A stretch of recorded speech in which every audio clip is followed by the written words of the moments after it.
Good evening, and hello. Hello to Nep Glaceon, Lone Gargoyle, Mr. Taco, Billy Anderson.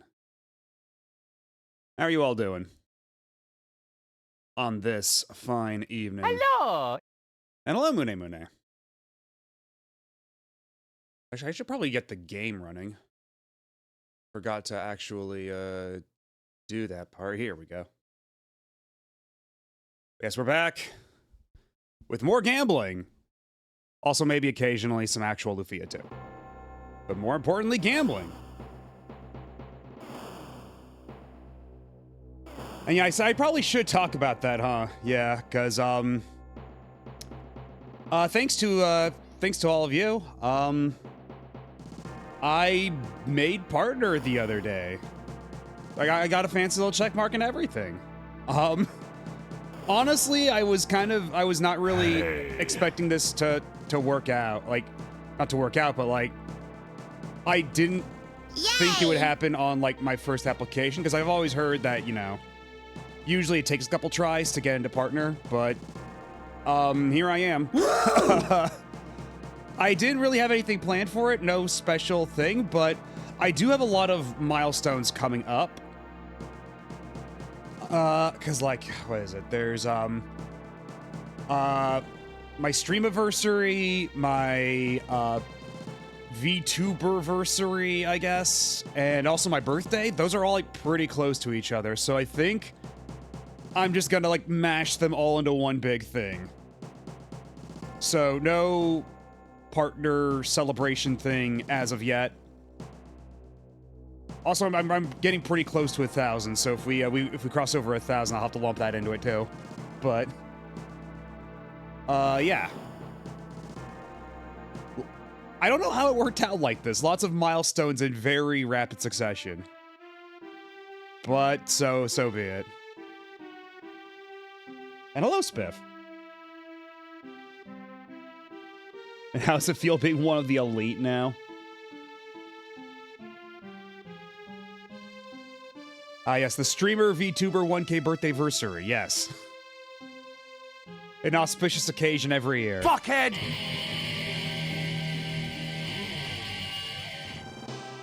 And they give you these cool glasses when you become partner. I had no idea. Okay, that reminds me, I have to turn on autosave right now before I forget. Get real. I take it from the title that you found the gambling island last time. Yeah, you could say that. You could say that. Because you could say that maybe we spent several hours doing action bingo. Hello! But before we go, actually, Hi. I'll take a quick visit. But we're not gonna spend too much time there just yet. We'll save it for a little later. And hello, Professor Ramses and Mellow Level. How are you doing? Yeah, it's called Forfeit Island because the weird thing, because like this island has the casino, but it also has a shop that sells back everything you have ever sold throughout the entire game and every piece of equipment you've ever lost. So like, yeah, I'll just go take a quick look at that right now. Where is it? Where's the big fancy Forfeit Island shop? And hello, Creator Unreal. How are you? Yeah, Forfeit Island is very foreboding of a name, but it's actually pretty cool. So I think I have to go down here. Yeah, this is the armor shop. So yeah, wait, no, is it the one further below? Because one of these shops sells literally everything you've ever sold. Good, encountered a KFC with no chicken. God, that reminds me of that one picture that used to go around a lot of a Burger King with a sign taped to the window saying, "We're closed, we out of meat." I mean, I suppose stranger things have happened, right? Okay, here we go. Here's the place. We've been expecting you, Maxim. Yo, bro! We have everything you've ever sold. Take your time. And hello, Gambit Owl. Is a sword made of bunnies, a sword for bunnies, or a sword made by bunnies? It's not terribly clear, but it is part of a greater set. Like, there's a whole, like, bunny girl outfit set, and that's not a great piece of armor, but this sword in particular, just the sword, has really high stats, although apparently there is a catch, as I have discovered in my research. Apparently the bunny sword does have a weird catch to offset its insane stats. But we'll discover that in due time. First, here's literally everything I've ever sold at any store in the entire game, and I can buy it back in case I regretted it.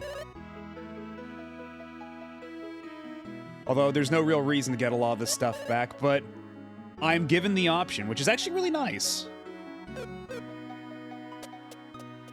Kind of a weird thing to name your entire island after when, you know, Casino Island was right there, but I guess that's how you keep the cops off your back. But yeah, we have this entire casino. We got slots. We have action bingo. We got blackjack. We have more slots here. And then we have the VIP room. Only those with a VIP card may enter. And there is an achievement for getting the VIP card. So we're going to come back here once we're VIPs. That's going to be the plan. And once we're VIPs, we're going to gamble like there's no tomorrow. Yeah, no poker. I guess maybe poker might have been a little too much to just squeeze in as a minigame in your RPG. You know what? Maybe we could do one round of action bingo just to show everybody who missed it last time, because I don't know how much later it'll be before we get back, but I promise only one round of action bingo. Okay, so you have all the bouncing balls there. You stop the board, and then as each... Well, you know what? Let's just do maximum bet. Let's go gambling! So the whole thing is Let's go gambling! every time a ball drops, you get to move around a specific quadrant of the board, and you're trying to line up as many bingos as possible with each ball that falls. And if you get a yellow ball, that's a score multiplier. I'll do that for now.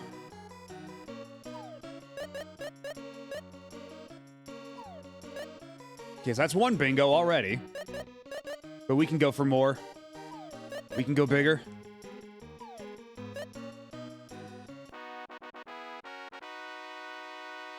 But also, once you get the bingo, if you have the opportunity to get another bingo, if you're like one away from one more bingo, the game will give you chance time. Or a chance ball, or as they call it, the ball of chance. So, this is basically double or nothing. If we get one more bingo, we get double the score of like however many bingos we wind up with. But if we don't get another bingo from that ball, we lose everything. So if we got either an 8 or a 19 here, we'd be good. So let's see what happens. Ooh, we got 19. Let's go.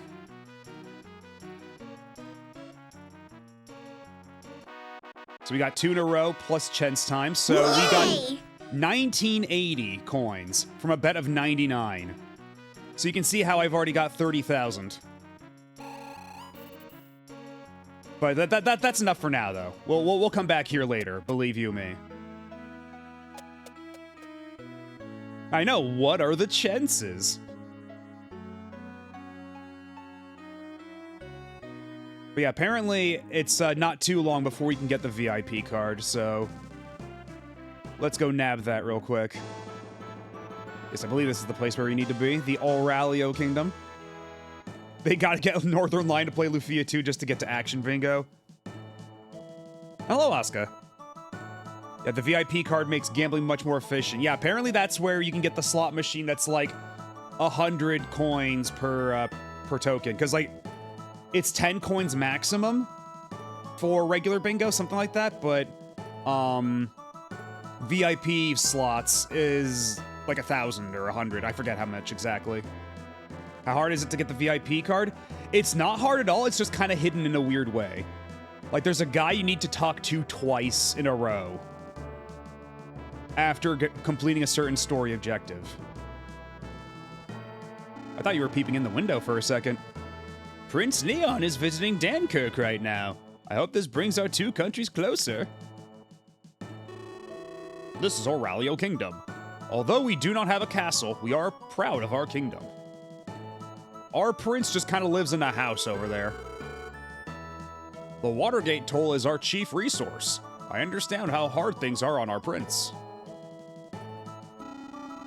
It doesn't look like much, but this is Auralio Palace. It's a fucking dump, but it's home. And how does one get the bunny sword? The bunny sword is 60,000 coins from gambling, as is the dragon sword, if I'm not mistaken.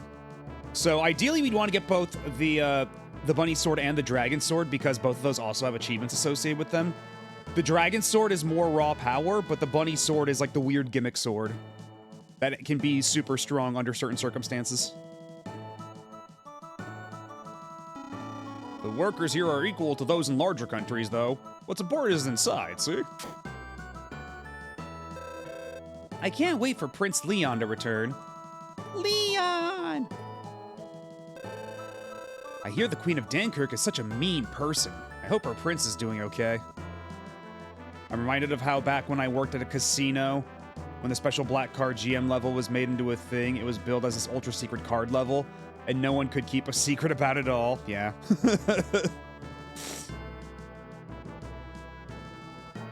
Everybody's just, they just tell their friends, they're like, oh, keep it a secret. And then they tell their friends, and they tell their friends, and so on, and so on. The dragon sword sounds better, but the bunny sword is more on brand, and that's what's more important than being on brand. Exactly, you get it. Although the thing is, the dragon sword can be used by both Maxim and Guy, whereas only Salen can use the bunny sword. Oh yeah, also we got a scientist on our party, this dude named Lexus, who throws wrenches. So, you know, really after my own heart here, but would be better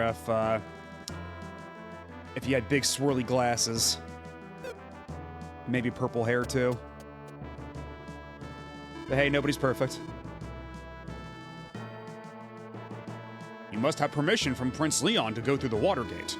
But the prince is in Dankirk, and we can't open the Watergate until he comes back.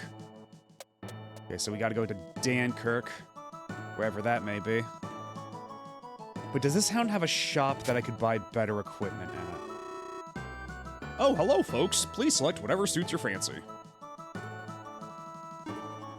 Ooh, these are all way better, and I can afford all these. The Super Driver.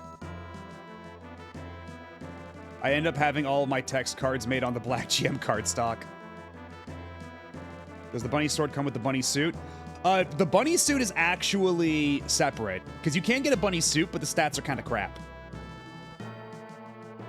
But I think they have weird IP abilities is the thing. Because, yeah, all the, like, I think the bunny sword, part of its thing is that it has, like, a really cracked out IP ability. Regardless of the game, we love gimmick weapons in this house. True. We love Soul Calibur 2 around here. You know, under normal circumstances, I would question why they would sell a wrench here as a weapon, but it's a perfect fit for our guy. So let's see, the Estoc. We'll buy another one for you. Another one for you.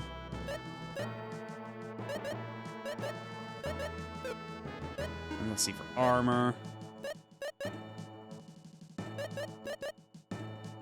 Yo, the tough buckler. Like Soul Calibur 2's Megaton Hammer. Yeah, I was thinking more along the lines of like the butterfly net or the ore. Or the termite snack. But yeah, the Megaton Hammer's pretty good too. It is my favorite.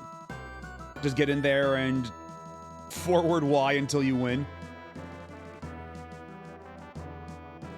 And yeah, it's probably supposed to be Estoc with a C, yeah. I think that's a pretty safe bet. Let's see. So the best thing Lexus can equip at all is the silver mail, so you get that shit on you. Shade hat, silver hat. Okay, so you gotta get the shade hat too. Because we gotta get Alexis all the good stuff right now. Shoutouts to the Heihachi joke weapon in Soul Calibur 2 that plays a laugh track on hit. That's amazing. See, I never played PS2 Soul Calibur 2 or the HD version, so I had no idea that's what Heihachi had. So every time it's just punch.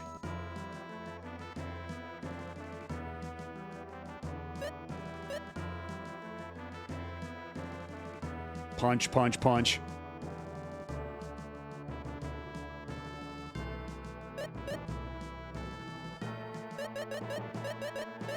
Silver mail for you. And then we can actually get, yeah, power jacket for Guy. That's even better.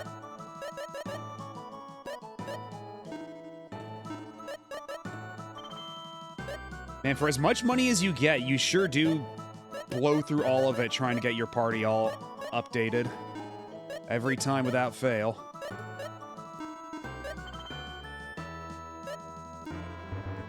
Oh shit, I'm out of money. I do have a lot of stuff to sell, though, now.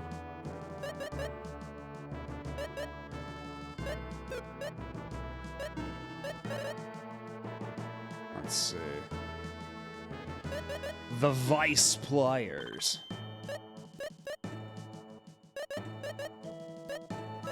Plate of cloth. Sure. Silver armor. You betcha. And then I'll hold on to a lot of this other stuff, I think. I'll feed it to my dogs.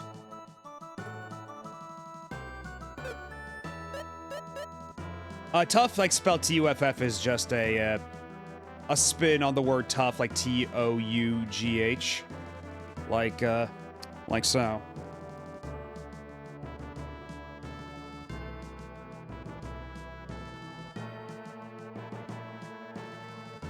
Like that. Shoutouts to Gotcha Force.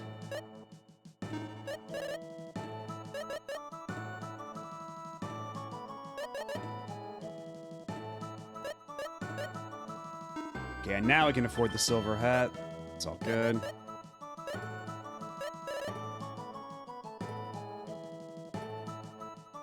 I don't want to reduce... Yeah, you know what? It's too much of a trade-off in attack for defense. I think I'm gonna keep what I got. His ultimate weapon is called Tekken, and it's just blank because his regular weapons are just elbow guards, right? Because, like, isn't, like, the only visual difference, like, the hit sparks they make or something like that? Besides, like, what he has on his elbows. Hi! And they make different hit sparks. Hello, GP Louie. How are you? I'll make a quick save. Right here. After all the, our upgrading and, what's the word I'm looking for? Outfitting. Our suiting up. Because we gotta go to Dankirk now.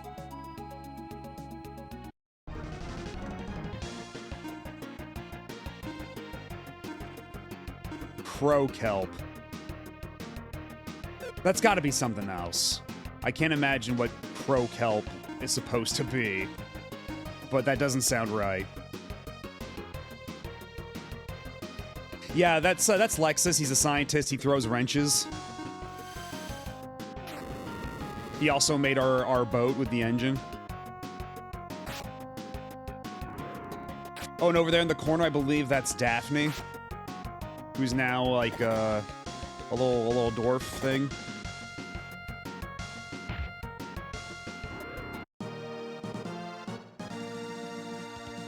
Cause yeah, that's right. She was originally a radish, and then she turned into a little guy. Ramia, come on. I do like how they match the Medusas in scrunkliness. They're like a they're a matching set. Is he an average fighter but a brilliant scientist? I'd say so. I think that fits the bill. Right? I say he fits the bill. I don't know if he can make an artificial moon, but I wouldn't rule it out.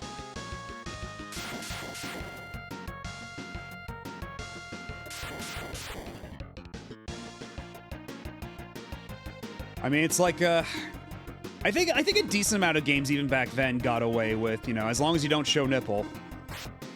Then again, a lot of games did have to make like monsters with exposed breasts and everything, cover up in Western versions, but as we've seen here, perhaps Nintendo of America did not pay nearly as much attention to this game's ratings process as they probably should have. Okay, Lexus is dead. That's an issue.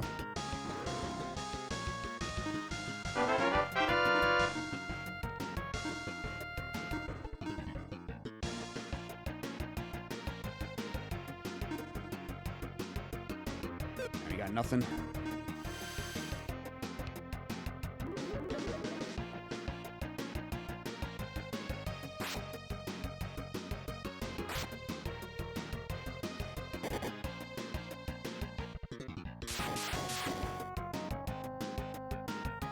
Lexus takes a lot of damage from Bolt. He does not have a whole lot of magic defense. But it's okay, because Salin is here. She's gonna fix us all up. I do remember that one NES game with monsters and some kid with a bat where the game transitions with blood backgrounds and stuff. Yeah, that's a Monster Party, I believe.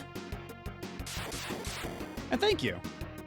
Yeah, we were talking about earlier how, I don't really have anything, I didn't have anything really planned for this, but I do have a bunch of milestones coming up in the future, so we'll make like this one whole big thing out of it, I think. Or maybe like two things, I don't know, because my birthday is in August, and that's a little far away from some of the other milestones I got, so we'll do like a thing, maybe, yeah, because I think my VTuberversary is in July. So we can do that for that and partner and maybe like 1,000 followers. And then August is when my streamerversary and my actual birthday are, so we'll have a thing for that too, I think. I know, I've given thought about maybe at some point having like a low poly 3D thing as like just a thing to mess around with every so often, but I am really attached to the whole 2D look. I do think there's a certain je ne sais quoi about this. This game's translation is very translation of all time, but we have to remember prior to this, Natsume also brought Harvest Moon. When you check the stove, it says, confirm the origin of fire. Oh, God. The origin of fire.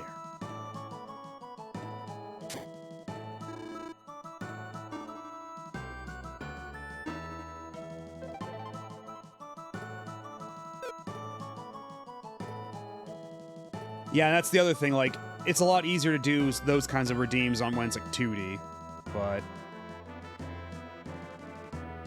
And again, we've talked about this before, but I feel like it does bear repeating that, like, you know, actual dialogue is decently translated for the most part. It's just battle, it's just combat, where it all just falls apart in spectacular fashion. Yeah, it's all the same stuff here. I think it's literally all the same stuff, so that's good. What sort of spell are you looking for? That's true, we do need more magic. Let's see, so shield is increased magic resistance. Yeah, we could probably do with that. Oh! Oh, you can do... You can use magic too, no shit.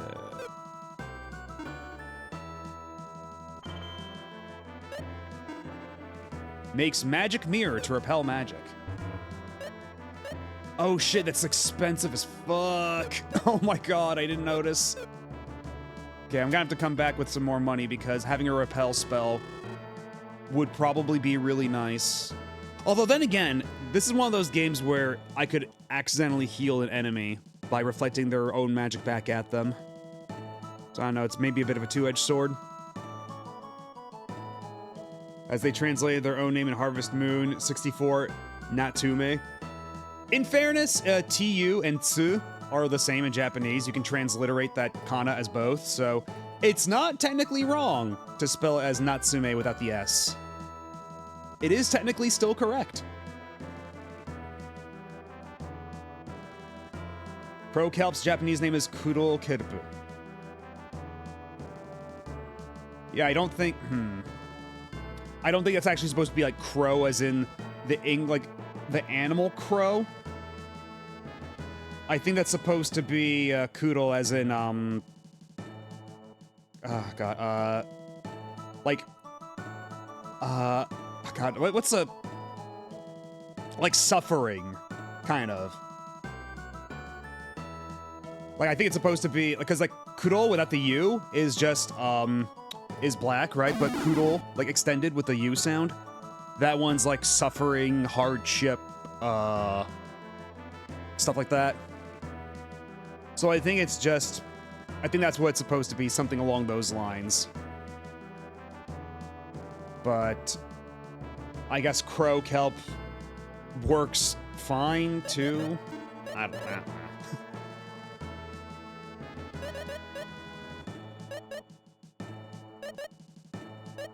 Okay, what if I sell the Tecto gloves?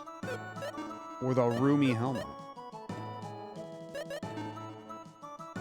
The tight turban.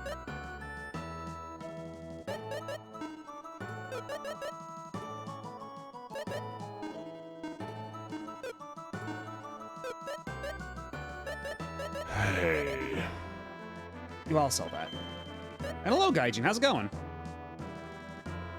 We're Lufia II right now.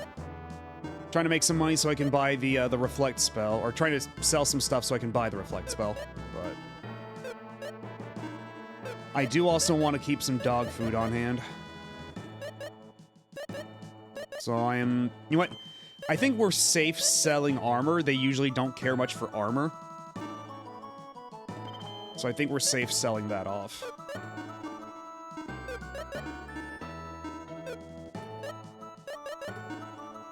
Oh, the lab coat is worthless. I see.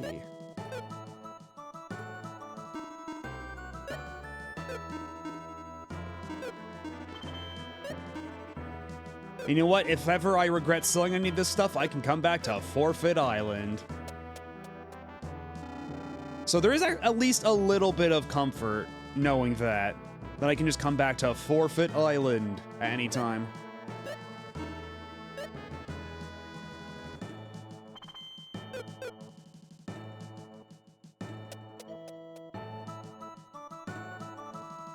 Let's see.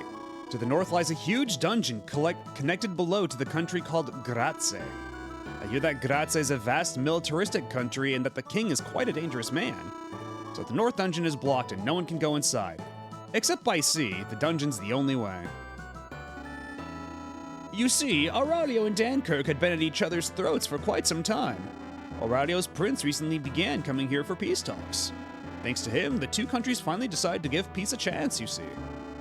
Prince Leon is inside the castle with the ruby icon. I'd love to see it with my own eyes. Yeah, because we need the ruby icon for something, I recall. Our legend says when someone has the ruby icon, the spirit of happiness descends. That spirit is here in this castle. How exciting! Since the messengers from Aurelio are here, the guard must be very cautious. What's in this room? What are you? I wonder what kind of food the Prince of Aurelio usually eats. Do you know? I just love to have the ruby icon. Then the ruby icon's gonna be stolen, and it's gonna be a big whodunit. It could be anybody. It could even be you. And I mean specifically you, member of chat. How could you?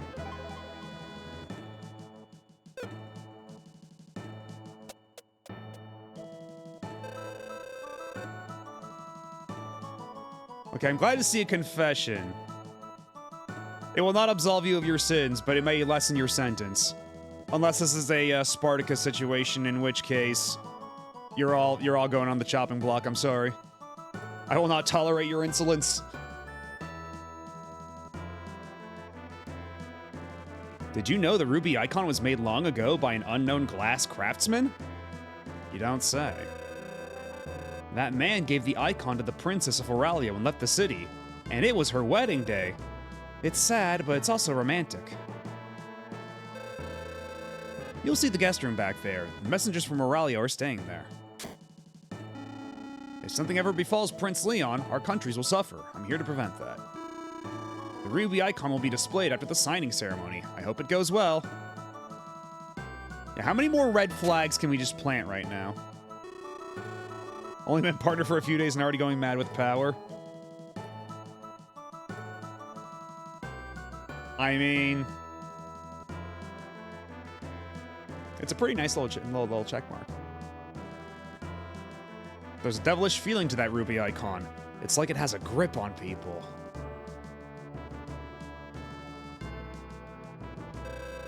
A shame. Only Aurelio's national treasure can bring us peace. How can I ever face Prince Leon? The ruby checkmark. Wow, this guide with Japanese enemy names. The Ochi warrior you're wondering about is Ochimusha. Yeah. That makes sense.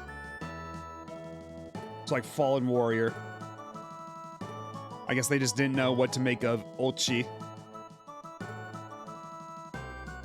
They say she's in love with Prince Leon. He's here, but she's unhappy. Doesn't that seem strange?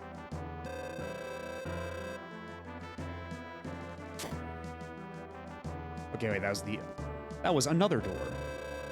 If this draws us closer, the princess and Prince Leon might... Wouldn't that be wonderful?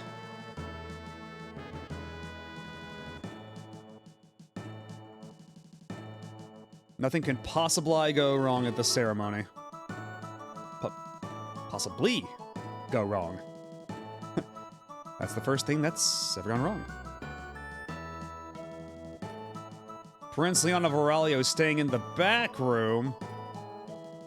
Isn't that movie supposed to be really scary? Prince Leon, you gotta get out of there.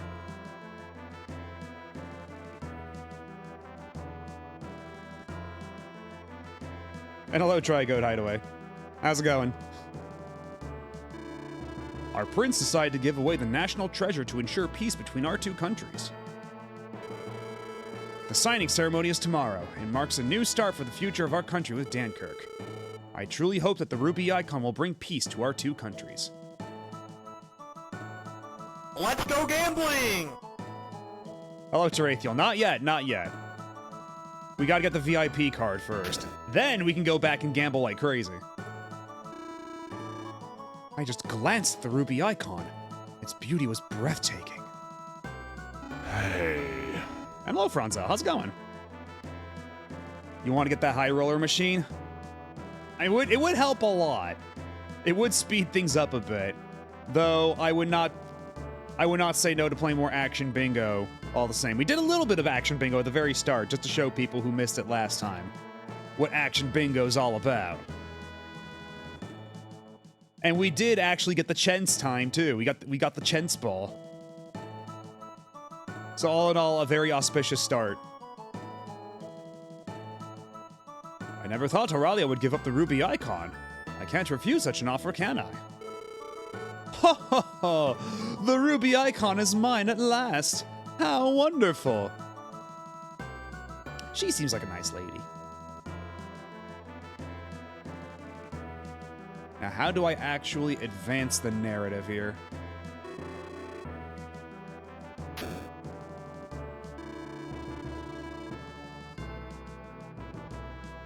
Yeah, it's not a little door or anything. Okay, so the signing ceremony is tomorrow. So do I just go to an inn? Is that the idea? Do I actually have to find a way to make time pass? Yo, man. What's up? And hello, Speedlines. How are you?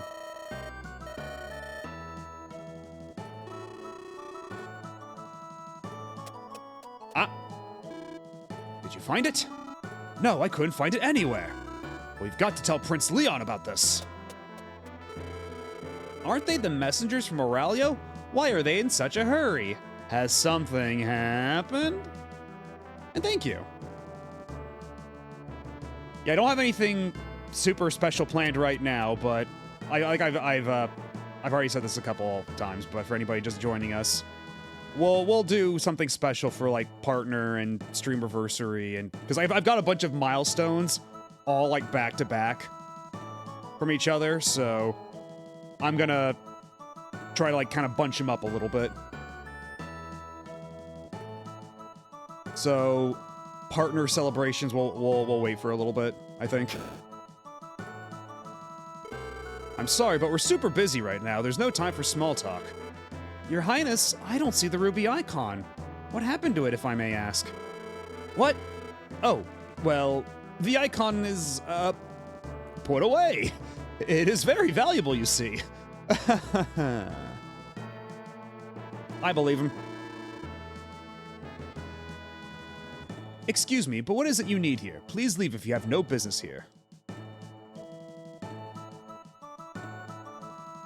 See, I don't see why that guy was so sweaty and nervous, though.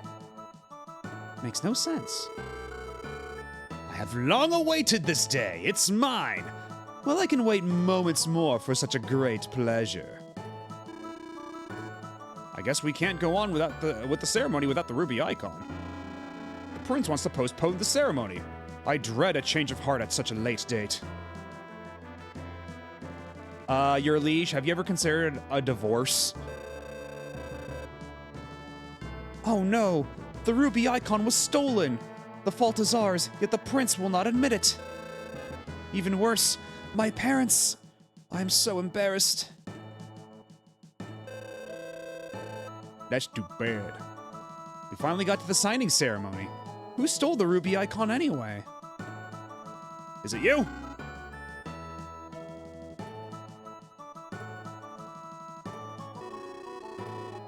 I guess it's true that the ruby icon was stolen. Everyone's freaking out. They don't own a divorce icon. Well, we have to go to the glass craftsman in that one town, and then he can make us a divorce icon.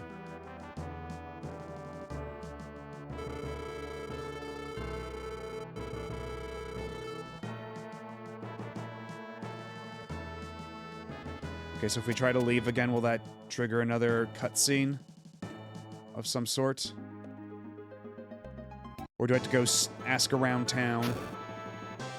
For as much town as there is. I didn't see anyone suspicious pass through here. What we want is a cool crown.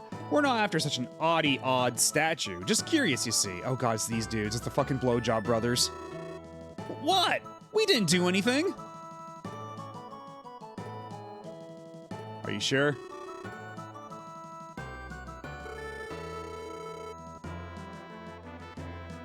Yeah, welly, well, if it ain't the Blowjob Brothers.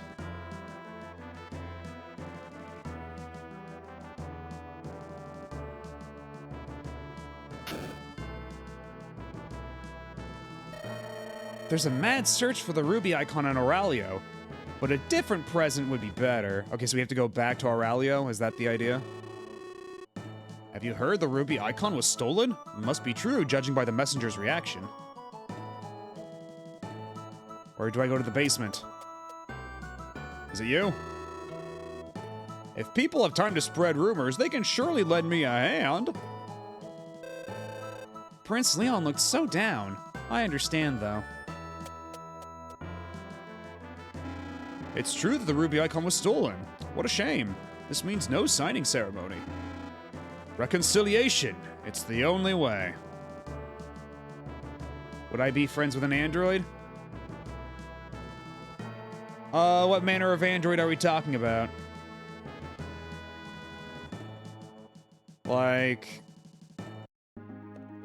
Dragon Ball Z androids? Star Wars droids? Marvin the Depressed android? Yo, man. What's up? Like Android 16? I mean, 16 seemed like a nice guy when he didn't want to, you know, kill Goku. That was 16, right? I believe so.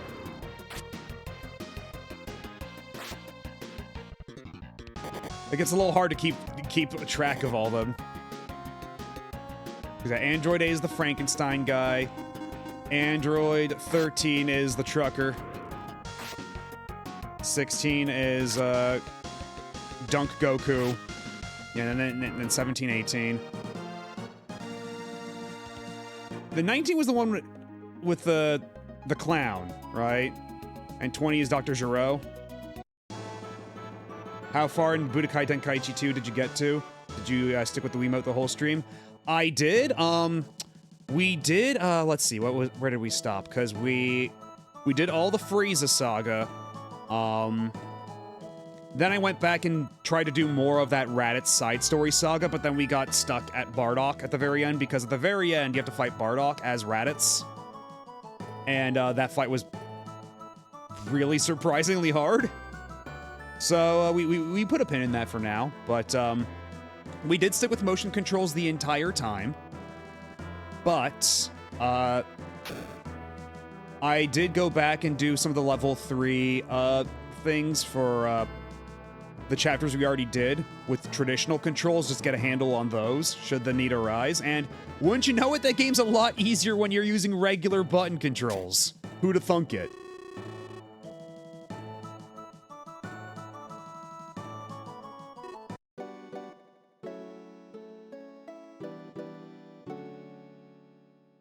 Hello, Cyberdecimal 6. I have an android for you, great guy, named Maximilian. I feel like I should understand what that reference is.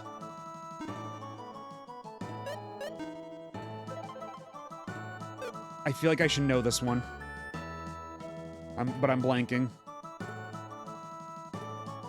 The killer robot from the black hole. Okay, well, never mind. I've never seen the black hole.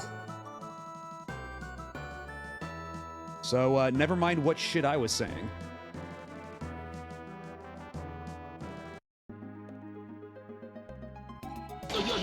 Yo, man. What's up? Hello, Alpha Omega. How are you?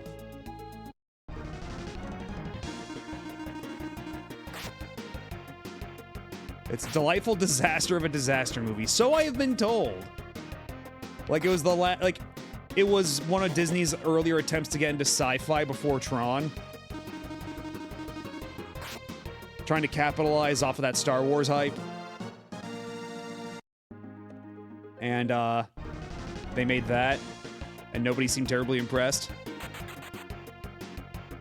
Yeah, the Lamias are scary. Or the Ramias, my mistake. I'll watch it one of these days, I'm sure. I've always been kind of curious about it from a distance. But yeah, I know, like, very little about it.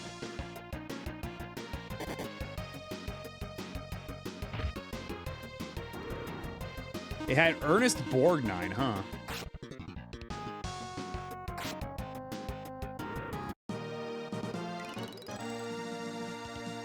Is it sad that my main frame of reference for Ernest Borgnine is Mermaid Man?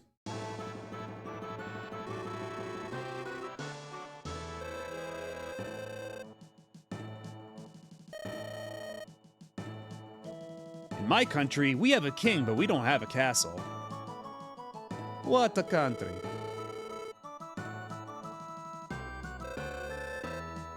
It seems to me that anyone could craft a ruby icon from glass. Oh, is that it? Are we actually going to... Okay. I have an idea. Although I wonder if I'm getting ahead of myself. I wonder if I have to wait until the specific plot moments to do what I think I'm gonna do. Oh, because what town was it? It was, which town had the glass craftsman dude in it?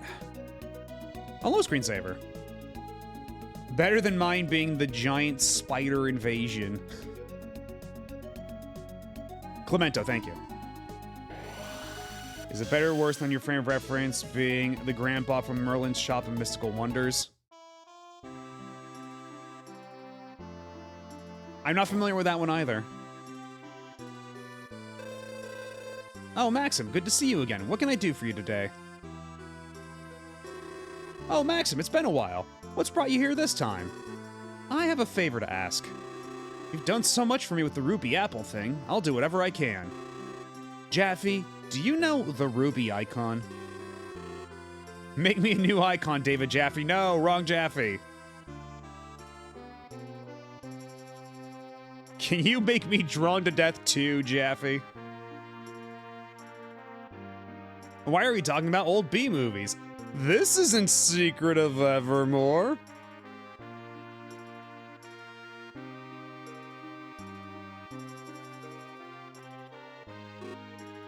That's my teacher's work. Really? Yes, that icon was really something. I still remember it clearly. My favor is for you to make that icon. What? But my skills are nowhere near my teacher's. Without the icon, two countries on the verge of peace may come to blows. But... why don't you give it a try, honey? I mean, it's only a little forgery. What could it possibly hurt? But you always told me that someday you would surpass your teacher. I know, but why don't you try anyway? Please, commit just a little fraud for us, please. It's only one slight deception. All right, I don't know how much I can do, but I'll do what I can. Thank you. By the way, I won't be able to get a ruby that size anywhere. What should I use instead? Red glass would be fine. All right, I'll start right away. Jaffe constantly getting roped into a little forgery. This is where Meadowbee admits they only know Helena Bonham Carter from Wallace and Gromit Curse of the Were-Rabbit. Not true!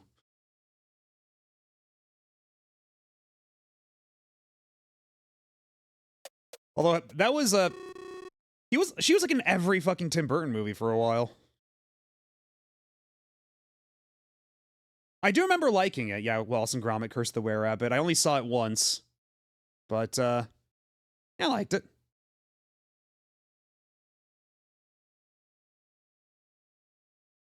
The pause there did not inspire confidence. Well, I got it right eventually. I just had to, like, get my mental Rolodex in order.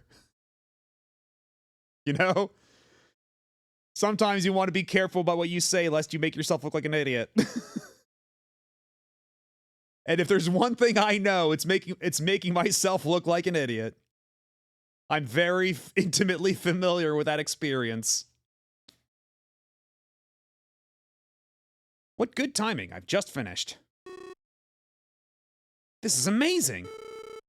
It's just like the real one, Maxim. Can't believe you did it from memory. You never forget the icon once you see it. It's not exact, but it's the best I could do. This'll do. Everything will be fine now.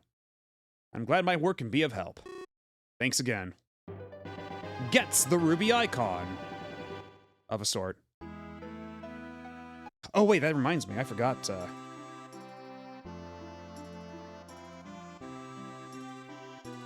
give me just 1 second. Let's see.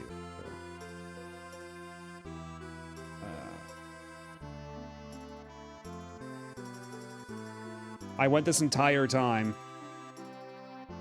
forgetting to actually load the retro achievements thing. Knew I was forgetting something. Whoopsie doodle.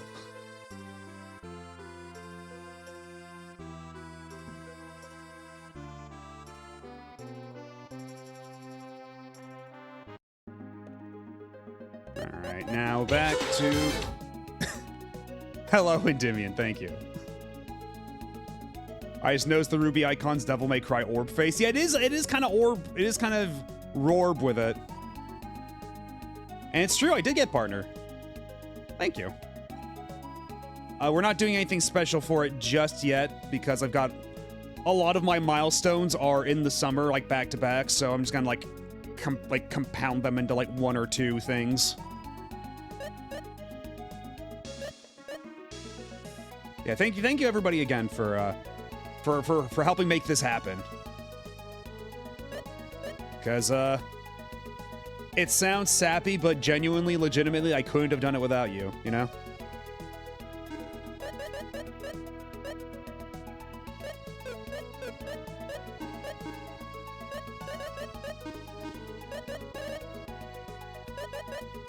And hello, Eon Relic, and thank you.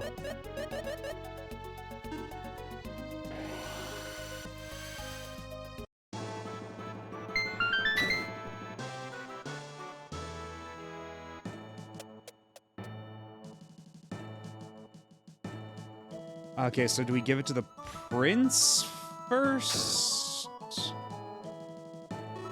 Your Highness, let me present this to you. This is... But how did you get this? I guess it works, Maxim. Whew. In any case, I'm so relieved that it was found. Now everything will be okay, Your Highness. No, this will not do.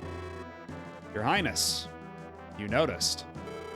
Yes, this is amazingly crafted, but this is an imitation, is it not?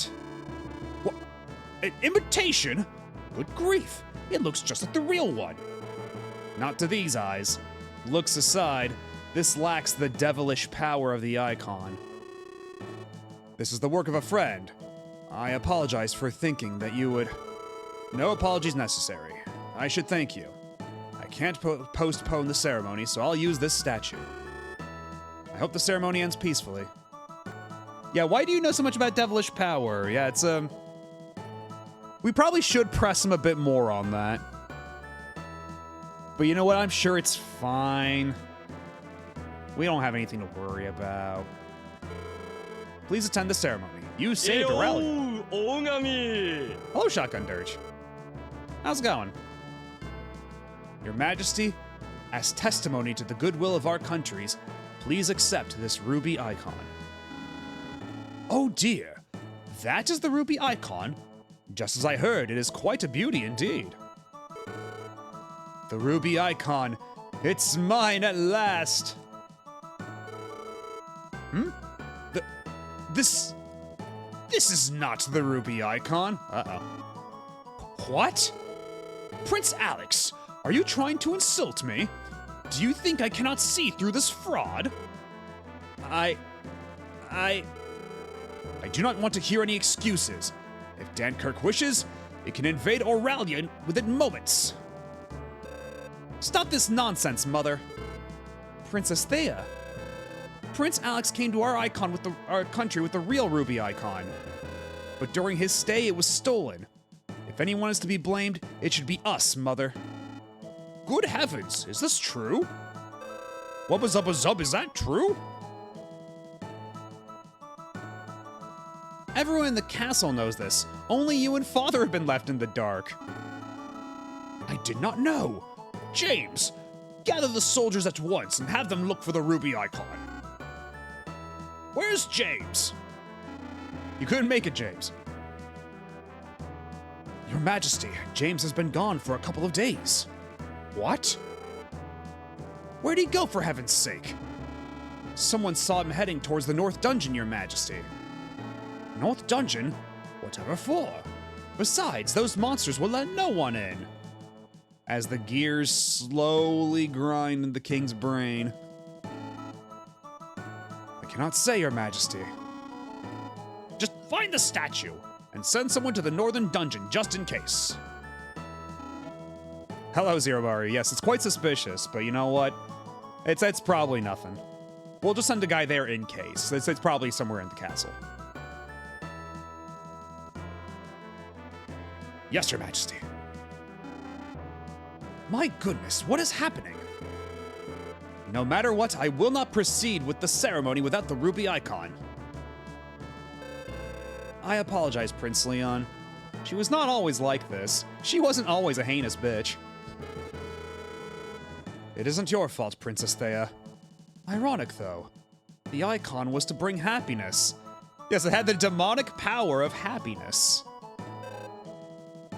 Prince Leon. Since the people know, we have to solve this at once. We'll also look for the icon. Father, once the Queen gets upset, there's nothing I can do, you see. I am, as they say, royally whipped. What? The ruby icon was stolen? I can't believe this could be happening in our kingdom. Why is it demonic if it looks like an angel? Oh wait, how'd you get back in here? No matter what happens, I will not hold the ceremony without the ruby icon. Okay, I was gonna say it looks more like a Devil May Cry orb or something like that, but I can't exactly go back and show it again. We'll just have to go and find the real one. And I have a sneaking suspicion as to where it could be.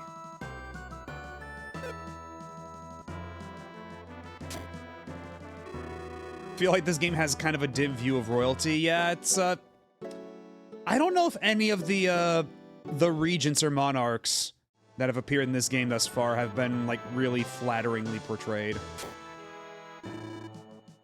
Like, if they're not outright malevolent, they're just kind of incompetent. Yeah, you can be stupid or evil. Benevolent rulers are few and far between here. Although I guess even benevolence doesn't exactly,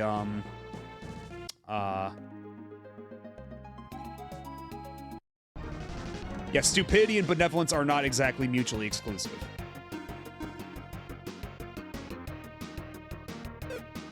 Okay, is there a thing that, like, maybe if I use Blizzard on the Ramia, maybe that'll be good? Although it is the Medusas that are fucking our shit up more than not.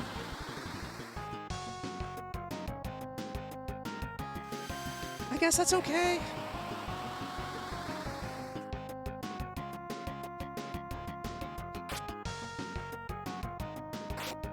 Who's the little guy? That's Daphne. She used to be a radish, but now she's a person.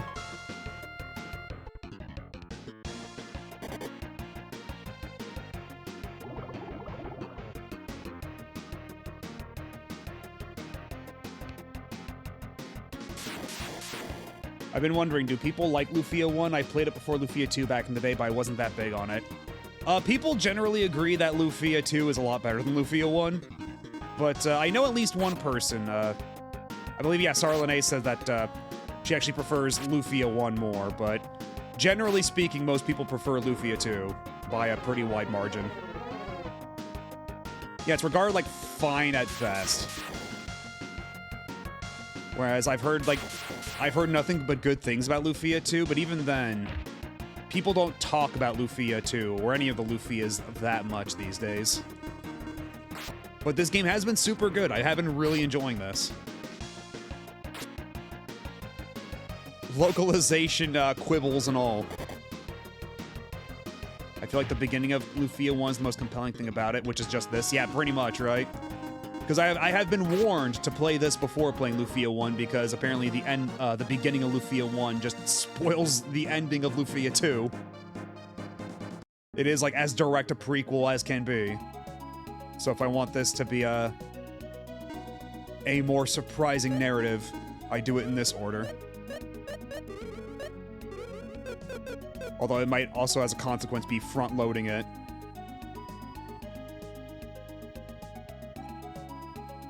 Just like Breath of Fire 2. I mean, you're not... You know what, I will say this. The beginning of Breath of Fire 2 is pretty good.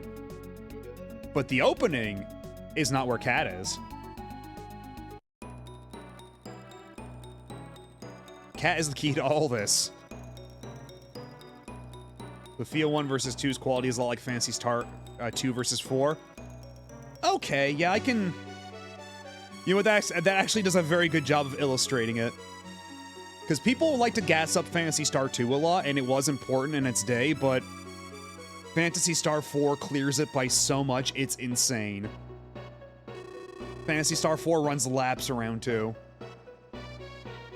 Isn't the Tolans. The attendant, James, went inside. This is a dangerous place. I tried to stop him. Are you a blue crab? Oh, my apologies. You're a Garbost. Garbost? I like Game Boy Color Lufia a lot. GBA one, eh. Greta Garbost. I've never played the handheld, because again, this is the only Lufia I have played, but I think, yeah, people are generally pretty positive on the Game Boy Color Lufia. Because, yeah, as it turns out, Game Boy Color had, like, a lot of pretty good RPGs.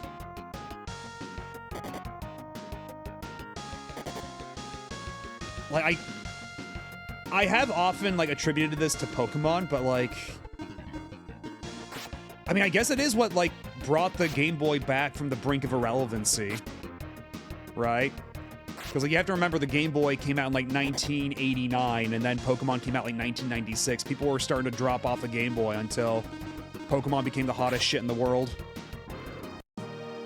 And then after that, people just started releasing a ton of RPGs, and a lot of those are pretty good. I like how sometimes you can tell what the dodgy transliteration was trying for. Then sometimes it's Garbost. Ooh, we got a free Cancer Rock. Let's go. Cancer for everybody. Honestly surprised the Lufias aren't on NSO. The whole thing is...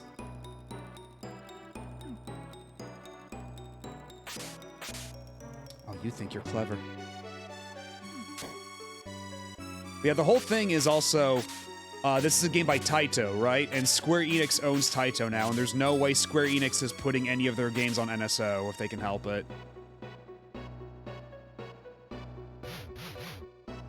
Like, maybe on a long enough timeline, they'll release the Lufia collection or something.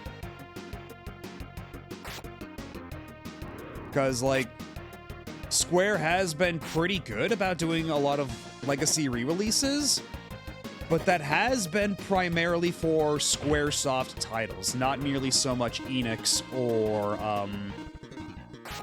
Taito, I guess, yeah. Because, like, I'm still waiting on a modern version of Mischief Makers. Get on that shit. What are we doing?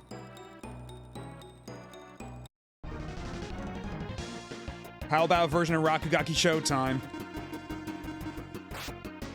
I mean, I guess, you know, they're still making Star Oceans. That's something.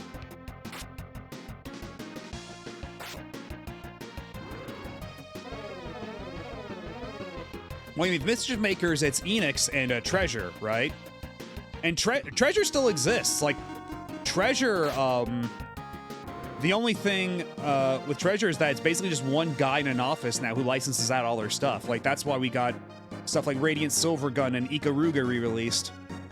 So I think it's basically just the ball is in Enix's court at this point. But now that's Square, and Square does not have much interest in the non-RPG catalog of Enix, it seems. So I think it's not even a matter of could, it's just a matter of would, right? There's just not a lot of enthusiasm. I see.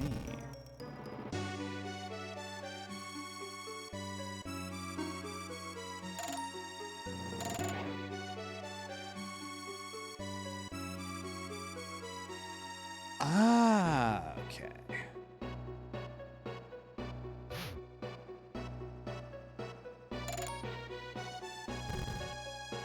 Okay, that can't possibly reach far enough. No, not even. Not remotely close. Unless the upgrade for this dungeon is, like, the super duper long shot. I can't imagine a bomb will flip the switch, right? But we can, I guess we can try. No. No, it does not.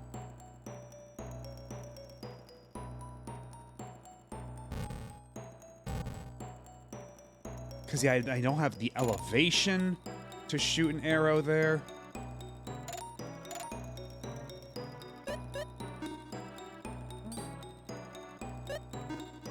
The hammer will not reach.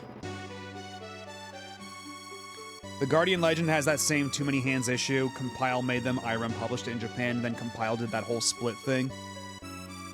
Yeah, because I guess it is trickier to know who owns what from the Compile days. Because, like, Compile Heart owns a decent chunk of it, at least. Like, that's how they were able to make new Mado Monogatari games. And, you know, whenever they need the actual, like, characters people care about, they go to Sega, like with that new Mado Monogatari. That's how they got Carbuncle and Skitodara and all them back.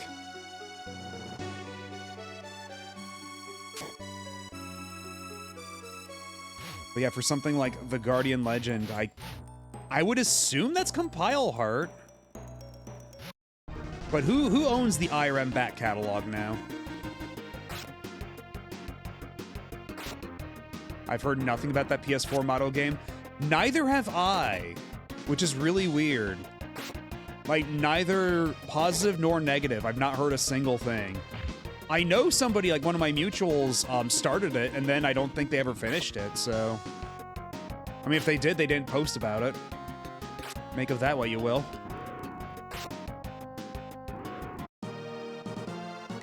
That could be something to check out in the future.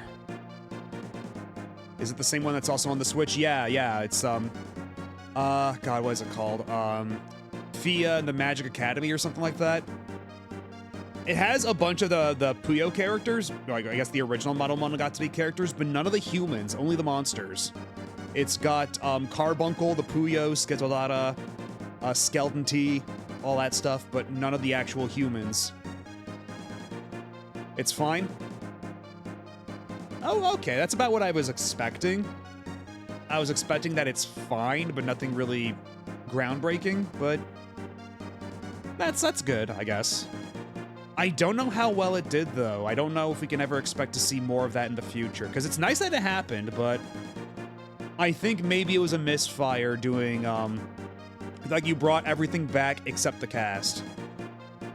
I wonder how much of that is just Sega not playing ball, because, you know, Sega owns all those characters. I wonder how much of it is just Sega going, you can have the monsters, but Arl is our baby now. No take-backsies. Our Puyo mascot, not yours.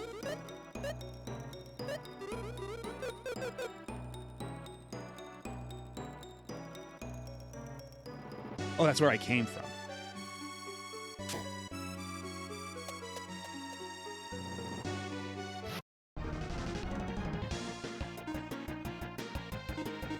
Yo, bro! Did you have lightning? I keep forgetting to buy lightning, god damn it. And hello, Agent Snow. How's it going? I am questing diligently to get the VIP card so I can get more money, or more tokens at the casino, so I can get the bunny sword. It's all for this. I have a mission.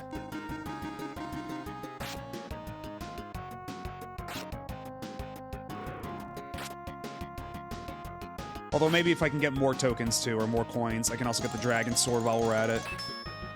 I don't know if the dragon sword is like the best sword you can get, Maxim, but looking at the stat numbers, it seemed pretty good all the same.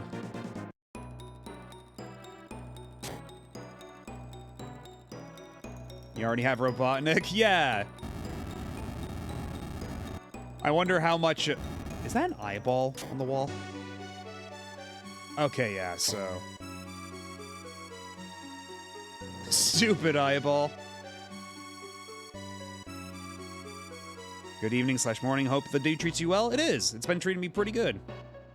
I got myself, another one of those Little Caesars $5 pizzas. Feeling pretty contented. When all the switches are blue, the path will open. Because, yeah, they're doing a thing. If you're an Amazon Prime member, they'll give you a coupon for a $5 Little Caesars large pizza.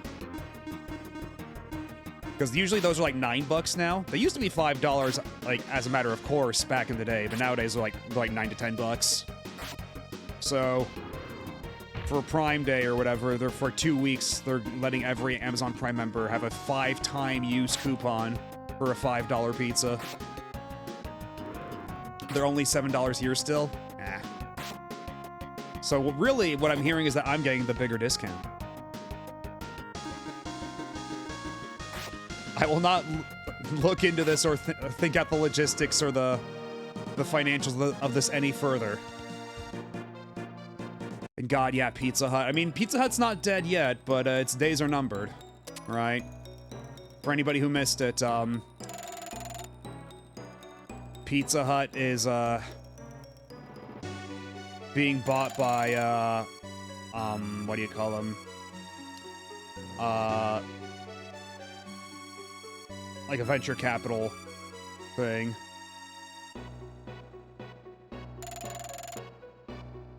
Vulture capital, yeah.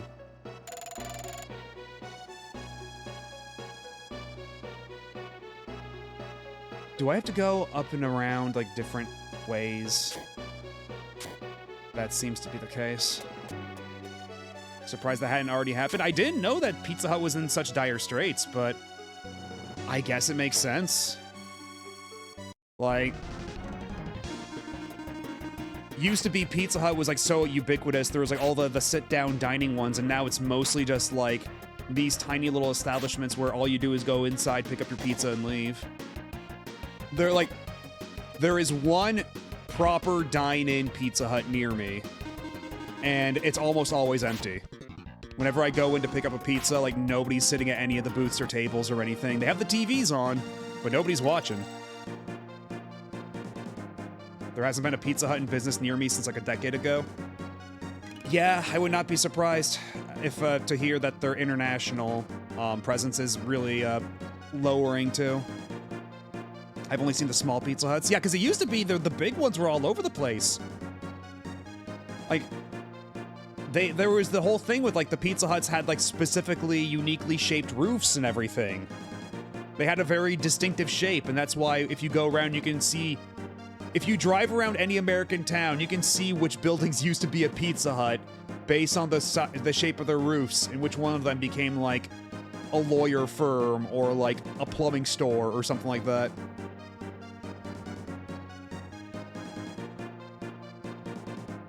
Yeah, there's a liquor store here that used to be one, and you can always tell. Just look at the roof.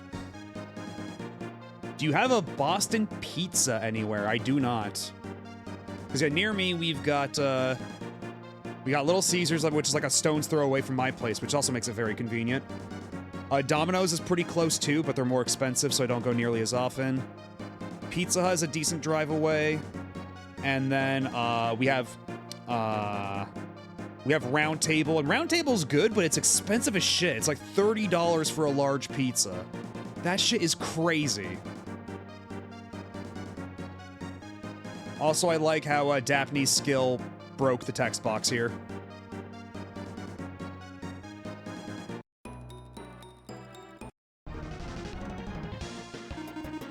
Yeah, it's unusual even for pizza, because, like, again, you go to Little Caesars, you get a pepperoni pizza large. That's $9 around here. You want to get the same at Round Table, it's like... I think it's like 25. I think if you want to get like one of the specialty pepperonis, it's like 30. Either way, it's expensive as fuck, dude. Love seeing those Japanese commas even in the English version. Got little quotation marks with little brackets.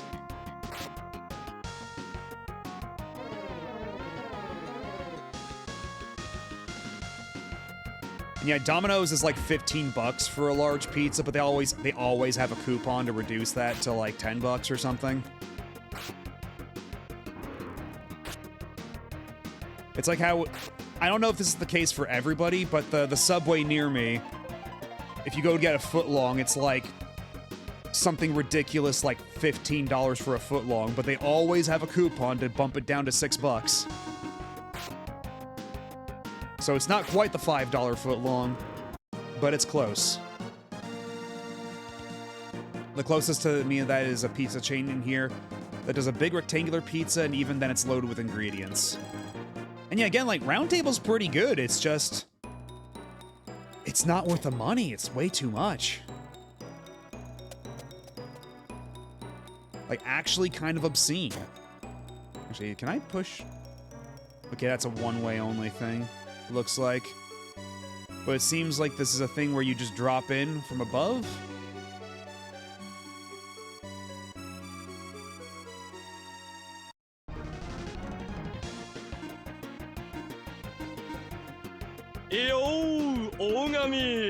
Hello, Pika Blue Bear. How are you? How are you doing? We're talking about pizza. Here in Mexico City for Domino's, the phone app always has a promo for 2 large 1-ingredient pizzas for around $15. Yeah, there's coupons for that stuff too. Like like the buy 2 deals or something. But there's usually one for like a large 1-topping pizza for like $10 or something.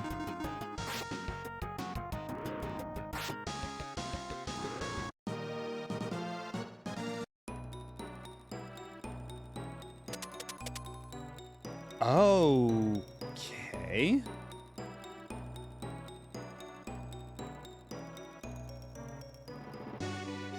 So how do we progress through this even further now?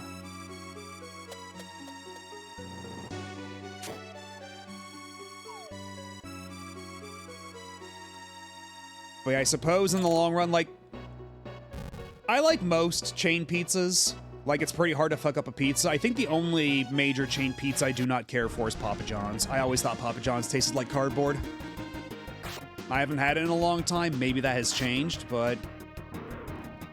I never found it particularly flavorful, and the way they put the pepperonis under the cheese was always heretical to me. Part of the whole fun with pepperonis is that they get all crispy. It's like a nice texture contrast. You get the cheesy gooiness with the crunch of the pepperoni. And by putting the pepperonis under the cheese, you ruin that.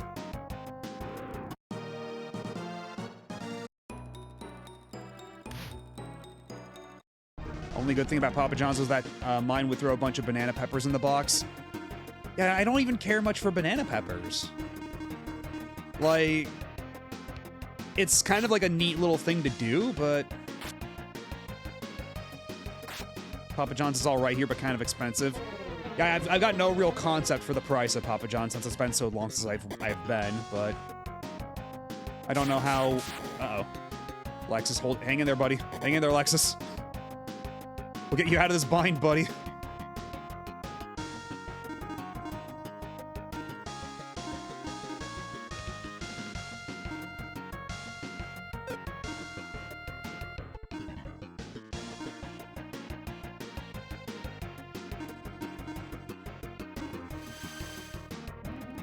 Never had Domino's or Papa John's. All our pizzas are local. I mean, honestly, you're probably better off with local pizzas. Oh, okay, so they're actually pretty weak to lightning. I guess that makes a certain degree of sense. I figured because they were cold-blooded, if you made them even colder, that would be worse for them, but I will take that. So is Papa John's just whack in the US because that doesn't sound like them where I'm at? Maybe it's one of those things where, like, in other countries, they made it not shit, but... And it could always be that it's changed in the years since I've been, because I must stress it has been a long time for me since I've last been to a Papa John's. Maybe this is not the case anymore, but back when I was a kid, the pizza was never terribly great. They put their pepperonis under the cheese. It was just kind of miserable. Same for KFC. Honestly, I feel like people really rag on KFC, but it's not that bad. At least as far as like their chicken sandwiches and chicken tenders are concerned. I haven't had like a proper chicken wing or chicken breast or anything, or a drumstick or anything at KFC in a long time, so maybe that's still not great, but as far as like their tenders and sandwiches go, it's not bad.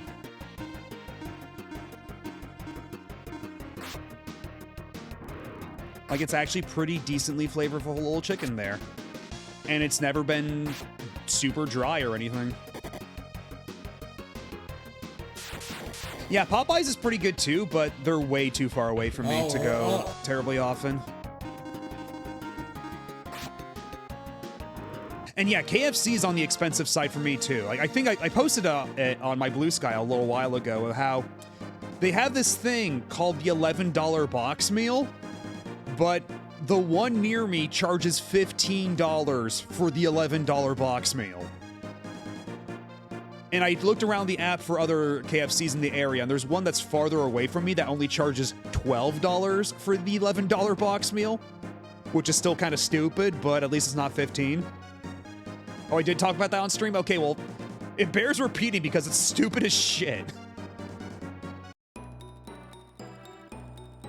Yeah, because I think part of it is because in Washington State, I think they have an additional, like, tax surcharge thing for fast food to try to encourage healthier eating. Like, nominally, there's, like, the same thing for sodas, too. Like, they try to have some kind of, like, consumption tax of some sort for unhealthy foods.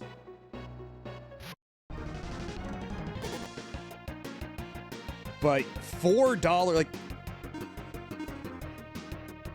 Because, God, that's, like, 30-something percent, like... That's over 30%, yeah, that's over 33%.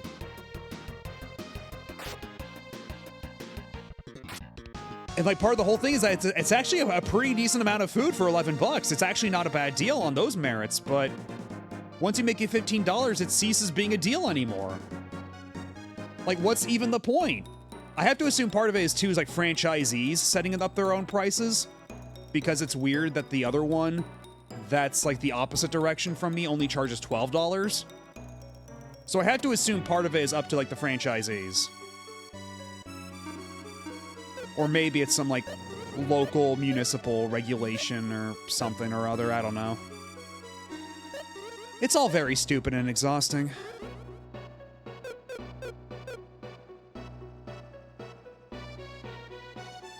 Yeah, I think it's like one of those things where, back when fast food prices were more normal, it wasn't such a big deal. But now that fast food prices are going way up across the board because of global circumstances, it's just gotten a little ridiculous. Because used to be I could get like a Jack's spicy chicken large combo at Jack in the Box for, I don't know, like 11 bucks. Now that shit costs like 15 bucks.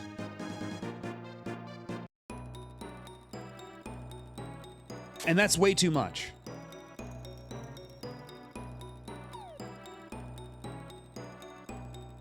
You get back here. So I think it's one of those things where eventually, like, someone's gonna have to blink. And if prices keep going up, it's gonna have to be the fast food places. Something is gonna have to give.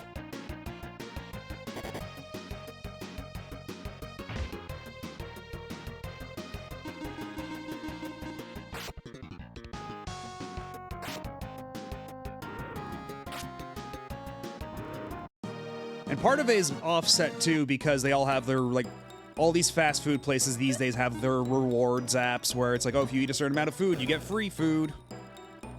All that manner of stuff, but even then, that's been becoming a worse and worse deal over time too. A pile of needles on needles. Great. I'm sure that's exactly the word they intended. Because, God, like, the McDonald's app has, like, a point system for rewards, and I saw it the other day. Everything went up in point reward price, and they actually moved some things around. And they did for the Burger King app, too. It used to be you could get the Bacon King, which is, like, their biggest burger with bacon on it. Used to be you could get that for, like, 1,200 points. And now, I took a look at it a little while ago, they just took it off there entirely. Now the best you can get is, like, an Impossible Whopper, which is only one patty, I'll have you know. So yeah, it's just becoming worse across the board. Shit's kind of bad right now. We're not even allowed our treats.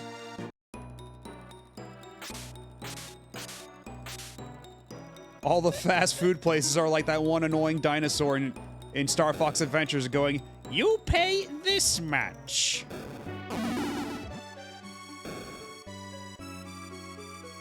Aha!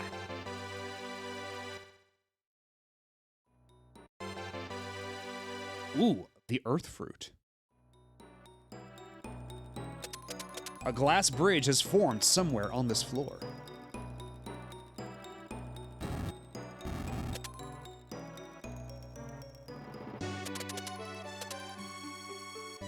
Oh, aren't we sneaky?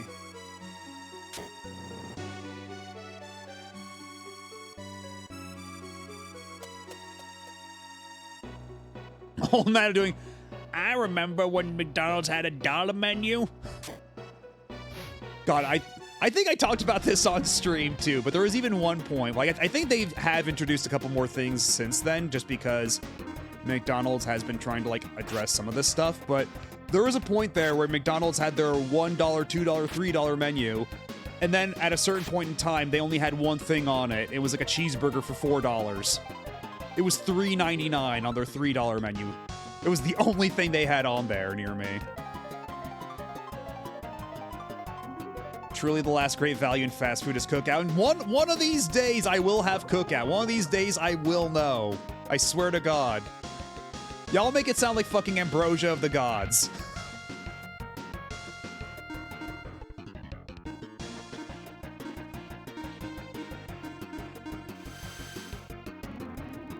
Come visit? Well, maybe I will. Oh, shit. Okay, well, there's an ad starting, so you know what? I'll take this opportunity to take a super quick break. Maybe indulge in a bit more pizza. I'll be back in a couple minutes.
And we are back.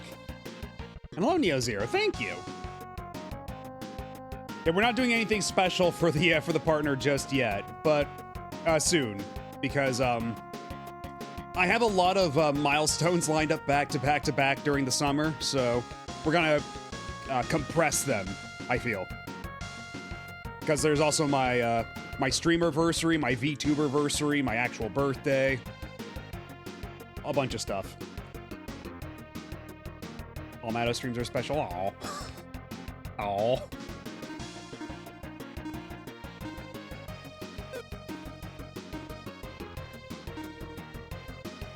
You can't just say that. Now I'm all like Doshio.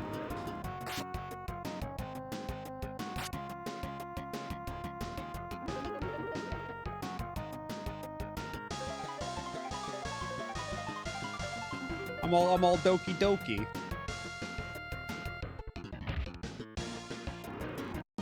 Yeah, fuck whatever Jeff Keighley's got. It's the summer of Matto B. With all the hot new exclusives. Like,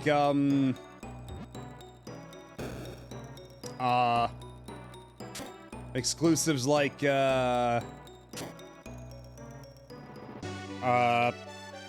this cool t-shirt. You're not gonna see this t-shirt anywhere else on Twitch.tv.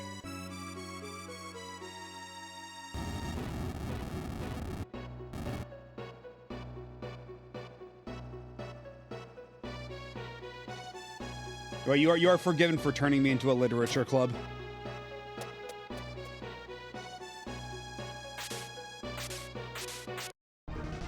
Okay, well, this isn't a world premiere. I've had this shirt on before, but... Matto roguelike, Matto extraction shooter, Matto live service game. Don't forget about Matto cube game. Cube games are hot right now. We need a cube game.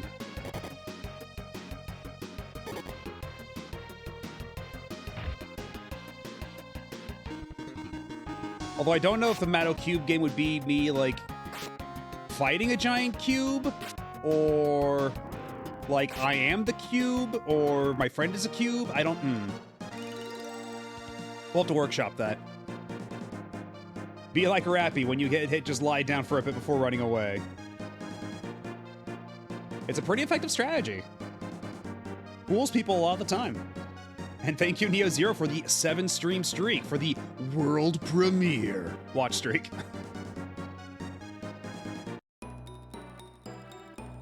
Ooh, you know what? Bonjour! That's $1 million idea. Sit on that one for a bit. Let it marinate. And hello, Super Vaporeon. Bonjour! And Evil King Yuan. How are you doing?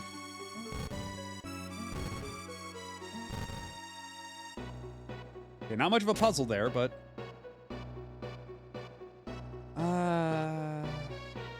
You know what, let's give one more high potion to Guy real quick before we get into another battle with these dudes. Yeah, I really wish I had, like, a bolt spell right now. Actually, you know what? Oh, I'm stupid. You know what I should be doing? I should be casting Mirror on all my dudes the next time I run into the Medusas. Because the Medusas are weak to lightning and they all cast lightning. I should actually consider using my brain every so often.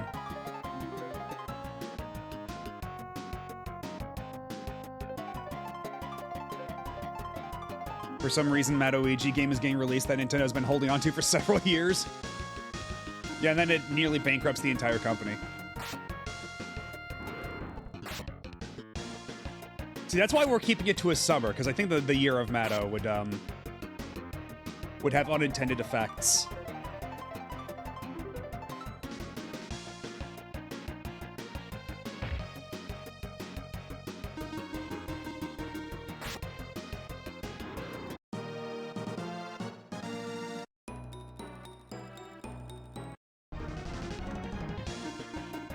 I know people like joke about it all the time, but in hindsight, all these years later, the whole Year of Luigi thing was just so fucking weird. Like, even at that time, I was like, what's the point of this? Like, we get it, it's the anniversary of Luigi, but you haven't done this much for anyone else. You haven't done, like, the year of Ganondorf or the year of DDD or anything. Like, it's... I mean, I get Luigi's from Mario, and Mario's the big one, but... it always just struck me as so bizarre. All this pomp. All this, what's the phrase? Tromendrong. For putting Luigi stickers in your Mario game. Or for making a version of Dr. Mario that's somehow even worse. It was supposed to be the summer of Little Mac. Oh, it's another one of these. Be friend or foe. Oh, look at this dude. Get real. Straight out of the Party City.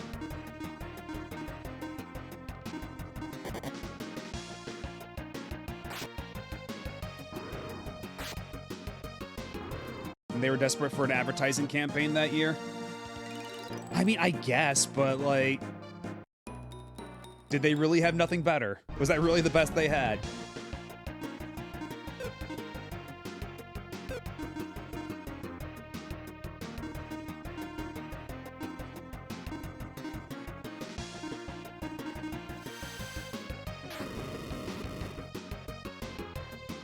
Oh.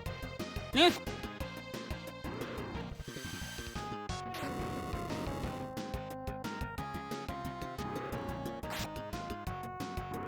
See, much like, speaking of the Summer of Little Mac, I'm much like one of those Punch-Out players who can play the game blindfolded. I just have to listen to the audio cues. And when I have ears this big, not a problem. Not an issue. I will not tolerate Dr. Mario slander. Actually, I was kind of being a little hyperbolic in all honesty, because I'm not one of those Dr. Mario haters, but I gotta say, Dr. Luigi is just a very miserable game mode. I don't think Dr. Luigi is a very good spin on Dr. Mario. I feel like the L-shaped blocks only make it more tedious. Okay, so what exactly are we doing here? I can't... do I have to reset the room? Is it impossible for me to do anything else right now?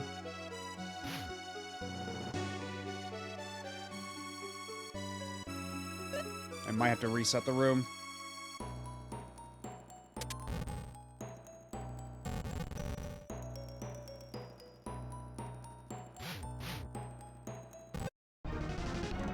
Because... is it because those eyeballs saw me? From behind the vines? Is that the trick? I cannot let the eyeballs perceive me even once before I reach the end. Also, that was the Wii U era. It might have been the best they could do. We ain't running Mario's brand over this, ruining Mario's brand over this nonsense. I mean, there had to be something. I don't know.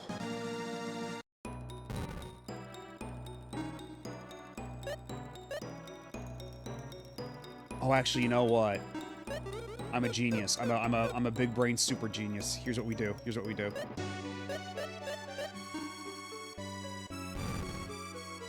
You get your ass over here. Stand on this button. Be a bro and stand on the button.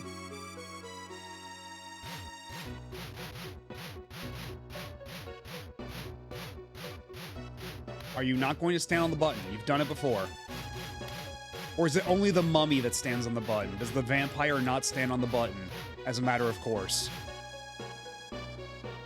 Yeah, because your Luigi was Dark Moon, Super Luigi U, Dr. Luigi, and Super Mario 3D World, and that's why Super Mario 3D World has all the Luigi stickers you can find, the hidden Luigis. And it also had Luigi Brothers as like a secret mini game in Super Mario 3D World, where it's just Mario Brothers, but you both play as Luigi or something. Like arcade Mario Brothers, but with Luigi only. Luigi only Final Destination. Like, yeah, this vampire does not want to step on the button.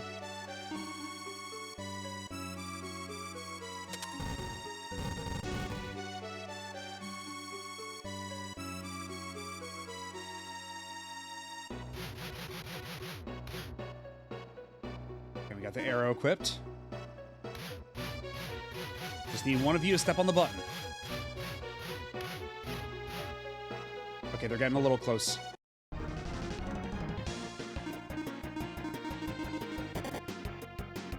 Yeah, they'll step on the button for me first thing, but they don't seem terribly willing to step on the button at any other point afterward, which is a problem.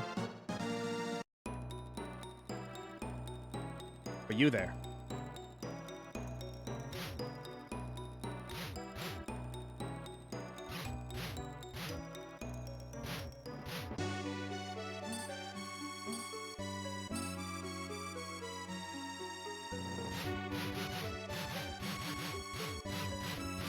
Step on the button, you asshole!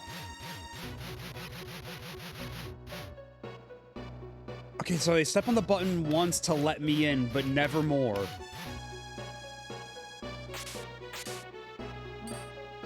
Oh!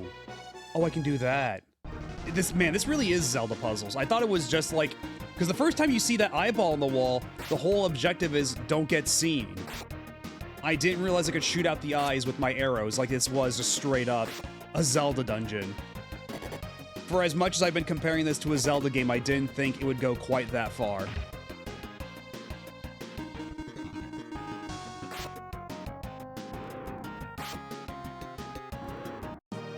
I should have had more faith / less faith.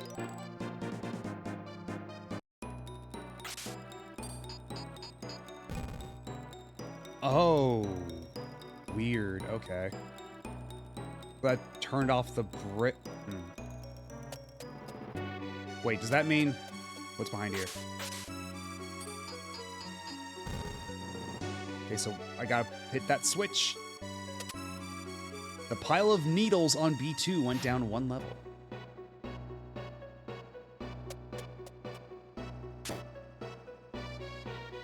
Again, calling it the pile of needles is very, very odd.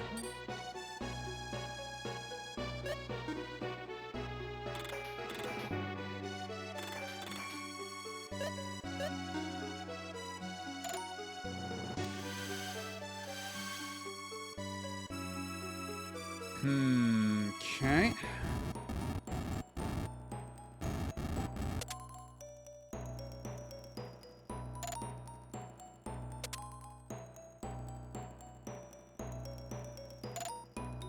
Well, now what?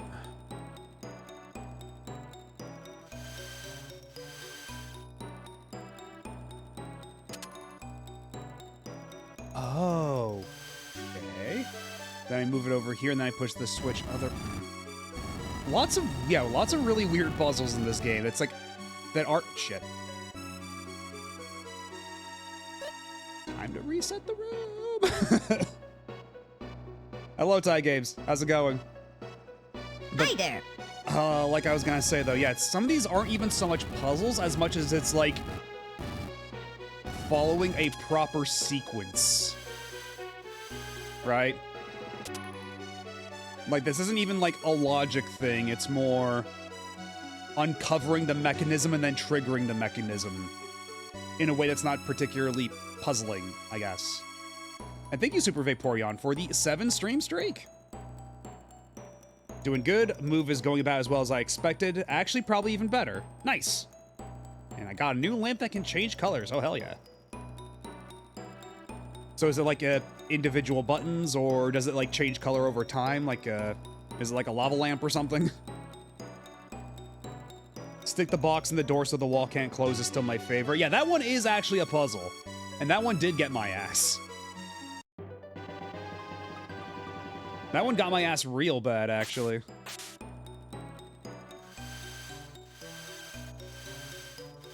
It changes color through an app, and I could use my phone and my jukebox that I made to control it.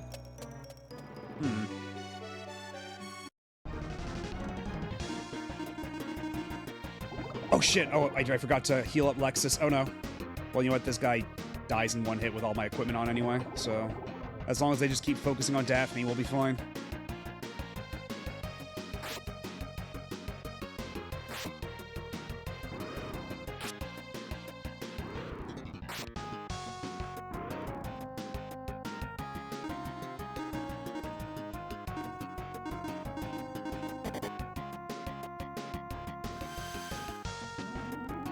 But yeah, I'm always a little... I always feel a little uneasy about stuff that's like so app controlled like that, because what happens when you upgrade your phone enough that it doesn't support the app anymore, you know? I feel like a lot of technology has fallen into that trap. Is there at least a fallback for changing the colors? Like a physical switch anywhere? Because if you just lose out on the convenience, that's one thing. But if you lose out on the functionality altogether, that's really unfortunate. It's just a light bulb, I can literally change it. I guess so, yeah.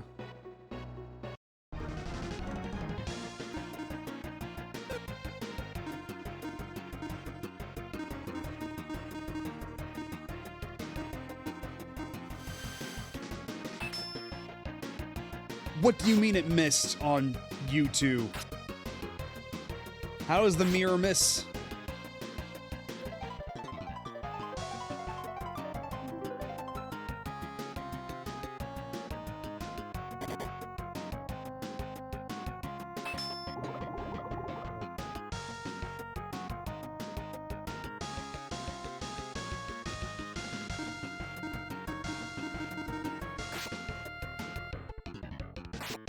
Smart things, if exposed to the internet, can turn to bots for bot farms. Wait, what? Are you for real? That's insane.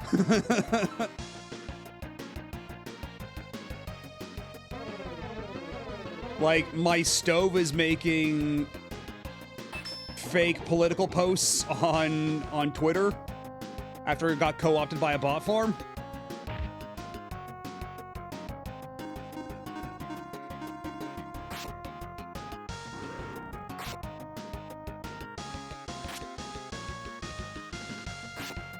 Some real...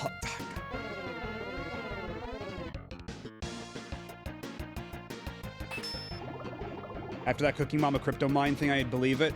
Well, the thing is that that Cooking Mama thing actually turned out to be bullshit. It just, the game was just super unoptimized, but people just kind of assumed it was mining crypto, like it was a rumor that got way out of control. Cooking Mama was actually not using your Switch to mine crypto.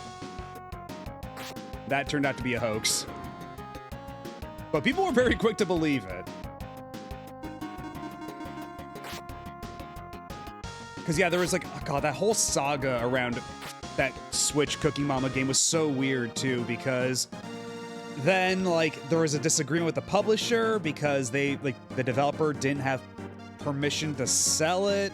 or something, or the publisher didn't have permission from the license holder, and then they had to take copies down, and then there was the whole crypto rumor.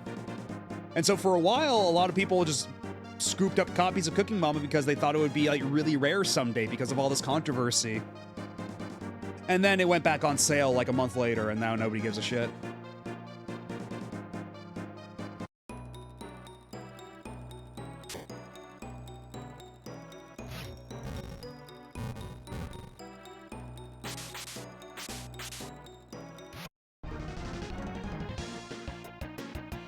Blaming every frame rate dip on crypto does sound like a good bit.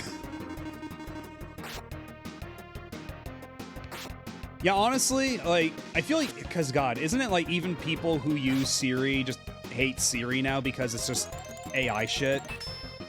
Although I think on the iPhone you can at least turn off AI.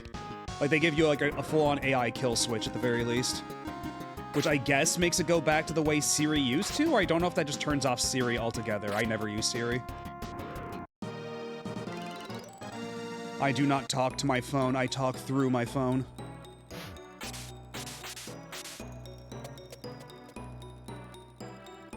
Yeah, that's the impression I've gotten. Like, the whole Apple Intelligence thing seems to have been a real boondoggle for them.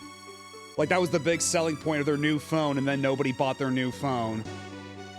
And they couldn't really find a niche for their AI stuff, so they just kind of went, you know what, we're just gonna tell our shareholders we're still committed to it, and then we're not actually gonna do anything. Because, like, when was the last time they even said anything about their AI ambitions? I feel like it's been a minute.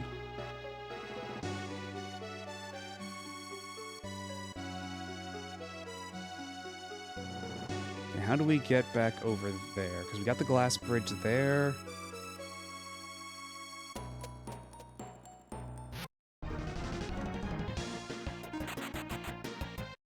For things like Google, they changed so much about their assistant to get you to use Gemini. I think it's called that. Everything just doesn't work. I can't even call my mom without referring to her by her first name. Yeah. That's why I just push the shit on the screen with my finger. I don't even use my voice. Because I was always kind of like wary about that shit just not working right.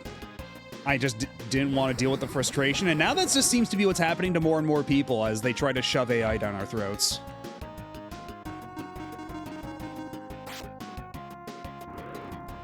I have a smart fridge that I keep the Wi-Fi off. Honestly, the fridge was expensive, but after 17 years of an side-by-side, I'm very happy with my French door.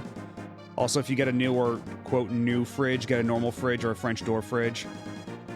Yeah, I've got, like, the, because the French door one, that's just one that's,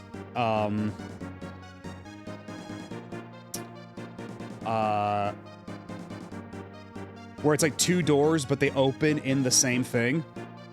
Because, yeah, my dad had a side-by-side fridge, like freezer fridge thing, and the freezer side, like, it's always so compact as to, like, you can barely fit shit in there.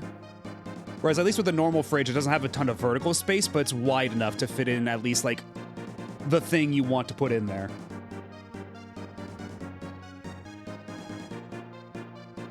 It would be a lot easier if my phone didn't let me, like, press 5 different times to get the call button for a specific contact. It's getting so bad that the Commodore released a flip phone that's $500. It can barely do anything, and that's its selling point. Yeah, I heard about that on Jeff Gerstmann's podcast. How they say, like, dumb phones are too dumb, but smartphones are too smart. We made a phone that's in between. And, like, I guess that's something. I don't know if it's $500 worth of something, but I guess we'll see how it pans out.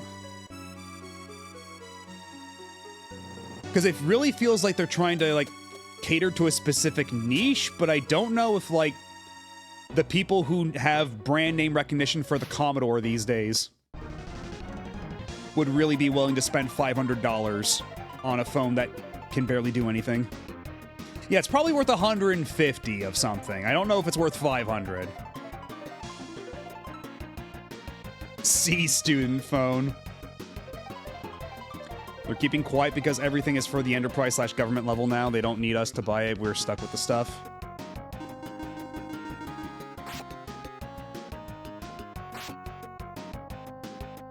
mean, even then, they're losing money hand over fist with all this shit. Eventually, like, this shit's just gonna become untenable and they're gonna collapse under their own weight. Like, the government will keep pumping money into them, try to keep them afloat, but after a certain point, the bottom will have to fall out. Just wish it would happen sooner rather than later.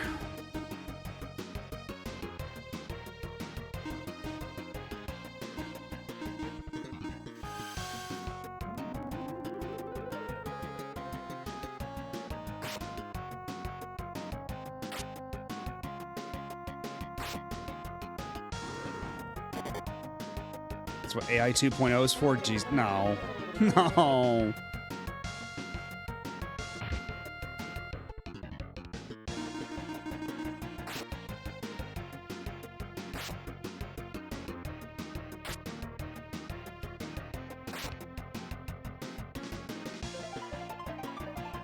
Everyone in the US government has to watch the movie War Games before they end up doing War Games. Honestly, given the people who are running the federal government right now, I bet the lesson they would take away from War Games is just going like, they're a bunch of pussies, they shouldn't have stopped the computer. That computer was based, actually.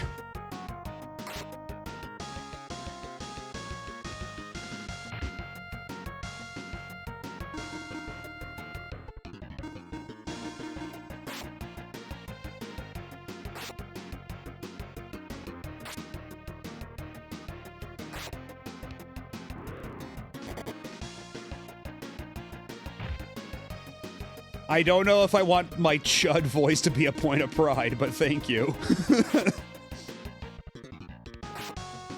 I would have the computer win the War Games. I will say we have the dumbest collection of people in charge of nukes, and none of them still want to use nukes. Now, them launching impotent war campaigns that accomplish nothing, yeah. I should probably fix sailing up right now with my antidote.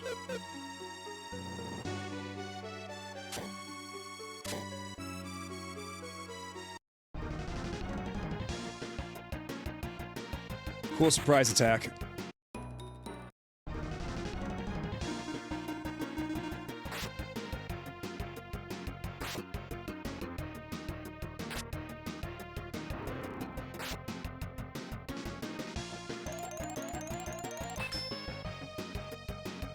The French had a solution for this. They certainly did. I sure wish, I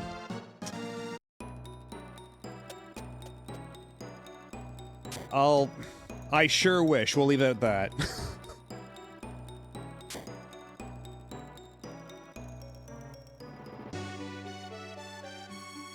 But the fries are so delicious, though. The fries are so good.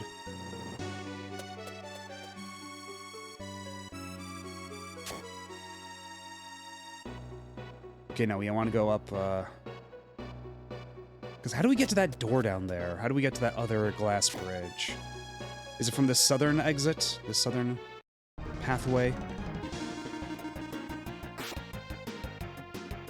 I lived through that freedom front, like, because it was really weird being a French kid back at that height of post 9/11 distrust towards the French, because they're not going to be our allies. They want us to fight in our totally based war. We have to rename French fries into freedom fries. It was very, like, as a kid, I wasn't even so much offended as much as I was, like, kind of scratching my head. Like, I just thought it was the dumbest shit. Like, at a certain point, you can't even take it personally. Because nobody pulling this kind of shit is putting much thought into it themselves.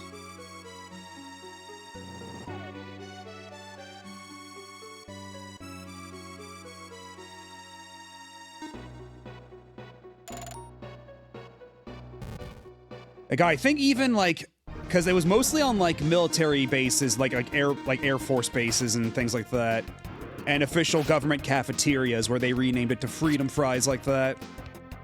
You know, mostly in government institutions, and then even then, they rolled that shit back, and they basically had to make a public apology, like, yeah, that shit was stupid, we're sorry.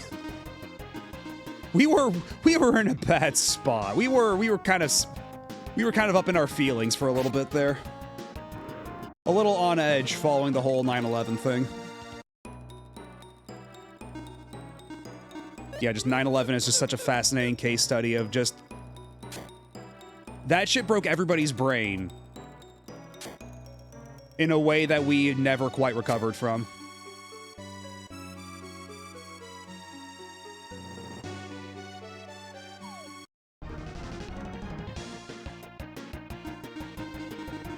Yeah, we are kind of reliving it all, aren't we? Time is a flat circle. We've reached the points of aughts nostalgia where we're starting to get post 9/11 nostalgia. Hello, Zephon. How's it going?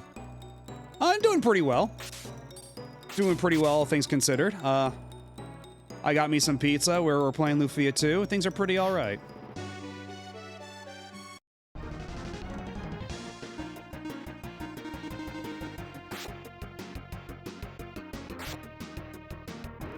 Yeah, we could be in another deep recession.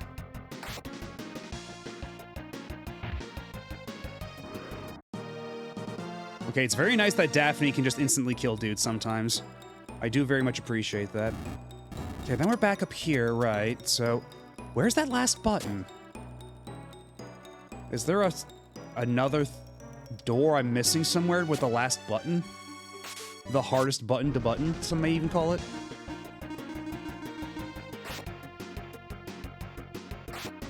Eating a slice of pizza while your Gatorade casserole bakes.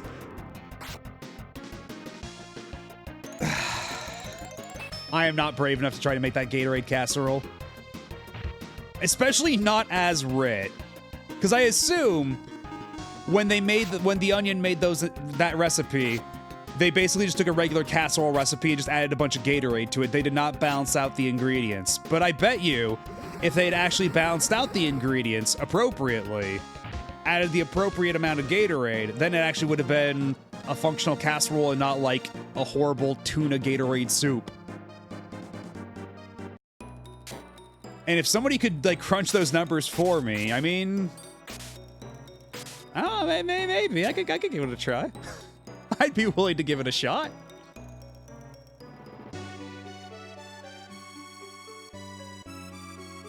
Fun fact, kiwi fruit was formerly known as Chinese gooseberry, but it got freedom fried when China went communist.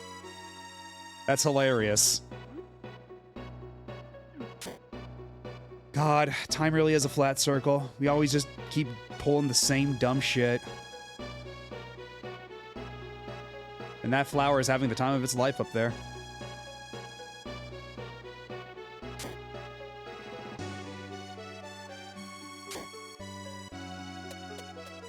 I don't know if I need that much sodium in my life, but the electrolytes are good. They'll keep you hydrated.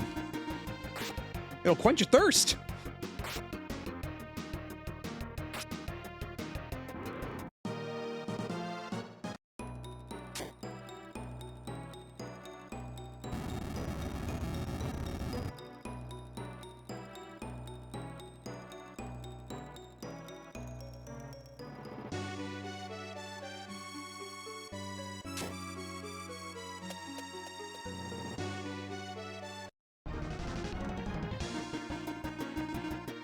He has a casserole that both nourishes and hydrates. The casserole that'll make you perform better in your sports. That'll give you a more efficient exercise.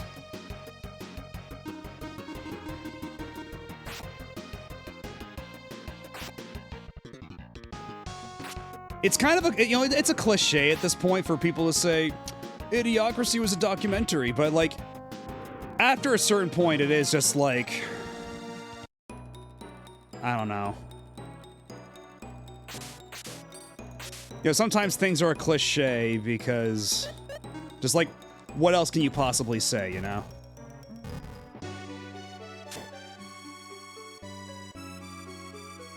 Like, in many ways, reality has surpassed our worst fears of just how dumb shit could get.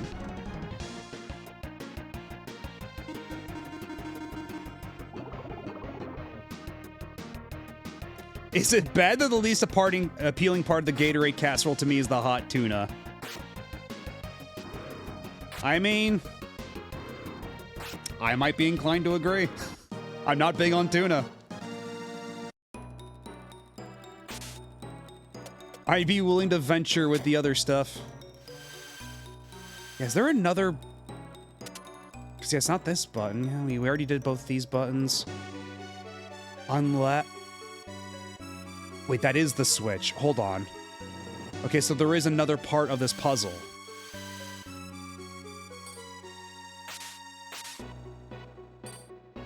Because that's right, I never actually flipped the switch here.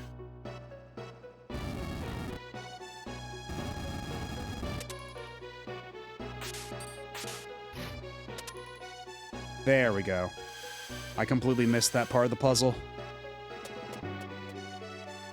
And here I was talking about how this puzzle wasn't really a puzzle.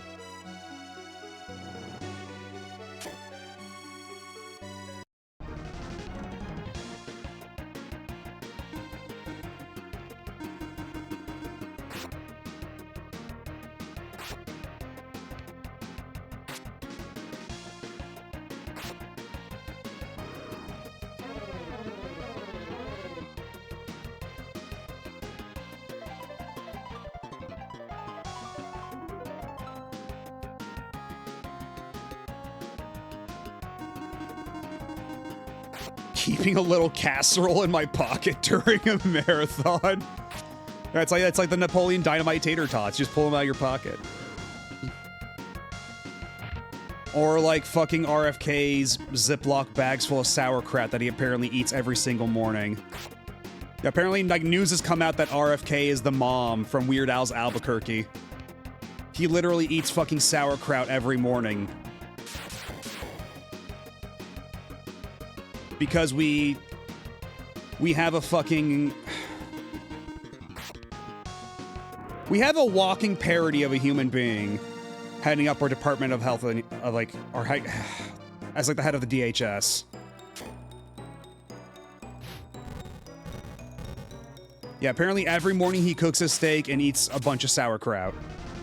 And his wife even says that sometimes he'll get into the car with a little bag of sauerkraut and ask his wife if she can keep it in her purse for a bit.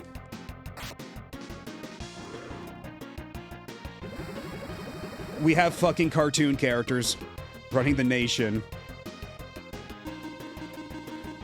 We have the fucking cast of Always Sunny in our administration.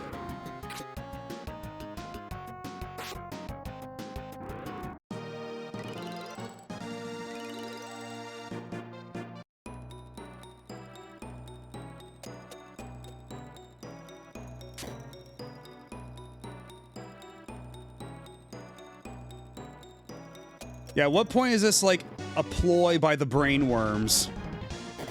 Oh, those guys run up fast to you. Jesus.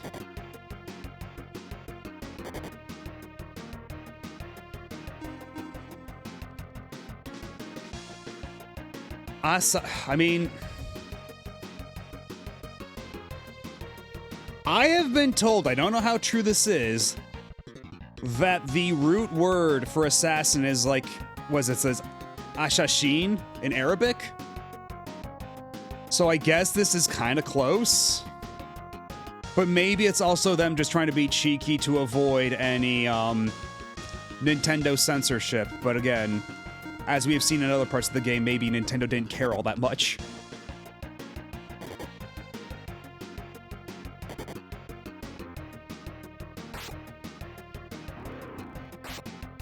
Asashin is a character in Ace Attorney, right?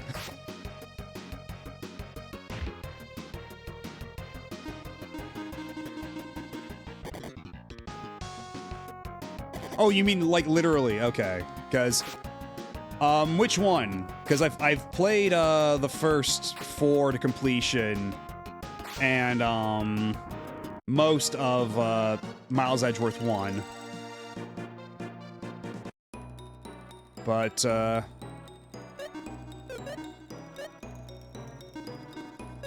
have not played all the way through 5 and 6.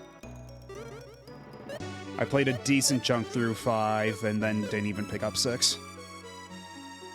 Big spoiler to the point where I won't tell you which one. Gotcha.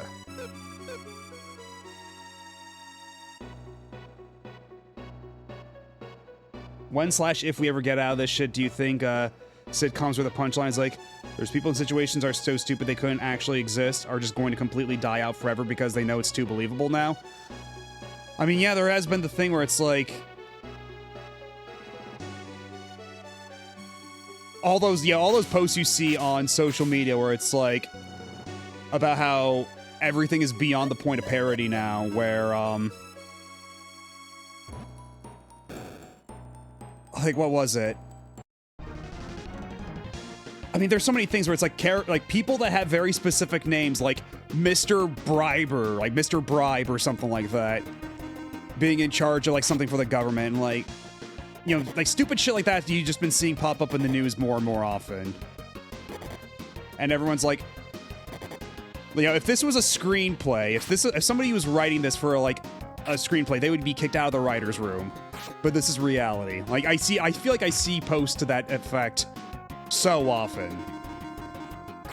But I don't know, maybe this will just make writing standards a bit more lax for the next couple decades. Like now that there's actual historical precedent.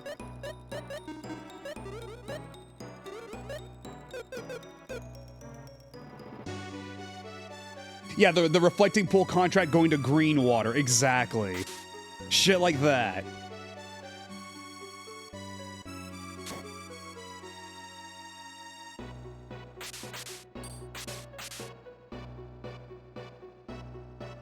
What is this scary creature?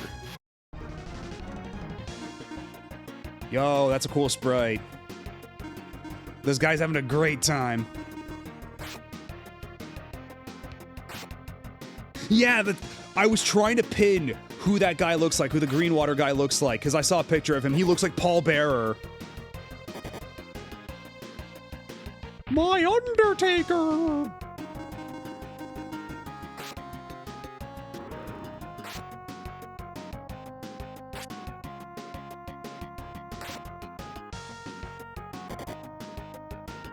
Paul Bearer is he was a character in wrestling for a long time ago, but yeah, he was the Undertaker's manager. Because the whole thing with the Undertaker is like he's a zombie. Yeah, he had the magic pot for the Undertaker. Wrestling's kind of stupid if you try to follow along the storylines. Like wrestling's kind of stupid like that. Magic is real. Like, the Undertaker's a zombie.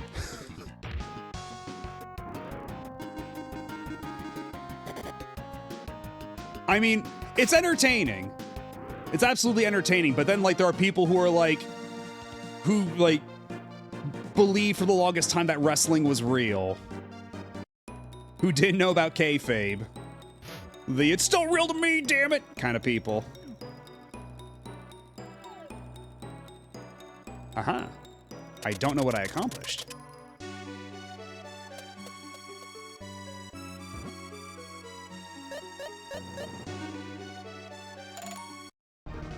The only thing that sticks into my head from wrestling is Shockmaster. The Shockmaster.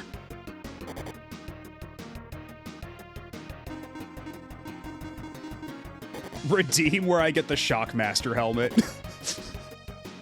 And I have to speak in that voice the entirety of the time it's on.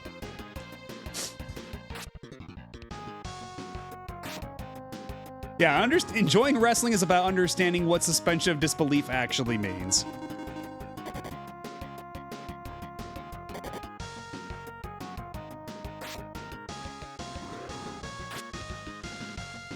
Captain N, the Shockmaster. Oh, Maxim's dead. I should probably fix that. This ain't about him.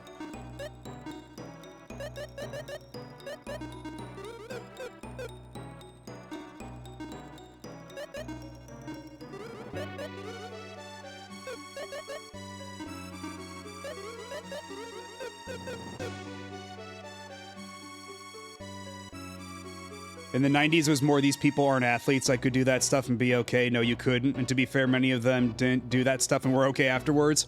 Also, people saying Bret Hart dying was a false flag / he's still alive dummy stuff.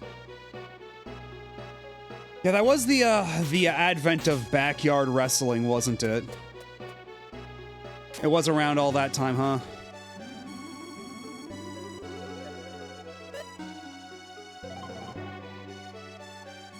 God, that fucking backyard wrestling game with playable ICP. I wonder if that's got retro achievements. You have that game? Is that game even any good?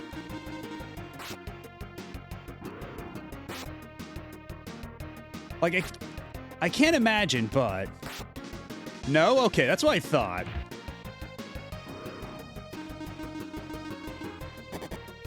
I'd be surprised if it were, but, you know, stranger things have happened. The only backyard I'm looking forward to is backyard baseball, baby! Yeah, but if you do, stick to the original PC ones, because I did watch Masumi play through one of the GameCube ones, where they really went into the whole, you can play as the professionals when they were kids angle, and that shit seemed really dire. Because, like, the whole thing with backyard baseball on PC, you know, back when it was being done by Humongous Entertainment, like, their whole thing was really lavish sprite animation for, like, because they had a history in point-and-click adventures on computers. Like, that's Ron Gilbert's company. So it had really nice 2D animation for a PC game. But then they went whole hog into play as the stars when they were kids, and it's now, like, the most bargain bin baseball game you can imagine.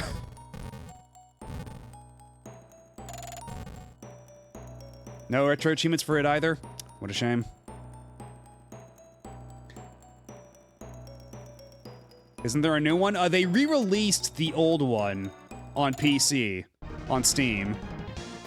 Oh, so do these guys always get surprise attacks on you unless you get a surprise attack on them first? Is that how they work? Hello, Manos. How are you doing? My wrestling era was short-lived. SmackDown starts to Cactus Jack, setting a 2x4 on fire, tables / ladders on chairs. Oh my, I knew nothing would top that. Jesus Christ, they're so fast. Week-long vacation, let's go. Hell yeah. Guy's dead. We'll have to see what we can do about that.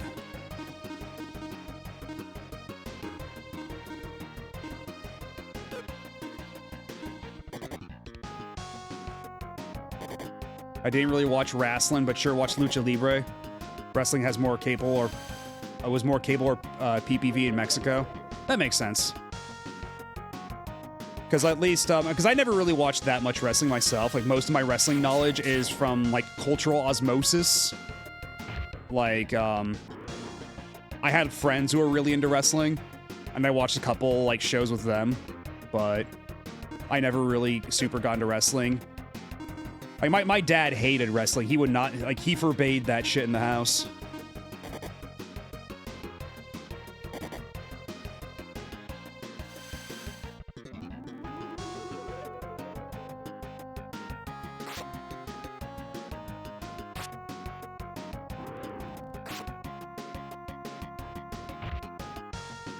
So yeah, a lot of my wrestling knowledge is pretty surface level, admittedly.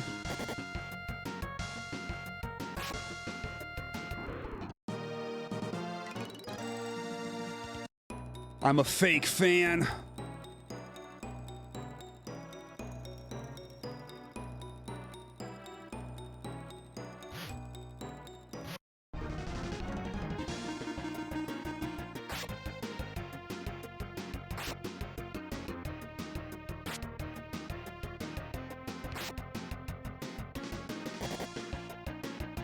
One badass hedgehog. These do look kind of like the Black Arms. Only if they didn't have legs and they had mouths. Otherwise, they're kind of dead ringers.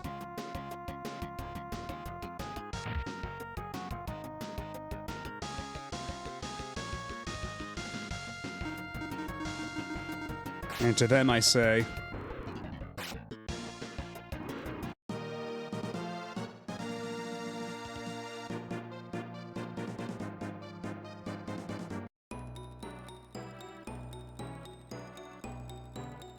They do look rather jovial. They're so happy to be here. Actually, you know what? Wait. Guy died, so he doesn't have enough IP to do his dive for once. Because these guys are flying, he can, like, instant kill these dudes with dive.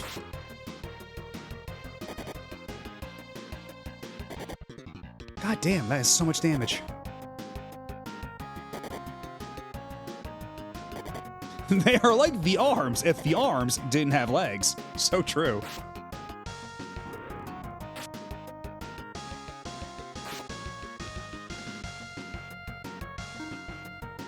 Okay, you don't have rally, do you? You do. Okay, good.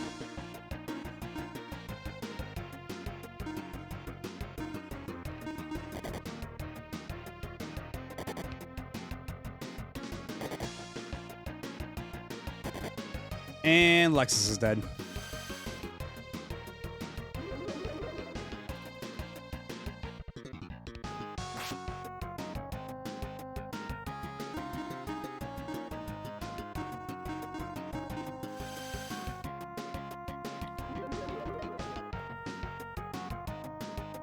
You gotta stay away for this, Lexus. You need that XP.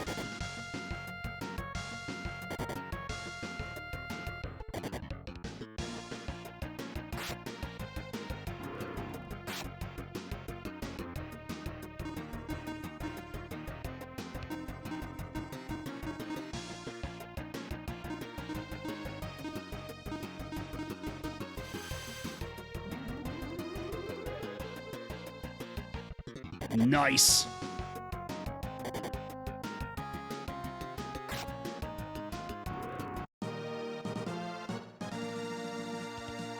I have a lot of gold, as it turns out. I have a frankly astonishing amount of gold.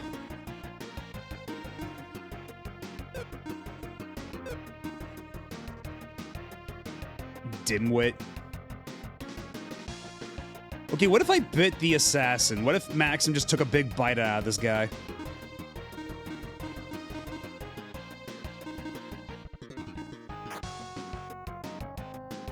And Guy died. What else is new?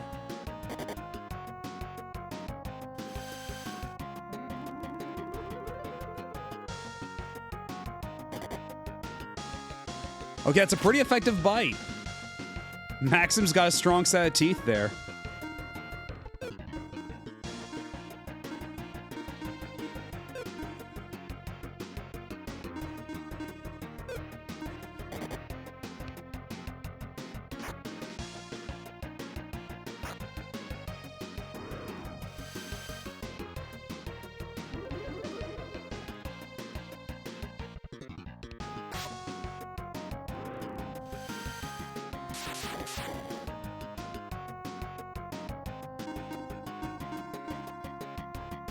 Actually, let's have you cast Stronger again on Guy. Guy really needs it.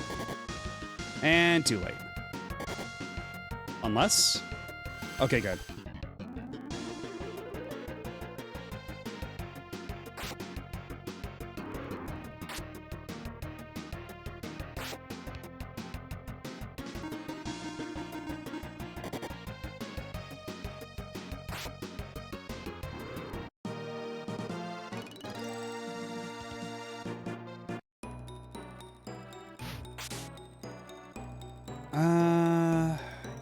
Yeah, there's no way to actually get down there that I can see unless there's another hidden switch.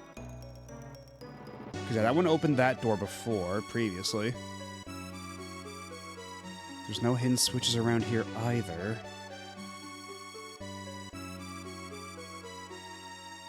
But there is some kind of trick here. Because I need to activate some manner of switch. Oh God, and once I go back downstairs, like the instant I get back upstairs, it's gonna repopulate with monsters. Not looking forward to that. But I don't really have anywhere else to go, I don't think.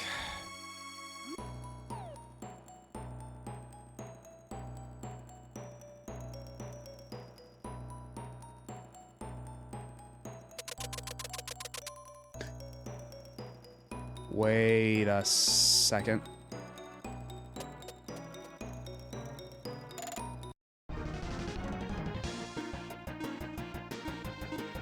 I think it might be that switch specifically. I think it's like, it'll activate the other doorway and such.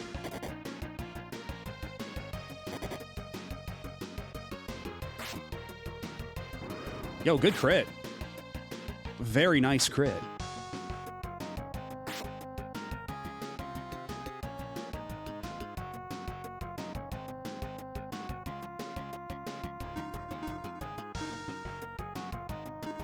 Well, probably best to keep you looking nice and alive.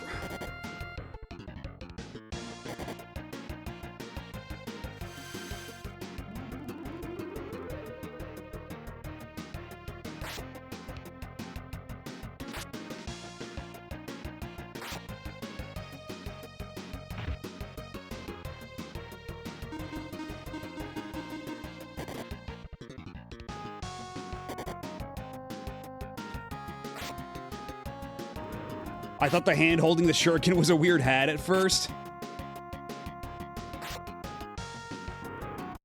I guess I can kind of see it. Kinda. Is there another way downstairs now if I...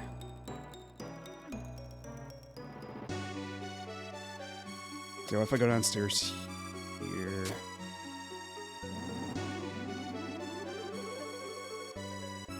Well, we'll just save here again.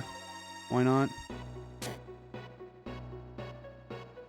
Because, yeah, then we go through this door. Okay, no, but you need... Ah, shit. So how did I get on that side before?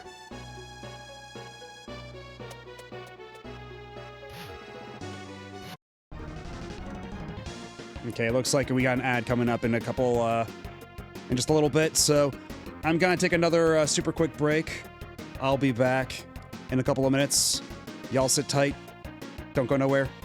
We shall resume momentarily.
And we are back.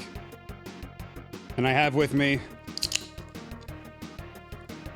a Mountain Dew Baja Blast, as per usual.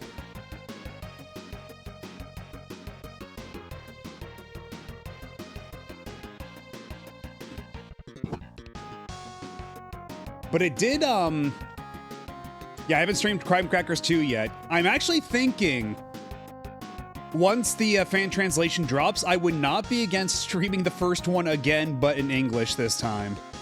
I would not be against that. But if it was a pie, oh, now we're talking. Hello, Tactical Taffy. But yeah, I was gonna say, it got me thinking, you know, how they have stuff like the Baja Blast pie and everything, but they also have all these things like, zero sugar Mountain Dew Code Red and zero sugar Mountain Dew Voltage and stuff, but so much of that stuff we don't get over here. We don't have zero sugar Mountain Dew Code Red here, and I would kill for that shit. I love Code Red. It's way too sugary for me now, but I love that shit. You know? So I was thinking, maybe someday I move to one of those test markets where they just dump all the shit that, like, isn't gonna come out anywhere else in the country for, like, another several years. Or maybe never gets released at all. Maybe it's only something they release in those test markets and they never actually see fit to release it nationwide. I would have so many stories to tell.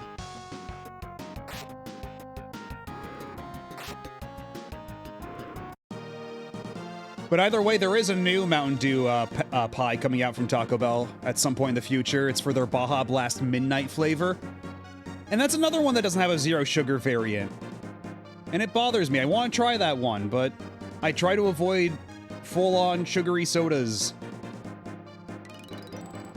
Because that's like your entire sugar budget in a single drink. That shit's vicious. Maybe wait for it to get retro achievements. It depends on, you know, how soon it gets a set, right? Because, like, part of,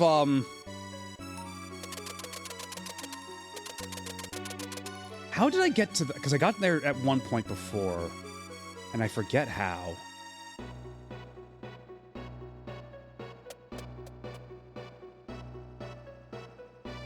Did I get through it from, like, another... How did I get there the first time around? I guess I walked up from the stairs down here, huh? There's gotta be another... Is there a way to... Oh, wait, I'm an idiot. I'm a horrible, stupid idiot that smells. I'm a big, stupid idiot baby.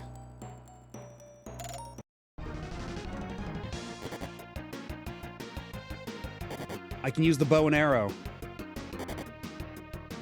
Over here, we don't even have Mountain Dew. I feel like I'm only seeing Monster Energy the past decade.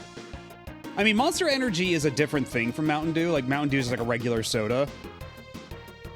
Like, it's got a bit more caffeine, right? But not as much as like an energy drink or anything. Yeah, it's mostly just sickly sweet, and that's why I feel I actually really like the zero sugar versions, because they're slightly less, like, they're less sweet. They're still pretty sweet, but they're way less sweet.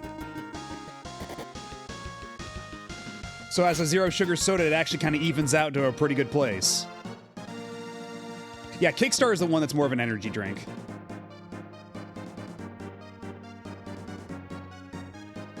Mountain Dew tastes like if you squeezed a tart tangerine into a bottle of Sprite. Yeah, that's pretty, fairly accurate. And hello, Baydog. I find I prefer the zero sugar Baja Blast to regular Baja. Exactly, same here. And honestly, it's gotten to that point for a lot of sodas for me.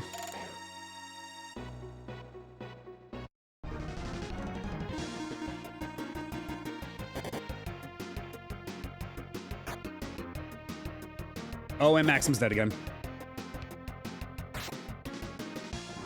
It does have the highest caffeine count out of just caffeinated soda. This is true. But still, it's not like...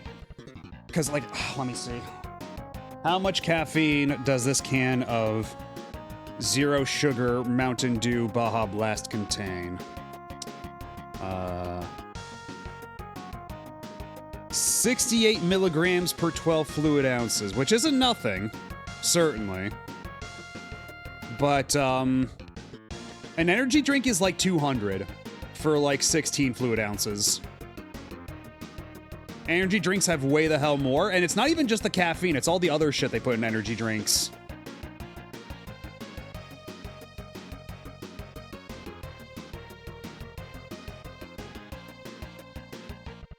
Like the, like what is it, like the taurine or whatever the hell it's called.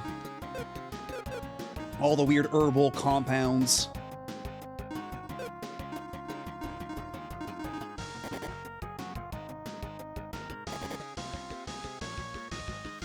Yeah, and that's another thing too, like, I'm not a huge fan of regular Mountain Dew. Like, I had another bottle of it not super long ago, at least the zero sugar Mountain Dew.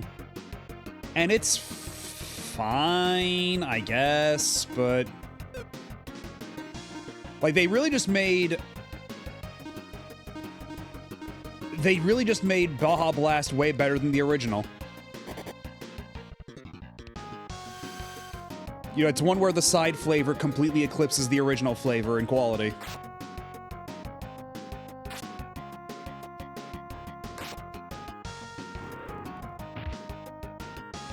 I tried Code Red once because I like cherry flavor, but unfortunately Code Red tastes like cherry mixed with normal Mountain Dew.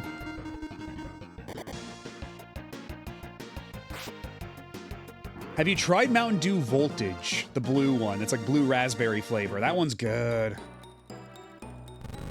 But unfortunately... Yeah, there we go. That was indeed the ticket. I'm wise to your game, though. Game.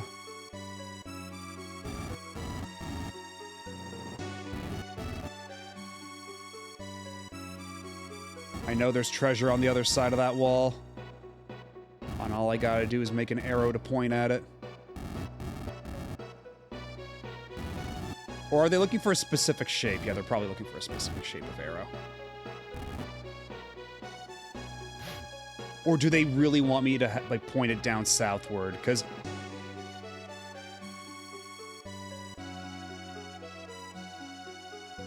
Oh, I fucked it up. Okay.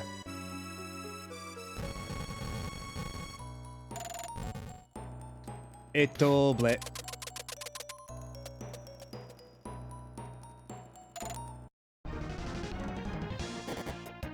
If I'm paying import prices, I'm just getting Dr. Pepper. Smart! Dr. Pepper is the superior soda on the whole. At least, Diet Dr. Pepper as far as I'm concerned. But, if you're still about the sugary sodas, then absolutely Dr. Pepper.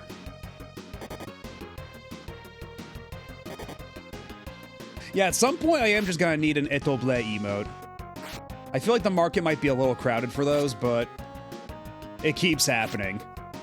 It just keeps happening. Not to mention, it is a Kosuke Fujishima thing.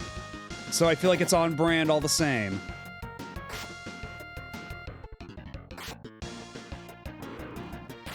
How many open slots did Partner get me? Partner got me an extra animated emote slot, but it gave me a lot more like tier 2 and tier 3 emote slots, and a couple extra like bit slots and more subscriber badge slots. Stuff like that. But yeah, it's a lot of them are for tier 2s. And I feel kind of weird about tier 2s, because, like, it's a really weird balance, right? Because I don't want to pressure people into being tier 2, but at the same time, if somebody is going to be a tier 2, I want them to be, like, kind of rewarded for it. It's a weird chicken and egg situation, I guess you could say. One of those things that I don't really know, like, how to square that circle. So I'm still, like, working out, like, how much I want to do tier 2 stuff.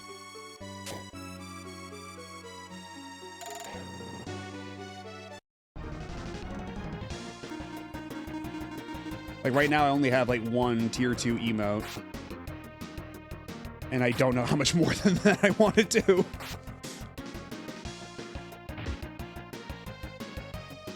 And I do have a bits emote too. But that's because that one is absolutely cursed and I need to limit its power. I need to limit its reach. I cannot just hand my chat a loaded gun.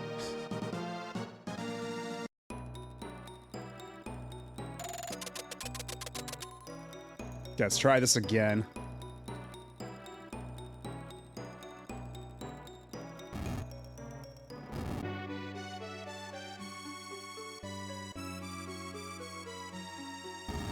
Because I guess the idea is you just want to cover up all the boxes there, yeah?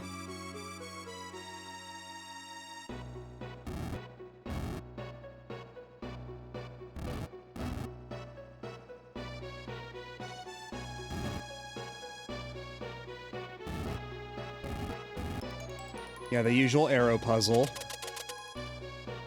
And then if I take it off, okay, then I'll retract the bridge, but then if I put it over here, to the opposite end, I saw that room full of treasure, you can't fool me. Okay, perhaps that's not how you get that room full of treasure. How do you get to that room? I saw that room before. Wait, no, that room was on a higher elevation, wasn't it? So maybe I'm being a little premature here. What do you mean you can't give me a loaded gun? Oh, no. Oh, God, what is it? Oh, dear.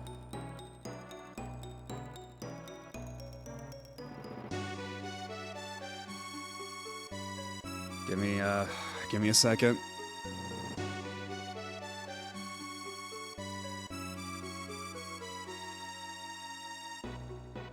What the Jesus Christ?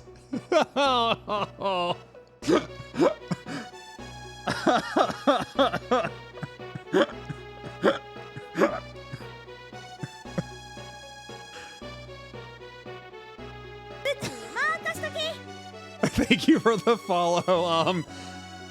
What a time to come in on. I apologize for what we're. They turned me into a cube, Morty.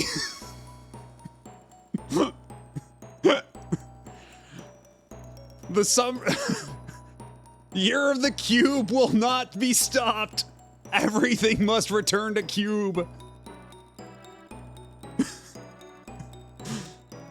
Meadow box. Oh God. And even the frog is cube. Cube. I know Cube before is a game, but hello, Tearfig. Even though, oh my God, even all the bricks are cubed, and the torch is a Minecraft torch. It's like Spore, but with cubes.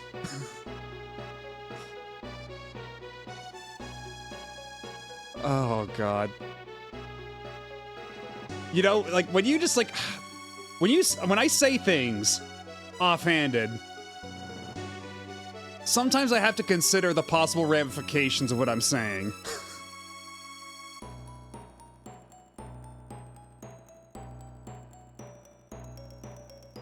Like, when I just say, oh, what if, you know, a cube game, haha, then...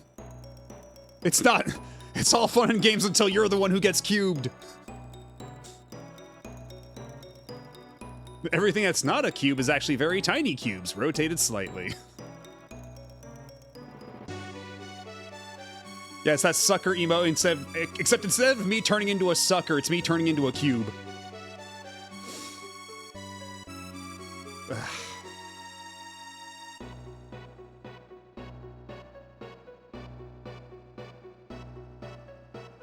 Ah, good heavens. I mean...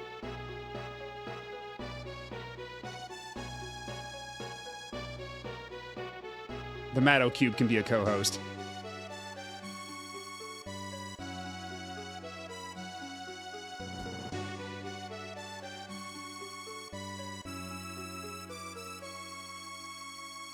I think I need to fly over, or I think we need to fly over and break Screen's hands. They're too powerful. But you'll just get over there, and then we try to take a swing, your hands will become cubes. We're powerless to stop it.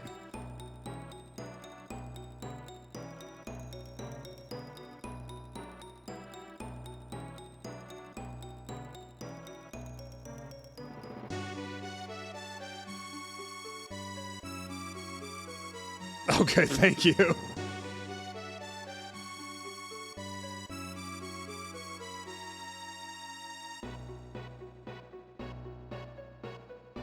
Okay, let me give me just a second here.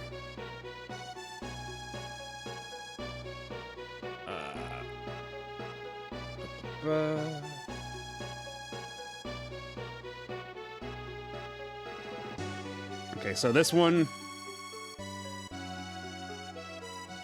Get that, and then there we go. We have tonight's co-host.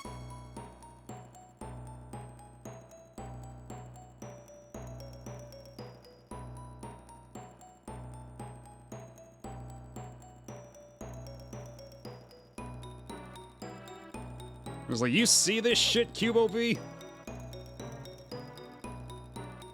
Thank you for the art. Thank you for the cubes.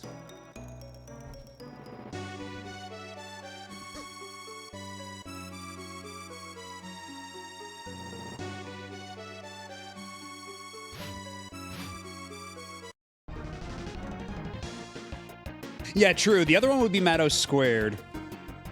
We're all about that cube life now. It's the year of the cube. We gotta stay on top of it.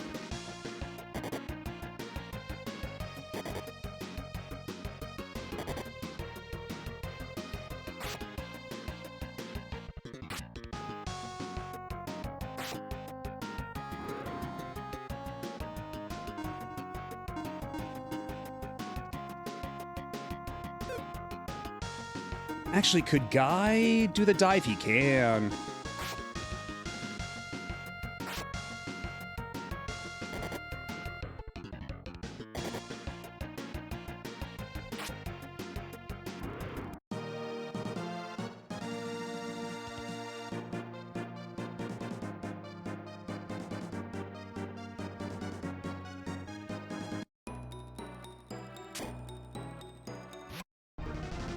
Almost try to jump scare me. Like how your glasses aren't cubed at least.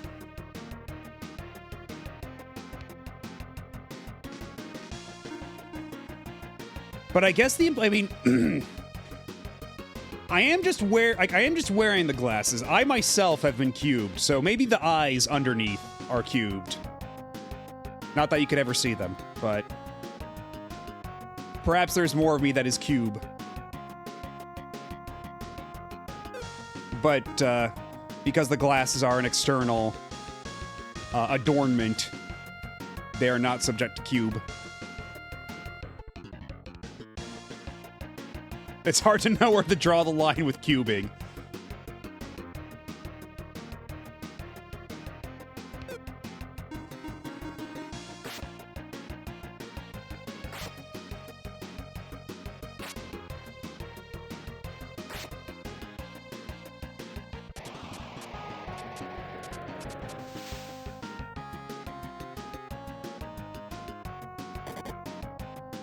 No, it's very easy to know where to draw the line. It's always perpendicular to the other two.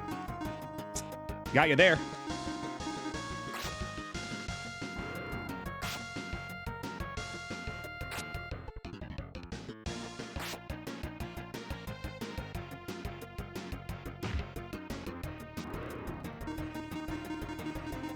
Yeah, nice call for help, idiot. Get parish punched. I'm actually kind of surprised that Daphne seems to be pulling the most weight in combat out of any of my capsule monsters. That parish punch is doing a lot.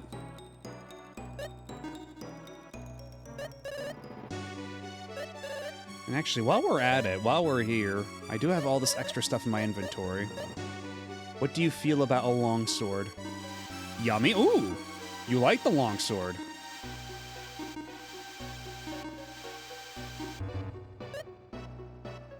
What about the flying axe? How do you feel about the flying axe? Okay, also a fan. How about the roomy helmet? No.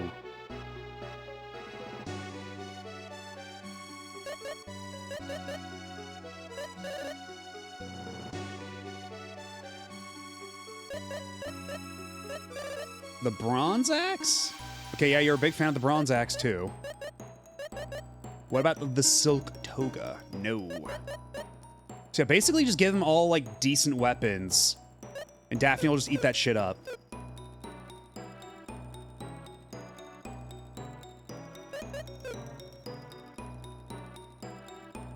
I don't want no trouble, Mr. Vampire.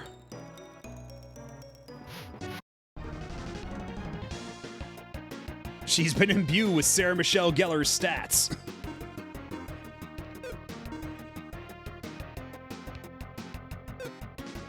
So does that mean Shaggy is imbued with Matthew Lillard's stats?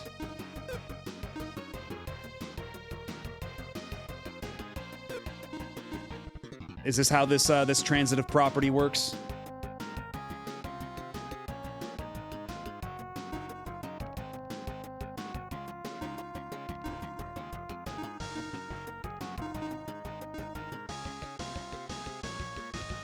Let's see. Bravery is defense. Yeah, let's just start actually casting buffs on us. It would explain why Shaggy keeps dying to ghost faces. You got a point there. Imbue with Scooby stats. Your capsule monster is now CGI. But will my capsule monster give me the Game Boy Advance secret code at the end of the game?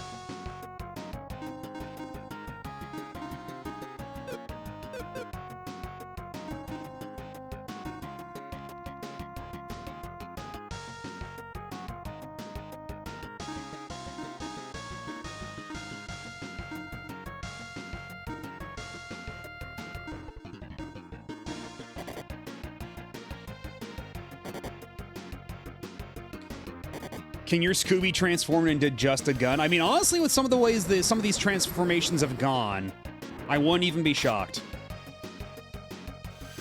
Like, remember, this little... What Daphne here started out as a radish. And now there's like a tiny little, like, gnome warrior thing. Also, Scooby started off as an armored dog and then became a manticore. Shaggy started off as, like, a little ball of fluff and then became a fairy, so... It's really anybody's guess which way these evolutionary chains will go.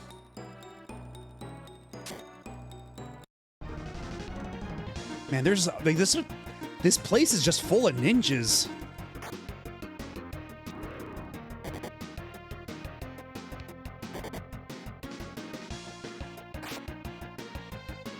I don't know if we stumbled into some kind of ninja hideout or if this is just where, whatever that kingdom's name was, I forget already. If this is just where they imprison all their ninjas.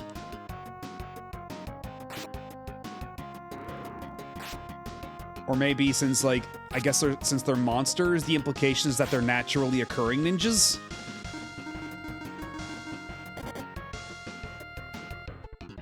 Like how in Pokemon, you can just find Sock and Throw wandering around the fields. Like, there's just these little animals that are just walking around in geese.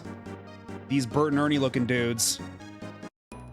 Just roaming the fields. Eating off the floor. Shitting in the woods.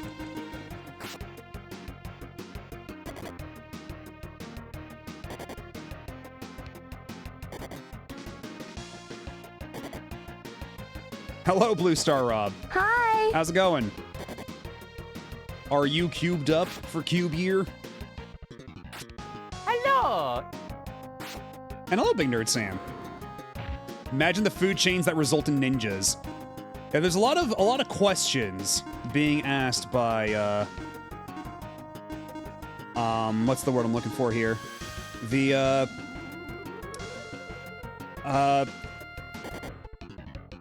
food chain here, like there's the variety of creatures in this dungeon. Not biodiversity. I don't know the word. I'm blanking on it super hard. And hello, little Ryuneko. It's 1,000 years of Cube. May the year of the Cube last for all eternity. May we all return to Cube.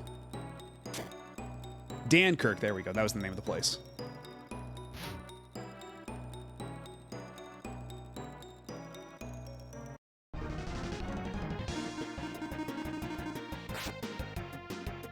Doing good. I love the GameCube.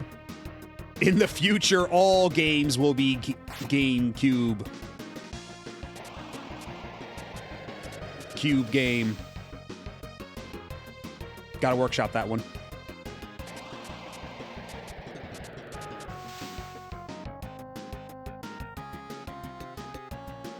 Don't give Masumi more work. That would be funny, though. If, as part of the GameCube challenge, she also has to play all the Cube games. As a bonus round. Sorry, you gotta buy the PS5. You gotta play God of War Lufia. Or Lufia, however you pronounce that. You gotta buy that J.J. Abrams live service Cube game.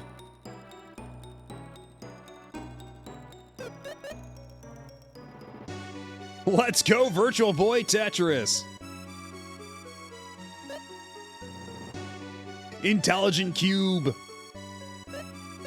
Okay, but unironically though, Intelligent Cube whips ass.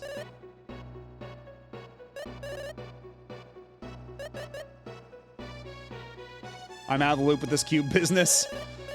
Okay, so you may have noticed that in recent game preview showcase things, like the Jeff Keighley stuff, there's been a very weird amount of games that have to do with with cubes. Like, there's that one J.J. Abrams game with, like, the giant Rubik's Cube in the sky, and then there was another live service game that just came out and then just shut down already. That was about another giant cube.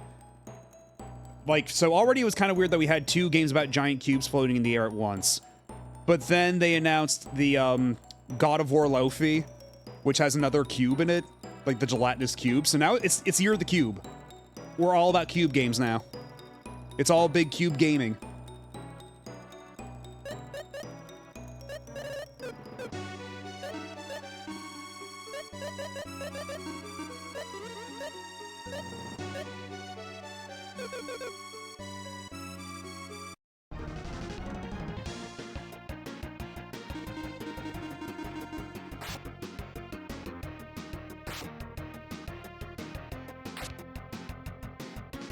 In the few years, we're gonna have the Year of the Cone. You know what? We need to go back to orbs. Orbs are a time-tested classical video game shape. We need more orbs. And I'm not just talking about balls. Balls and orbs are different.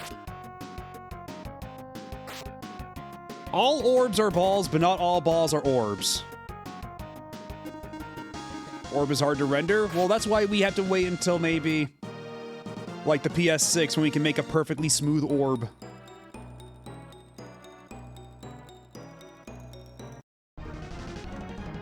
Orbs 3D doesn't hit the same.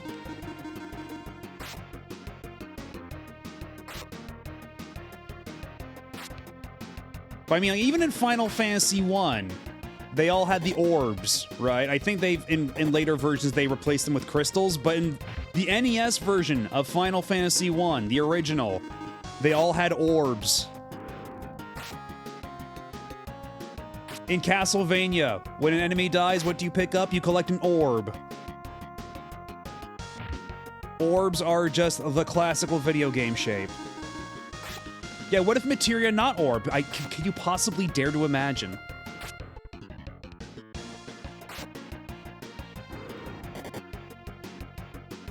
Yeah, and what about, yeah, the final boss of Final Fantasy, was it 9? That's Orb?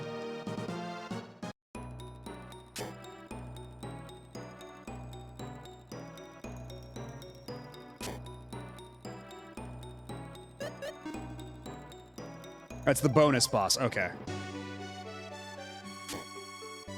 Sometimes Ozma is cube.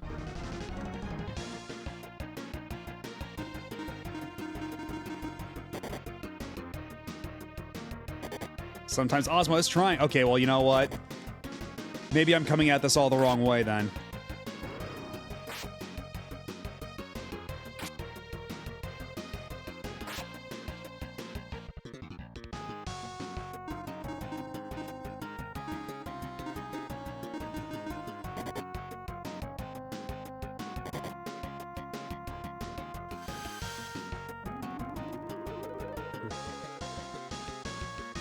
Now I think of Cobra Leader from the G.I. Joe movie. I never saw the G.I. Joe movie. I've never been a big G.I. Joe person. I don't know. That one just kind of passed me by. Like, I was never huge on Transformers outside of Beast Wars either. But even less so G.I. Joes. Because, yeah, like, Beast Wars is the one that, like, I grew up with. And then when they went back to, you know, cars and stuff, when they went back to transforming into vehicles, I was like, you're not as cool as a T-Rex. You're not as cool as this big gorilla. Or a cheetah. Fuck you.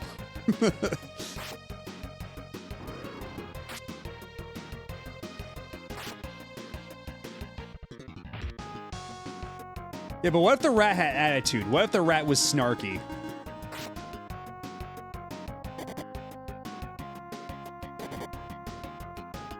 And what if the dinosaur, what if the T-Rex would always go, yes?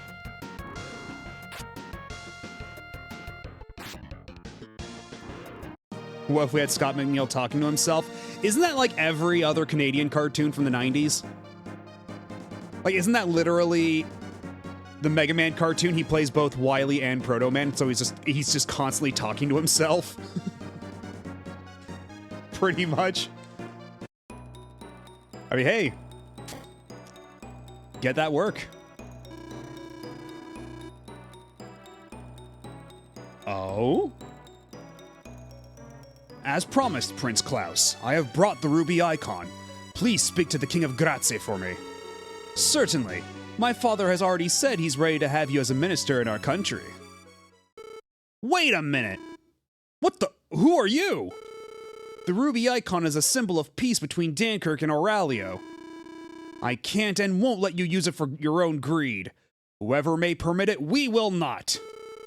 Who the blazes are you? Give us your names. If you insist. How about don't? How about fuck you? I don't need to tell you who I am. Here stands the invincible and mighty warrior Guy. And here is the warrior of justice Maxim. And here is the genius of the century Lexus. Lastly, I present the magical wife, Magical Salen. Hey, that's a really stupid name you thought up for me. What's wrong with it? I think it's cool. Are you trying to insult me? Get them! Get them!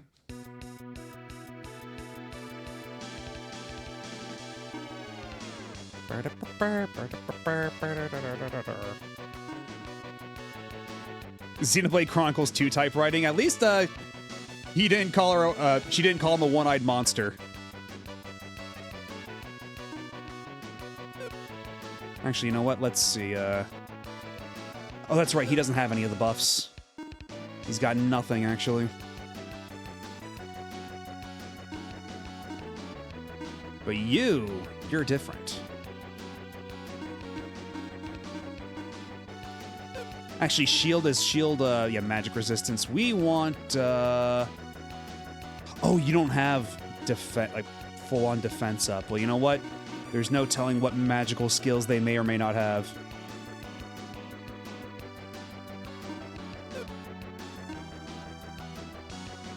Bravery. How about we put bravery on Salen at, like, priority number 1? Bomb attack would be really good, but courage is...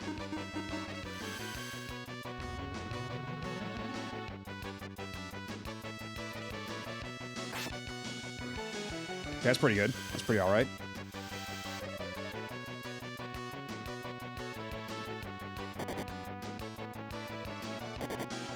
You only attack my Daphne because you know that you wouldn't stand a chance against the full lot of us.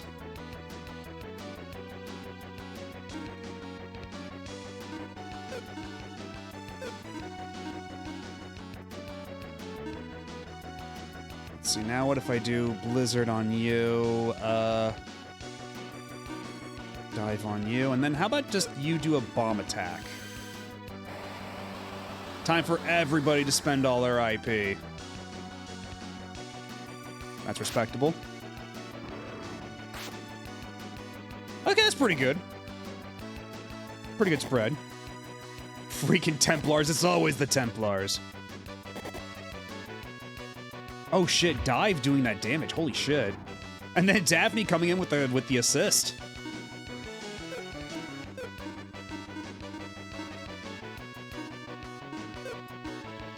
Okay, we have no more Dive. But we do have more Bomb.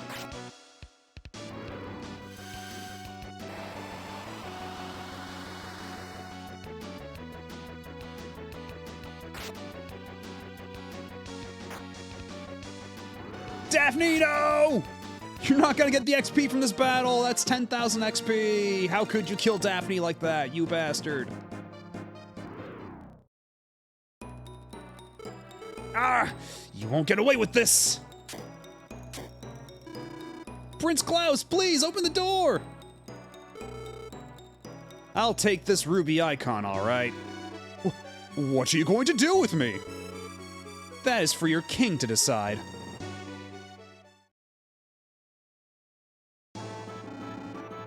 James, did you really? As king, I cannot forgive your conduct. You must pay for your evil deed. Take him away.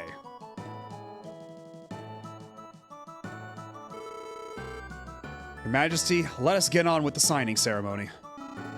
Indeed, for eternal peace between our neighboring lands. Will things be okay from now on, Maxim? Well, the rest is up to Dankirk and Aurelio. There's nothing more for us to do here. Yeah, I guess so. Meanwhile, that queen in the corner just cackles maniacally. And we're just gonna shrug it off like nothing's really wrong. The signing ceremony ended peacefully. This might signal a new start for Dankirk and Aurelio.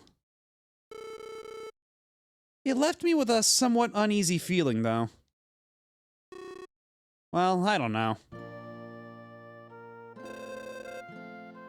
Prince Leon, let me give you back the ruby icon. Oh no, I gave it for peace between our countries. I'm sorry, but I can't accept it. Please, it belongs to Aurelio. Besides, I just switched it for an imitation. Our secret. I don't need it anymore. There is something in this country I want more, but I shouldn't say what. I beg your pardon? Princess Thea, what I really want is...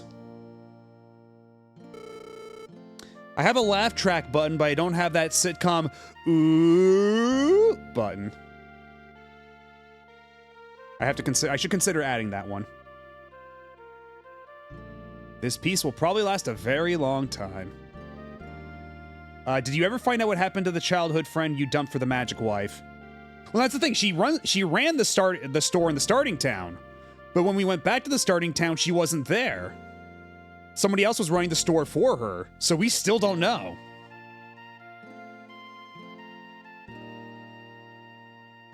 The laugh track works for this scene. I'm sure nothing will go wrong. Well, if you insist. Yeah, good thing Kai didn't have to give her a name.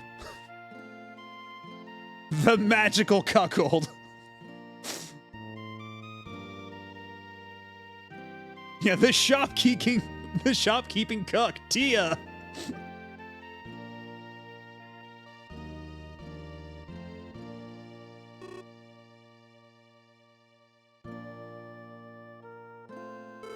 I don't know how to thank you. Please come and visit my country someday. Okay, but you know what I really want, though?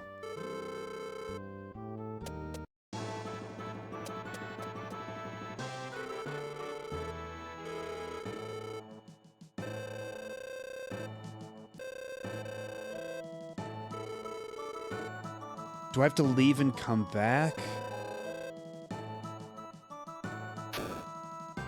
You gotta visit him in his country to get it. Gotcha, okay.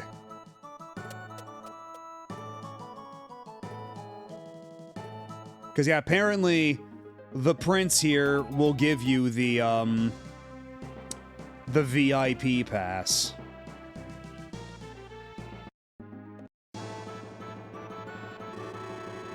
Farum Kingdom lies beyond the Watergate. The tower northeast of it is emitting something. This has caused quite a stir in Farum Kingdom, I hear. I guess we really did it. We gave the ruby icon to Dankirk. I heard the princess of Farum Kingdom is looking for a husband. That's hard if you're a princess. Good thing we became friends with Dankirk. They might have attacked us, you know?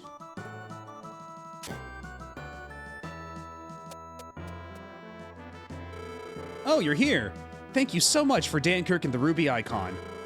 We'll keep the Watergate open for you. Please go through at your own pace. But you know what else I want. I thank you again. Oh yes, as thanks, let me present you with this VIP card. Gets the VIP card. You can go to the VIP room in the basement of the casino on Forfeit Island with this card. Oh, God damn it, it's not doing the sounds for the alerts on here. Hold on. Always something with Windows. Always something. Let's see. Mixer. Put it here. Set it to,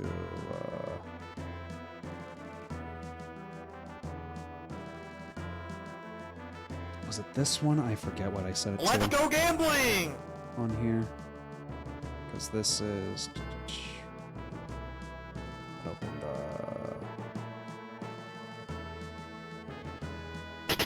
Aw, dang it! Give me a second. Give me a second. Okay, this should be good. Let's hit the button again. There we go. There's the sound.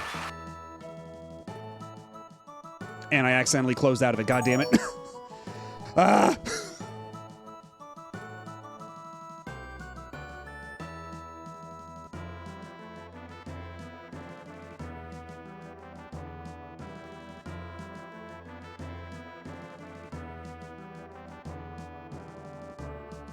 Okay, there we go. Everything's working again. But anyhow, yes, it's time. We've put it off long enough.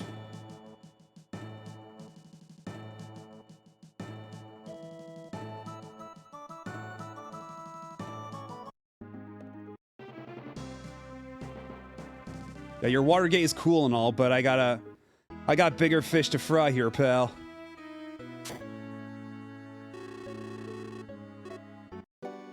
Although I do also have so much money that, do you think you're gonna do more Ancient Cave attempts too? Maybe. I did hear that you still want, what's his name? Blue hair guy, whose name I already forgot. Apparently, yeah, you really want him in your party. And yeah, Lexus is kind of squishy too, I've noticed. Like, you probably want, yeah, Bluey. Yeah, Bluey. There we go. That was his name. Absolutely. Yeah, blue hair and stats. We need blue hair and stats on the party. So that, because one of the things you can get from the treasure chest is his super powerful sword that only he can use. And if you happen to find that in the dungeon, then you're pretty set. And so it'll only spawn if he's in your party. Not to mention he's just got really good stats in general, so you absolutely definitely want him if you're gonna do Ancient Dungeon. So what I think I'm gonna do is I'm just gonna ignore Ancient Dungeon for the rest of this. But I might come back to it later with, like, I'll find a save of, like, from around that point. Because there's probably a save for that, right? I could probably find a save right outside the Ancient Cave with him in the party. And then just do, like, fresh runs with him alongside us until I manage to get through everything. Though I would also have to do another playthrough in general anyway, because there is, like, achievements for beating, Gades on your first, fight. There is getting the 10,000 coins to buy the see-through cape for, Tia when she's still in the party. There's a handful of missable achievements that I missed, so I'd have to go back for those anyway, so. But either way, yeah, if I want to seriously tackle the Ancient Cave, I should probably wait until he's I assume these achievements don't let you do them on New Game Plus. I don't think I saw anything saying that you couldn't. I don't recall that being the case.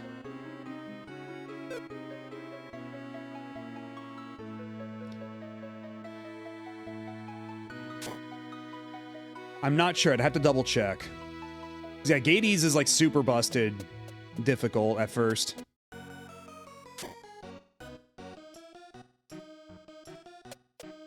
Anyway, let me through. I'm better than you now. Ooh, the king is here. High stakes here. You, young man, can you afford it? You know how to play, don't you? No. Oh, 5-card stud. In 5-card stud, you'll get the cards up one at a time. Then you bet after you get each card. If you are confident of your hand, you can raise the bet. If you think you cannot win your cards, press the B button to fold. When you get all 5 cards, that's your hand. You don't draw cards as in regular poker.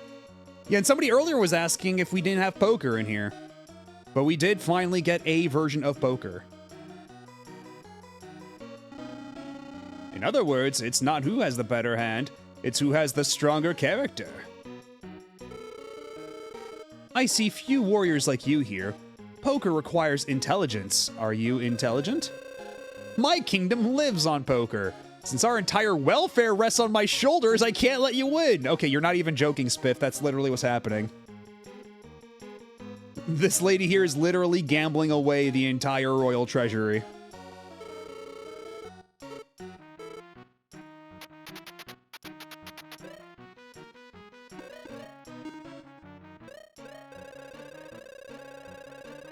You know what? Let's not go super crazy. I don't want everybody to fold just yet. Call, call.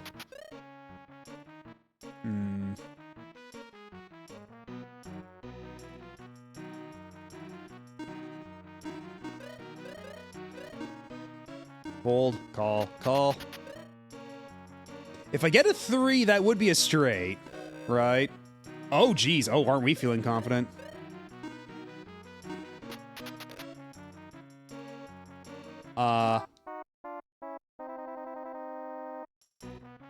Well, it would have been really cool if I had won. What do we have here? Yeah, sure, I'll call. Oh, these hands are dog shit.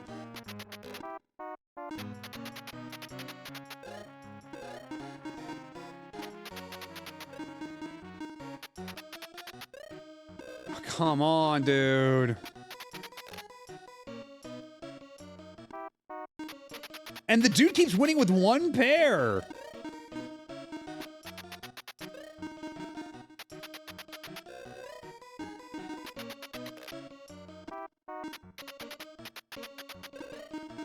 I'm getting jack shit for these hands. What the hell? Okay, there we go. Finally a pair. It's fucking worth gold in these parts.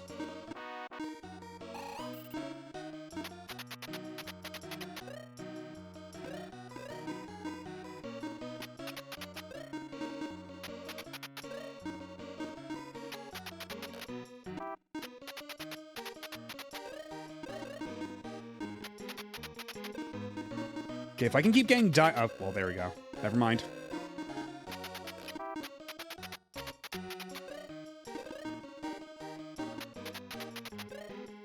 Okay, that could be a straight. Let's see. Oh, wait, no. Okay, it's a pair at least. And a pair is better than nothing. Well, what if I just bluff the shit out of him?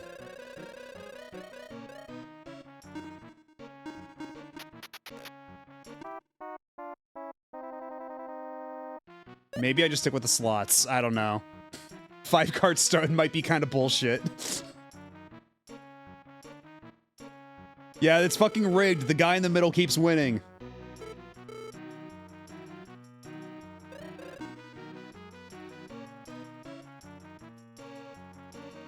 Vote?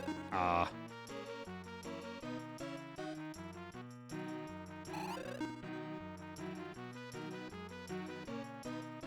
Cherries? Okay, that's something. I think.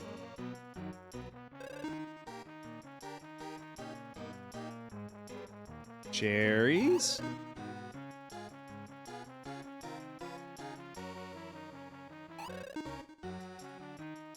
Okay, already I'm kind of losing a lot of money. Perhaps the high roller table is being a little dangerous here. I may have fucked around a bit too much with the 5-card stud. But I did save just before coming in here, so if I really wanted to cheese this out... Okay, wait, never mind. All I need is like one other good win, and then I'll have enough for the bunny sword. It only takes one, I guess so. Oh shit! The sailboat! Money.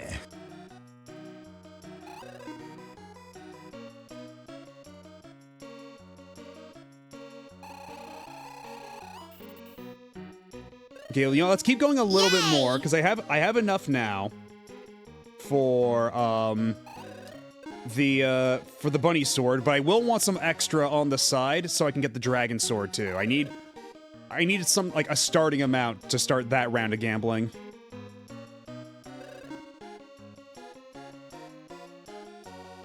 So maybe, like, once we hit, like 70k, we can go cash in the 60k. Something like that, you know? Assuming I don't just completely beans it right here.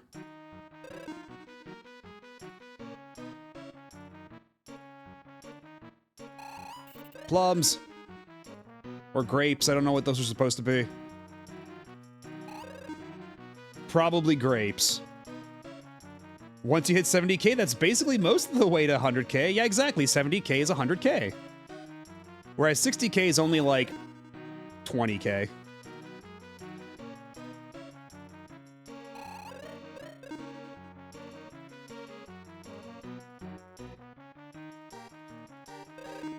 Yeah, all you do is hold up on the D-pad until you win money.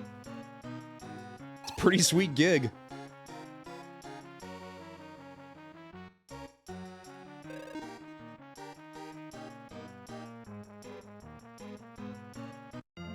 Oh shit! Oh fuck! Money. Okay, so how much is that gonna be? Hold the phone. Money. Woo! Money. Oh, big.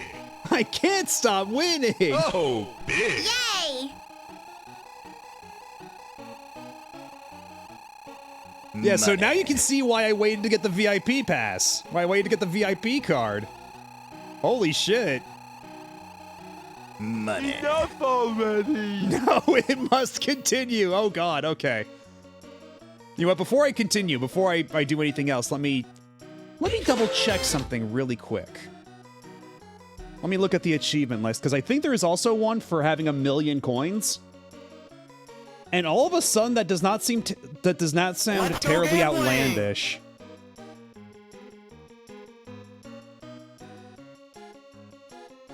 Yeah, it says have 1 million or Implore you to more coins reconsider. from the casino.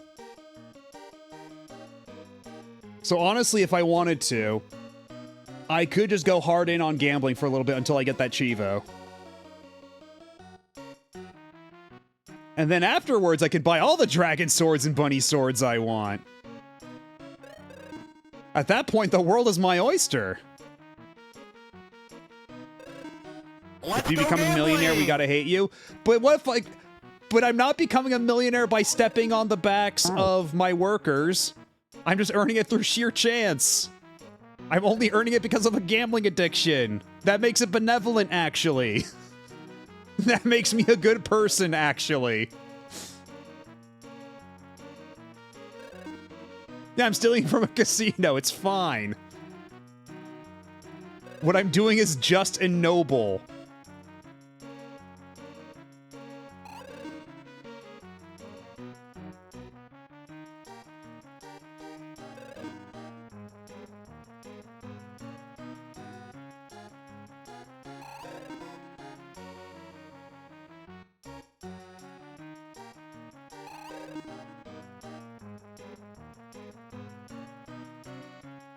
Ah.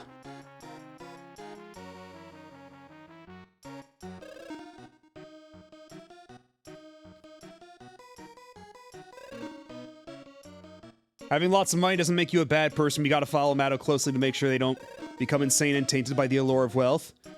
I mean, real talk, it feels like that's almost impossible. Like, it really feels like whenever anybody, no matter how morally pure they are, like, once they get enough money, that shit just rots your brain. Like, you have to be made of, like, something... You gotta be built different to be able to have that much money and not let it instantly just wreck you as a person.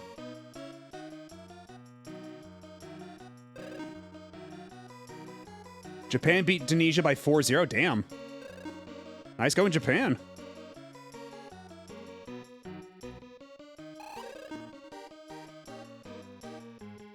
Okay, you know what? Looks like there's an ad coming in a couple seconds. So you know what we're going to do? We're going to take a quick break, and then we'll come back a little later with more gambling. How about that? I wouldn't want anybody to miss out on this hot gambling action. So BRB.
And we're back for more gambling.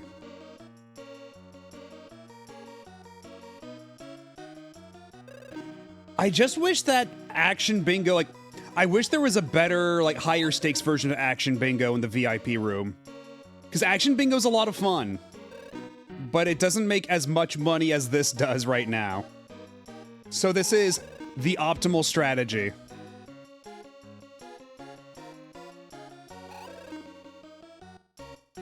Is the true love we're making gambling? It may in fact be, that may in fact be the case. Money.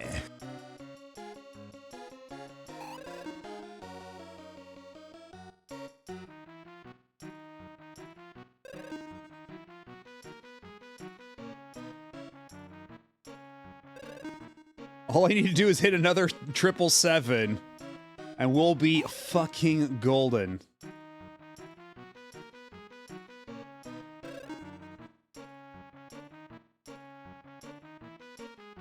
Although hitting 777s,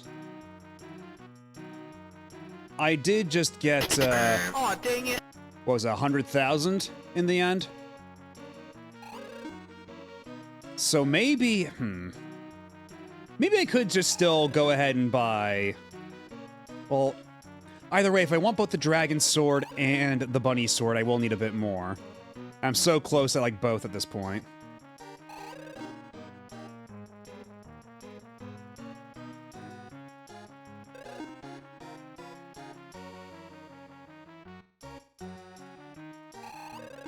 God, that waffle emo is so good.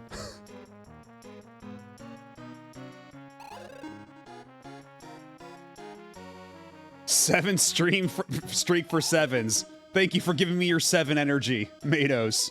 And thank you for the streak.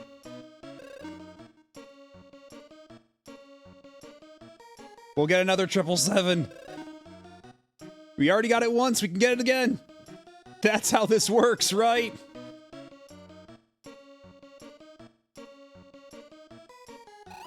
You know what they say. 90% of people quit gambling right before they're about to hit it big. We're not gonna quit!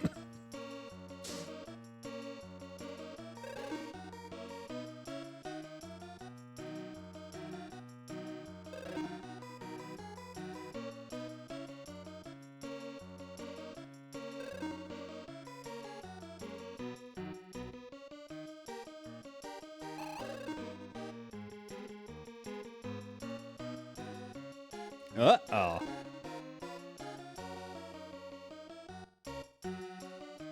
Grape? No. No grape. Grape? Grape!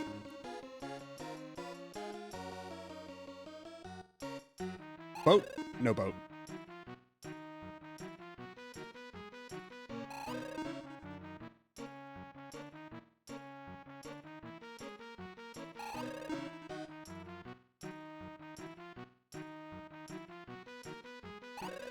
We are getting a lot of cherries, though. Because like, 1 cherry will give you, like, double back. 2 cherries will give you, 4 back. So just the very presence of cherries is helpful. Gambling stream with bonus action RPG included. Yeah, I mean, hey, we're doing it for the Chivo, right? This is a Retro Achievement stream. This is one of the Retro Achievements, ergo. This is time well used. It's all for the objective. Did you get the bunny sword yet? Not yet, but we can at any minute. I'm just trying to get more coinage right now, so I can get the bunny sword and the dragon sword, while having left over for more stuff. All Lufia II streams devolve into Ancient Cave or gambling. Which way, Western man?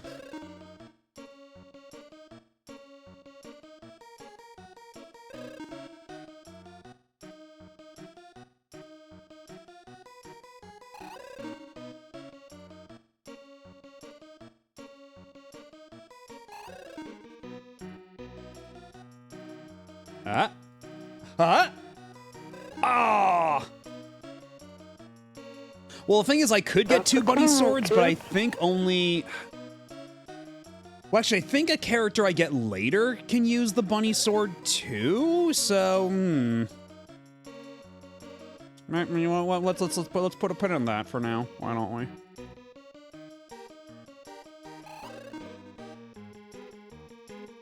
But yeah, now that I do have the VIP pass, I wonder if, you know, maybe I should just do some gambling off stream, and then maybe when we start up next session, I'll be like, okay, so I got all the cool stuff. I've got dragon swords and bunny swords for everybody. I've got more money than God right now. Because that was the thing when I was doing my research. That's what made me decide against doing any off-screen gambling, is because it would have gone a lot faster with the VIP pass, but I could only get the VIP pass after story progress. So that was my conundrum. But now there are no such barriers remaining in my way. So I could do all the off-stream grinding I want for money. If I so chose. Man, I sure did burn through like 20,000 already. Money.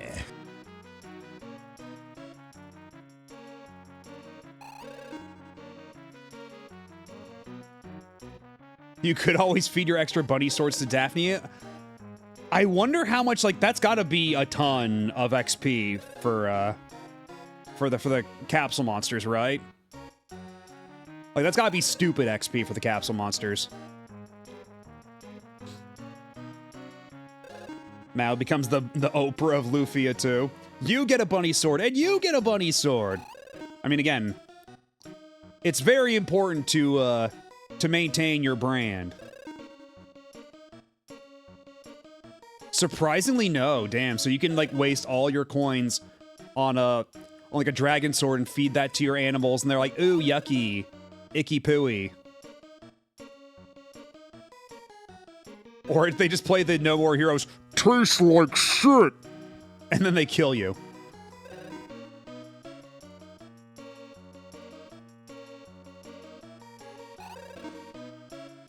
Medium. War rapiers are the highest XP to value ratio. Can I buy war rapiers yet? Have I gotten to that point? Because there are also achievements for leveling up each individual capsule monster to max. There are individual Chivos for that.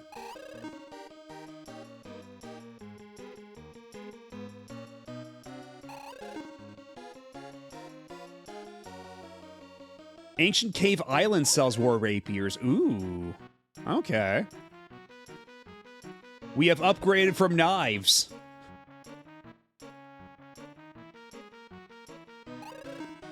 That must take forever. Well, you don't have to actually go into the ancient cave. It's just the shop in the on the island with the ancient cave sells them. Just jam the button down, have a cup of tea, and make the cup too. Also, hello, Ritsujin, and crappy username. How are you doing?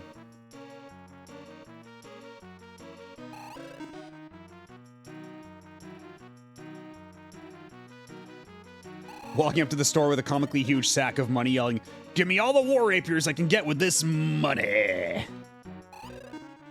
Or, all the war rapiers I can get with this... Yeah, that. Money.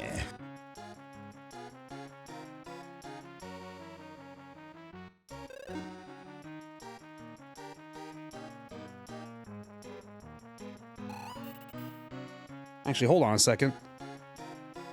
Oh, shit. My stream deck hasn't been making any noise this entire time. I've been pushing buttons in silence like a loon.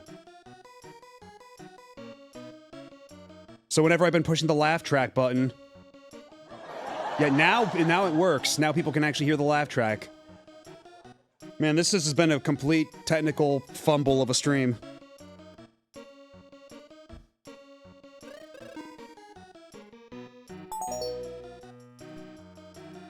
So that means I gotta make up for lost time. I gotta hit all the buttons over and over again. I gotta hit the... Money. Die, you bastard! One badass hedgehog. Okay, I think that made up for it.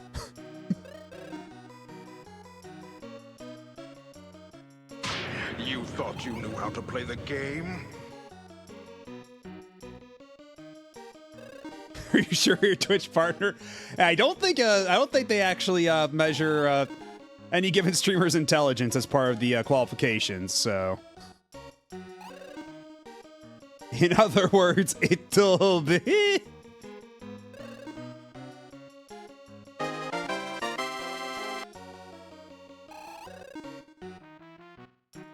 Yeah, all this talk, I was saying all this stuff about like laugh tracks and stuff like that, and pushing buttons, and then nobody said anything. You thought you knew how to stream on Twitch?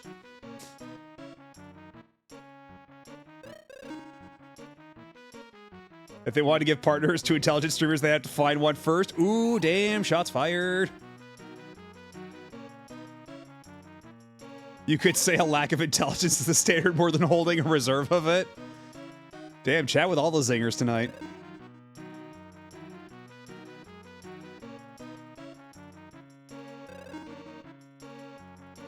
Yeah, never mind me feeding knives to the dogs. I'm getting all the knives fed to my stomach. All the knives being fed directly to my abdomen. Because I keep getting stabbed. Huh? Ah. Hey. Hello, Nico Verde. How's it going? No matter what chat might tell you, I've had the Stream Deck soundboard working on my end the entire time. Do not believe their heinous lies.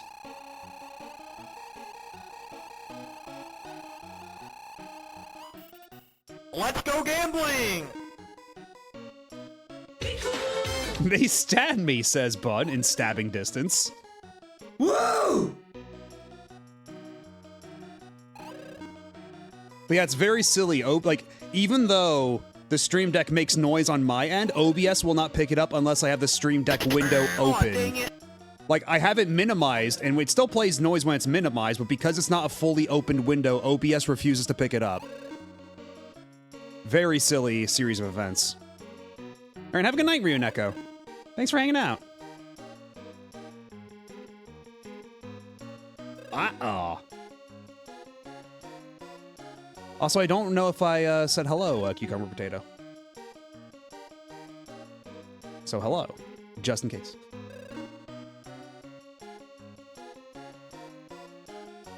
Ah, grape.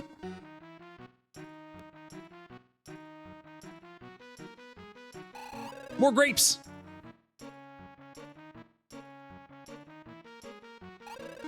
Cherries are nice too.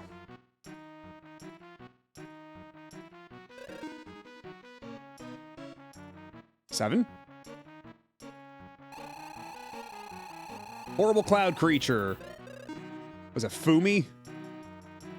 Fumi was the name of the cloud creature, I believe. Ah, almost got the treasure chests. Boat! Boat!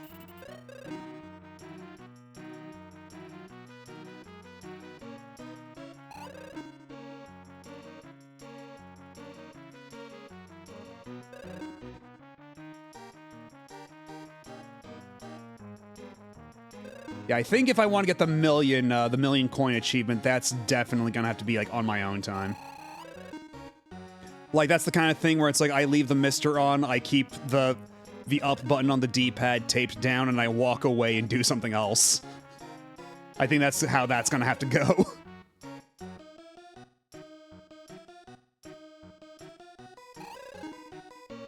Because otherwise we might be here a while. Maybe I just buy my bunny sword and my dragon sword and be on my merry way. I forget how much the dragon sword is, though, because the bunny sword is 60,000. I think the dragon sword's also only 60, but I don't quite recall off the top of my head.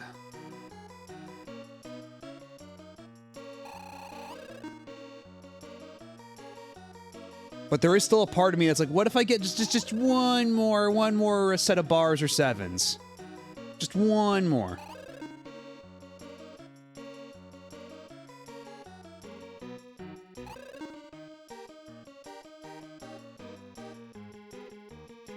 Because again, 90% of people quit right before they hit it big.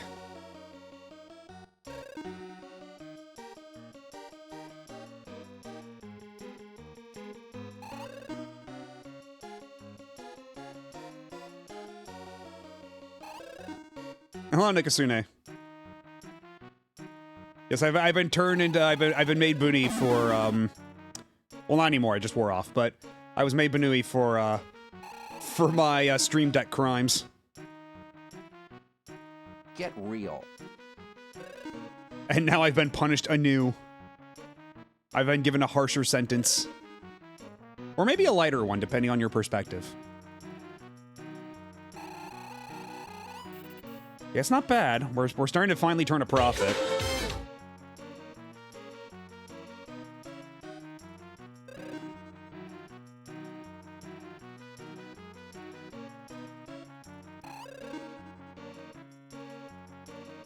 Bar?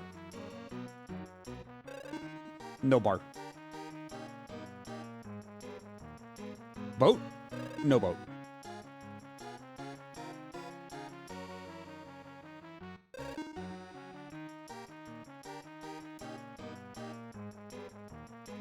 Let's go gambling!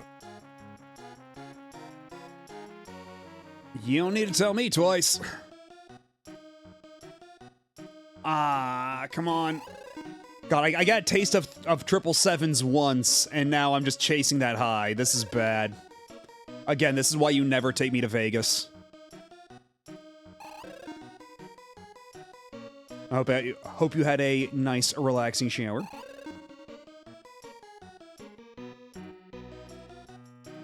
We got one set of 777s earlier on, and I'm just desperate to reclaim that magic, to feel it once more. Aw, dang it! Aw, dang it! Oh, God.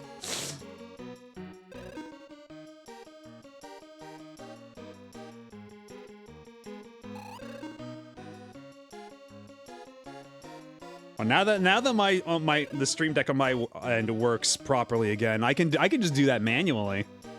I can save y'all some money.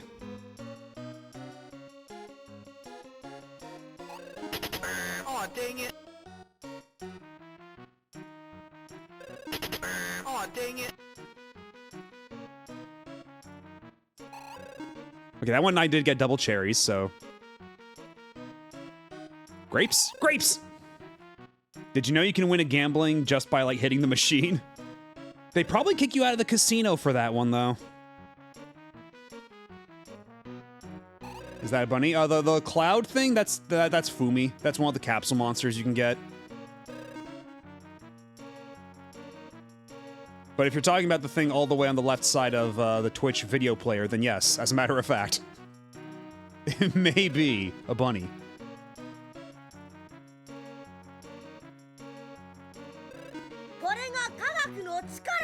Hello, Dreamhair. You're in viewer, in Raiders. Welcome on in. What were you up to? What were you playing? Believe it or not, this is an RPG. We are playing Lufia II for the Super Nintendo, but we got a little sidetracked at the casino. For good reasons, I assure you. Playing Angeline Era. Ooh, I hope you enjoyed it. I've heard very good things about that. Let me give you the shout out real quick. Yeah,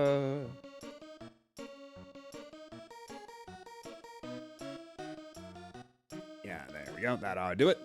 Bango, bango, bongo. Yeah, we're playing Lufia II for retro achievements, and there is a set of achievements for getting, but let's see, 1 million coins at the casino, which we're probably not going to get anytime soon, but also for getting the dragon sword and the bunny sword at the casino, which we have enough money to get at least one of them. I think maybe both, but also I do want to, like, build up a bigger buffer of coins. Just like me deep diving into Yakuza 7's business side quest. Yeah. That business side quest is a very easy one to get yourself lost in. Like, that is such, like, a black hole. But... God, that was such a good mode, though. Honestly, all the RGG Studios games usually have, like, one super good side mode. Like, Dondoko Island and Like a Dragon Infinite Wealth. Lad 8. where they were just like, hey, what if we just put Animal Crossing in your Yakuza game? How would you feel about that? What if you wanted to spend 40 hours on this one side mode? Yeah, and it had Pokemon, too. It had Pokemon and Animal Crossing. It's fucked. I want you to know I'm getting flashbacks to working at the casino staring at this slot machine. Positive flashbacks, certainly, right? Definitely nothing that's, no negative memories associated with that time. Certainly.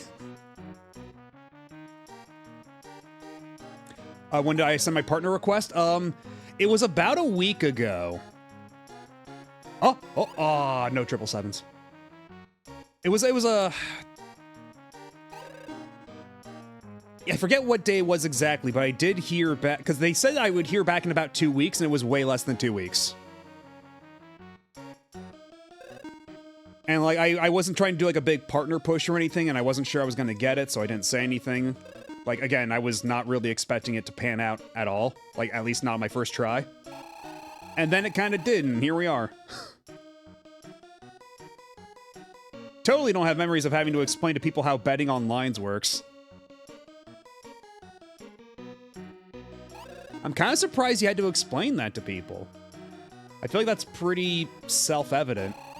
But, I mean, I guess it's always somebody's first time, right?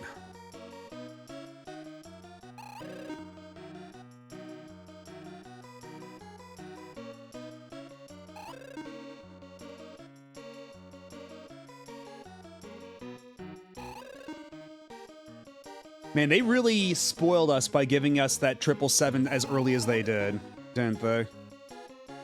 First-time players are better about reading how the slots work. That's really weird. That's really funny.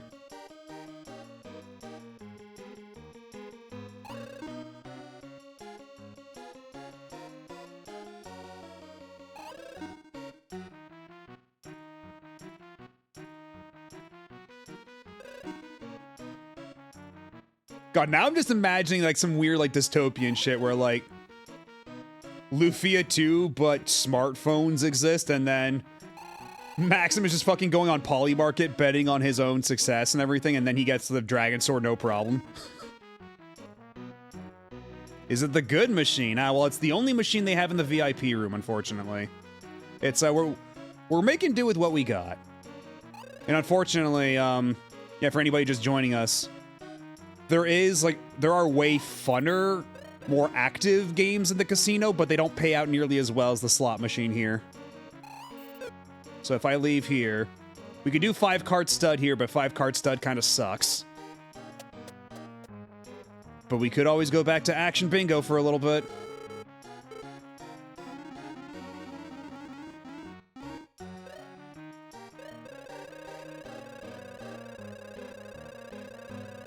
They should let me bet past the ante for having the VIP pass. They should let me bet like triple. So yeah, action bingo is you're basically playing bingo, but you get to move around the balls every so often. And try to line up a bingo. Or trying to line up as many bingos as you possibly can. But you can only rotate specific quadrants that are highlighted.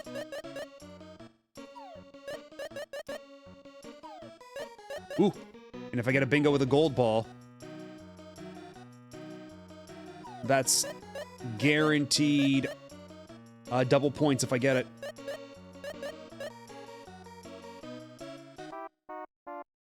And I got jack shit. I want you to know I had a page. Betting my final bit that you'll jackpot soon. Thank you, Nico Verde, for rotating the Rappy. What may be the final Rappy rotation. I want you to know I had a patron get in an argument with me about how a game should pay out while I was directly reading the game rules to them while I had a gaming agent next to me. Yeah, I mean, I guess I shouldn't be terribly surprised, right, that you get classics of customer service even when working at a casino.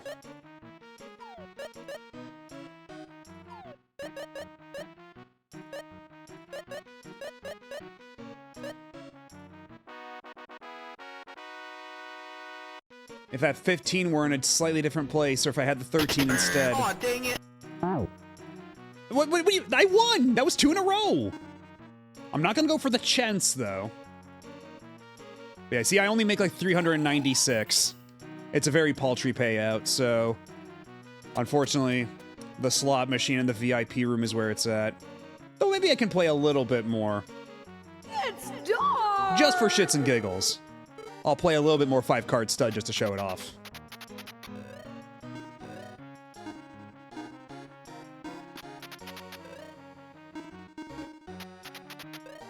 Oh shit.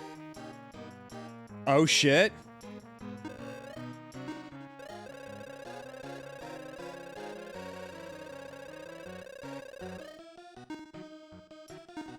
Oh, they're all called. Oh, fuck! Come on! Come on! I almost had the wrong one. Come on.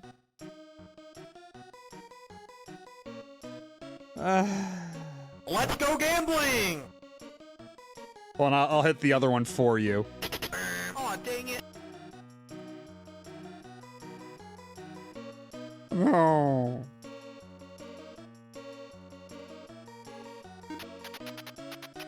I mean, I could have gotten, like, that was not up to me. You would have done the same if you were in that position. I know you would have. Gaming agents are the people who will break the knees of casinos if the stats are off. It's very hilarious to claim the person in front of you is screwing you, and the cop who would confirm the screwing is incompetent at their job, a real winning move.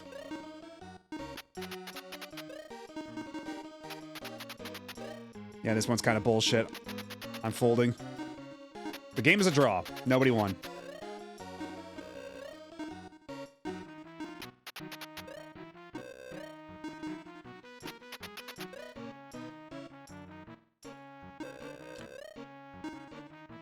You know what?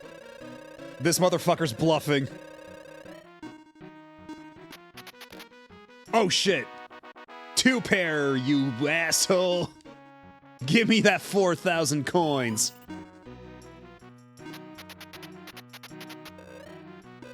So honestly, it seems like if you know what you're doing, this might be a more consistent way of getting money, but the individual payouts are definitely a lot bigger otherwise.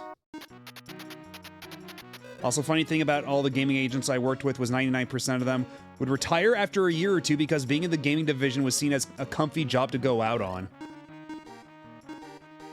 Huh. I guess I could see that, yeah. Yeah, this, you know, if I only need to raise 1, then I guess I'll go for it, yeah.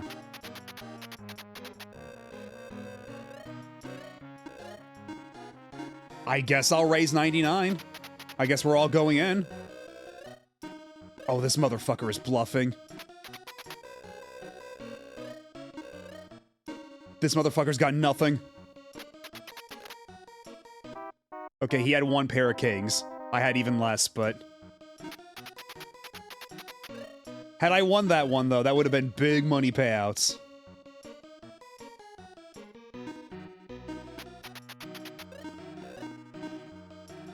Why are most cartoons nowadays so mediocre unless you check indie stuff? Because cartoons are, like, high risk for a lot. Like, they're expensive. But, it's a weird thing. Like... It's like an optics thing, like, cartoons are viewed as, like, lesser to an extent, but also nobody wants to invest in, like, a full season of a show. But independent animation, you can get away with a lot more based on, like, just pure passion, less, like,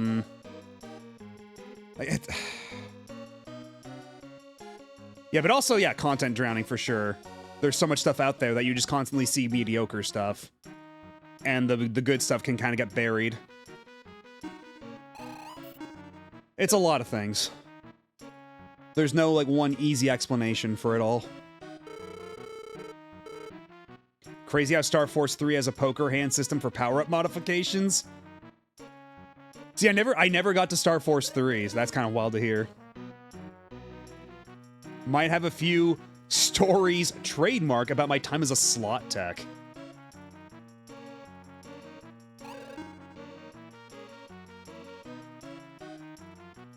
Boat? No boat.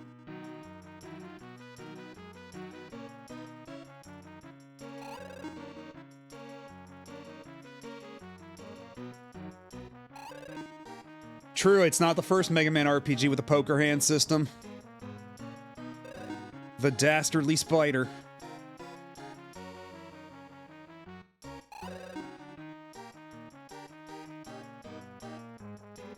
Because capitalism creates the death of passion. I mean, there is that too. Yeah, again, multifaceted.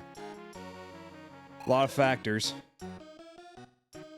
Up to and including having a machine explode / spew smoke on a patron. Spider! It's goblin spelled backwards!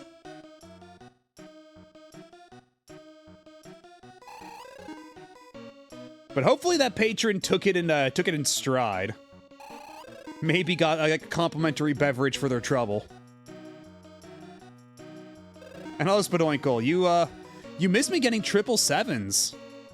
You missed the big payout. You missed the big winnings.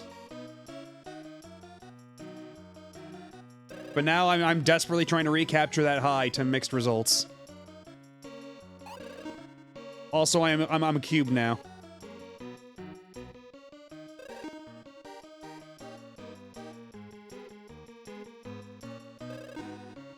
But how's your day been? It's not even capitalism. Your personal choices are going to be personal, and you want that way. You want personal choices to be personal to you.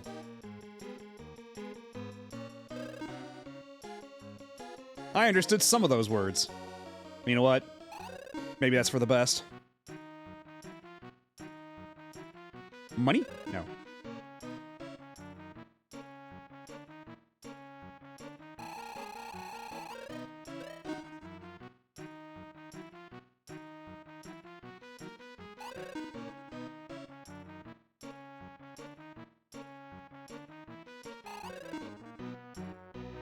Oh, we're not looking for triple personals, we're looking for 777s! We're trying to win big! Me when it's payday. Money? No.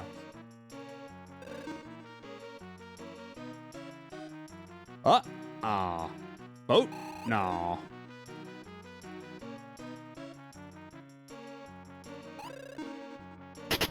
Aw, dang it.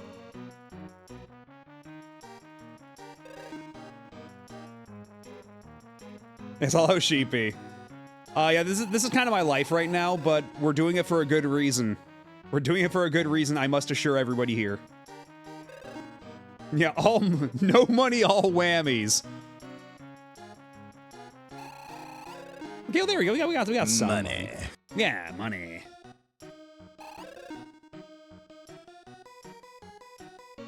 Oh. Oh. Because yeah, I think at this point we have enough coins to comfortably obtain the bunny sword, and that is really my primary objective here, is to get the bunny sword. I think I might honestly. It's probably wise for me to just put off the getting the 1,000,000 coin achievement until I'm off stream. Yay! Just focus on what achievements I can get, which are the bunny sword and, excuse me, the dragon sword.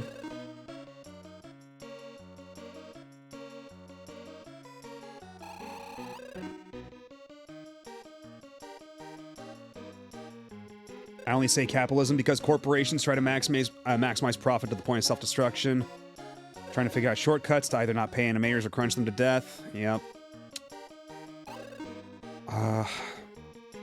We see it a lot of places where unionization is non-existent, like visual effects and animation, which is why animation is practically a death job in Japan. Yeah, the Japanese animation industry, not fantastic.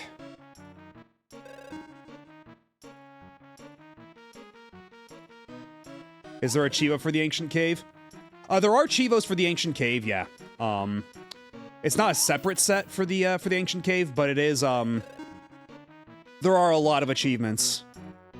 But I think I'm gonna save a lot of those for a replay back when I have, blue hair in my party.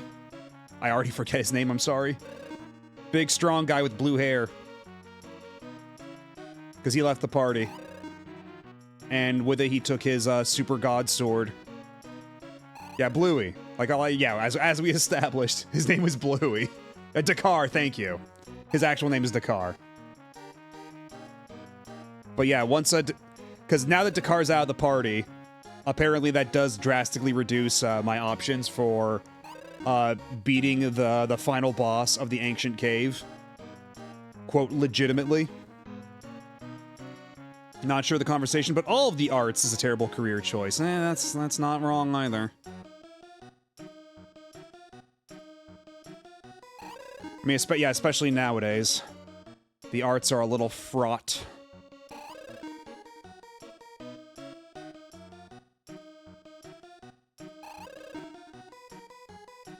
My favorite curse slot text statement I like to make is Konami had some of the best machine cabinets to work on and really good casino gaming support. Really?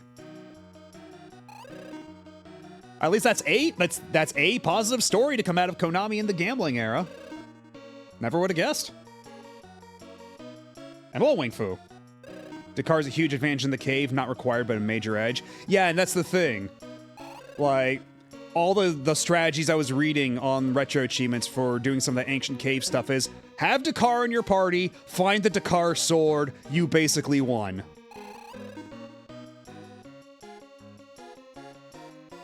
The fun of a worldwide economic failure is now you don't have to feel bad for pursuing passions. There's no money anyway, do what you want. You simply don't get hired. Very true. This is, month 5 of unemployment right now.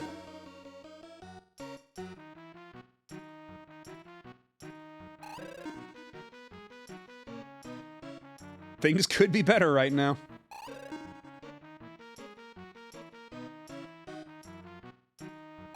Without him, you'll be relying on things like the Octostrike from the Gades Blade and landing crits.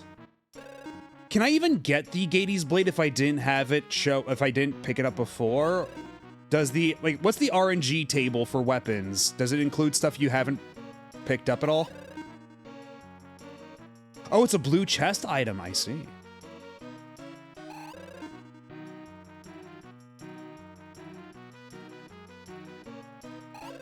At least I have Shay's sponsorships to look forward to now that I'm partner. Yeah, hopefully if it comes to that point where I have to start playing Minecraft Backrooms mods on Twitch, hopefully chat will be understanding.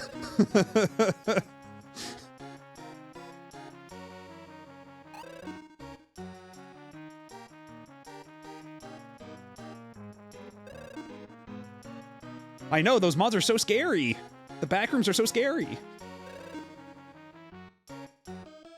The 24/7 Roblox hide and seek meta. One time I had to call Konami support and I didn't have the part manual in front of me. I described the part that I needed, Konami support figured it out, exactly what module it was, and it only cost the casino like 30 bucks for the replacement. It was great. You know what, that is actually a very nice perspective to have, because all I ever hear is, you know, people angry about them just going into full, like, casino shit. Like, nothing but slot machines and pachinko and all that stuff. So at least, like, it's interesting to hear from that perspective that they're actually pleasant to work with from that end.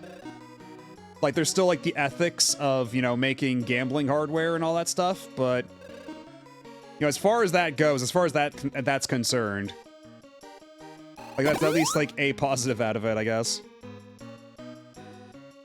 Give nightmares, too scary.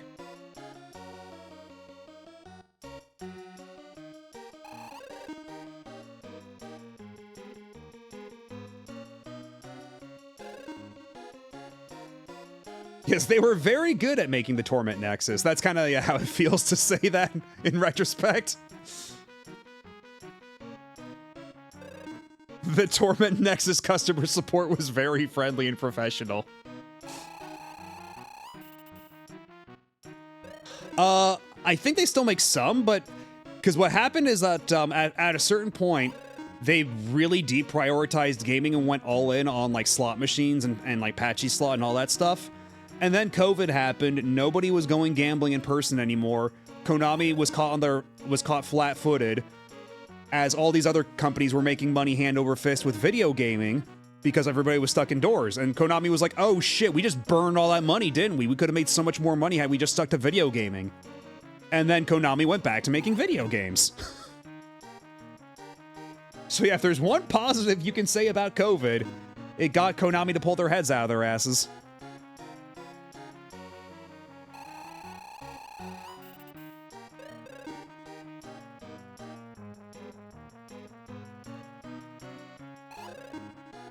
Baby got back rooms where you're chased by Sir Mix-a-Lot.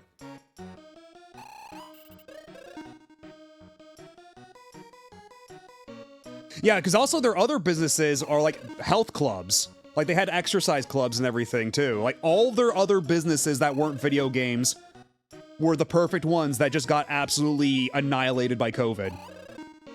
So they learned the hard way. Yeah, and real estate, Jesus. At the very least, real estate, people are always gonna need like, well, I guess as far as office buildings are concerned, nobody was really working in any offices, so that it suffered on that front.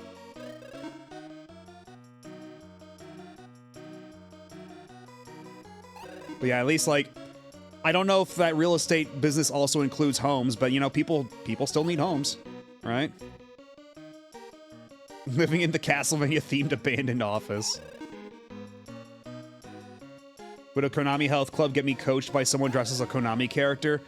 Probably not, but that's money on the table.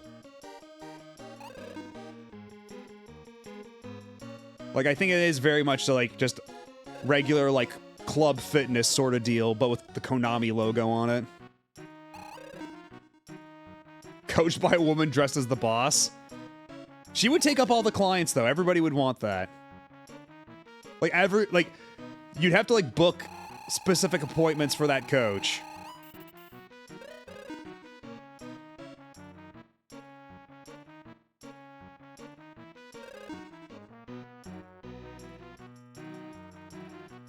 Although maybe they have a rotating staff. I don't know. Knowing my luck, it'd be someone dressed as Great Quest Frogger. Oh no.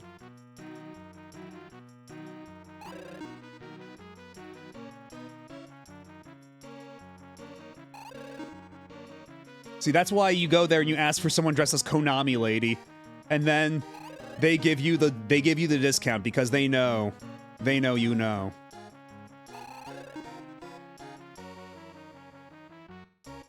I did take great joy in breaking some revoked compact flashcards that were Konami branded and were Dungeons and Dragons themed.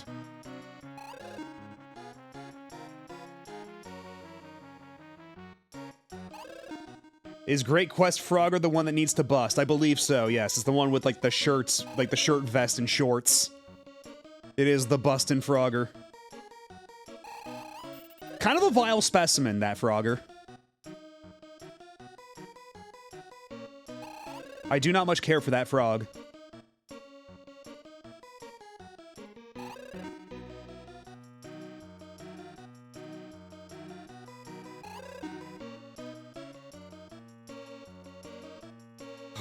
Oh, God. Every time I see 2 7s, my heart skips a beat. My eyes glow with childlike whimsy and wonder.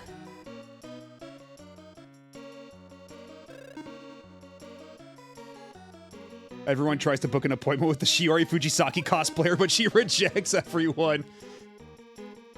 Yeah, you need to, like, send her, your report card, like, from when you were in high school, your SAT scores, like, anything to prove that you're worth her time. She needs your credit score.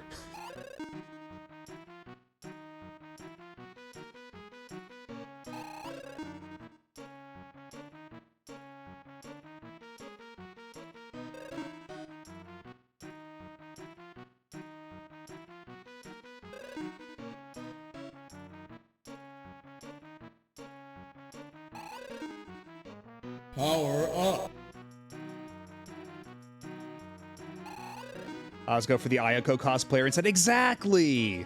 Exactly! Real ones know! So busy chasing what you can have that you're ignoring what you do have right there in front of you.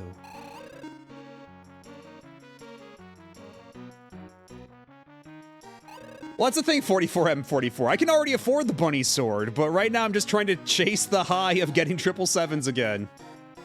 Because I want to afford both the bunny sword and the dragon sword, maybe a second dragon sword too.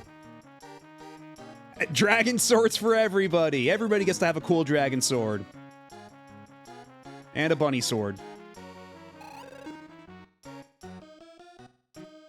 get an appointment with another Tokimeki girl and there's a mysterious bomb-shaped parcel in my mailbox afterward.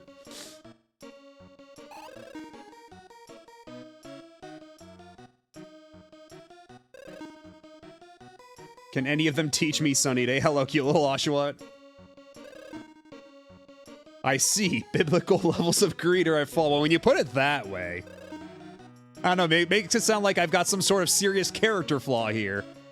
Like I've got some sort of crippling gambling addiction.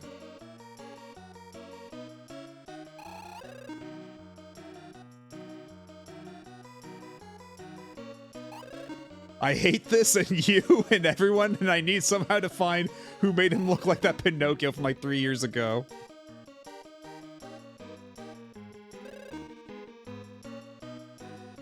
This is Pride Month, yet Matto's celebrating greed.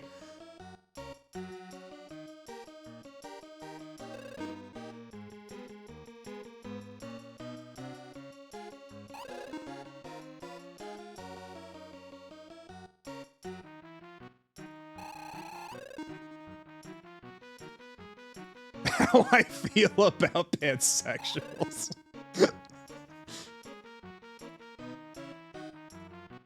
How dare they be happy?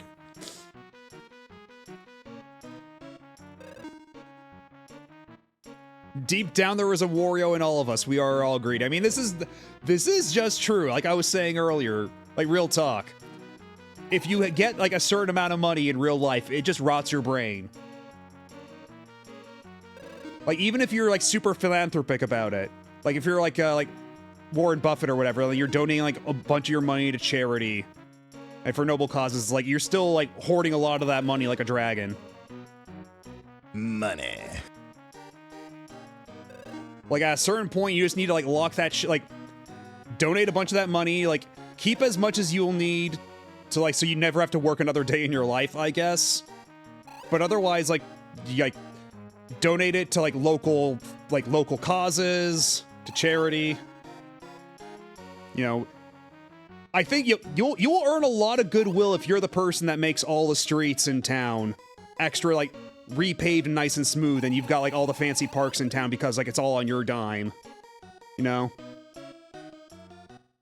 Like all these rich fucks who are desperate to have people to like them don't do the things that people would actually like them for with their money.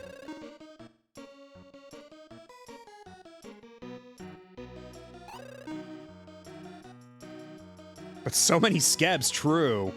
If I had $1 million, I could buy so many skebs. So that's why you have to set aside, you know, like as much money as you need to live comfortably for the rest of your life, then more money for skebs, more money for fast food. Okay, now I'm starting to see why some people might be lured down the path of brain-rotting greed and hoarding.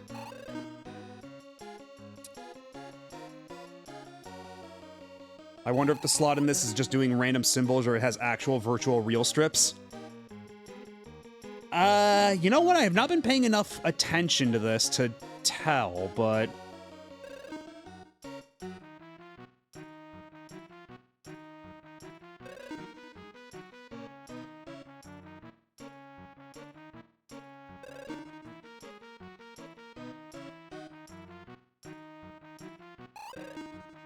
With so much money, I walked into the Culver's and ordered an all. That reminds me. I don't know why that reminded me, but it reminds me. There's a Raising Cane's opening, like, somewhere, like, pretty close to where I am. Like, relatively close to where I am. Next week. And I've never been to a Raising Cane's. I'm very excited. I don't know. I've heard people say it's great. I've heard other people say it's mid. I am curious to find out myself. I have never been to a Raising Cane's. But in a couple of days, I will know. I will report back.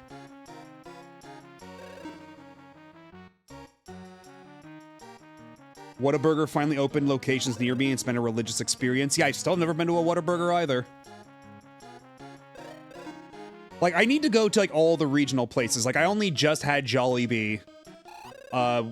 During the when I went to MagFest.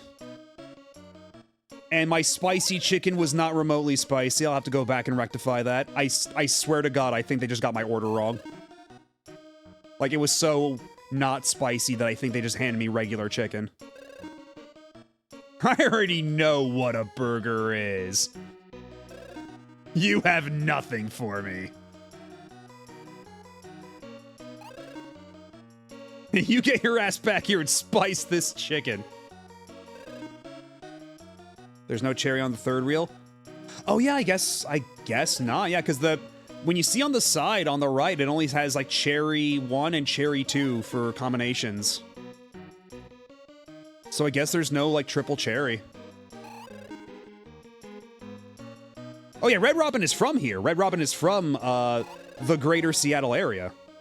There's a ton of Red Robins around here.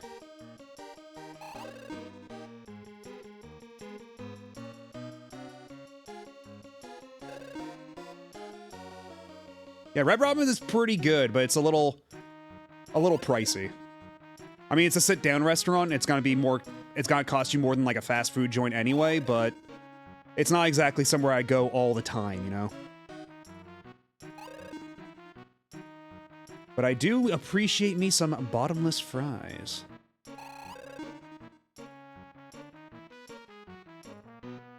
In my 7 years in working a slot tech, I've never seen a simple not be on the third reel. That's what makes this machine so quirky.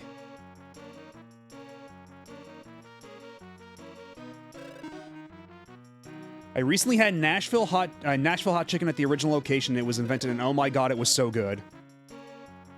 Yeah, I've heard much ado about Nashville hot chicken, but I've never experienced it myself.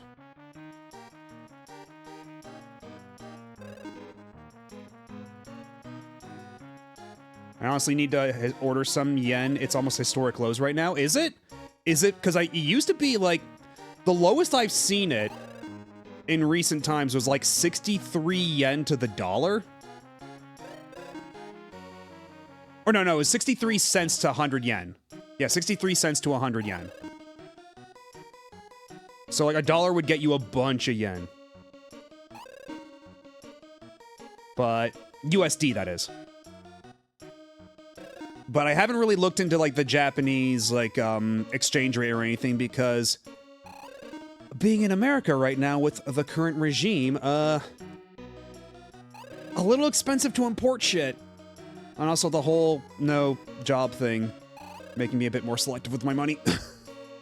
So I haven't taken a look recently, but I would like to get back onto that Sudagaya grind while the exchange rate is favorable. 161 JPY to USD. So that would be... Because how much USD is that to 100 JPY? That's usually the metric I go by in my brain. I usually go, like, the opposite direction to try to, like, determine the value in my brain. 62, 63 cents. Okay, that is really low, actually. That is, like... we are getting to historic lows if that's like we're reaching 62. Holy shit. God damn it.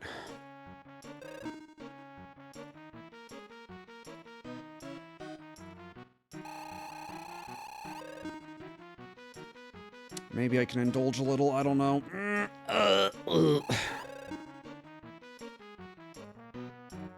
When I was in Japan in March, it was like $1 is 159 JPY.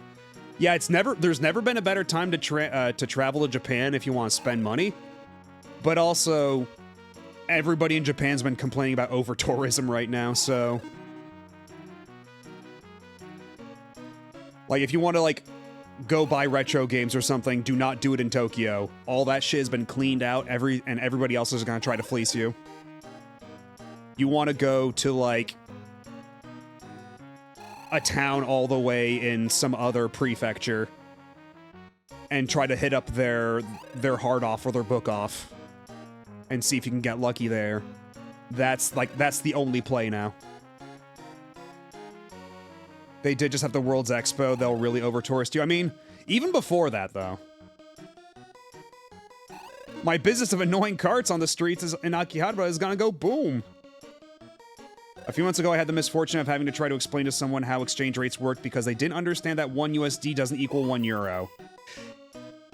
Yeah, the tricky thing with euro is that it is, like, roughly equivalent. So, like, if you just look at it in your mind, like, it's, like, a good baseline to look at where it's like, oh, yeah, that's about, like, $1. Yeah. Oh, one. Hold that thought. I'll be back to that thought in a minute. We have an ad starting, so I'll be back in a couple minutes, and I'll finish that thought if you remind me. Be right back.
And we're back.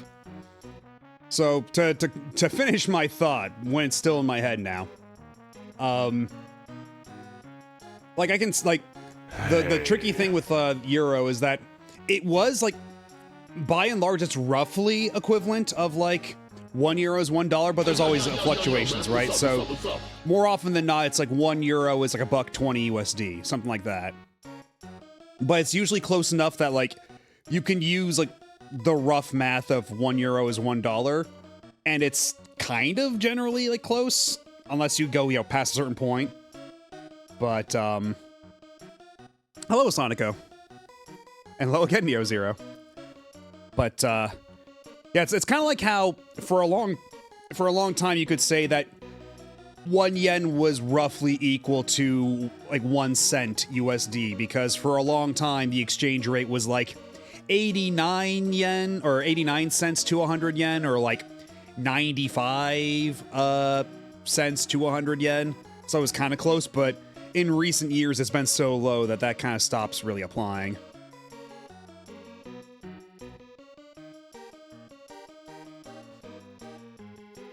Funny thing, I've been reading Korean and Japanese tourists here in Mexico's social media posts this whole week. It's been pretty fun, though some were surprised at taco prices and wondering how weak the yen was.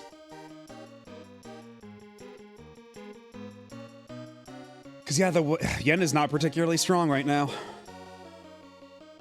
And, like, surprised positive, because I think, like, in Japan, tacos might be a bit more pricey, like, especially if you want to get, like, good, authentic tacos, because there's a lot of, like, bad tacos. But I've heard that there's a couple places in Japan. Like, there's one in, I think, in Osaka that I heard about that's actually run by Mexican immigrants that's supposed to be so legit that you basically have to make reservations to get what are basically, like, just regular street-style tacos, you know? But it's so novel to have there, like, actually, like, good-ass tacos that they just get filled up so fast. A lot are stumbling into more expensive places in tourist traps and had people guide or recommend them more casual places. It's a good thing we got the internet now to help each other out like that. Remembers the stories of the UK pound from before the euro, same as it ever was. And back when I was working at the bank, I would frequently have to put in foreign currency orders for people. I would always get asked on euro orders why they got, quote, less money. Yeah. Because, yeah, it's roughly, like, when you want to do, like, quick mental math, it's, like, roughly equivalent. But then, like, the actual reality of it, not so much.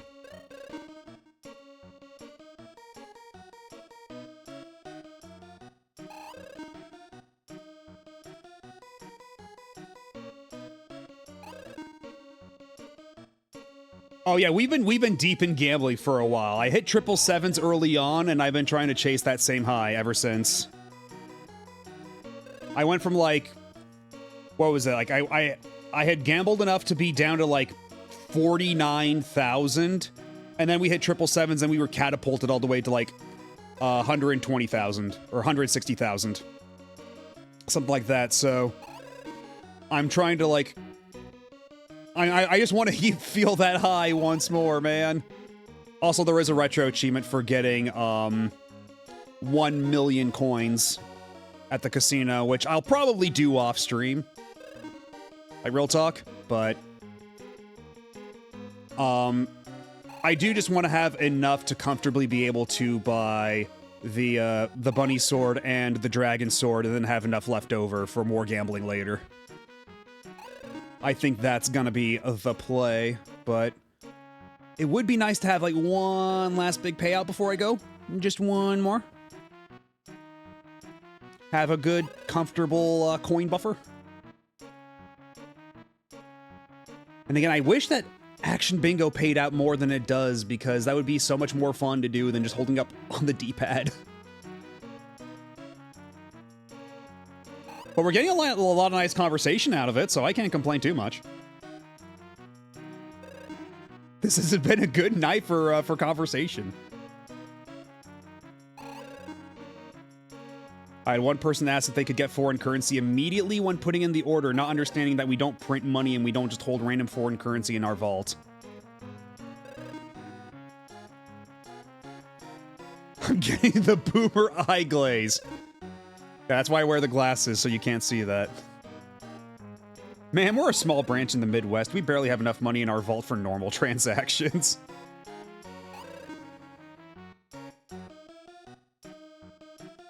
Yeah, the nice thing about living, like, you know, on the West Coast is that if you want to get, like, foreign money from, like, the bank or something, you have a better shot of being able to get it, like, day and date, but more often than not, it was usually like I'd have leftover money from a trip abroad, and then I'd drop it off at the bank, and then they'd give me USD for it. That was more, yeah, the case often than not.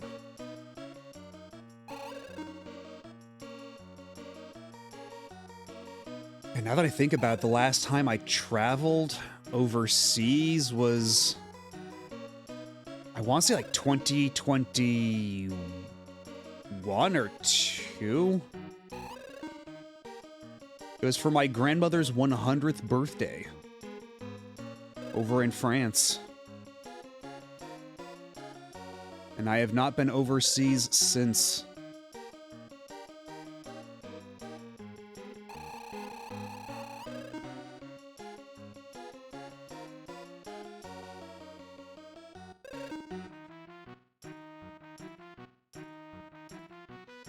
I've been so unaware of the World Cup matches, I accidentally took a walk when Mexico won against South Korea, not realizing 500k people ran out to celebrate in the streets. Wait, so did that happen in the middle of your walk? Like you're just walking through the empty streets and then a zillion people rush out the doors? Or you just step outside, you see a huge crowd of people and you're like, what the fuck? Like what's the sequence of events here?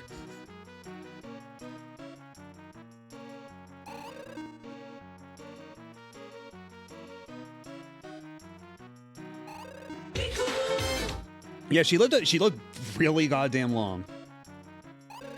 And she did pass away not too long after that, but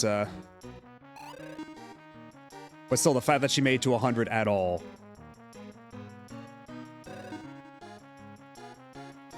Just a slow progression of empty streets to extreme car honking and people running.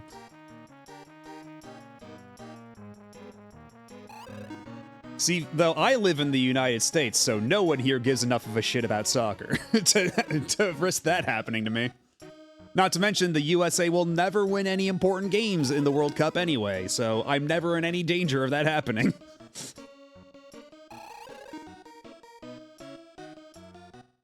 The USA is bucking trends.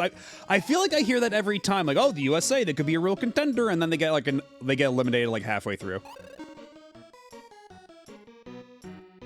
They keep winning, they're ruining my work betting pools.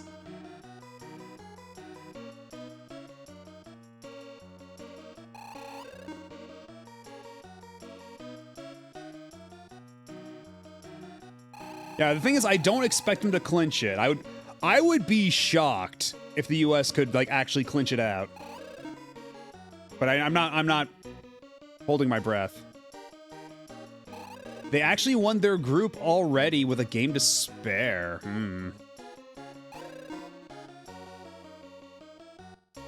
Still, I feel like I have been down this road too many times before.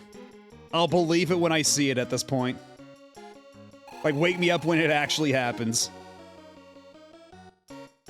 We got some gift cards lined up for Over Predicts the Wins the Best.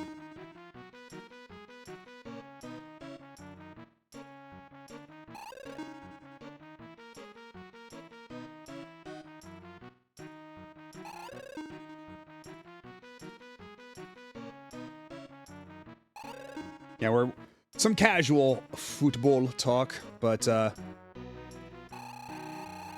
I have not really been paying too much attention myself. I've mostly just been hearing secondhand what's been going on.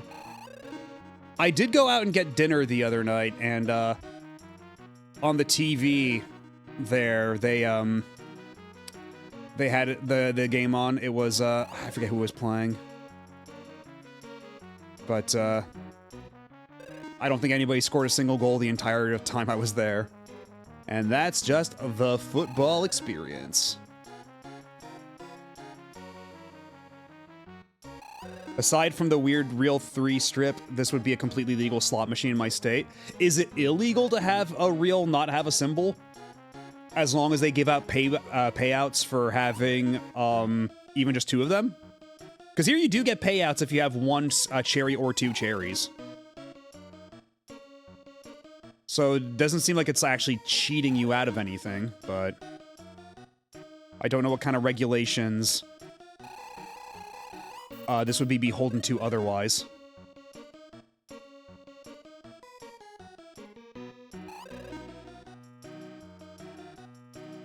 God, what was it? I think I saw a video. I forget where it was. It was like, I forget what country it was in, but it was like the one South Korean guy they had in the crowd, and they were just like tossing him up in the air, like they were giving him like a crowd surf. Like the one South Korean guy who was in the audience for like a public broadcasting of one of the matches there. And that was fun to see.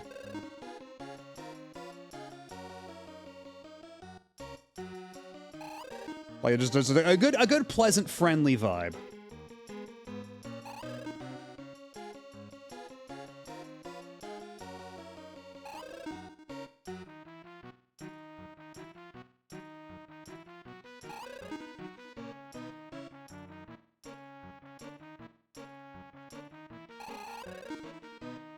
The par might be a big point contention, but a decent par sheet would explain it just fine.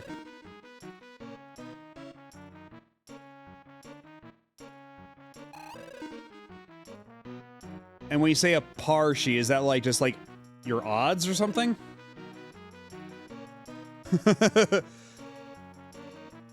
Soy and Chuckster.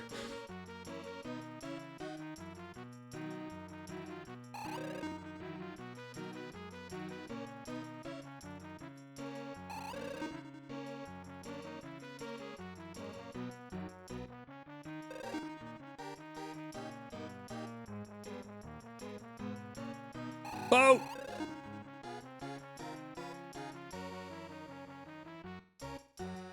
Ah, no Fumi. A par sheet being the document that explains the exact payout chances, real layouts, percentage payouts, and game rules. Okay, that's what I assumed. It would be nice to know what my odds are of getting 777s again. Like, not high, certainly, but I got it once, I just want to taste it one more time. In my life, please. Please, Lufia II for the Super Nintendo. I'm grateful for all the grapes that you give me, but maybe a crumb of 7s. And take a sip I shall.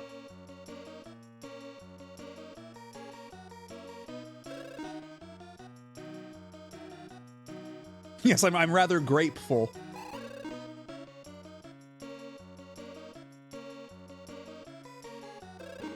I am making a steady profit, though. This is true.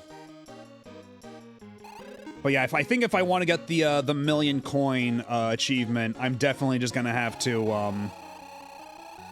Oh, nice. I got the triple Fumis. But I'm gonna have to do the thing where I just tape down the up button on the D-pad and just walk away and do something else. Like, come back in a couple hours.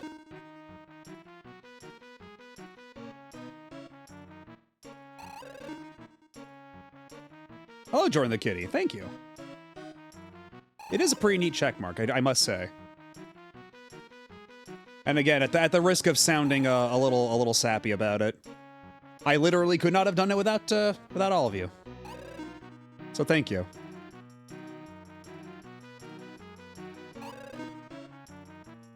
Is this on emulator? Can you fast forward? This is on the Mister, but the Mister does not have a fast forward that I know of.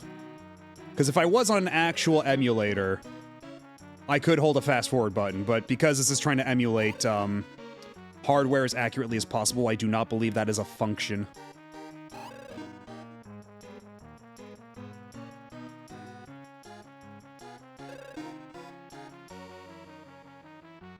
Well, thank you.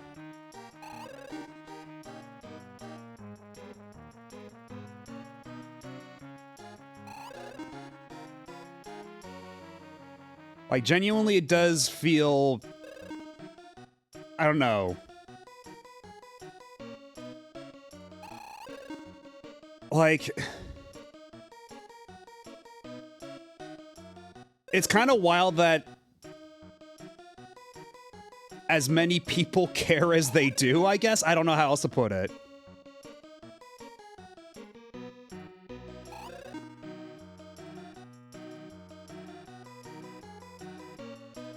Like, I try not to take any of this for granted.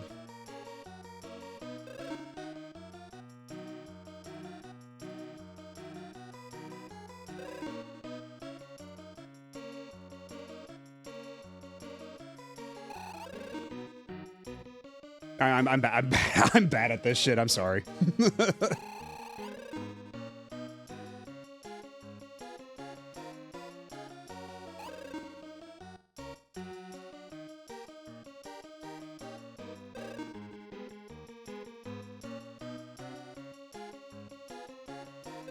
Ah, no triple bar.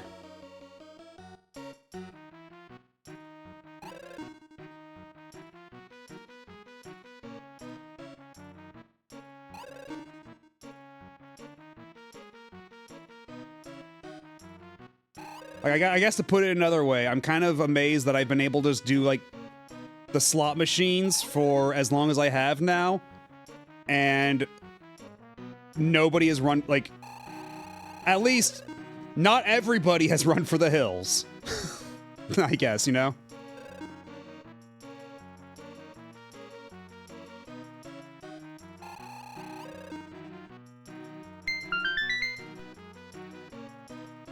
A funny thing because of how math works is the machine will never truly be on par, so part of the par sheet will describe the allowed deviation off of the percentage based on the number of handle pulls. For example, if a machine had a par set of 95%, under 1,000 handle pulls, it can vary anywhere from 65% all the way up to 115.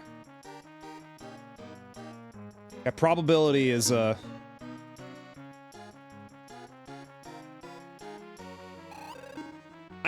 don't even know, like, how you even... math has never been my strong suit, so I don't even know, like, how you would calculate all that, you know?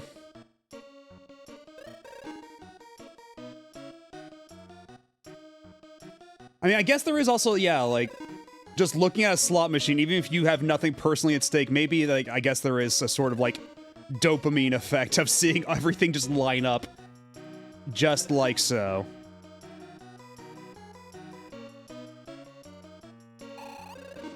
Like 3 grapes in a row? That's not bad. 3 treasure chests in a row, even better.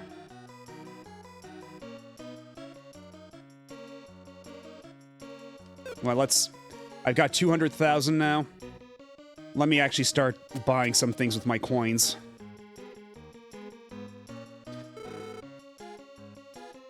Not to mention, I could maybe... Okay, if it's 1,000 gold for 100 coins, so that'd be 1,000 coins is 10,000. So for 200,000, that would be 10,000 coins. That'd be 20,000 coins if I spent like 26,000 coins if I spent 260,000 gold. But I could make that money a lot more efficiently from just doing the slots. It wouldn't be super quick, but anyway. Oh, it's 500,000 for the Dragon Blade, so we're not even close to the Dragon Blade yet, Jesus. But yeah, you see the bunny sword here? That right there.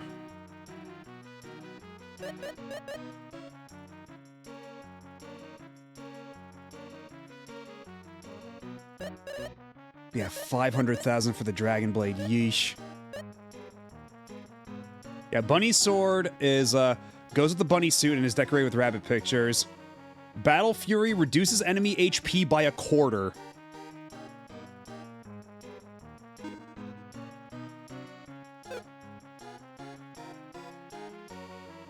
Like, it's almost double her attack power, although I think there's like a weird twist to the bunny sword, so that it doesn't actually do that much damage in attacks, but I think it's like, if you have the bunny sword equipped and you use IP skills, it basically channels all that attack power into IP skills.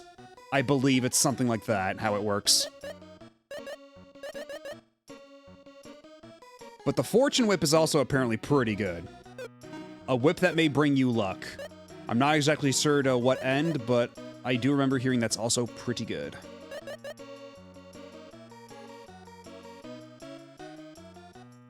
I don't think I've ever tried the gambling in this now that I think about it. I mean, according to Spiff, like, playthroughs of this usually either devolve into the ancient cave or the casino. And we have chosen the route of the casino. Though I'll come back for the ancient cave. At some point. Alright, put on the equip the bunny sword.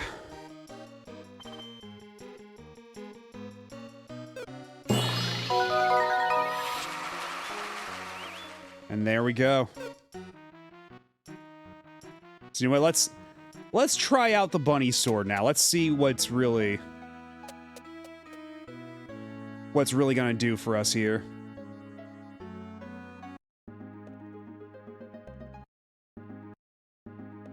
Let's get into a fight.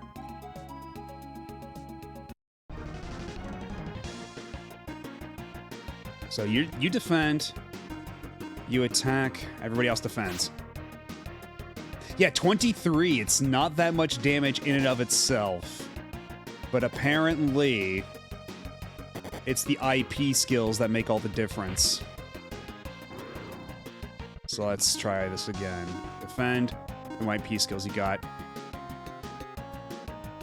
Normal attack against all enemies, effective against strong enemies. And then Battle Fury reduces enemy HP by a quarter. But yeah, let's try tail attack.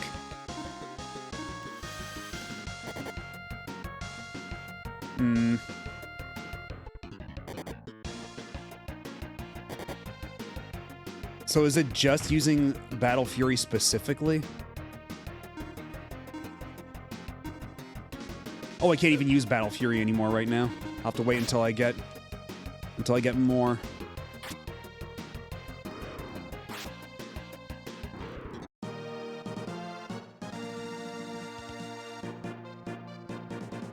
Usually around 100,000 is when there's at most 4% variance is where the actual par is, and casino systems and gaming regulations will internally flag machines that are outside of that 4% variance. And usually a machine would be out of variance because of like a big jackpot, so it's the easiest report to write. I like the phrasing there that usually it's because of a jackpot, like it's a commonplace thing. Although, I mean, I guess when you've got like a zillion machines lined up side by side and there's like hundreds of people playing them a day, then statistically you're more likely to get jackpots that way.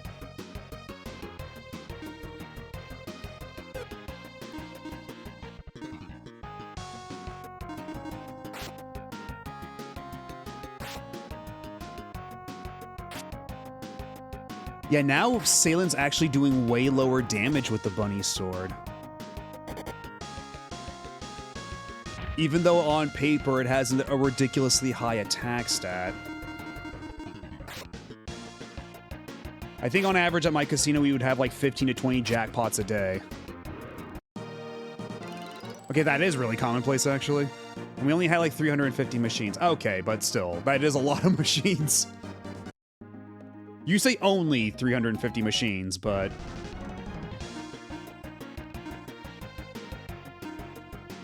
Okay, still can't use Battle Fury as of yet.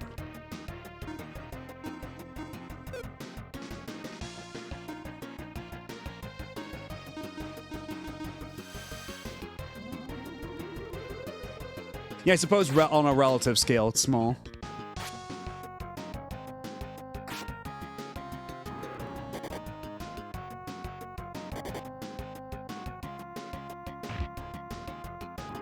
God damn, Daphne.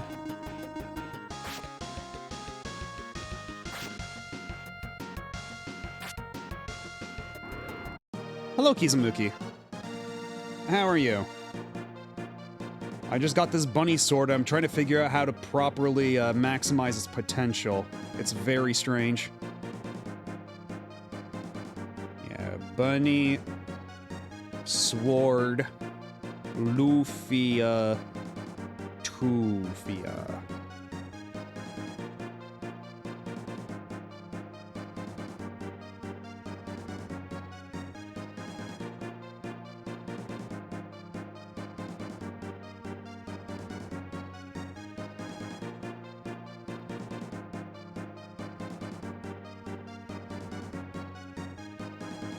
Okay, it's not actually telling me what it does specifically.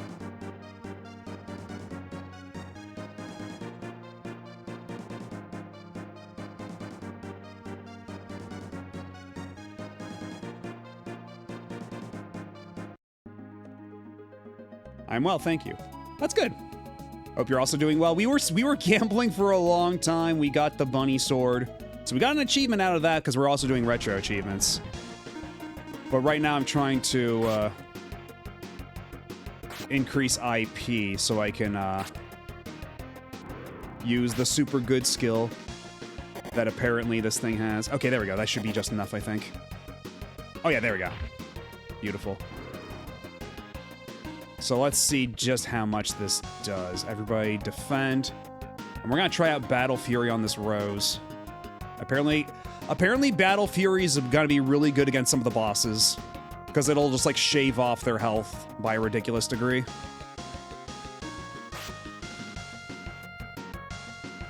Okay, so that's a quarter of health. And that means it only has 160 HP?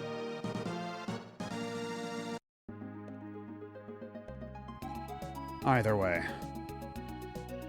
Let's continue with the plot for a little bit. We can come back and do more gambling later if the mood strikes. Because I think maybe now is, like, you know, probably about time.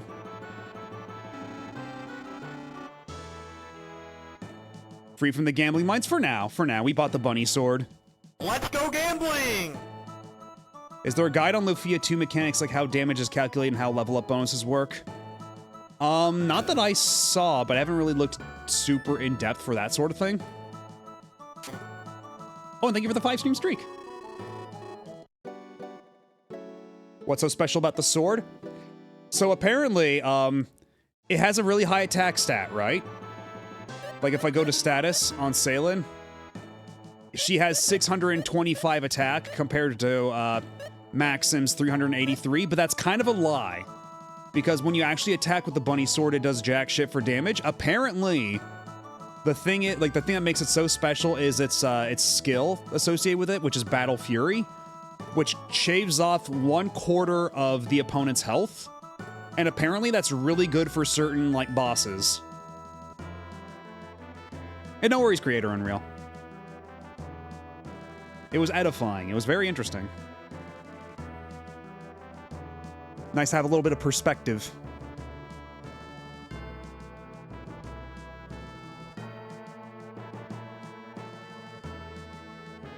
Yeah, fractional damage is very strong in this game. So I am under the impression.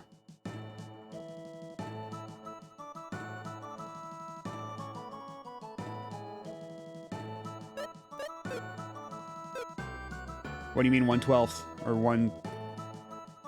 I don't follow.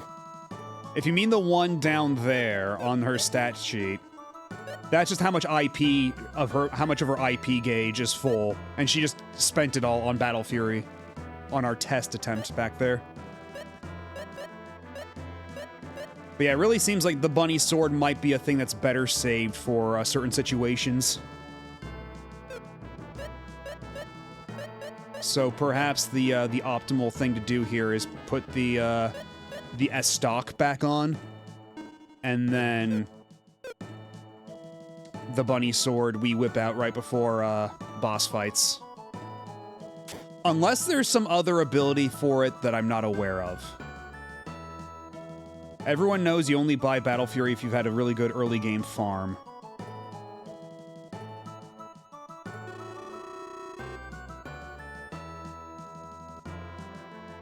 Oh, yeah, okay. That one flew right over my head.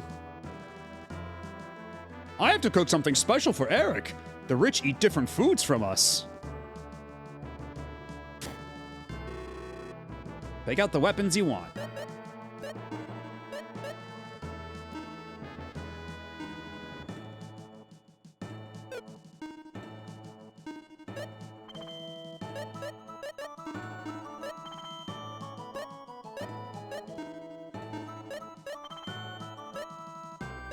Oh, Royal Whip is actually slightly better. It has ice attack. A whip used by queens. So you're saying all women can use this whip because all women are queens.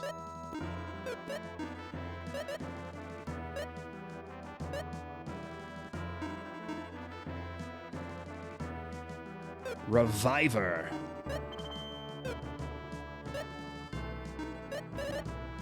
Yay!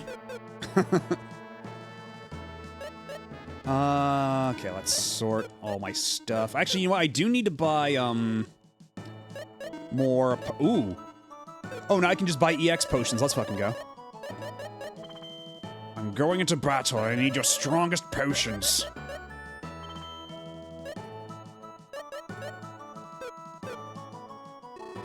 You know, maybe also some,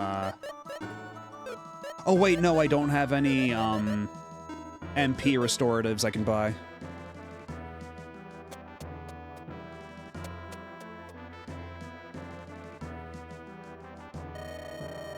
Princess Jarrett is getting married.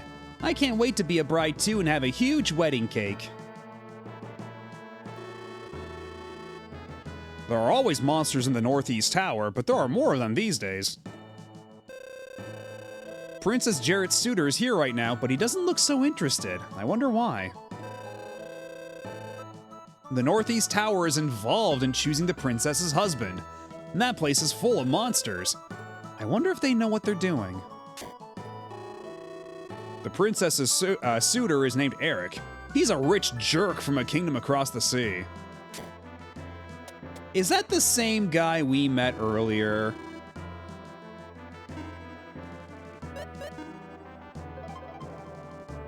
God, how long was I in that casino? I was in that casino for nearly 2 hours.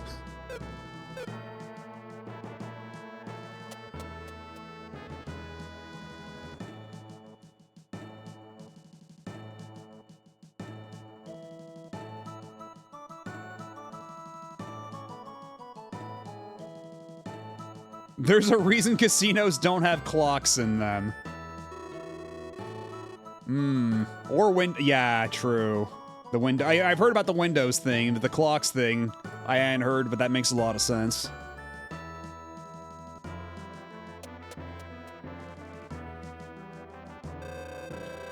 A secret, okay? This castle isn't well off, hence the marriage of the wealthy Eric to our princess. Our castle's a bit of a dumpster fire. Hans must have mixed feelings too. Oh, Hans is a soldier of this castle. Hans is a bodyguard to the princess. Crazy about her, they say, but he's a soldier, you see, and... Are you Hans? Huh? I never see people like you around here. You look like warriors, and good ones at that. I guess you have excellent eyes. It's not only my eyes that are excellent, I'm also a good swordsman. My name is Hans. I'm Guy. This is Maxim, Salen, and Lexus. Maxim, you're the party that did Gades in. What a stroke of luck to meet you. Even people on the Ustart continent are talking about us? Anyone who knows anything at all about swordsmanship would know about you. By the way, do you know anything about the guy who landed on the Northeast Tower? Someone has landed on the Northeast Tower? Yeah, some stranger. Since he appeared, monsters have begun to appear in hordes. Maxim, that might be... I guess the remaining Sinistrals we haven't met? What? Who are the remaining Sinistrals? I hear there are 3 others with the power of Gades, and that might have been one of them. What? If that's really true, then... Yes, that means this kingdom could be in danger. Alright, I'll check out the Northeast Tower later.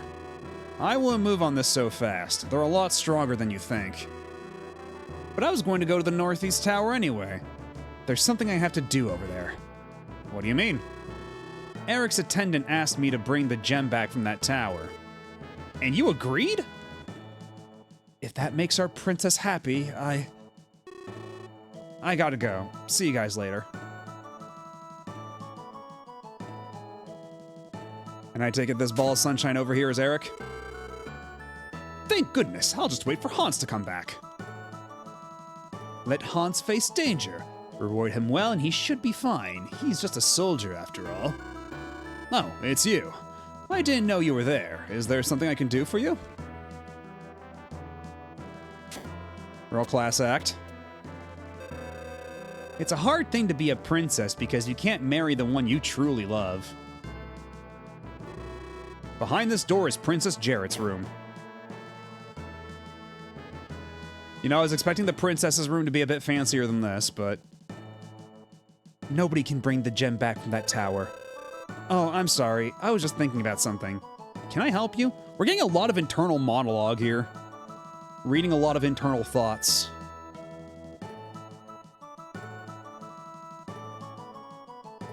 Is Maxim a mind reader? Princess Jarrett's condition was to bring back the gem from the top floor of the Northeast Tower. But there are monsters and mysterious light at night. We can't let Eric go to such a place. Look, the game just wants you to know that these NPCs all have interiority.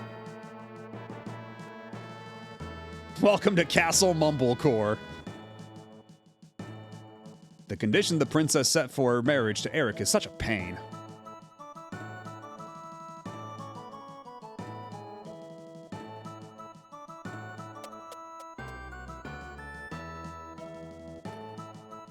Yeah, whoopsie doodle. She might have actually sent the guy that likes her off to certain death. But you know what? We'll take care of it. We'll fix it. We'll get the gem for them. Bada bing, bada boom.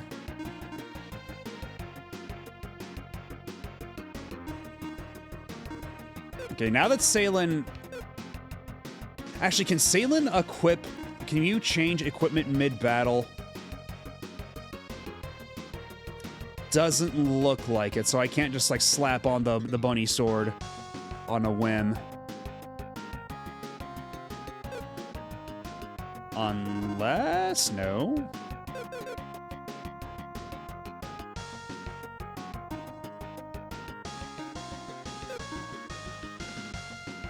Yeah, it looks like I just have to stick with just doing magic with her. Hold on, wait, I actually did give her a decent weapon. That isn't the bunny sword, because yeah, I think the bunny sword is... We're mostly just gonna have to save that for special occasions. Like, apparently, one of the bosses you fight for getting all the dragon eggs. I think you have to get all the dragon eggs multiple times to fight that boss, but apparently against that boss, the bunny sword is super good. So I was reading on the internet.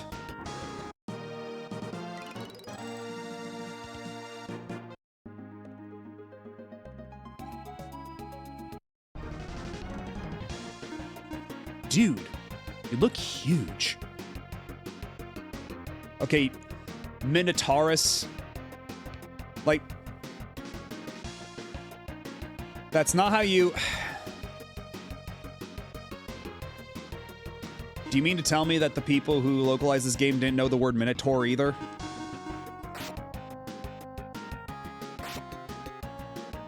Because that's not how you spell it.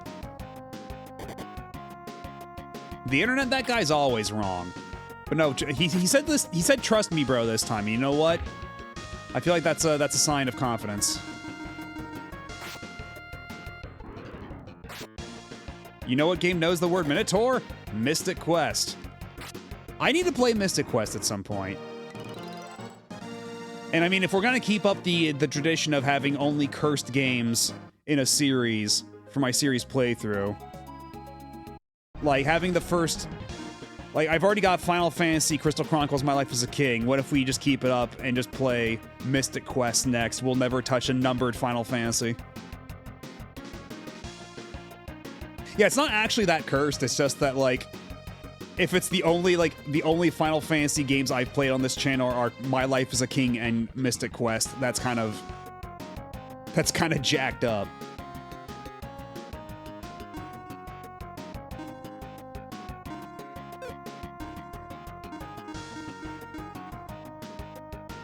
Do we Crystal Chronicles 2? Yeah, that's the Crystal Bearers. How come the mirror spell has a miss chance? Oh, wow. Hello, Code. And Raiders, welcome on in. What were you up to? What were you playing tonight? We've just been playing Lufia II for Retro Achievements. We spent a good amount of that time gambling, but now we're back doing the actual game, so, depending on your perspective, you're either just in time or you just missed out. But how are you doing?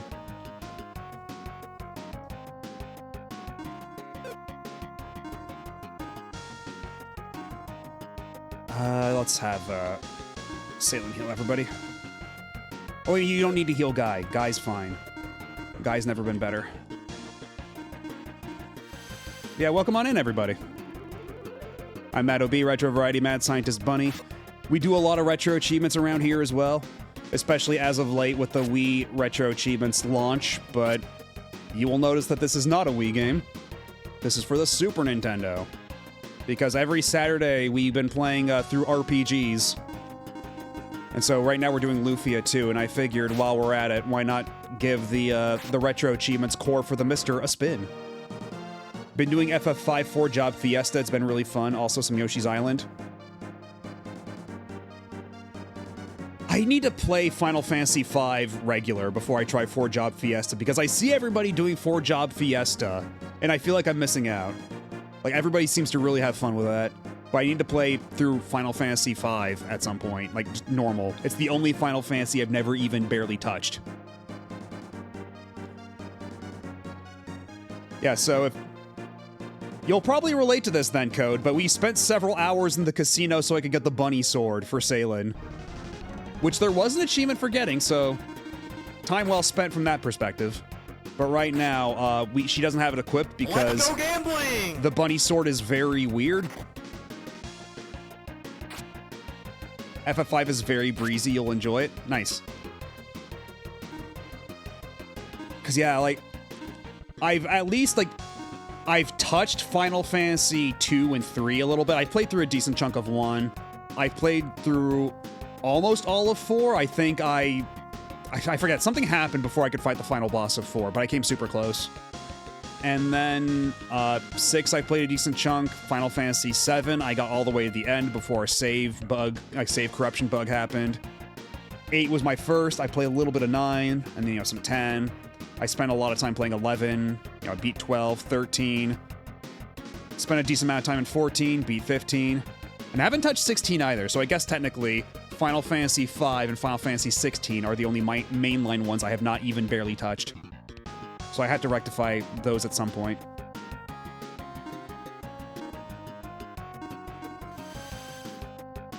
But yeah, we got the bunny sword, which has a really high attack number, but doesn't seem to actually do that much damage outside of the IP ability. So I guess the idea is you save it for bosses.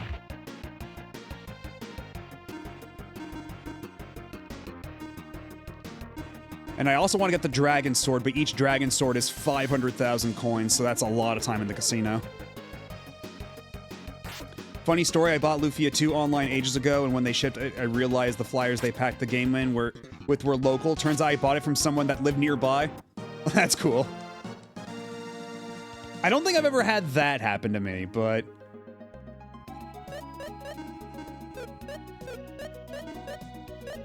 Yeah, I don't think I've ever had something where it's like I accidentally bought something online from someone who lived nearby.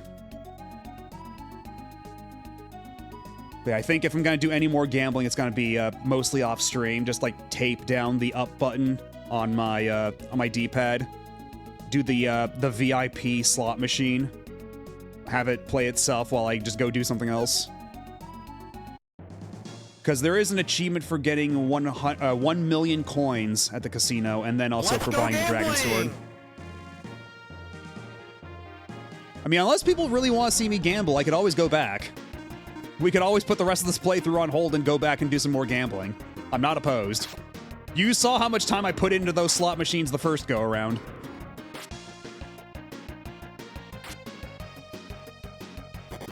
How's the retro set been so far? It's been pretty good. It's been pretty, like, nothing too outrageous.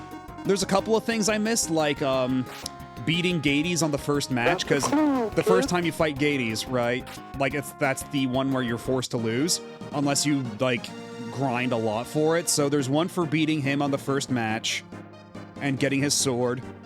There's a couple others that are missable like that. So I'll have to do another playthrough at some point if I want to get the mastery.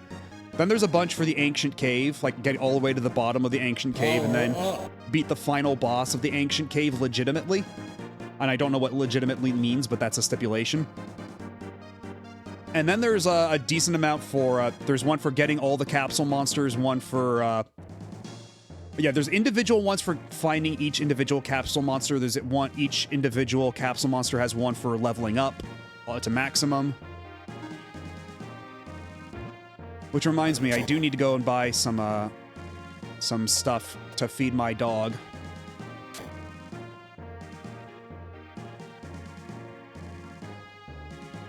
Because my dog, he hungers for swords and knives. Okay, that one's just gonna make me fall into the abyss if I try that right away. The Ancient Cave is half the main set, half subset. It's a weird setup.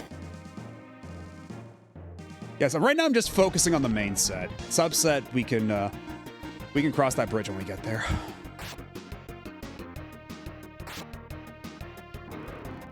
Because yeah, the main set, as far as the Ancient Cave stuff goes, is get to floor 21, get to floor 41, 61, 81, and then 99, and then beat the final boss. That's basically it as far as the main set goes. Just get to the bottom of it and beat the final boss, which I think is reasonable. All right, have a good crash code, and thanks again for the raid. Have a good one. And yes, if for any Minotaur likers here, you're in for a real treat.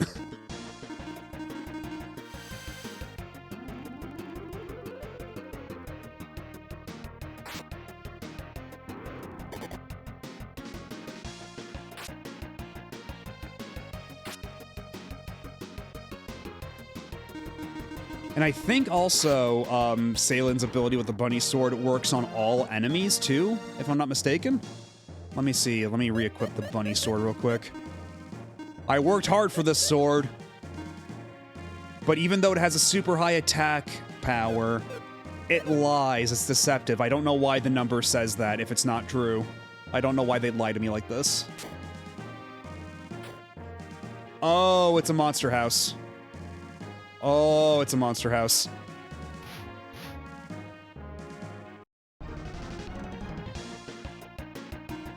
Well then, alright. Time to take this bunny sword for a spin, I suppose.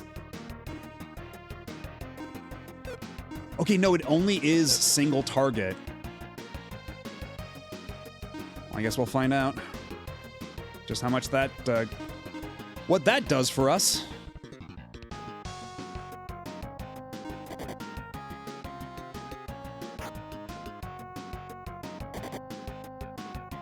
Bro has an attack just called Samurai.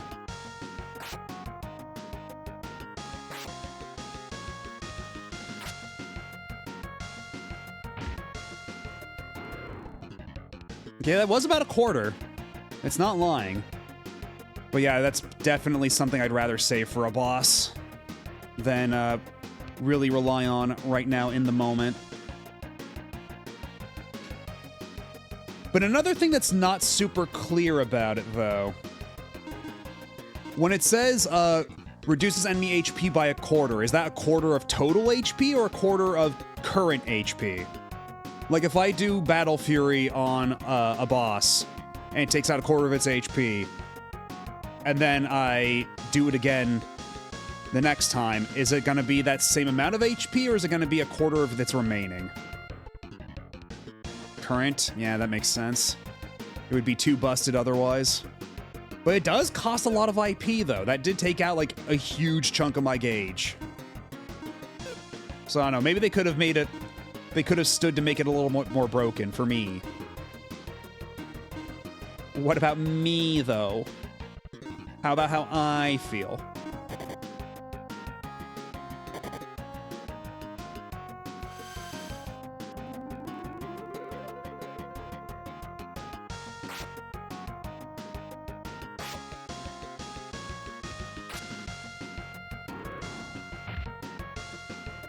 God damn, Dabney, you don't use the glow knuckle very often, but whenever you do...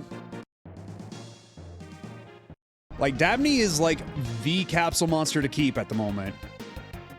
Glow knuckle is doing a lot for us. Kidora, huh? So that's supposed to be Hydra. That's supposed to be Hydra.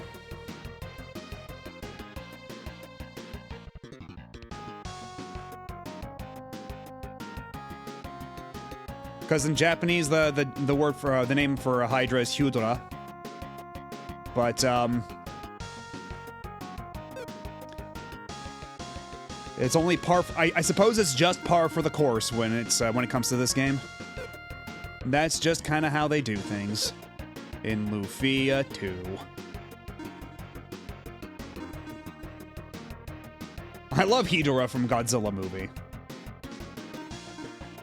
I didn't know we were going face to face with a celebrity here.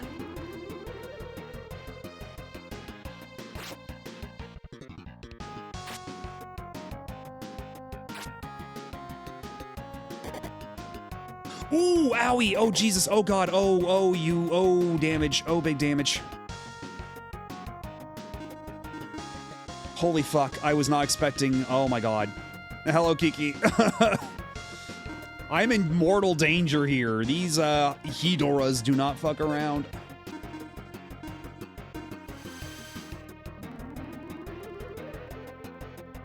Yeah, bad news, Princess Hans is dead. He's not surviving this shit. Fuck, oh my god. And that's his normal attack, too. Yeah, they heard me talking shit. And now I'm in the process of getting hit.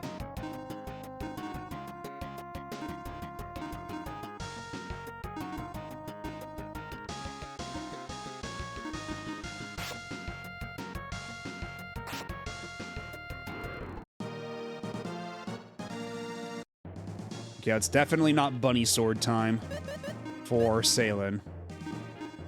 But I just know in my heart of hearts that I'm going to forget to equip the bunny sword by the time we enter the next boss fight.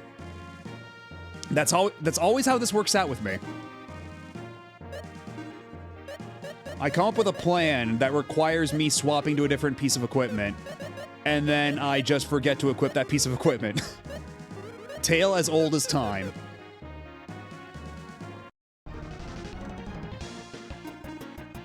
Madhead.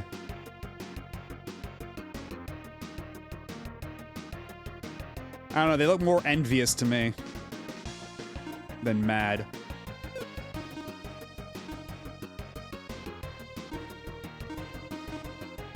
Because they're green, you see.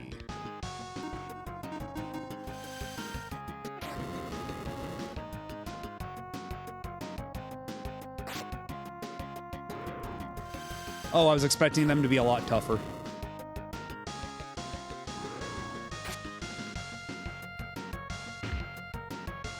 Me legitimately having that, was it Invincible?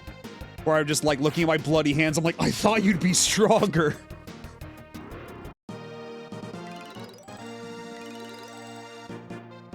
I don't super know where it's from, I just have seen that panel out of context a lot. It's a pretty good panel, admittedly.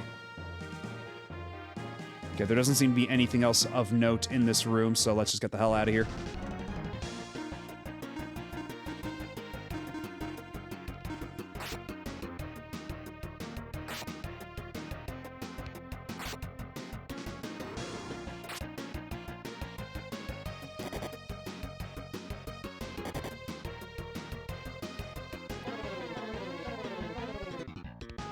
Yeah, confuse my, my Daphne.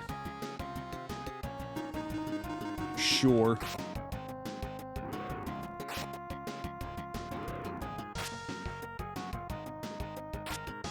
Hey, if somebody offers you a mad head, don't take him up on it. If Lufia II has taught me anything just now.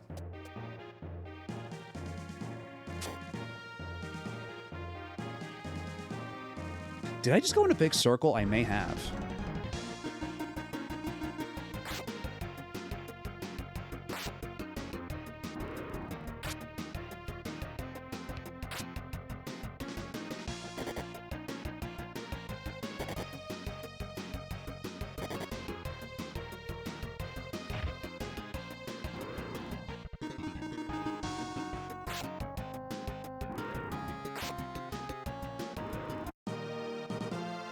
Gets shriek.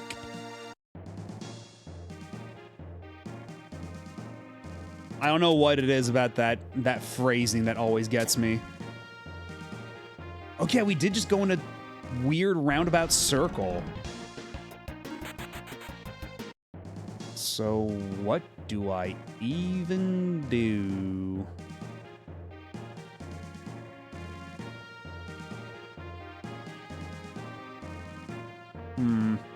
Well, you know what? We'll figure that out after this break. Looks like ads just started. I'll be back in a couple minutes. I gotta use the restroom, so I'll be back in a bit. Y'all sit tight. Don't go nowhere.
And we are back. And still trying to figure out what the hell I'm supposed to do in this dungeon. As is often the Lufia II way. Okay, so it's always gonna do that. So there's gotta be something in this room. There's gotta be at least a thing to actually get done here, right? Because I can't really think of anywhere else I've gone that doesn't have anything.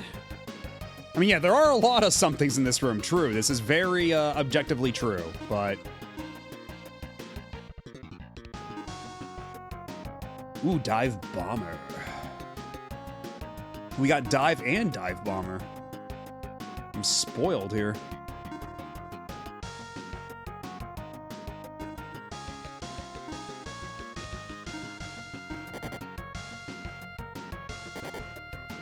Yeah, do these guys count as undead? These samurai?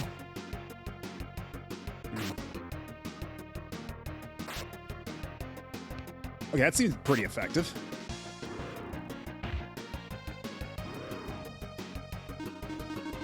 And that was not quite an instant perish, but it was still pretty strong.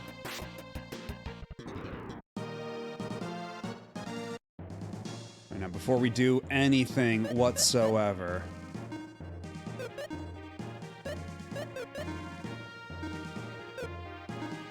So where's my EX potion? There it is. Restores a lot of HP. How much is a lot? 280? That's quite a bit. I will not contest the notion that that's a lot. Certainly more than a high potion at this rate.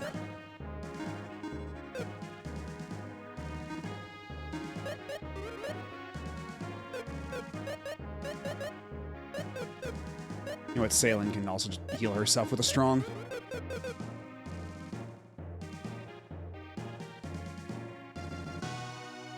Let's carefully analyze the room here. Not to mention, I do have a bow and arrow I could use to stun enemies if needs be. And then the skeletons just bum rushed me. But it's okay. I have the holy sword to deal with the bone golems. Because yeah, if anybody here has not seen Lufia II before, they have a funny habit of calling all the golems golems. Like we had the wood golem earlier, and the mad golem, who was supposed to be a mud golem. Which is why the mad heads earlier were actually making me like double take. Because I thought that might actually be like mud. But no, I think in that case it was actually meant to be mad. Like they actually did it properly that time.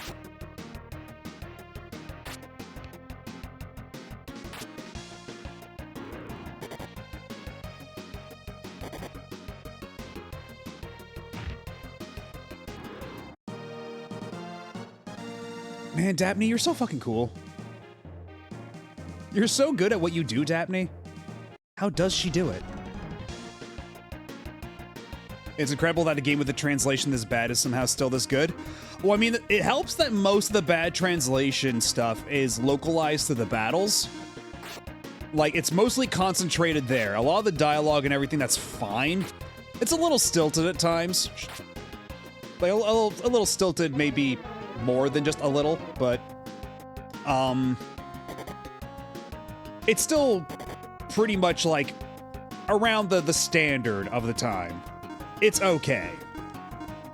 But for some reason, so much of the battle text, like the enemy names and all that stuff, just completely falls apart. It's not nearly to the level of, like, Breath of Fire 2. Because, like, Breath of Fire 2 is a masterclass of just absolutely botched localization.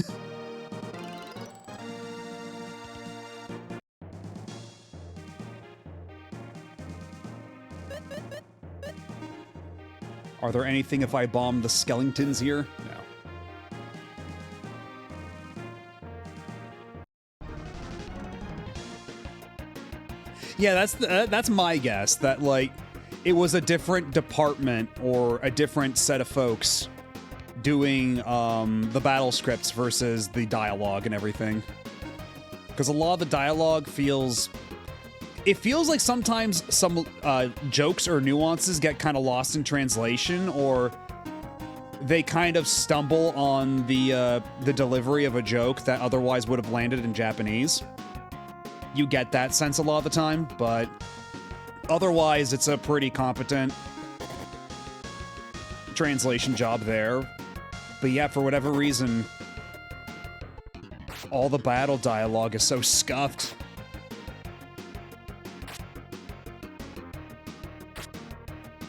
Yeah, it's definitely better than the inverse would have been, certainly. We could have had so much worse.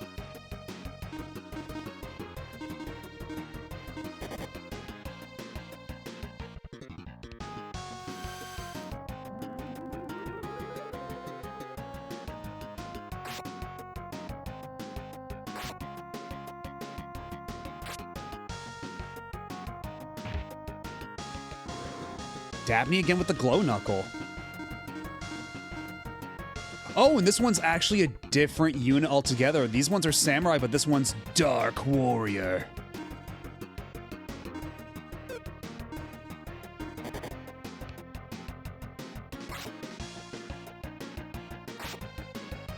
Yeah, Dabney's got the glow. The power glow.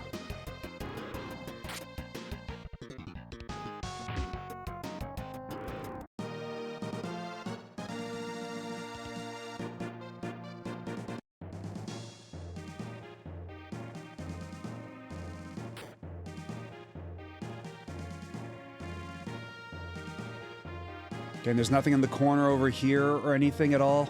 No, it's just hit the button and then escape the room.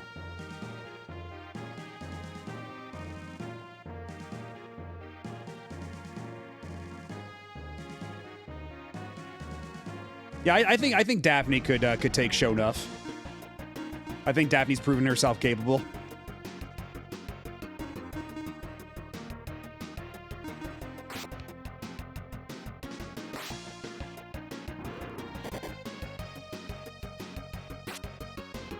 Okay, now we are doing big boy damage against the Ramias. Yeah, Guy's still taking perhaps more damage than he really ought to from the bolts.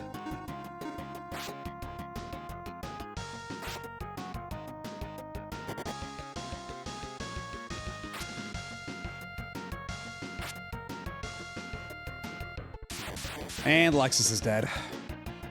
Or not, or not. Yeah, that glow knuckle is just saving our lives over and over. I would be very curious to see a capsule monster tier list or something, because I kind of find it hard to imagine it getting better than this. Like, I'm actually a little afraid of, because every time you evolve a capsule monster, like, their skill list completely swaps out for the most part. Like, for Scrappy here, he had the Fang attack. But then when he became a bird, he became Beak Bash and Iron Claw. Whereas Scoob just got the tail attack no matter what. But Daphne went from having the Radish Kick to having the Perish Punch and the Glow Knuckle, both of which have been extremely good. Both of which have frankly been indispensable. Can I point something out about capsule monsters? Shoot. Go ahead.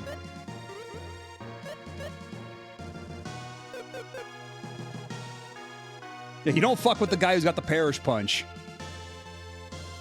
Turns out it's not just a name. What about the Nothing? You mean, oh, yeah, the Nothing, you know, not the best, but maybe we can find ways to compensate for that. Fill out gaps in their repertoire. Is there anything in this down this hallway that I missed before? After unlocking upgrade forms of monsters, you can still use the older form. Right. True. Yay! Because, like, even here on this menu, when I go down, like, I can just do that, but... Like, I kind of... There's probably going to be ones that are better, but, like, I feel as far as this line goes, this is already so good. I can't imagine they would get, like, insanely better. I fear we may have peaked. Wait a minute. That's right, I forgot. We can do this. Yeah, we can knock it aside with the hammer, and then we can use the hook. I completely forgot that was an option. The perils of waiting a week between sessions.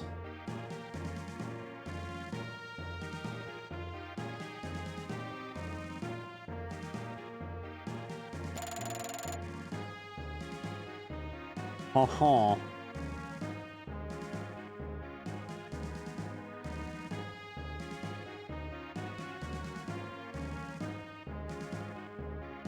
The arrow rotates with the sword.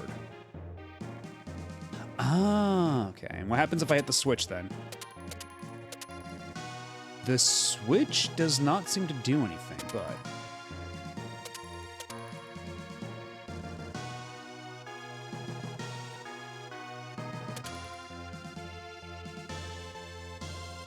Okay, now that the two arrows are pointing at each other, if I hit the switch...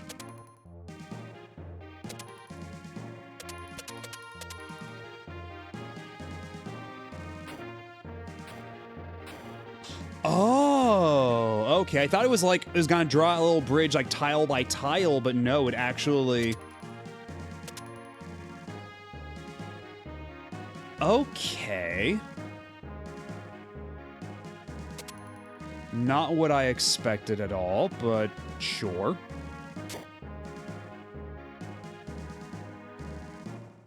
Eek, a Hedora. Yo, Ongami. Oh, and hello, Boniface. Although, I get the feeling I've seen you around already. Oh, hey, actual ninjas. They knew how to translate the word ninja. Fuckhead!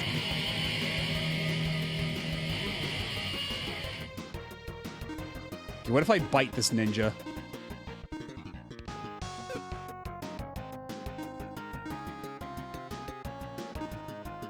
And then I'll dive bomb this ninja. Then we'll blow up all the other ninjas. Okay, these ninjas actually hurt like crazy.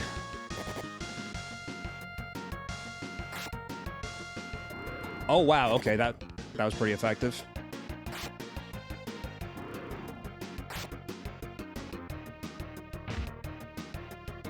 Yeah, fuck him up, Daphne.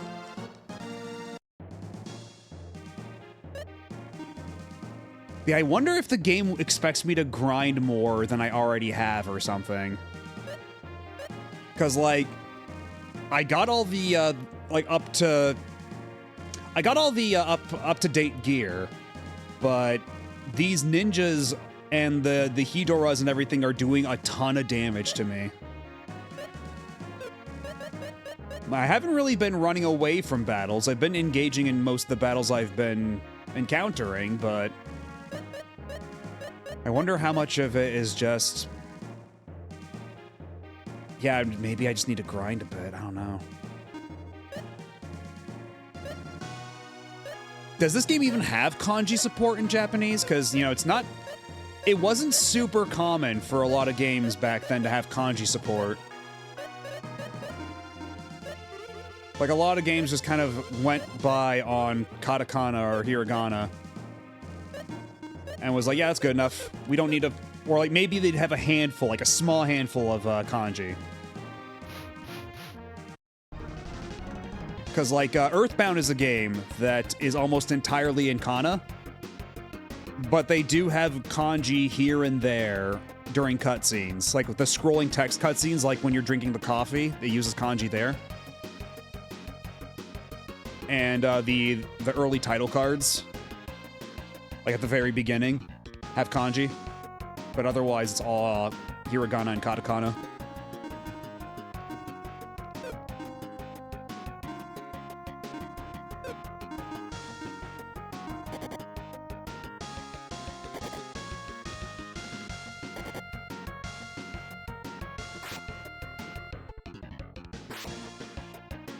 It all depends on game to game. It depends on how much, like, cartridge space they want to devote to, like, storing all the kanji. Right? Because when you have just katakana and hiragana, you're pretty much set. You can write whatever you want. But to make it easier to read, you can introduce kanji. You know, nowadays, it's nothing. It's trivial to put in kanji. But also, like, it also depends on, like, the target audience for the game, because if you're making a game for children, you're probably not going to bother with, like, too much kanji, depending on how young children we're talking about. But a game for adults is more likely to use, like, a lot more kanji, or, like, more complicated kanji. But because of how Earthbound mixes up, like, its kanji usage, I think that one's probably just a pure, like, cartridge space limitation.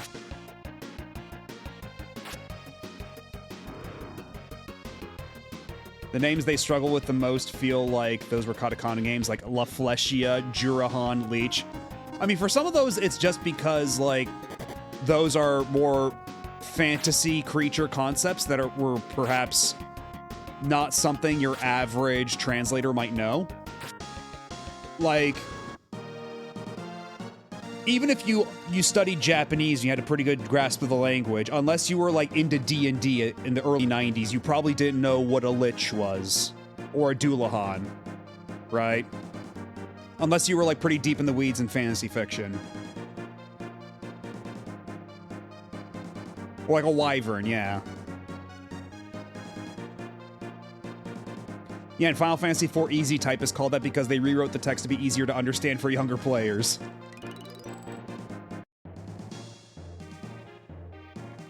Ooh, treasure. That looks more like a wrench than a stun gun to me, but okay. I'll believe you.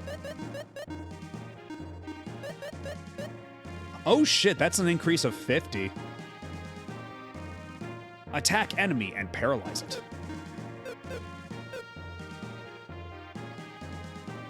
Yeah, we're just gonna attack all the zombies and samurai, everything here. We're gonna attack this ninja with a taser.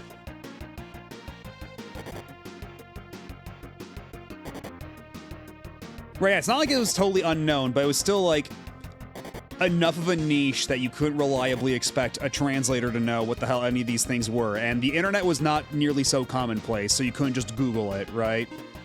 Because even when I first played Earthbound in Japanese, like I played a lot of it in English already, and then when I tried it in Japanese, I tried to look up words on the internet that I didn't know. It was kind of miserable at the time to try to look up words in Japanese. Resources were pretty limited for a long time.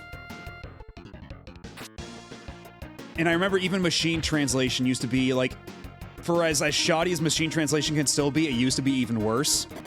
I remember every time I try to look up like a machine translation thing for, say, like a Mario game or something like that, it would consistently, instead of writing Mario, it would say Mary O.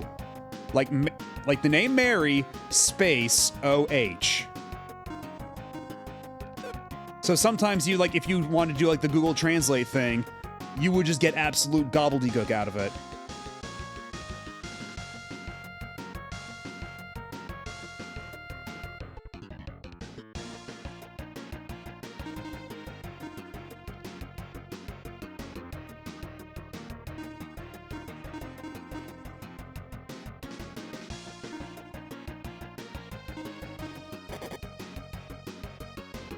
Salen, you gotta live. You gotta live!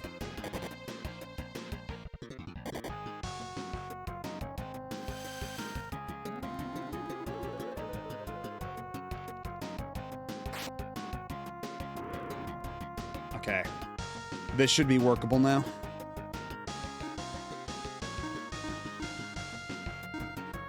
We'll spend a turn bringing Guy and Lexus back to life.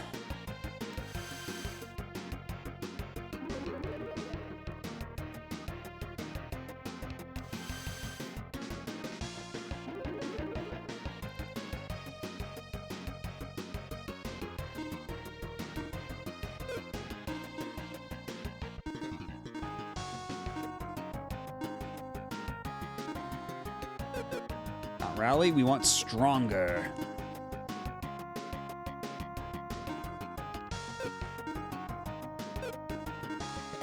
Unfortunately, I lack the power sufficient to bite the ninja, but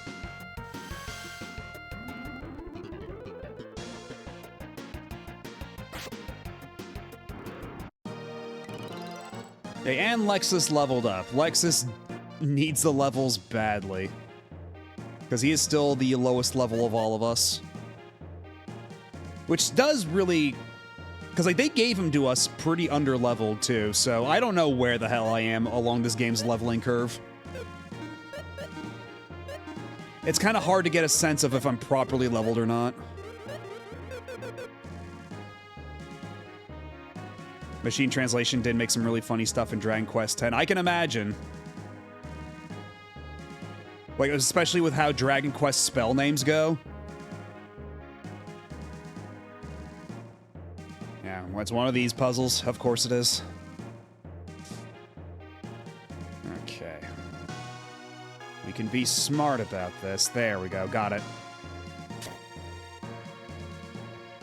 First try. Okay, the spell names were hand translated. Ooh, and I found the trial key. So then what do they end up using? Like, is it monster names then? Or was it like monster names that they got really jacked up?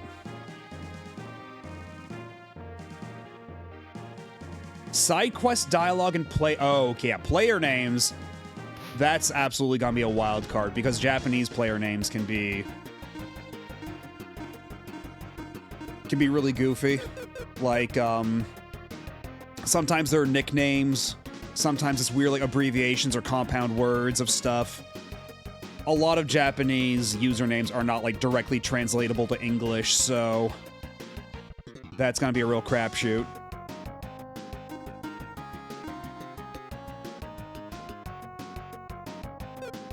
As long as it doesn't do anything like, I don't know what this guy's name is supposed to be, so I'm just going to default to translating it to a slur.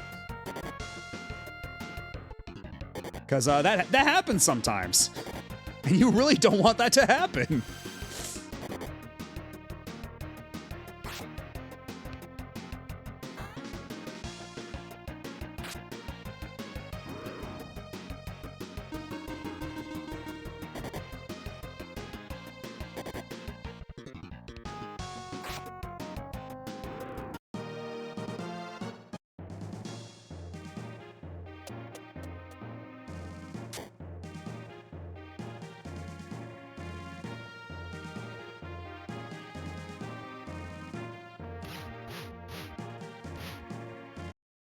Okay, I guess that ninja just didn't want to attack me. All right. I didn't see that, but I did see an orphan bemoaning their situation by saying, "This is racist."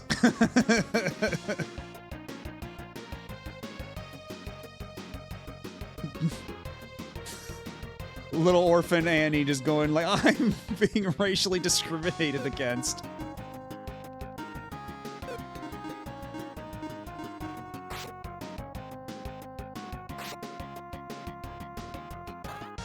Although, did it at least make sense in context?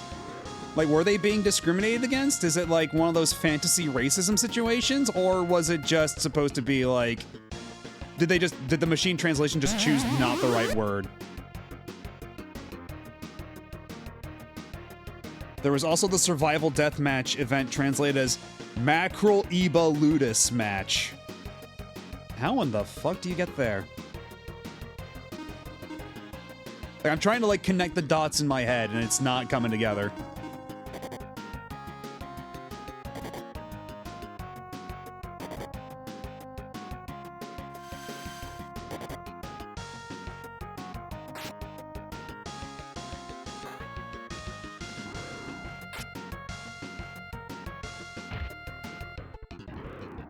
Get parish punched.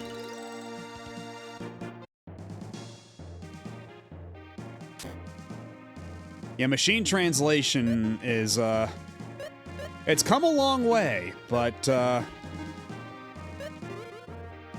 anybody who's telling you that it can replace humans yet is feeding you a line.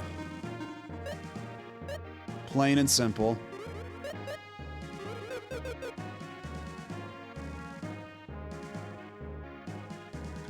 It's oh god, because yeah, it would be Saba, wouldn't it? Because Sabaibaru. Sabaibaru. And it becomes, they just see Saba and they're like, say no more. I got you.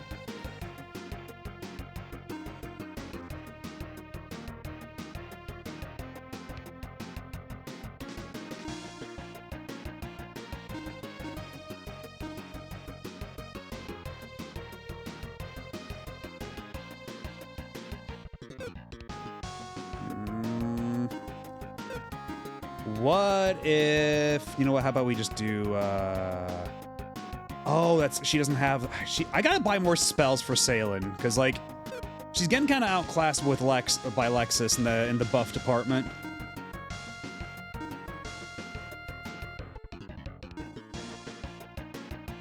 Because, yeah, bravery is what we need for everybody right now, especially against these guys. These guys hit like a truck. Bite the Hydra. Taste the Hydra.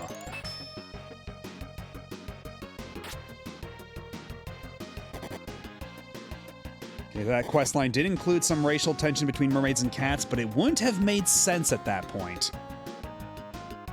It was like, I have no parents and no money, and this is racist. Yeah, probably not the right line.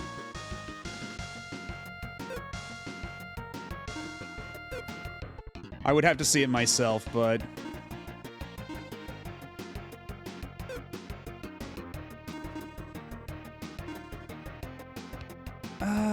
what if I zapped your lizard?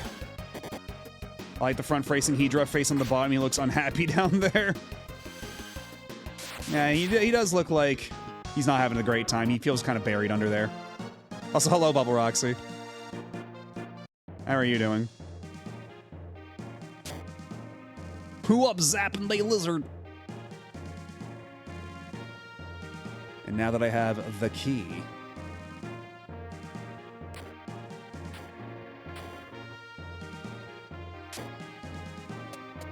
The try... Oh, God. Oh, God.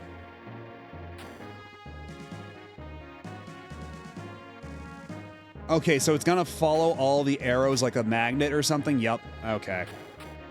I'm wise to your game. I'm wise to your scheme. The Samu Jewel.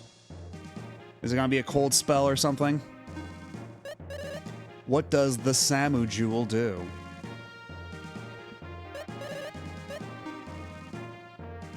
Oh, for samurai.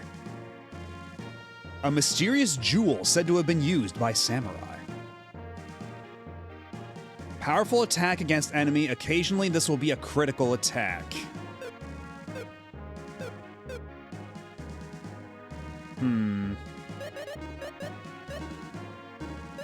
Would it be better than the Eagle Rock? Okay, it would be better than the Eagle Rock in all abilities except for agility. But Eagle Rock does give him dive, and that's a pretty good niche to fill out, but everything else is so much better. Guy could use a lot more defense. Well, let's see how that works out. Meanwhile, yeah, how about you become inheritor of the Eagle Rock? Or maybe we give you something better, actually. Maybe I can give you the Lion Fang? Lion Fang might be a little overkill for you, but...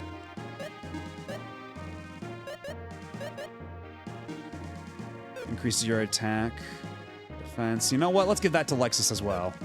Make him a little less squishy. The way the game is last... I played it. The main story quest text was all translated by humans, but then incidental text and NPC text and such that didn't relate to the main story or major character stuff was left up to machine translation. Yeah, when it comes to like a hobbyist group, that's probably the practical way, but it is still like kind of a little weird. I don't know. Okay, where will this lead me? Ah, I see.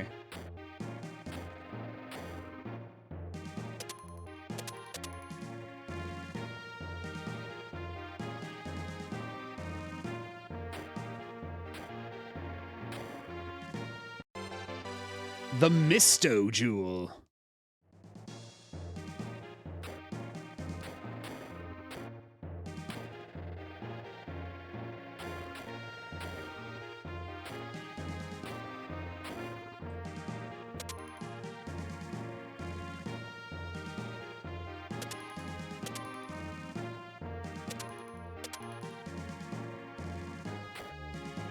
Okay, what else can I hit while I'm here, though?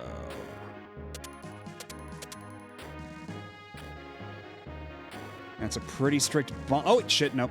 I was gonna hit that other switch. Okay, well, it's fine. It's fine.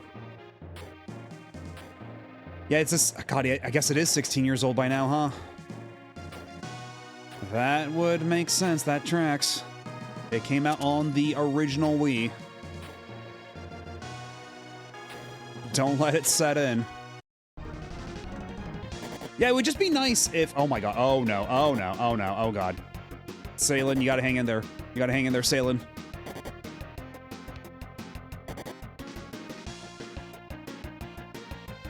Okay, this is a little rough. Oh, and because he switched to the stun gun, he doesn't have the bomb attack anymore. Bite the ninja. In the meantime, actually, you know what? Probably a better use of your MP is give everybody stat buffs. And you dive bomb a ninja.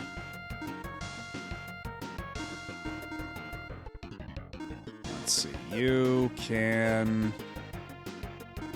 attack this dude. Yeah, Nintendo Wi-Fi connection for your MMO. And she's dead, fuck. We're in a tight spot. We're in a spot of bother right now.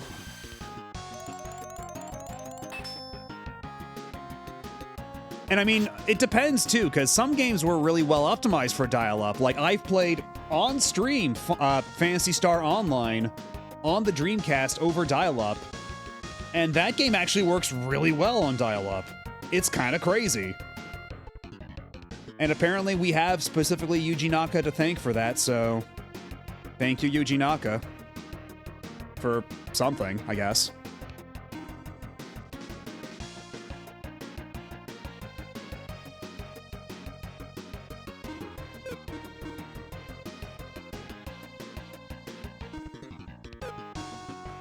We'll have to wait until later to revive Salen, I think. Lexus, you gotta hang in there, man. You gotta hang in there, man! Lexus!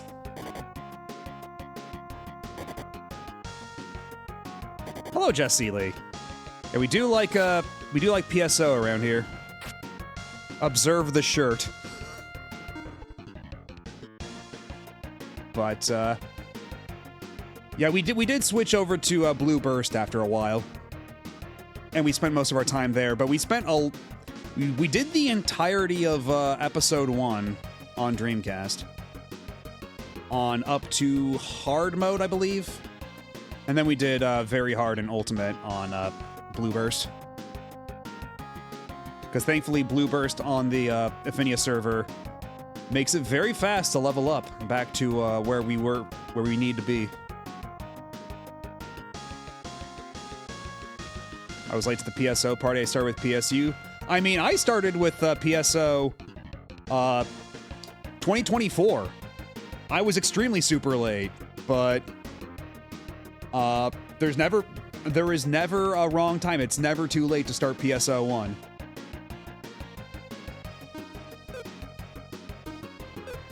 It is always time for for Phantasy Star Online.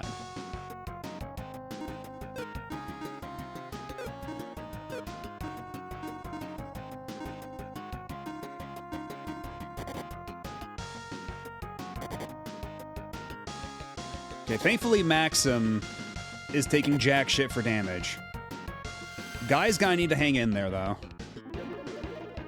What about Card Revolution? Card Revolution we started up on the on stream, but that game is really slow in the way that I think having a fast forward button would work really well on. So what I've decided is once Card Revolution gets a retro achievement set, I'll go back to it and we'll play through it and finally finish it, because Card Revolution is just a really slow game. Like, it's a very slow-paced game. Yeah, for some reason it doesn't have a set yet. I put it as one of my set requests. Is PSU still playable online? I believe so. I believe there are fan server solutions for PSU. And that's another one I've been wanting to get into at some point. After having gone through the PSO original, like episodes 1, 2, and 4 on a Blue Burst, and then dipping my toe into 3 for as limited as that was.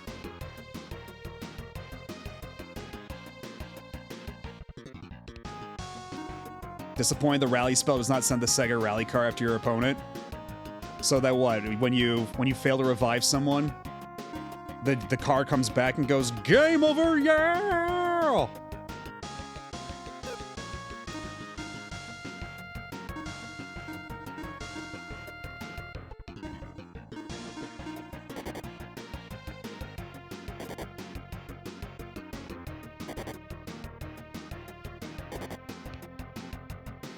There's a server for PSU called Clementine. Well, there you go. And welcome back, Pika Blue Bear.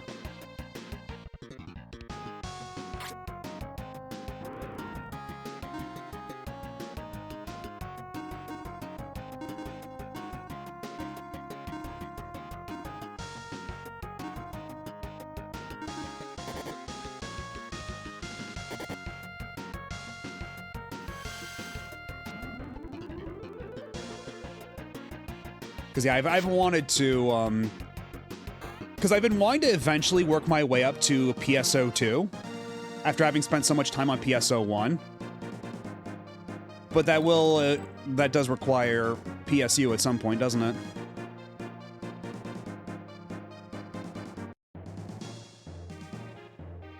You know, before we go any further, I'm desperately in need of... Let's see. Let's have a high magic. Yeah, that'll do. There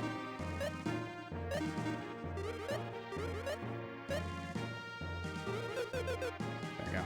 Everybody's topped off. We're good to go. All right, have a good night, Mr. Taco. Thanks for hanging out. I'll catch you later. I like the PSP, PSUs, but I think it's a bit different. Yeah, because there's also, like, Phantasy Star Zero on DS, which is also online and plays like Phantasy Star Online, kind of. Like, there's a lot of, like, stuff that happened between PSO1 and PSO2 that I have to, like, untangle at some point. Like, I was not there during that whole zeitgeist, so that completely passed me all by. That is something I will have to discover. But after playing PSO1 a ton, we did go back and play the classic Phantasy Stars on the Master System and the Genesis, and you know what? Phantasy Star 4 is a fucking great video game. And also, it's the reason we do RPG Saturdays around here, because we were doing PSO on Saturdays because that was the day that most people were online. And then we decided, let's go back to let's do Phantasy Star Classic during this regular slot. And then by the end of it, I was like, let's just keep it going. Let's play more RPGs. And then we did all of Breath of Fire and Mega Man X Command Mission, and now we're here. Now we're at Lufia II. The PSP one people played was Phantasy Star Portable 2 Infinity. Yeah, because God. Because, yeah, there's Phantasy Star Universe, Phantasy Star Portable, Phantasy Star Zero. Is there anything else, or was that... Because wasn't there another one on Xbox 360 or something? When can we do Horizon 11 streams for that? I don't know about doing Horizon 11, because if I were to do Final Fantasy 11, I'd probably want to do it like probably do it like on official servers, especially considering there's all this news that they're spinning up development for that again. They're probably gonna start like adding more new content to base 11, so I'd probably want to take this opportunity to catch up if I were to do 11. Okay, it's a port of Universe to 360. Okay. So that wasn't its own game, it was just a port of PSU.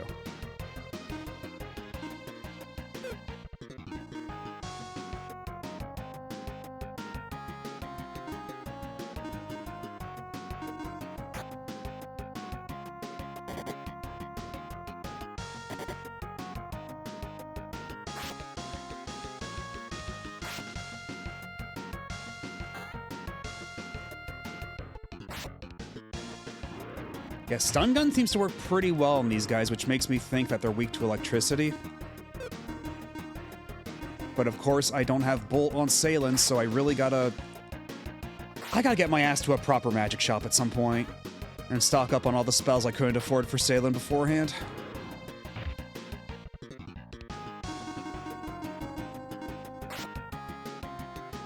Can you not connect to... I guess Horizon 11 is its own, like, executable client, right? Oh yeah, another thing, too, is that we were talking about it a little while ago. Apparently, playing Horizon 11 might be a good way to get my Twitch account banned if I play that on stream. So, if we're gonna do that on stream, it's probably gonna have to be stock Final Fantasy 11. Because Square is, yeah, because playing it on your own is one thing, but, like, streaming it, apparently, Square is not happy about that, so...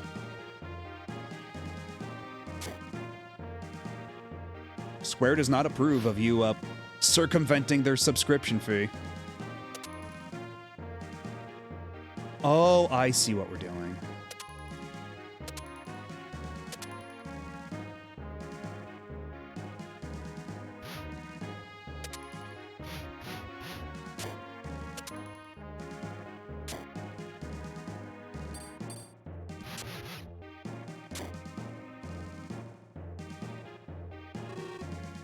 What's wrong, Hans? I can't move my body. Something's here, Maxim. Shit, I forgot to equip my God damn it. Yeah, I sense it. It's like Gades, but somehow more than that. I forgot to equip my bunny sword. There wasn't the usual save point beforehand. You must be strong to move in these energy waves. But I see that one doesn't move. Ah! You must not feel embarrassed. That is the normal way of things in the waves. Where are you? Show yourself! You must be Maxim. Yes, I feel your power. It's strong, yet very pure. Who are you? I call myself Amon, Master of Chaos. Amon? Master of Chaos? So you're one of the 4 Sinistrals, huh? How about the other 2? I see you know about us already. But it matters not. You can do nothing to stop us. The other 2, Deos and Aram, will descend soon. Too bad you can't even get close to them. Shut your mouth! Guy! Do not throw away your life so fast. I shall show you true terror in time. Are you alright, Guy? Yeah, but this doesn't look good. Gades' power is nothing compared to Amon's. I'm so embarrassed. I wasn't able to move even a step. I cowered before Amon. That's normal. I overestimated myself. I'll practice and get a lot stronger. By the way, did you get the gem the princess was talking about? No, not yet. It should be inside that door.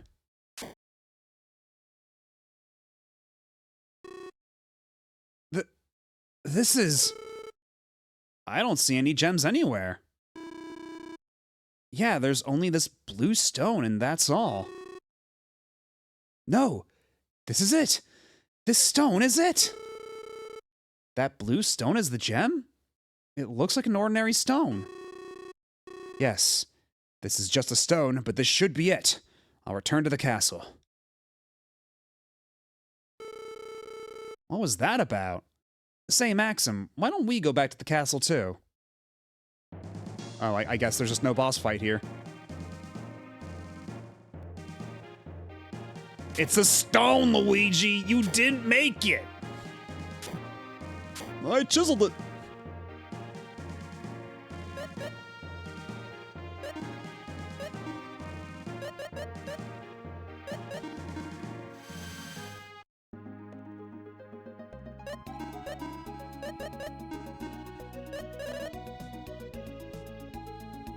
Actually, before anything, let's go back to, where is it? Narcissus, I believe it was. Before I forget, I want to start stocking up on spells and the like.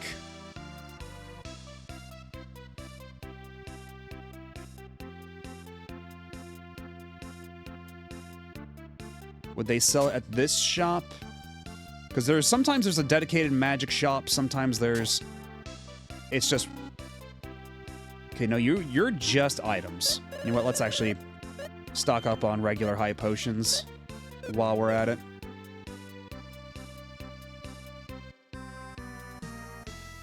And remember, Uktar spelled backwards is Raku.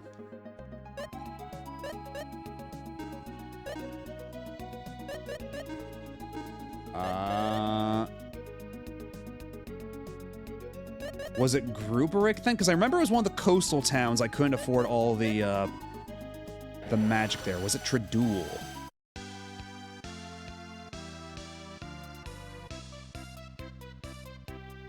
Which one of you jerks is a magic shop?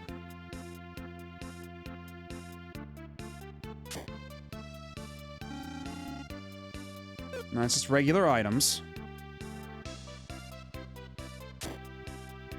Do you sell magic here? You do not. This would be a lot easier to do if all the towns were a bit more consistent over having a magic shop.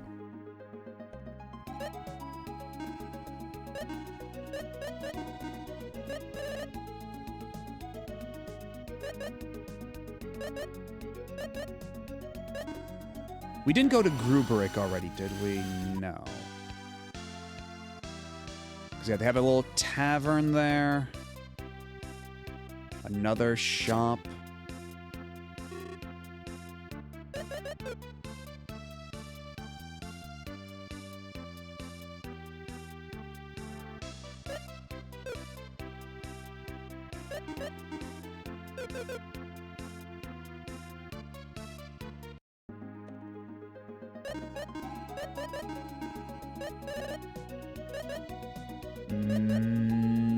Elaine? Elaine? Okay, there we go. There's a magic shop. What can I buy here that I don't already have? Okay, this is one where I already bought everything for Selene, but... So it's gotta be a later shop.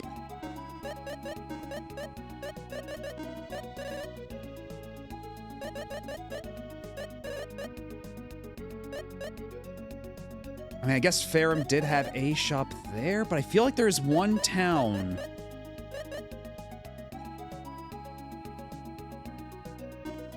Did we go to Quran already?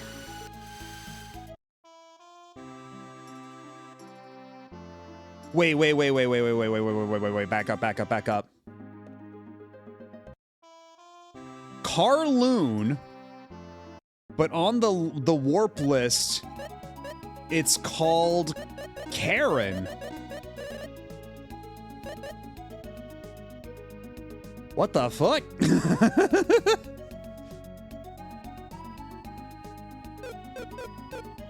Right, because I'm trying to find like the more like... Yeah, dang, oh god.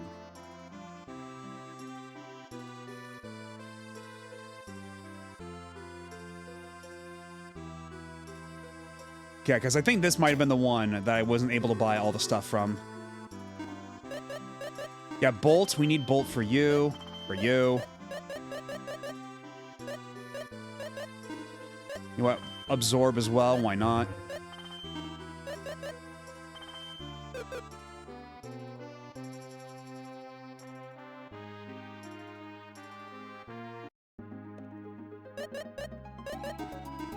Also, I'm having Salen cast all these spells to teleport us around when she's on the brink of death, but she's a big girl. She can handle it.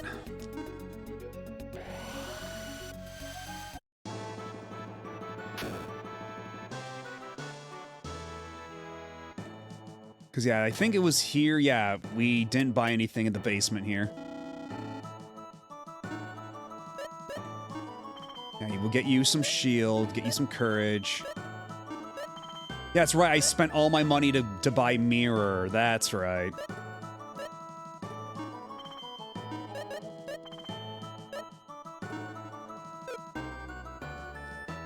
And I don't know about Coma. I always feel like sleep spells are such a crapshoot. They almost never work. I don't know if I'm even gonna bother with that.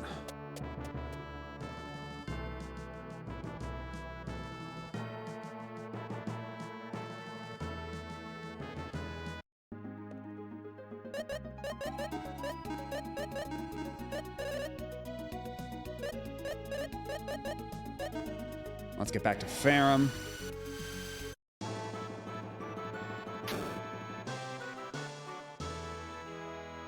Now, where's the item shop around here?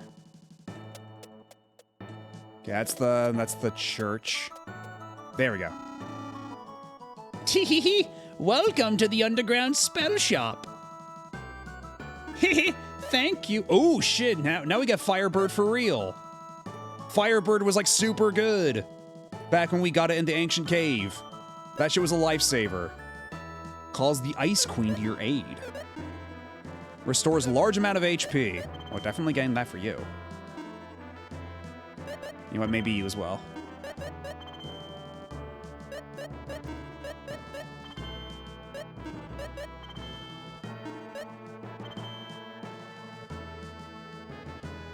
And there are sleep spells that enemies use in old school Ultima games, which are just annoying as heck. Some enemies will perma-sleep your front row for ages, and since units can block each other, you get stuck for an eternity, waiting for an opening to move a sleeping unit so you can actually act at all. Yeah, I haven't really played much old school Ultima. I have Because what is it? I've got Ultima 4, I think is the one they were giving away for free on GOG for, like, ages. And I also have Ultima Martian Dreams, which I've dabbled in a little bit, but never got too super far. That is something I'd like to, like, invest more time in at some point. Actually give proper Ultima a fair shake one of these days. But how are you, Aceroy? Welcome on in.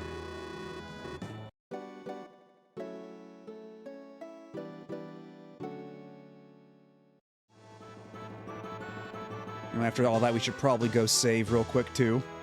I watched a guy streaming 3 or 4, and he got so frustrated because he was stuck behind his own front row. Just talking to stream for ages, and he could do nothing. That's funny. But thank you for the follow. I'm just telling you that's good.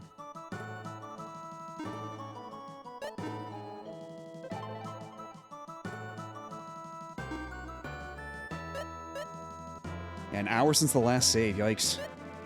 But lots of levels for our dudes. Can't complain. I can save the game here. So true. I wonder if this kingdom is okay.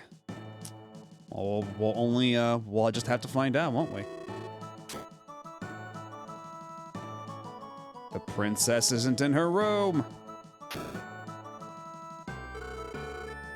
Do you call this a gem? This miserable pebble? Yes, I think that's it. Silence! Stop this nonsense! You just couldn't find the gem, could you?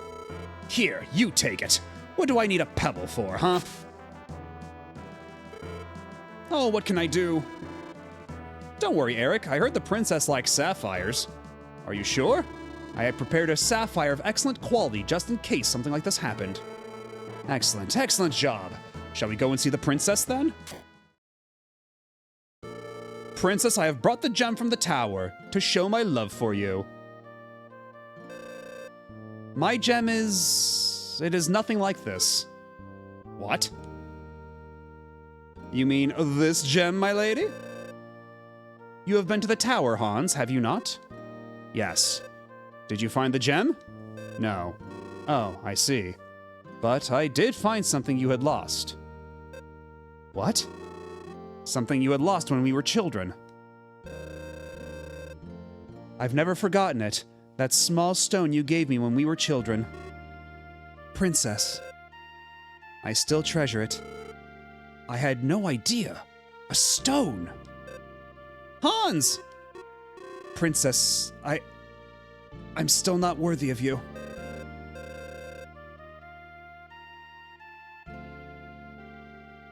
Uh-oh. Looks like we got the portents of a Claire raid coming in. Come with me if you want to die hard. Die Hard Arcade, I presume? I guess we'll find out in short order. I've grown used to waiting is perhaps not what you want to hear. But please, don't make me wait much longer. I won't. I promise. Princess!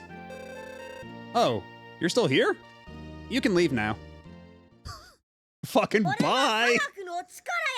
Oh my god, hello, Claire and Raiders! How are you all doing? What were you up to? I am to understand it had something to do with Die Hard. Or at least that's my inference. We're playing Lufia II on the Super Nintendo for Retro Achievements via the Mr. Core. And it actually works pretty well. Terminator, Die Hard, and the Game of Life. One of these things is not like the other. That Terminator guy's a robot. And thank you. Yeah, I'm not really doing anything special for Partnered as of just yet, but, Oh. Okay, well, holy shit. That was, thank you for the follow. You just so happen to be follower number 1,000, so there's that too. Boy, okay. All right. Thank you for the follow. Oh boy. Yeah, I didn't really have anything super planned. So I was thinking we were gonna do, because I've got a lot of other milestones in the summer, like my my streamerversary, my birthday, and my VTuberversary. So I was gonna like kind of like converge them, like combine them like that. So it's getting to be I guess I'll have to think about it. But thank you for the well wishes, for the follows. Oh my goodness. And for all the oh my god. But yeah, welcome on in, everybody. If you've yes, I'm a bun sometimes to this degree. Usually I'm only partially bun, but sometimes it overflows. Usually as per chat's whims. But for anybody who does not know me, I'm Matt O.B., Retro Variety Mad Scientist Bunny. We've been focusing a lot on retro achievements as of late. I usually play a good spread of like modern and retro stuff, but as of late we've been on a real retro kick because there's the Retro Achievements Wii launch event going on, though this is not a Wii game because on Saturdays we play RPGs, and I decided Lufia II would be our RPG of the moment. And it's my first time playing it, and I'm having a lot of fun. It's a very interesting mix of like Zelda, Mystery Dungeon, and Dragon Quest. I'm kind of like, I know people like hold this game in high regard, but even then I feel like people don't talk about this enough. Like I'm kicking myself for not having played it sooner. I don't know what to say. It seems this affair has been settled. Sorry, you can go now. Don't think you can get away with this. I'm the only one that can bail the castle out. Watch your tongue. I'm a king. I can do quite well without depending on you. I hope you don't live to regret this. Prince, wait for me. Say that you just arrived at the very end of and of course he comes back to get his gem. But yeah, you arrived at the very end of a little plot line where they go back, like this princess was basically holding a test for her hand in marriage by putting a gem at the top of a tower infested with monsters, and it was just a little green rock. And the prince made the soldier go get it for him. And then when he saw it was a rock, he was like, this can't be the right one. I'll give her the sapphire instead. And then she just told him to fuck off. And then when the soldier came with the little green rock, she knew he was legit. Because it was the rock that the soldier gave to the princess when they were children. And so now you're basically caught up on this little subplot, which I don't know if it'll factor into anything going forward, but yeah, it's okay. The king can just go to the high roller table. Yeah, we've also been spending a decent amount of this stream gambling at the casino. For achievements. But ouch, what's going on? Excuse me, I was in a hurry. What's wrong? A man has destroyed the village of Agurio north of the Northeast Tower. I have to tell the king. Maxim. Yeah, that must be Amon. Not again. They did again. Let's go. Yeah. But before we go avenge the destroyed city, what if we hit up the casino a little bit? You know, I feel like we got some folks in here who might not know what Lufia 2 is all about. Let's go gambling! Money. Well, first, let's get away from these fish. These very creepy fish. Because actually, it'll be faster to just use the warp spell to go there. So let's see.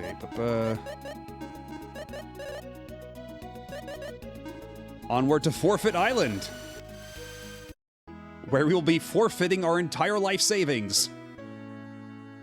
At the casino. The secret underground casino. Money. I came back after a nap to see more casino. Waiter, more casino, please. So we have here Action Bingo, which is probably the most fun thing at the casino, but it's not the highest earning, unfortunately. But yeah, you get the little balls in the bingo thing, but whenever a ball drops, you have a limited amount of time to shuffle around a selected quadrant of the board as you see fit, and you're trying to get as many bingos as you can.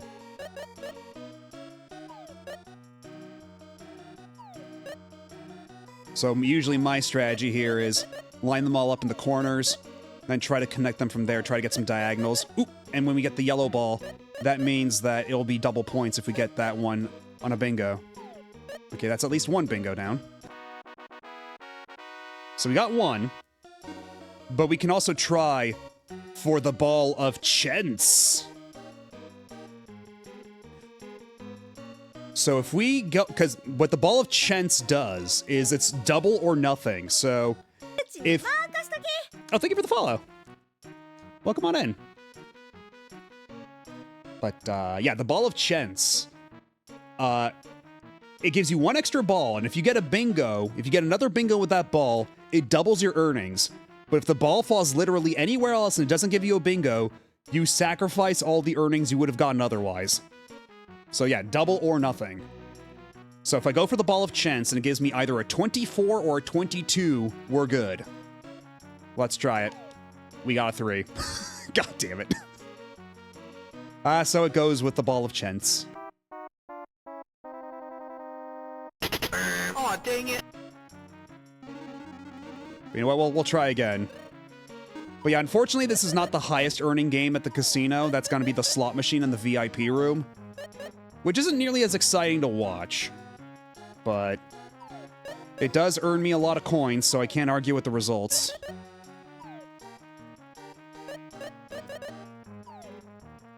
Ball of Chance is on par with the Doyless stage. I don't think I'm familiar with the Doyless stage.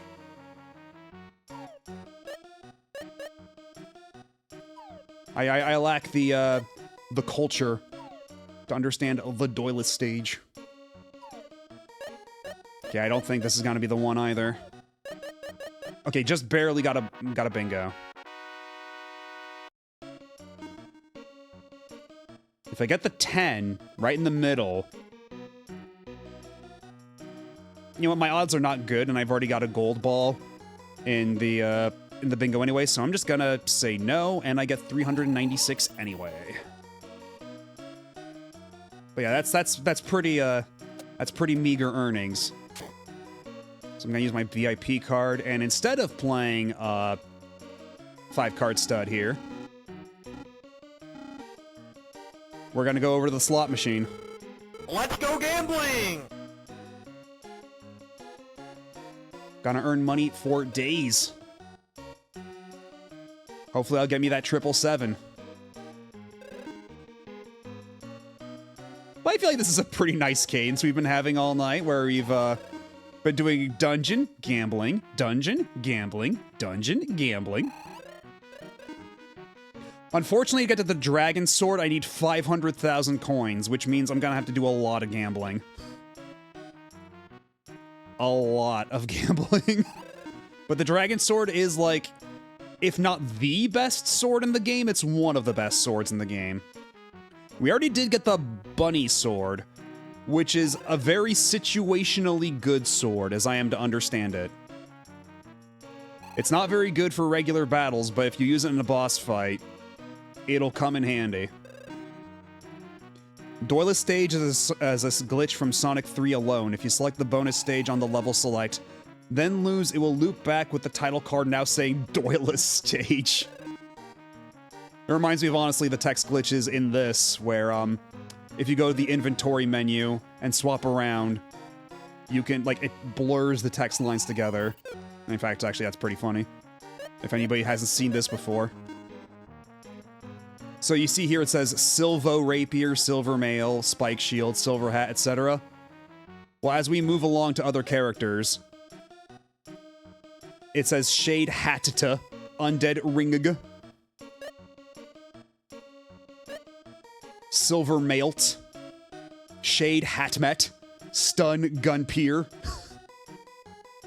Because instead of filling in any empty spaces with a blank space, it just carries over the letter from whatever was on the prior screen. So now we have Spear Gunpier, the most powerful of weapons, the Spear Gunpier. There's the Power Ringaga and the Muscle Ringaga. And the Lion Fangle. That newfangled Lion Fangle. Stun Gunper sounds like it should be a Maverick name, honestly. Like... Stun Gunper!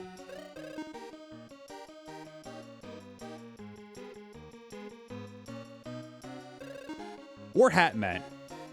Hatmet does just sound like it'd be a variety of Met from Mega Man. Money.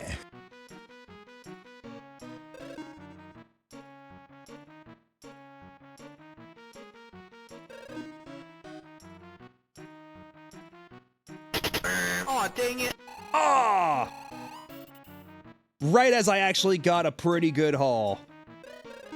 Oh, ye of little faith.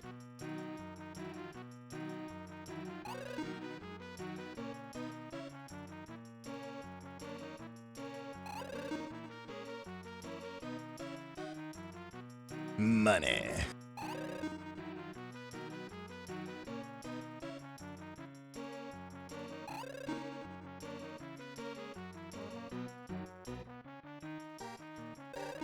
Yeah, very early on in this session, we did get a 777, so every time I've been going back to the slot machine, I've just been chasing that high. And yet, it's not coming around. Oh god, we were so close. Oh god, I thought I was gonna like reverse jinx it into reality there for a second. Oh my god. My heart genuinely skipped a beat there. It's almost like this is by design. It's almost like slot machines are made to screw you over. What the hell? I want to speak to this casino's manager. Mr. Casino Manager, your casino isn't fair to me specifically.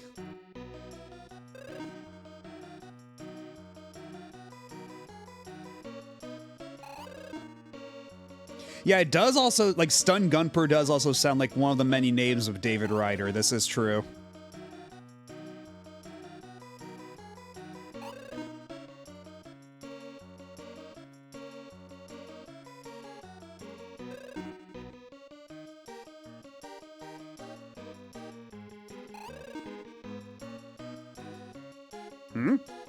No.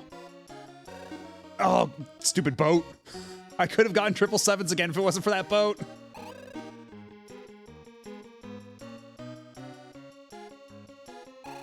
Okay, that time the boat was good, though. That's a good boat. We like that boat.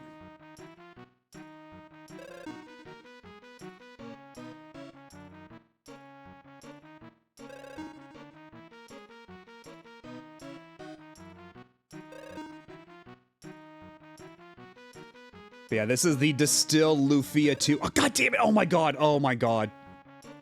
I was... Oh, now the game is just actively taunting me.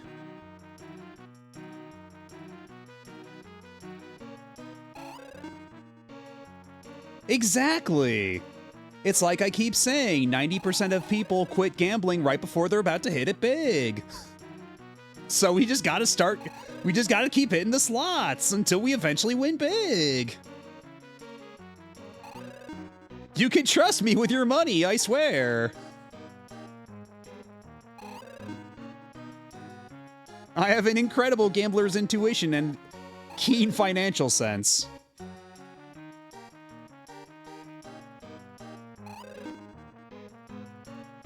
Okay, but all that... okay, no. False alarm. Ah, stupid cherry. But I'm gonna actually gonna take a super quick break. I need to use the restroom. And an ad break's gonna start very soon. So, it all dovetails into each other very nicely. But I'll be back in a couple minutes. Y'all sit tight. Don't go nowhere. I'll be right back. With possibly more gambling, possibly more dungeon. We'll see.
And we are back. Which means... Let's go gambling! After all, I can quit whenever I want. God, now the game is just really just taunting me with all these 7s. One after another after another.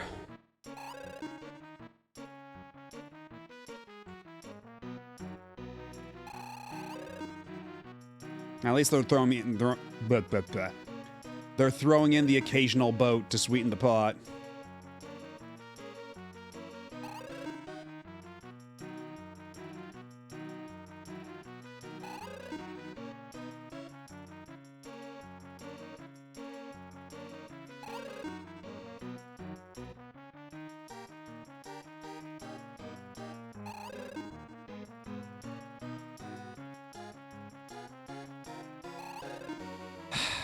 Come on. It's so close every time.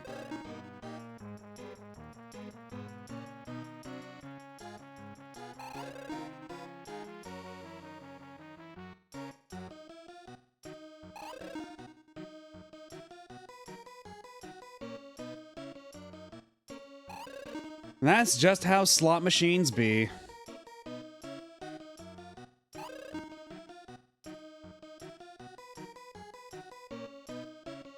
That's just the way of things. Also, do I get credit for both the cherries and the grapes there? Do I get the double credit or what?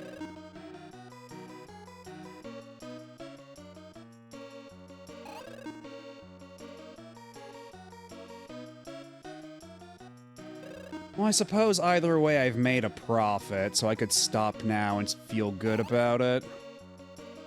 Let's... Oh, did I hold up on the D-pad too long? I certainly did. Oops, excuse me. I certainly did.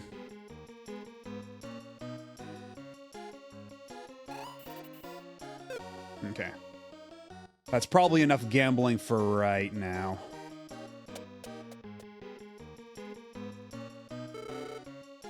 Although they do say, I did read online that the Jewel Sonar is like the best thing I could possibly buy with my coins. Because apparently it's a real solid way to track down the dragon eggs later on. But I do really want to save up for the Dragon Blade, though. Look at that damage. A sword that severely damages dragons.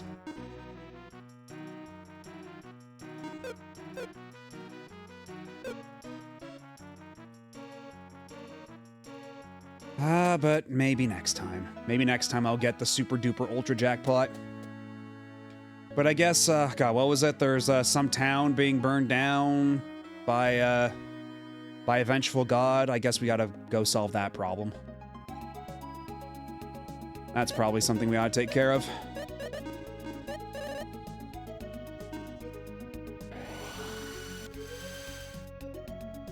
Though before we go, let's go heal up at the inn before we make our trek.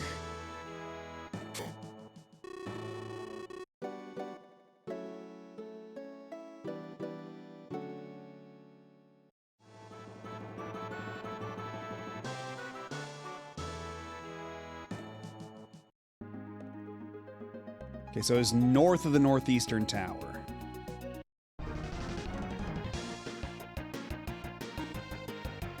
I think I could probably just take on these pumpkin heads right now. That's probably not a huge waste of time. Especially if I tail attack them. In Lufia II, it is always tail time.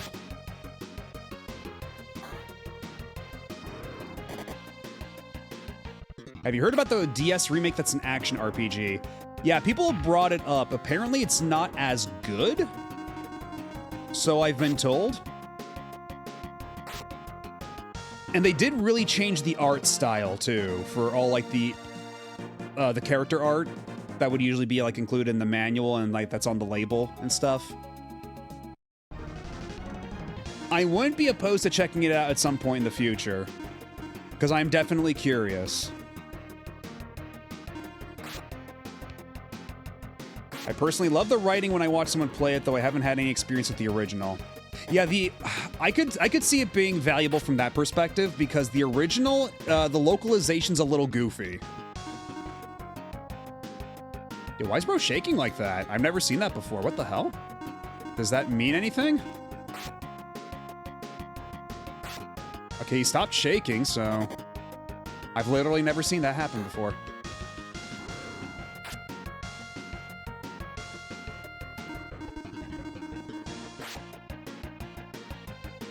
But yeah, like the dialogue writing in this is largely fine.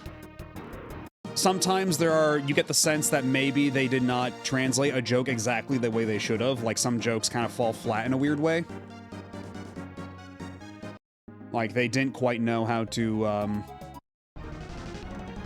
capitalize on that, but in combat, there's a lot of really weird text. Like we've been talking before about how all the golems are called gorums. Like there's the wood golem and the mad golem, which is obviously supposed to be a mud golem because it's a giant goopy pile of mud with hands. But, has anyone played that Wonder Swan Klonoa game where, some levels play the Wonder Swan vertically? Yeah, I feel like that wasn't terribly uncommon on the Wonder Swan. Even the Wonder Swan, Rockman and Forte has one level at least where you have to play it vertically. Which I guess is an idea. My favorite voice clip from the DS remake is probably, "These guys are 2 pancakes short of a breakfast." Okay, there's definitely no dialogue like that in this version.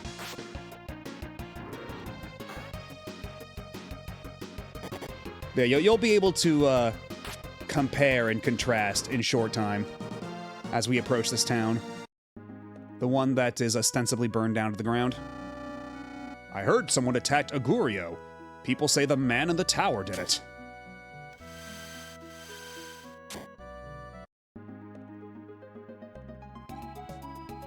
Okay, yeah, it is kind of glowing like there's embers of some sort. Ah. Yeah.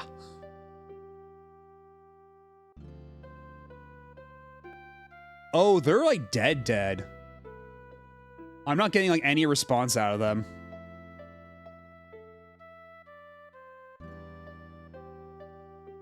Fancy meeting you here. When I got here, it was already too late. Even if you had come in time, you would have been destroyed just like these people. Yeah, no response. It's just a corpse. We don't even get that. We don't get that Dragon Quest classic. Are any of these clips on Sounds Resource? Sounds Resource is a little spotty, because Sounds Resource is relatively new compared to like Spriter's Resource, so you can find a lot of stuff there, but there's also some pretty big gaps still. I think it needs a bit more time before it really becomes like comprehensive. It is a voice clip from Guy. That does kind of sound like something Guy would say. If only you rolled 777s again. I couldn't have done anything at all by myself anyway. If only I had defeated him on that tower, this wouldn't have happened. If only I had gotten the 777s, I could have gotten out of the casino sooner and prevented this from ever happening. Maxim, I've been telling you that your mission in life is to travel and fight. But not now. What do you mean? You fought enough. Discard your sword and return to a peaceful life in Parcelite. Why do you say such a thing all of a sudden? Your power is not enough to defeat Amon. Next time you fight, you'll be destroyed. It's true, that Amon was strong, but you'll never know until you really face him and fight. I just can't forgive Amon for destroying so many innocent people. Your energy waves. I sense very good energy from you. What? I feel rage, but you're in control. With these energy waves, I may defeat Amon? The key to winning in a battle against the Sinistral is energy. Would you explain that for me? The Sinistrals are energy held in a physical temple To defeat them, you must destroy their energy. But your energy isn't strong enough to destroy Amon. How can I get stronger? Energy waves come from the way you feel or think. You can't physically gain strength, but... But what? Well, thank you for the follow. And have a good night. Yeah, have a good sleep. And catch you later. But what? There's a sword that amplifies energy waves. A sword that amplifies energy? It's called Dual Blade. It resonates to the energy waves of its possessor, intensifying his power. Dual Blade? Do you know where I can find this blade? I do not know. It may be only a legend. I see. Still, just believing that it may exist gives me courage and strength. So you will go on to battle, I see, even if your own end awaits you. It's harder for me to run away than to face my own destruction. I shall not hold you back then, but I cannot leave these people like this. Would you help me? Of course.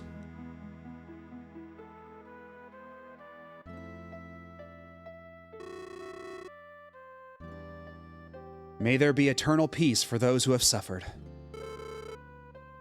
They will go to paradise, won't they? Yes, they will. Sir Maxim, what are you going to do now? I don't know how to begin, but I'll look for Amon and Dual Blade. I saw a ball of light fly south in the sky when I got here. That might have been Amon. I see.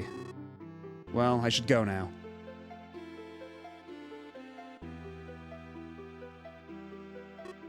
Iris. Would you tell me someday who you really are? The time will come for me to tell you. Although I don't know if you'll know it's me when I show you my true self. She thought to herself.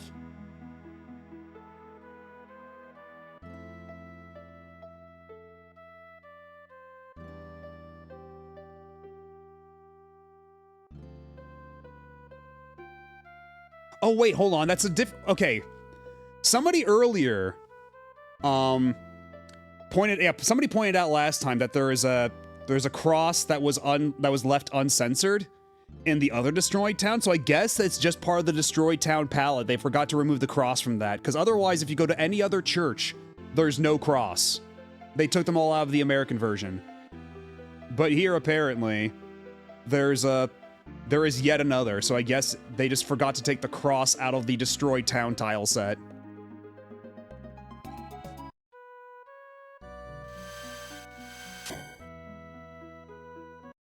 As turns out the Sinistrals are missionaries!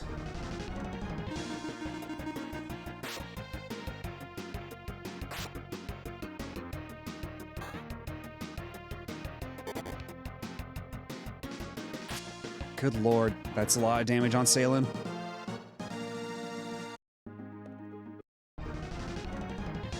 Okay,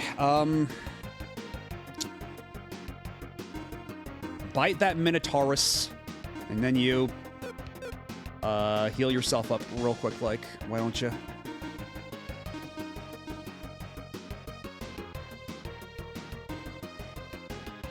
Let's see what Firebird does for old Alexis over here.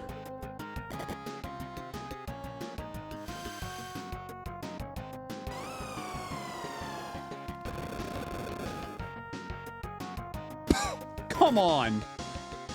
Okay, so they're probably fire resistant then, I have to assume, because that was really paltry.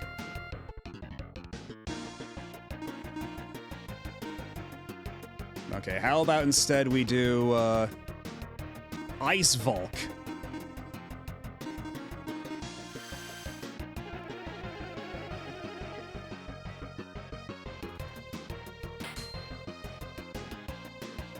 That's better. That's definitely better.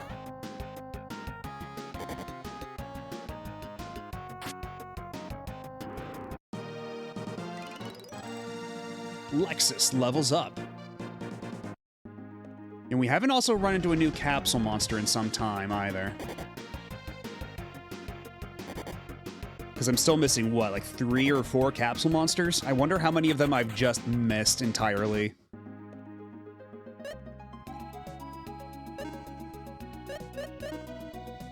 Okay, I'm only missing 2. I'm only missing 2 of the base capsule monsters. Because, yeah, this game also has basically a Dragon Quest sort of, like, Dragon Quest V sort of system with recruiting monsters, but only specific ones.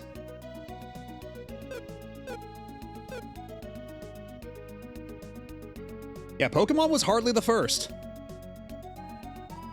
Like, somebody else mentioned another RPG the other day that works more like how this works with its monsters. I forget what it was. Yeah, apparently there's another RPG that where it has like a recruitable monster system that works almost exactly like this does, including feeding them equipment to make them stronger. And on that note, that reminds me. Let's see. Can we warp over to, what town was it that had, was it Gruberik that's near the ancient cave? Yeah.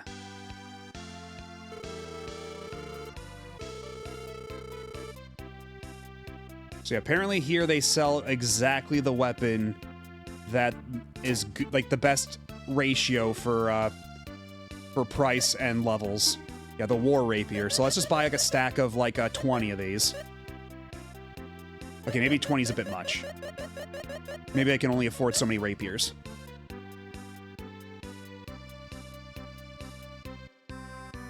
The first SMT game we got here in the States was Jack Bros. I guess it was, yeah.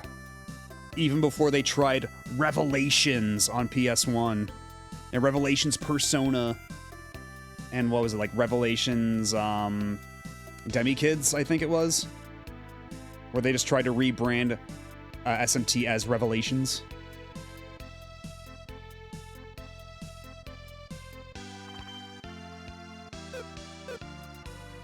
Well, I mean, even then, like... I mean, yeah, SMT did have, like, the Demon Negotiation. But... I think it's specifically Dragon Quest V is the one that, inspired Pokemon. I think that's the one that was always cited. Anyway, time to feed, Daphne some swords here.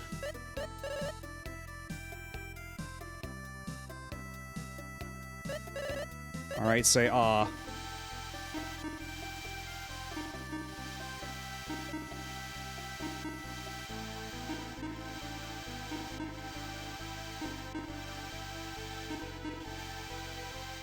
Alright, what's Daphne gonna turn into?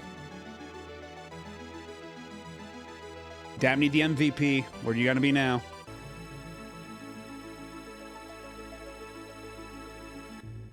Oh. You're a giant now. Oh, and you love War Rapiers. You can't have enough War Rapiers. Thank you. Oh, and now they want more knives. I see how it is. Fist, heel drop, and shakedown. I guess we'll see how you hold up in battle. Yeah, well, Dragon Quest Monsters was specifically a response to Pokemon in Turn. Because, like, that came out on the Game Boy and Game Boy Color. It's like, what was it? Dragon Quest Monsters 1 is, it was a Game Boy Color launch game, but it was one of those... It was a double game before they came up with the black cartridges. Yo, thank you for the follow. Also, are my, notifications, like, slightly cut off or something? Hold on.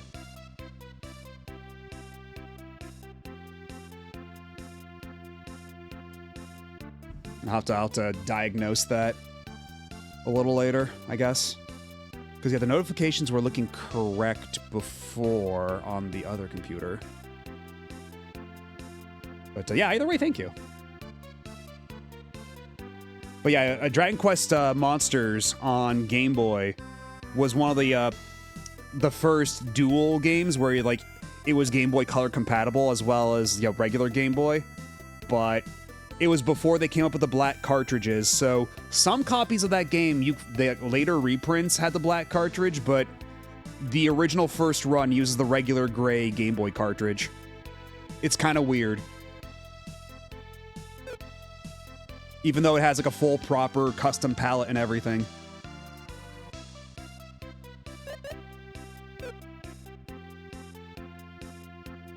Okay, but what if we buy more swords and feed them to the fairy?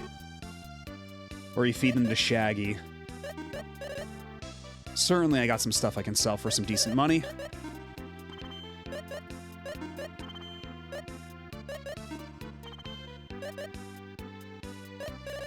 Just whatever you do, do not sell the bunny sword. How much could I sell the bunny sword for anyway? Oh, it's nothing. 150 gold. Okay, so they really don't want you to sell that shit. Then I won't. Alright, have a good night, Peekaboo Bear. Thanks for hanging out. I'll catch you later. Yeah, the lab coat is worthless. So I might as well just feed that to a dog. And the Tecto gloves.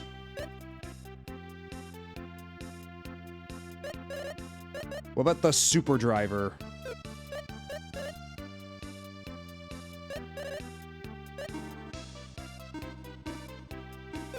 Yeah, I did have the bomb attack, which was really nice, but it is outclassed by his current weapon.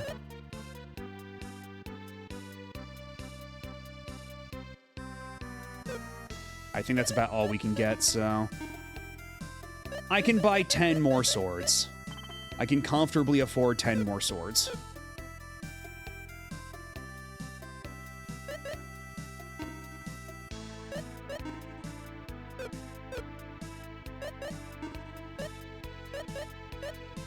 Because, yeah, Shaggy is, like, my dedicated healer. This one's my big damage dealer. And they all have... Yeah, for anybody just joining us, they all have Scooby-Doo names. It's a bit of a long story. But let's just say my first capsule monster was an abject coward. And I called it Scooby, and then everything else just kind of fell in line.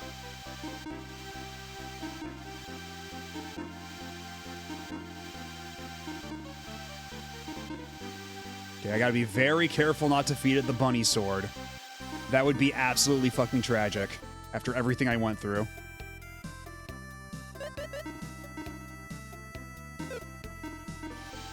Okay, you like the Fury Ribbon too. What about the lab coat? Nope. Not terribly fond of the lab coat. Or the plate cap. Okay, well, you're gonna be pretty close to another level. Or to another form in due time. Though we gotta get you back in the party to get some levels. You are really underleveled now, Shaggy. I don't know if you could even withstand a stiff breeze at this point. Because, yeah, Shaggy's at level 4, or Daphne's at level 40, Scoob is level 24, Scrappy is level 27, Shaggy is 28.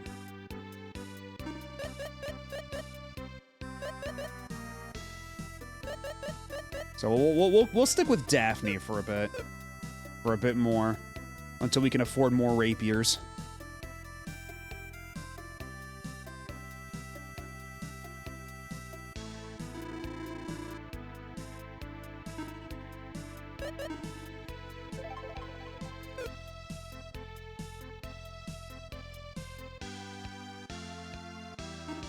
Let me also sort all my stuff. I can just leave this way, yes.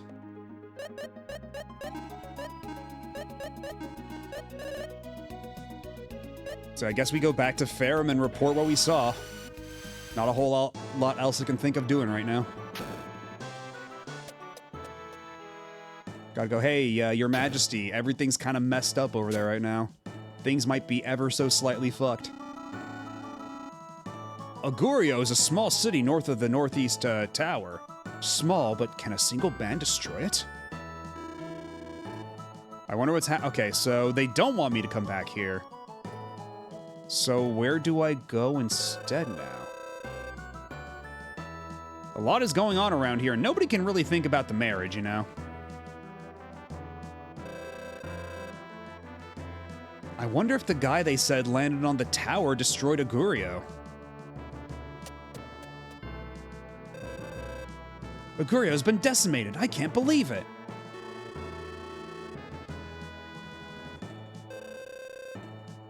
Sir Eric was raging mad when he left for his country.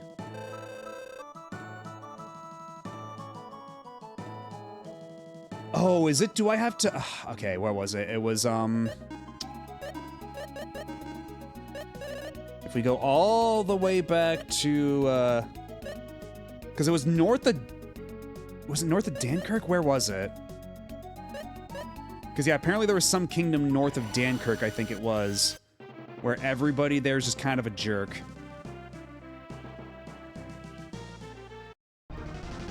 But also, we've been around here before, have we not? She Viper? Are you certain that's not supposed to be Sea Viper? Considering we're on the ocean.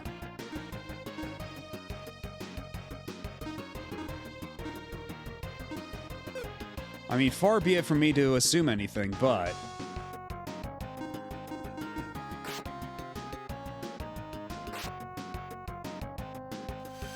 Again, this game's localization, a bit of a shambles.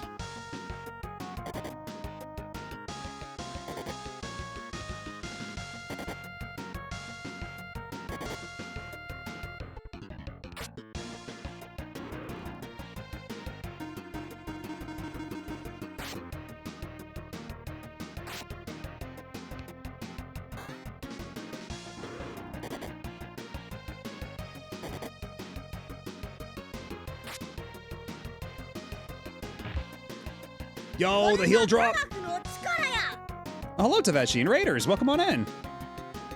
What were you up to? What were you playing? Hello, Ampu. And Bug. And we're just playing, Lufia II V5 Fufia for the retro achievements.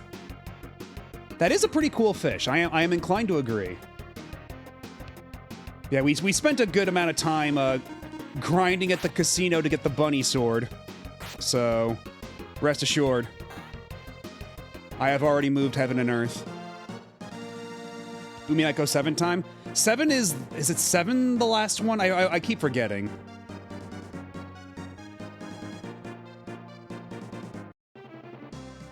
Seven out of 8. Okay.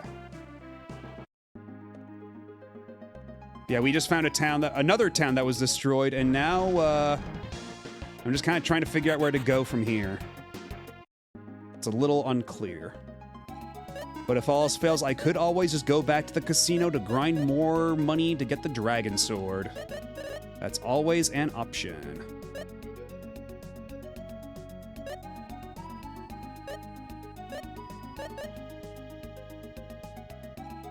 Unless there's something at Agurio I missed?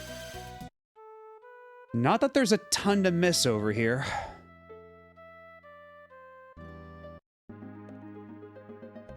Nice of them to put my boat in this little lake. I appreciate it, game. There we are. We already met with Iris here. We talked to her. There's nothing else we can really interact with here. Gotta go find the dual blade wherever that may be. Is Lufia 2 standalone, or does it continue off the first game? Lufia 2 is actually a direct prequel to the first game, to the point where I've been told I should play Lufia 2 first, because the very beginning of Lufia 1 spoils the end of this game. And also just because, in general, Lufia 2 is generally considered better. So, might as well start here, and then work your way back to 1. And there is also, we've already talked about it a little bit here and there, but there's also a remake on the DS that turns it into an action RPG that I've never played either, but I'm very curious about. Like, it sounds kind of drastic. I've already seen what the character designs look like in the remake, and they, like, it's a really drastic overhaul for a lot of these characters. Like they took the guy with blue hair and unblew him. Can you believe it? When it comes to that, I prefer going from worse to better than going from better to worse. Otherwise, I find it hard to get into the following game. I can see that, yeah. But at least I figure if you know what the expectation is, like as long as you know what you're getting into, it's probably not so bad.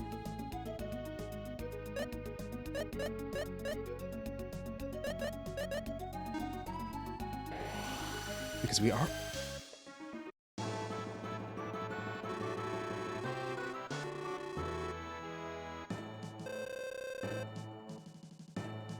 Okay, there's nothing new there either. Do they want me to go back to the tower?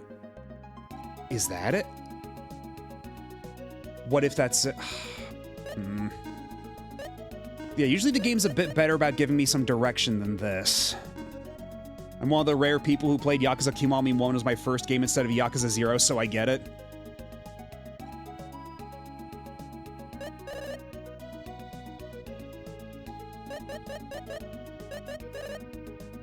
I'm doing a chronological playthrough of Metroid. That's all over the place with quality. So, are you including Prime in there at all? Or are you going directly from... Because let's see. Because yeah, that would be Metroid 1, Prime 2, Prime 3. I guess Prime Hunter's somewhere in there. Then 2, then Super, then Other M, then Fusion. Although I think, what is it? Isn't Prime 4 after, like, 2 or something? It gets weird. Just finished Prime 3, forgot about Prime Hunters. Well, how can you forget about Prime Hunters? You gotta know all the lore about Psylocke. You need the essential Psylocke lore.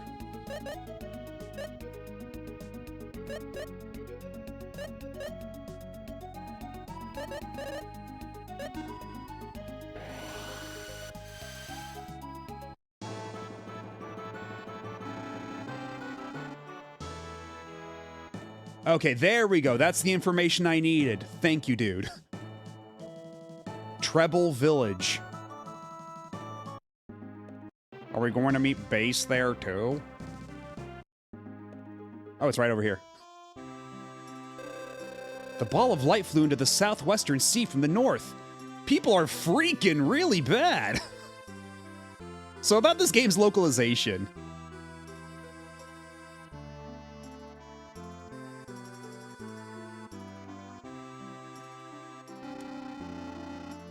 When I think of that ball of light hidden in the sea, I can't get near the water. What was that ball of light? It went into the sea, and I hope that's where it stays. Or that's where I hope it stays. I've never seen such a weird light in my entire life. It must be a sign. The end of the world. Alright, I think maybe tone it down a couple notches. Is it true that Agurio was destroyed by this spooky man? Is he altogether Uki? That ball of light also came from the direction of Agurio. Is there a connection to Agurio? There's a lab of strange inventions. The inventors got excited over a sinking ship when I was there. Oh, that must be Kirmo. Who's that? A friend. He's researching submarines, you see. Submarines? They're ships that can go under the sea. When a ship goes under the sea, it's called sinking. No, dummy. Submarines dive underwater. They don't sink. Hey, calm down. Are all your friends like that?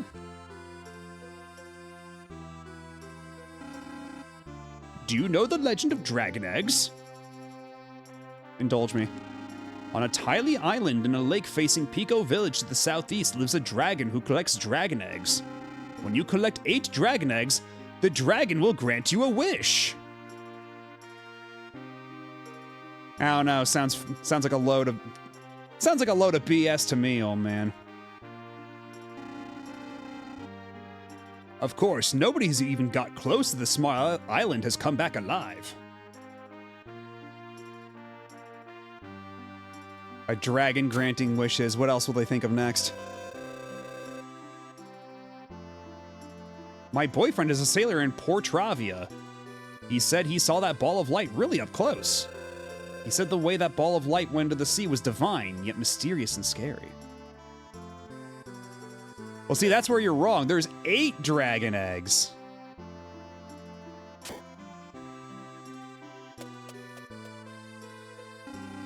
That ball of light must be a super being, although I sense a somewhat evil energy, too. I hope the ball of light that went under the sea will never return to this side of life. I, too, would grant a wish if someone saved 8 infants for me. I mean, you're finding these eggs in, like, treasure chests and things, so I don't know how good those eggs are for, like, hatching. I think at most you might be making a really dank omelet out of them. But hey, maybe dragons are different. Do you know what that ball of light was? My grandpa says it must be a super being.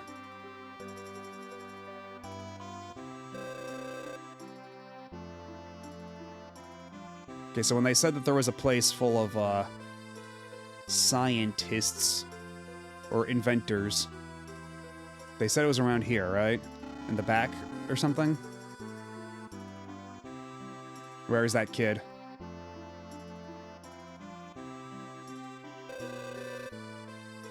Okay, that was the kid.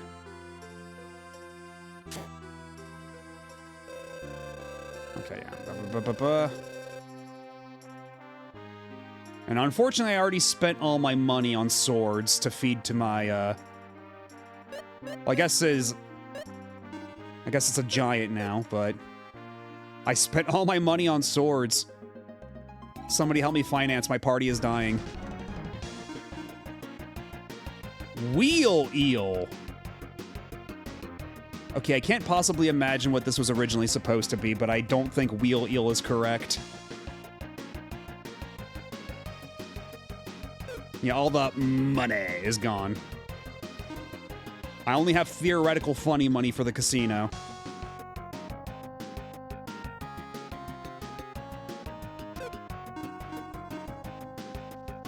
Okay, but certainly on these guys, Firebird will work super well, right?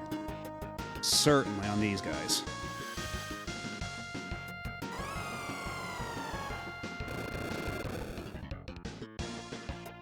Okay, that's pretty decent. That's pretty alright. Can't complain.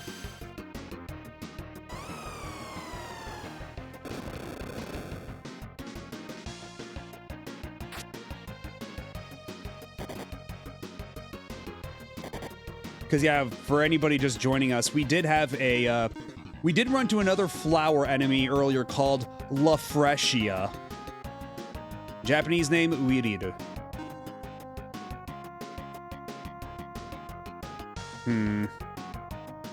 I can't think of, because I don't really know my Japanese flower names. I would assume it's something based on, like, an original, like, on an actual flower, like how Lufia was supposed to be like Rafflesia. Yeah, Lufia, my mistake.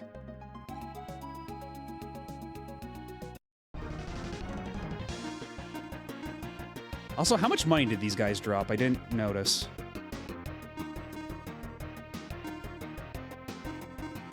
Actually, well, I'd try Samurai for you. Let's see how that does for us. What about you do Stun Shocker?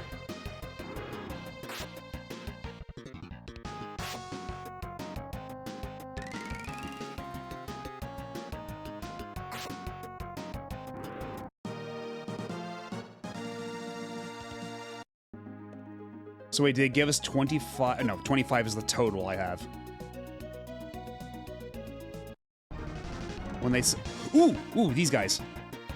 These guys are basically the metal slimes of this game. They drop a ton of experience and run at the drop of a hat, so... I got nothing that'll hit all of them. If I... Because Sailing is the fastest one we got, but, I'll just see what we can do. Okay, that's one that sticks around. That's 2. Okay, if they all stick around, we might actually get some good XP out of them.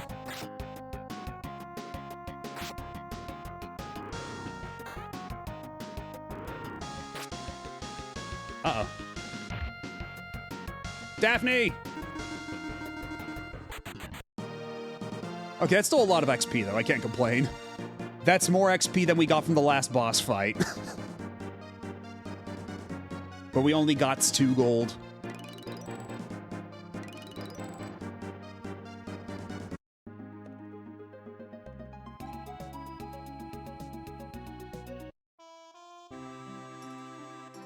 Okay, this is Pico Forest. So the dragon egg thing is in the middle of the lake around here, so this is not where we're supposed to be, but... When your wish comes true, the 8 eggs are sent to treasure chests all over the world. When you see a closed treasure chest that was once open, an egg's definitely inside. Someone told me there's a prize called Jewel Sonar at the casino. When you use this in a cave, it rings once for each unopened treasure chest there is. If you have this, you can go back to the caves and collect all the dragon eggs again. Yeah, there is an achievement for getting 1 wish, then getting all the wishes, and then fighting the boss fight at the end of all that. And if you take 8 dragon eggs there, one of your wishes will come true. Unfortunately, I only have, let's see, 4 of the 8 dragon eggs, so I will need to go back and search around, but... If we're already at the point where we can go see the dragon, I would assume, at the very least, that, we should theoretically be able to get all the eggs by now? At least that's my assumption? You know what, maybe I took a quick look at a guide online, see if maybe there are some, eggs I've missed. Because all I know is that once you collect all the eggs the first time around, they're scattered all over the place semi-randomly.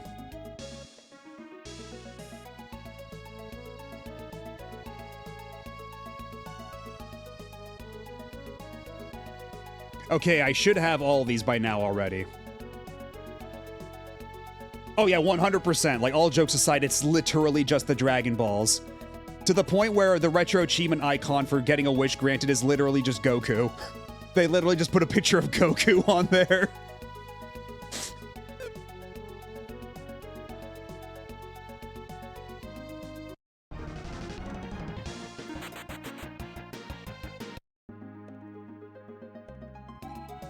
I just can't get away from the Dragon Balls. We're just on the Dragon Ball arc of the channel. Yeah, thank you, Goku.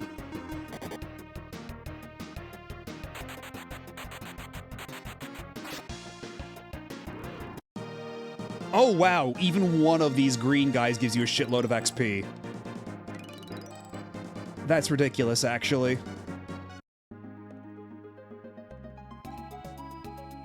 Okay, so you know what?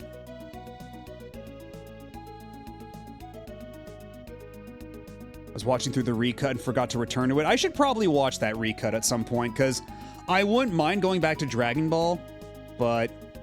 or like DBZ or anything. But... there's a lot of padding in Dragon Ball Z. Like, I guess that's what Kai is for, but even then, doesn't Kai do a lot of weird stuff with the image? Like, tries to do the early HD era of just cropping the image and panning and scanning.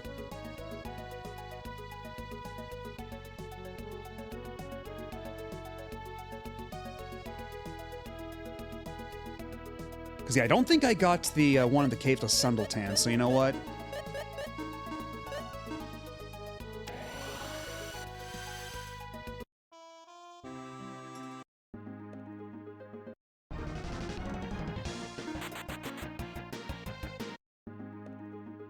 Where's the cave? There's the cave.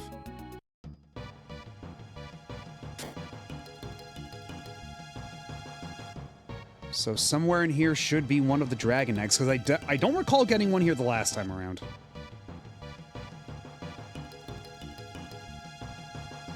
Okay, because this is one where I needed the hook. And I don't believe I came back here ever since getting the hook. Or did I?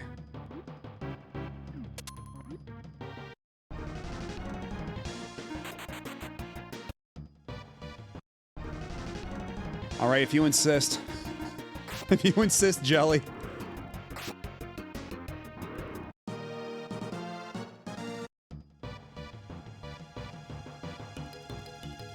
Oh, I see. I see what we're doing here. But yeah, the way, if you've never seen Lufia II before, the way dungeons work is monsters walk around on the overworld like this, like it's a mystery dungeon game. But you also have Zelda items like the hook shot, bombs, arrows, fire arrows. But you have turn-based RPG battles when you run into them. Oh, this is just something I missed. I forgot to do entirely the first time around. Whoops. And, oh, jeez, I missed a lot of stuff in here.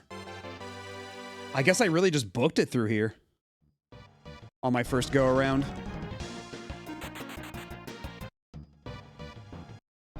Okay, fine. I guess we'll kill all the mushrooms. The battle theme, it kind of reminds me of the one in Golden Sun.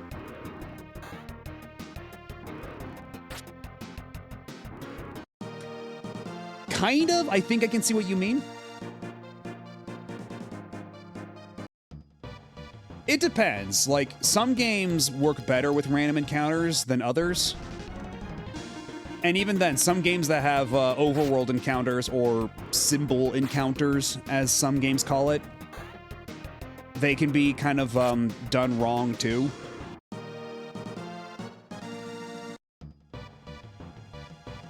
Because you can do it right, but you can do it wrong either way.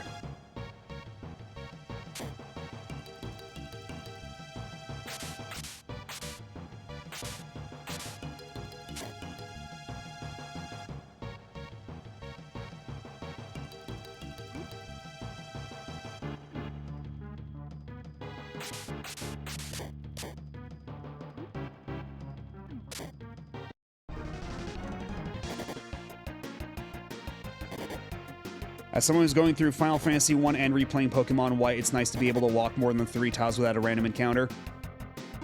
Yeah, because what really makes it or breaks it for me is if I get into a random encounter and I don't want to be in a random encounter, how easy is it for me to run away?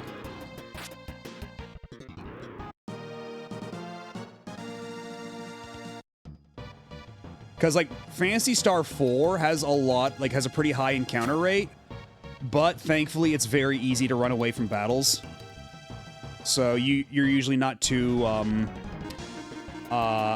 inconvenienced by them.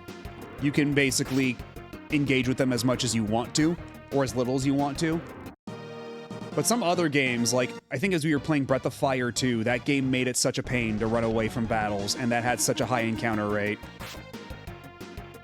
Whereas, yeah, Breath of Fire 3 and 4 were a lot better about that.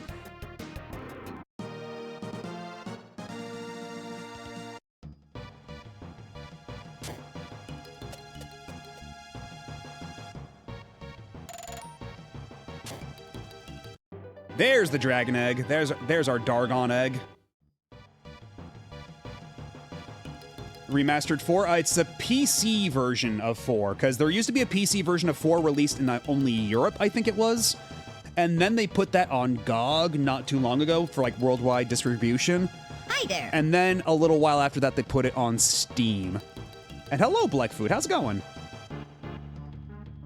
My 4-job Fiesta this year is lucky because one of the classes I got gives you an always run away from battles for free ability. Oh, that's good.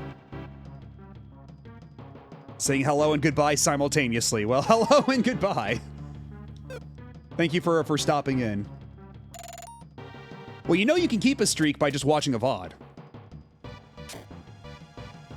As if you watch a VOD within 24 hours, I think it is, they let you keep your streak. Ah, I see, you're taking the principled stance.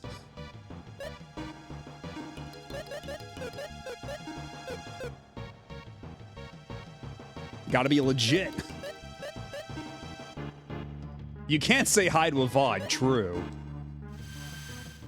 Hardcore mode beyond just the Retro Chivos. By the way, thanks for stopping by. You can say hi to a VOD, but it just doesn't say it back. You know, that's also true. I suppose that's true of all things. Well, have a good night.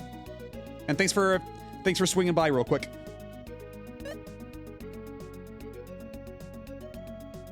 Okay, so we got the Dargon egg from the Cape to Sundeltan. So what's next? It's Alun's basement. I don't think I got the one in Alun's basement.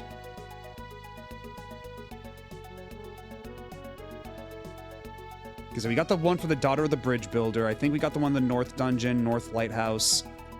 We got the one in Flower Mountain, I do believe. We did not get the one in Dankirk North Cave. And the Divine Shrine, is that, like, actually where the dragon is? Did they just give you a freebie for going there? Because in that case, we might only need to seek out 2 more before we get our wish from the Dargon.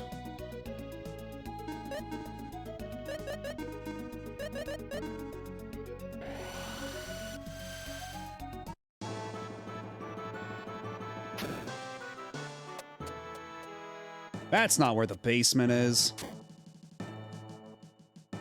Or actually, wait, no, that is where the basement is. I actually have to go upstairs and then back downstairs. Okay, but not from here, though. Ah!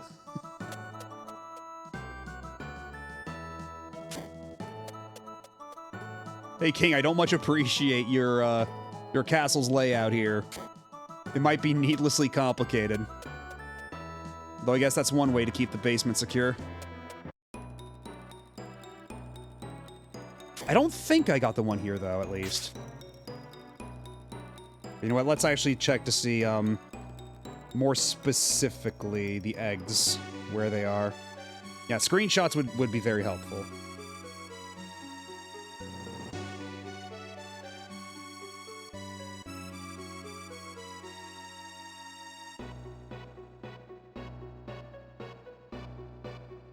Okay, they're not actually showing me the screenshots here. That screenshot was a lie.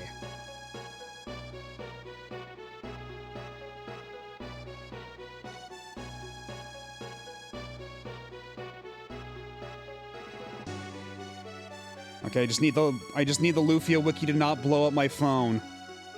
Oh god, oh my god, fandom. How does fandom even have a business model? I swear to god. Alright, have a good night, Blue Star Rob. Thanks for swinging by and hanging out. Have a good one. Because I do want to double check to see, like, to jog my memory to see if I properly found this, this dragon egg already.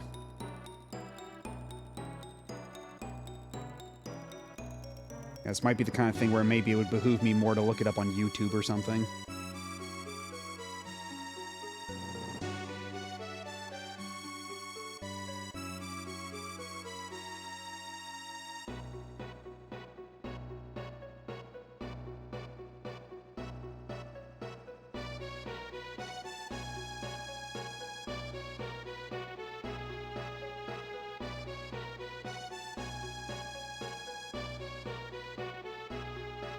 Yeah, this one I'm pretty sure I got already once before.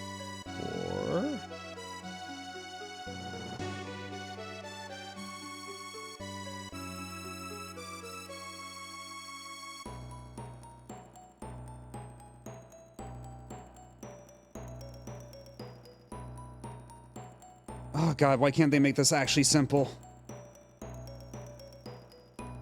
Just show me...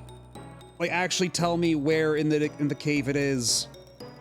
They shouldn't be this complicated. How are all these guides this bad?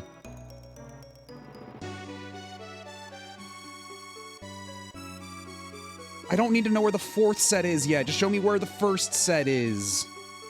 Come on.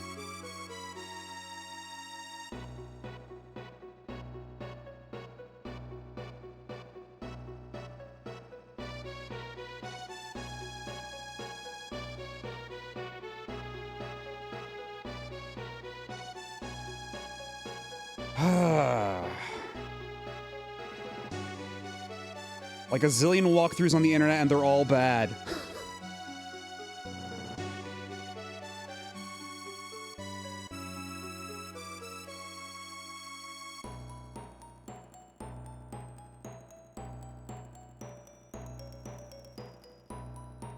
Did I get this one already? I'm not sure, actually. So with this one, I do remember this puzzle, but I don't remember if I actually figured it out at the time. We can go back and check. I don't think it's too far away. Oh, that... Oh, that frog. Oh, you. How dare you show your face to me. After everything you put me through.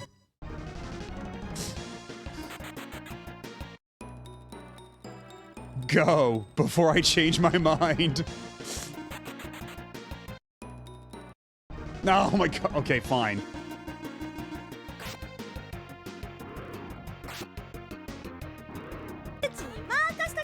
Thank you for the follow.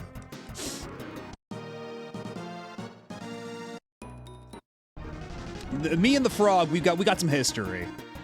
There might be some beef with that frog.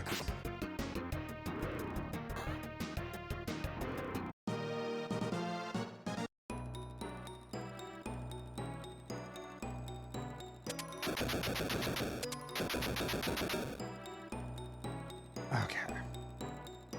I see what we're doing.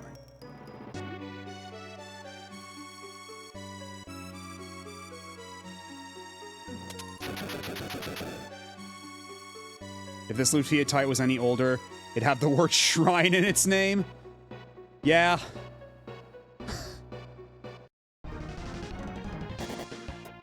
That as was the way of things.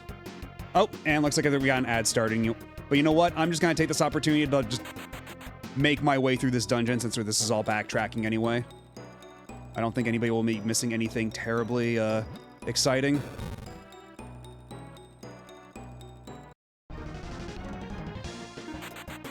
You are not missing out on much high-octane gameplay as I try to backtrack to wherever the hell that puzzle was.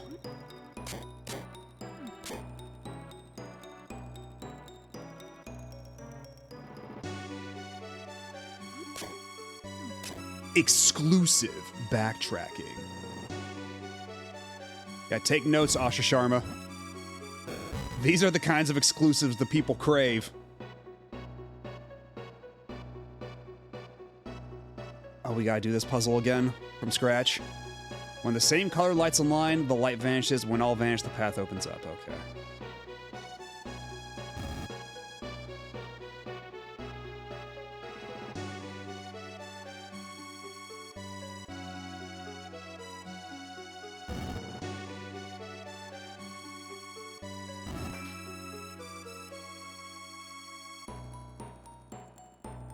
Did it specifically have to be a sequence of 3?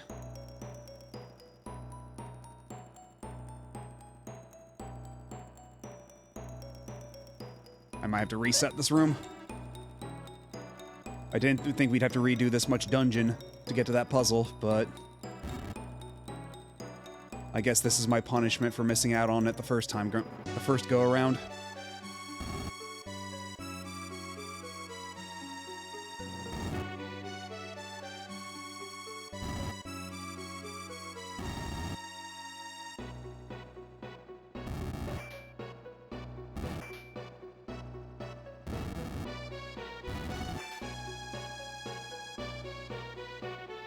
Yeah, I screwed myself out of this one.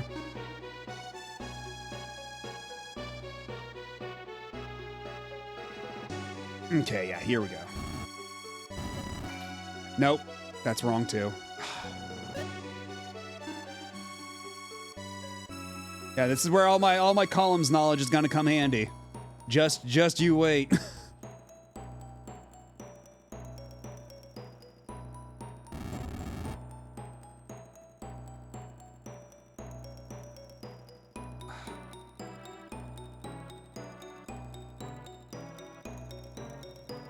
Okay, we can get rid of... Let's see here.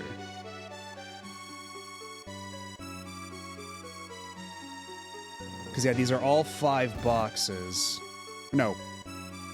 There's 6 yellow and 5 red and blue, so... We can do the yellows in 2 blocks of 3, but the others we will have to line up in specific sequences of red and blue. With like a little gap. I think.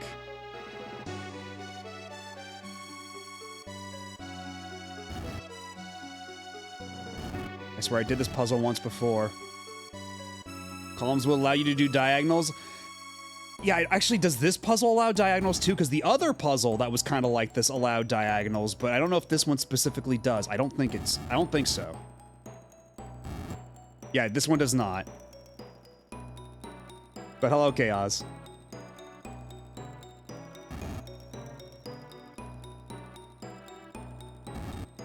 Okay, so here's what we can do there.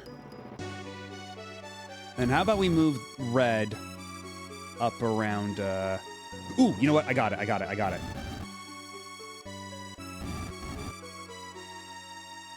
Yeah, so let's move this a little out of the way.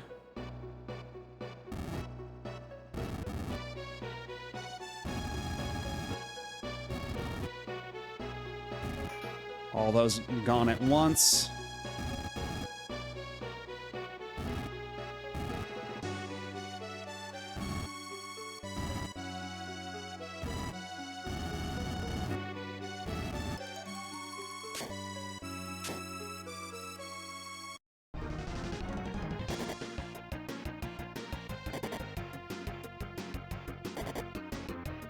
Are we taking it back to Lunds with this one? Yeah, I'm trying to find all the dragon eggs now. Because I have 5 out of the 8. We found the, we found the place where the shrine is. So now I'm like, well, might as well go back and get the rest, since apparently it seems like I can just get them now. I should be able to just go get the eggs by now.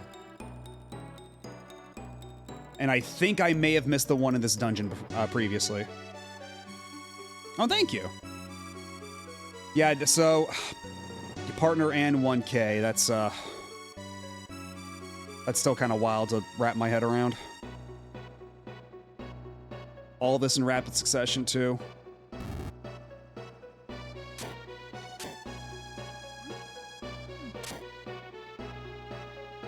Do I want... Okay, because actually, if I... Am I even supposed to go down this way? Has this just been, like, an extended... like, detour I've been on?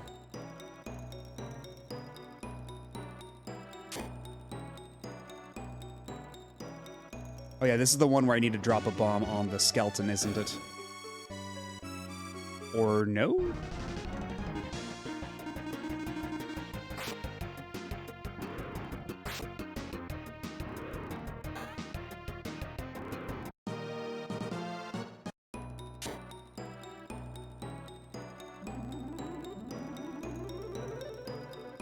You know, I guess we might as well save while we're here, right? Why not?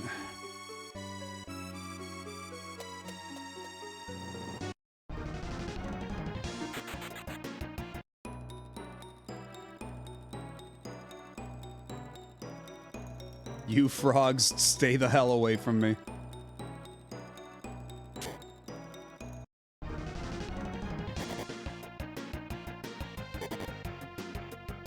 I like how they just don't even do damage. They just miss outright. We're too strong for these horses now.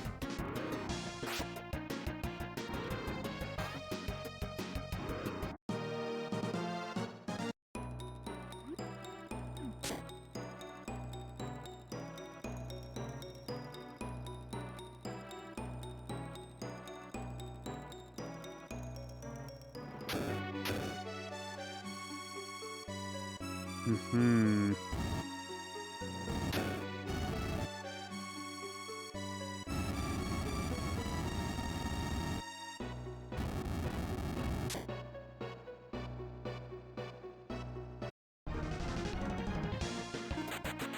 Oh wait, they're blocking the way. I can only go through them.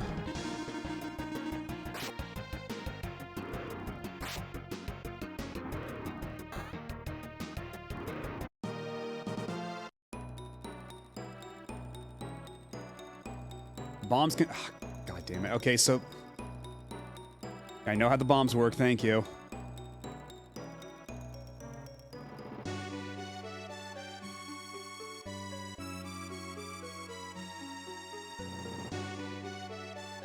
So I actually did want to go back through here, after all.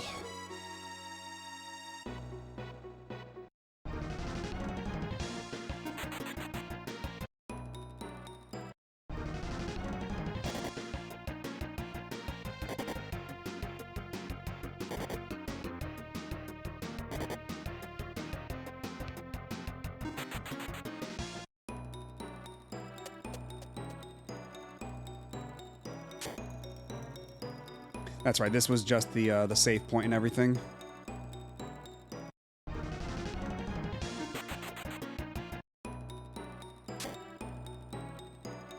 This is just horses.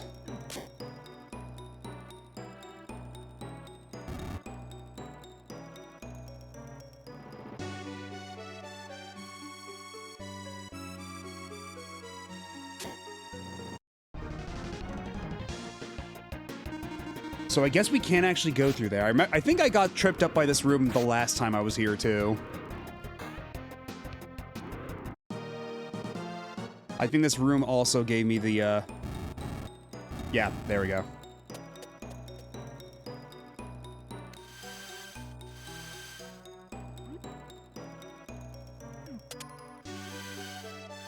Yeah, there we go. That's where the dragon egg is. This is the puzzle that I didn't know how to crack earlier, but now things are different.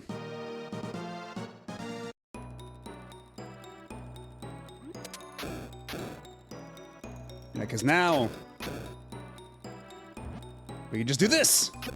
Haha! My egg. So now we are only 2 eggs away from getting a wish from the dragon. From our legally distinct dragon.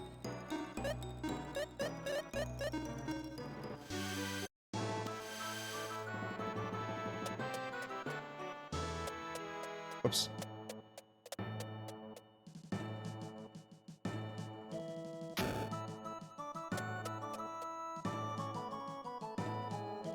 All right, so the next ones, now it gets a little less clear. Where, yeah, it'll be a Len Shong. So now I think, because there's one in the Divine Shrine, which I don't know if we've gone to the Divine Shrine yet. It sounds familiar, but yeah, Dankirk North Cave, we definitely didn't get that one. So we gotta get our asses back to Dankirk.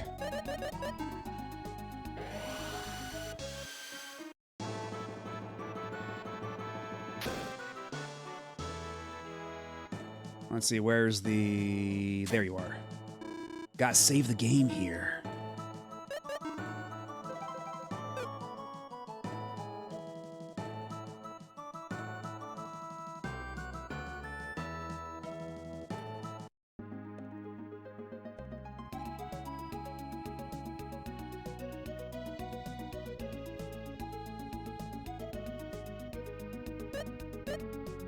We're not cracking them, we're just catching them, and we're gonna present them to the dragon.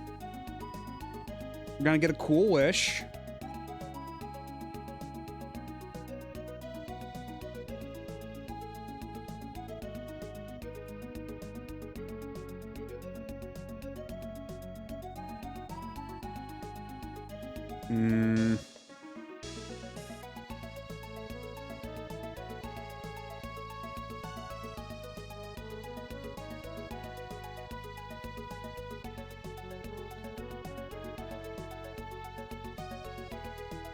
I guess just go up to the North Cave, and I'll figure it out from there.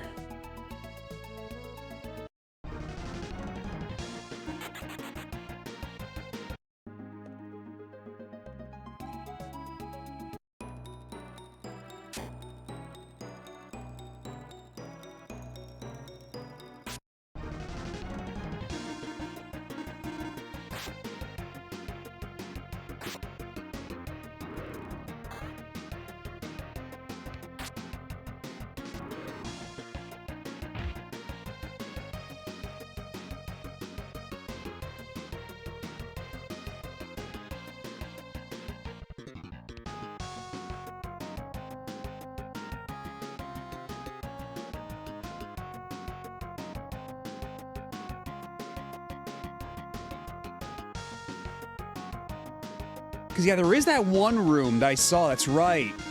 There was that one room with treasure that I couldn't reach, and I didn't know how to access it. That's probably where the egg is. If I had to venture a guess.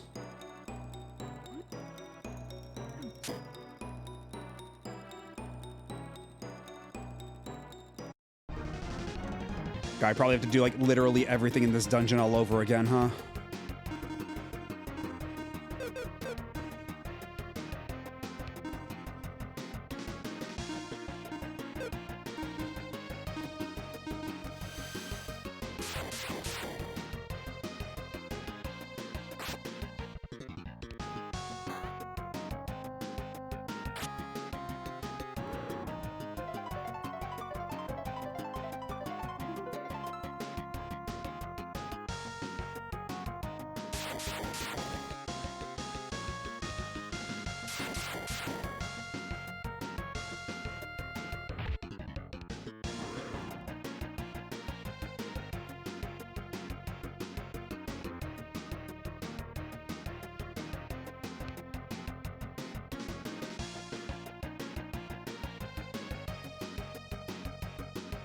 Oh, you bastards. Okay.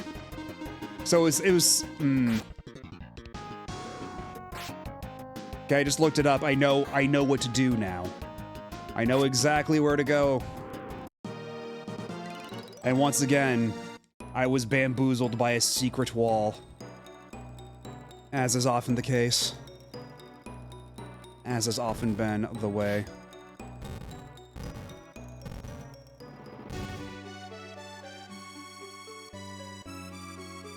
I think I should be able to reach it right here, right now.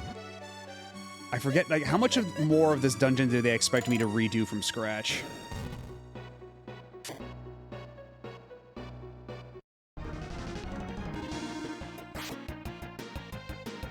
Yeah, it turns out if you hold down the L button, you can just, like... It's basically the equivalent of just doing auto attack.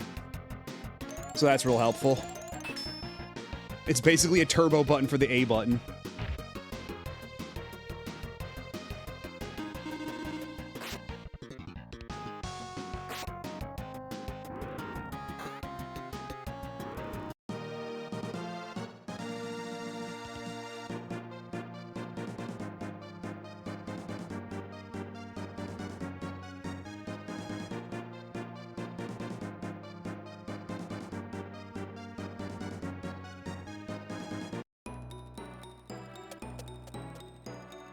And we're gonna Kaishi no Ichigeki them so hard.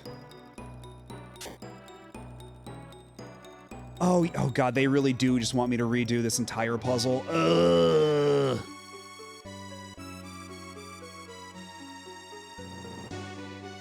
This is my punishment for not finding that secret passage my first go around.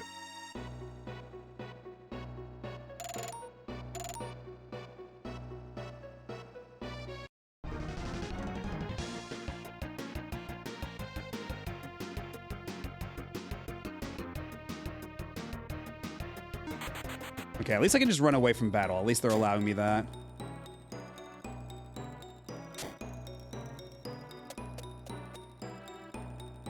Okay, we gotta redo the entire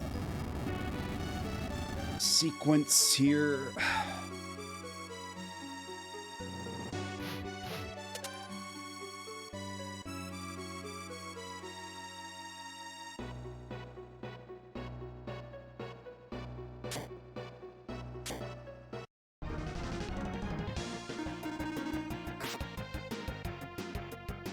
The things I do for eggs.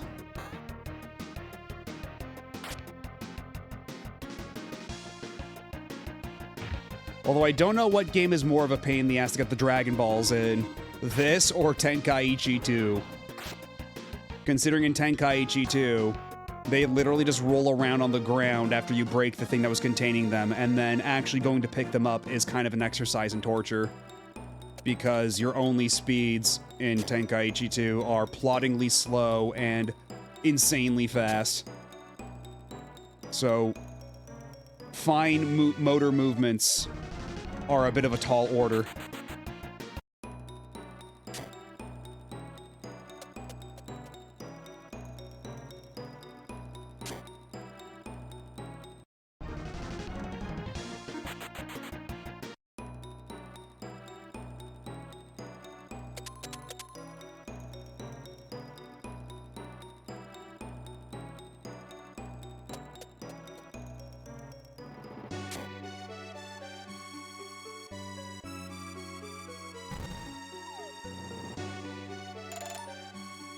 At least I generally remember what to do from here on.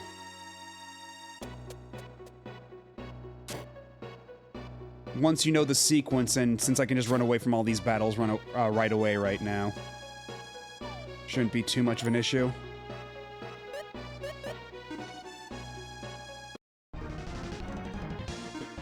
Although maybe these flowers can go to hell, though. Maybe we can kill these guys. Maybe they specifically deserve it.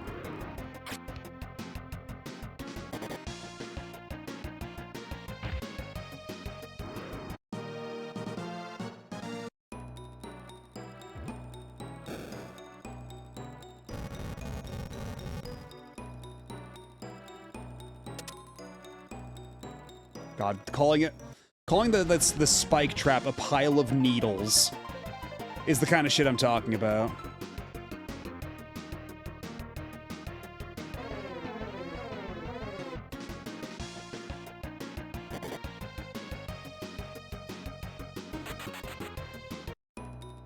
Because, like, nobody would actually call that shit needles in English. They'd call it spikes.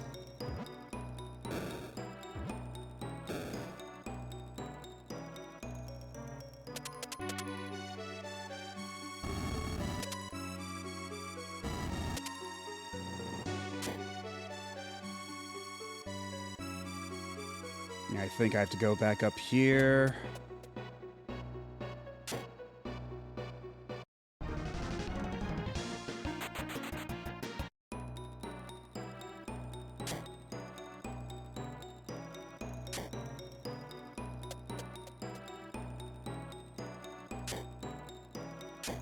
Oh, God damn it, of course.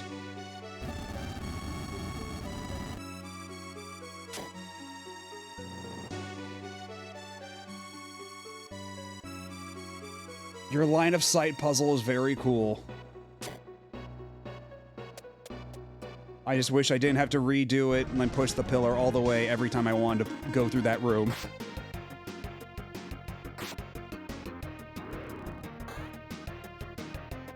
Your mother and I are very impressed. Very impressed.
At least this puzzle is a lot quicker when it's fresh in your mind.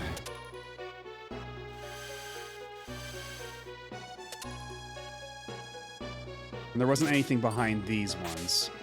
It's the ones through the warp that have stuff.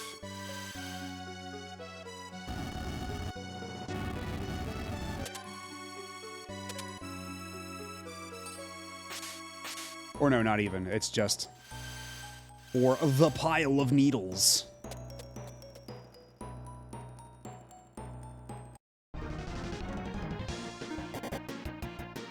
Oh, the vampires are too fast.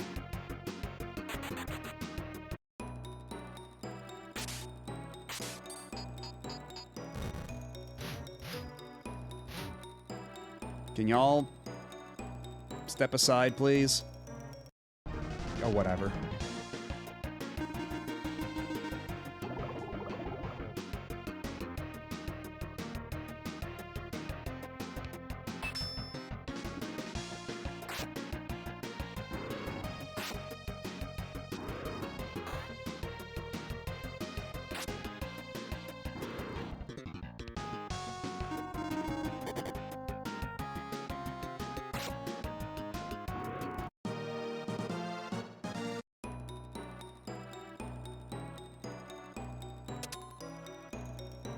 And that should be every single pile of needles.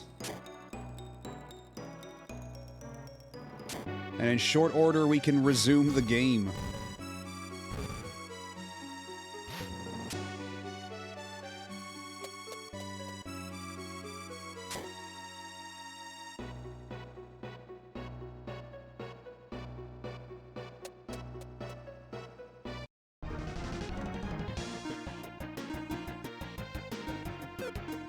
But we should probably take some time to heal up Lexus over here.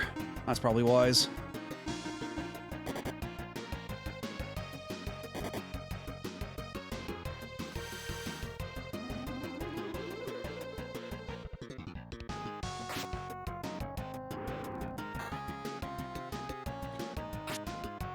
It is refreshing to see just how much more damage I'm doing already. Like, we fought these guys at the beginning, like, earlier on in the stream, but now, like, a dungeon or two later, we're just absolutely, like, wiping the floor with them. You love to see it. Yeah, so that's that fucking bush right there.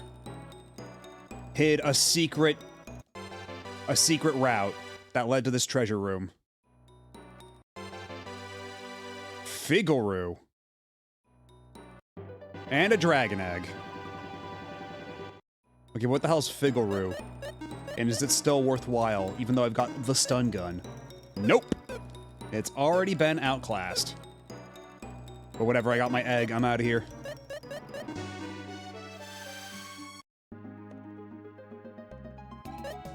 Let's see, so that brings us to 7 of the dragon eggs. But because this is not a ripoff of Dragon Ball, we need one more. We need an 8th dragon egg.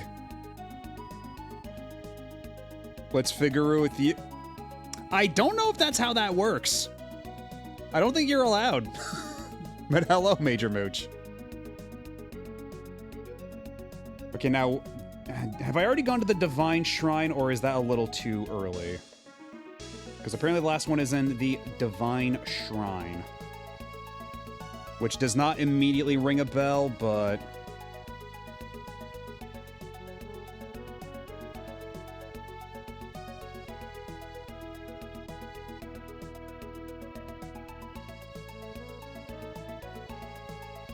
Okay, yeah, that's not yet, okay. So I'm all caught up on the eggs, I just can't, the last egg is actually a little bit later. But either way, we can go back to treble.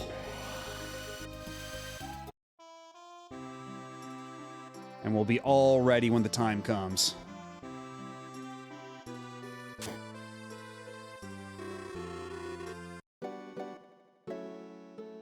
And I do have enough, so if I go back and get the jewel radar at the casino, which I will need for subsequent dragon egg things.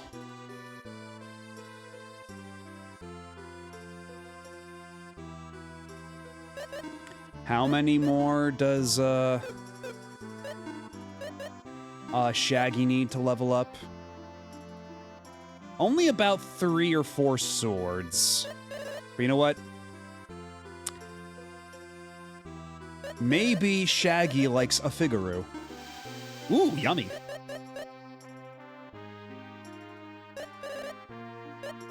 But the bunny sword we do not feed. We do not feed you the bunny sword.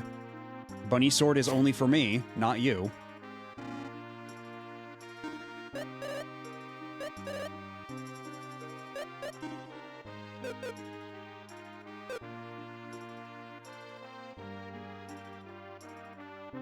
And we definitely save after all that nonsense.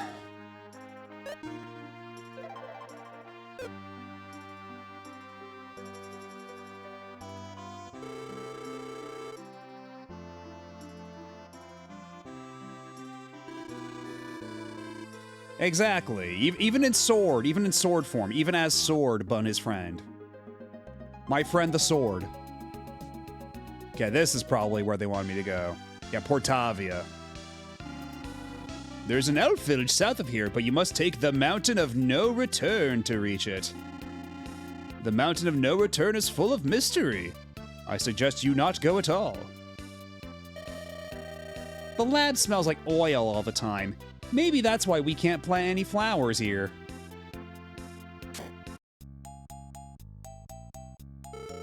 Long time no see, Dr. Lexus. Have you come up with anything new? Oh, Dr. Lexus, you came. Dr. Kirmo is in the basement. I love this place so much. Something about the smell of oil. I just love it. That's the toxic fumes that are slowly killing your brain cells. I would suggest not taking too deep of a whiff. It was such a strange name, I had to look it up in Japanese. Figorgor. Huh. Because Orgor is like music box, isn't it?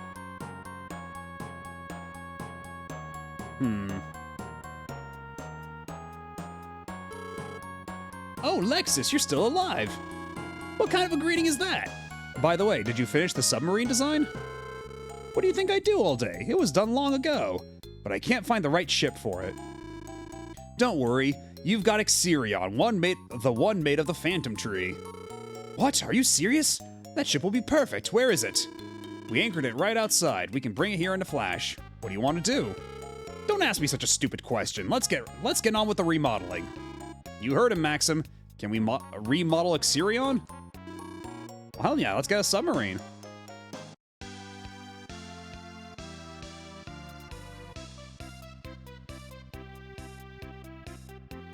It's always something when we get to a term where we have to be like, okay, you Lufia translator, we'll give you that one.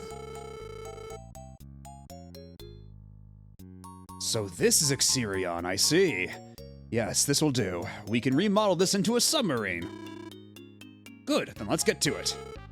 All right, bring me the plans. Right. Hey, what are you doing there? I've got you now, you can't go anywhere. What? Dr. Kirmo, the plans for the submarine have been stolen, you don't say. What? Who did this? An elf child. I'm sure of it because her ears were pointed.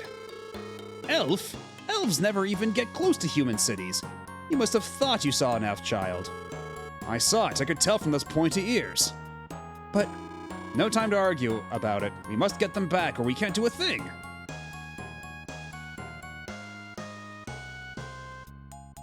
Piece of paper here that does nothing. Why did she have to steal the plans anyway? They're meaningless to lay people.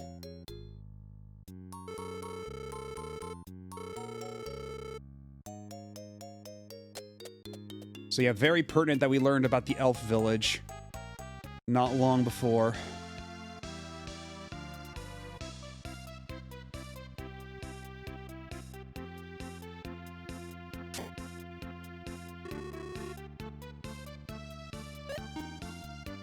Launcher and the Pounder Rod and the Battle Driver and the Rainy Axe.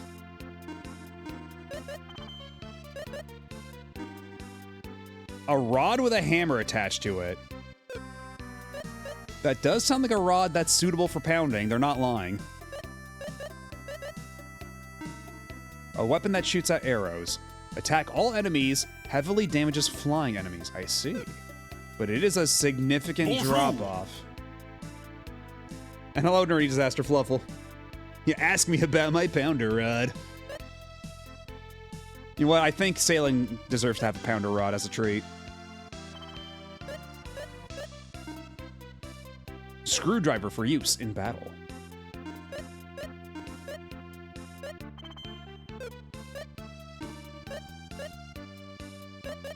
All right, now I'm just flat broke.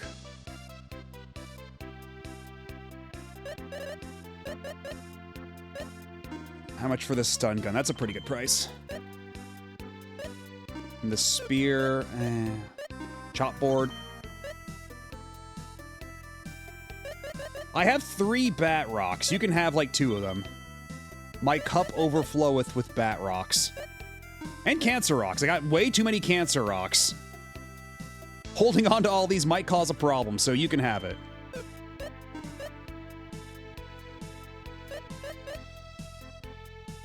Protect Buckler. A tough shield made from Tecto.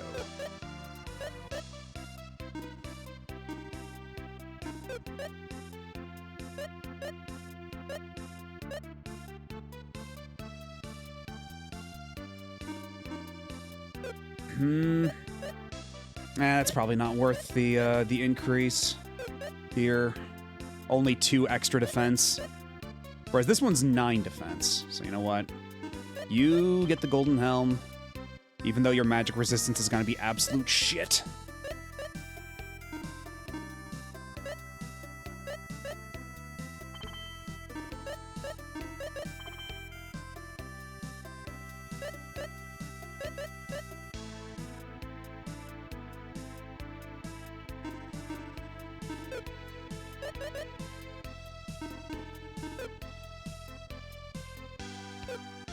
That's probably fine. We're probably good. Gotta save up some money. I have to buy so many war rapiers for my dog. I saw a kid jump out of the lab. She was in such a hurry.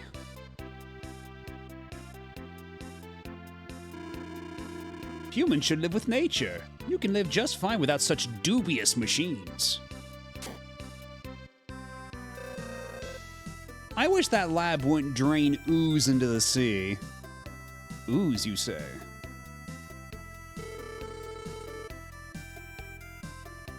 There's a laboratory owned by Kirmo, and it's always making something very fishy.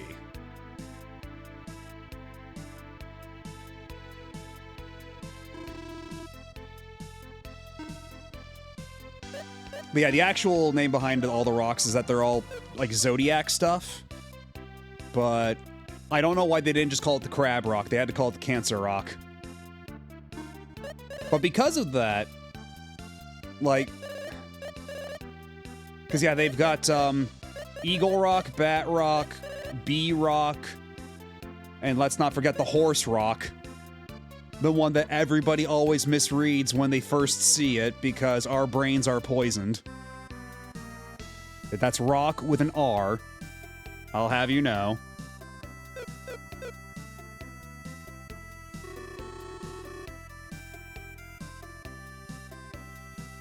It's a very impressive rock.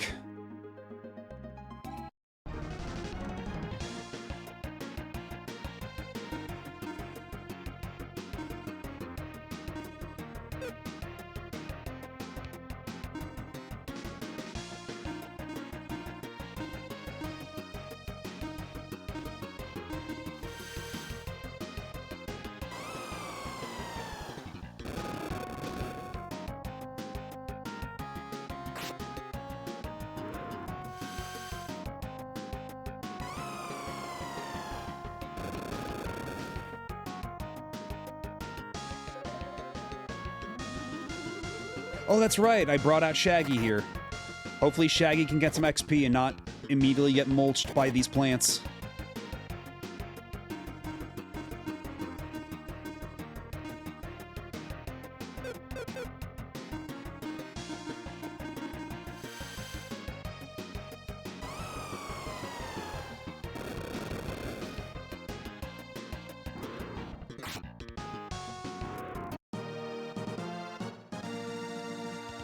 Okay, Shaggy needs a lot of XP. Oh, thank you for the follow. Oh, come on in.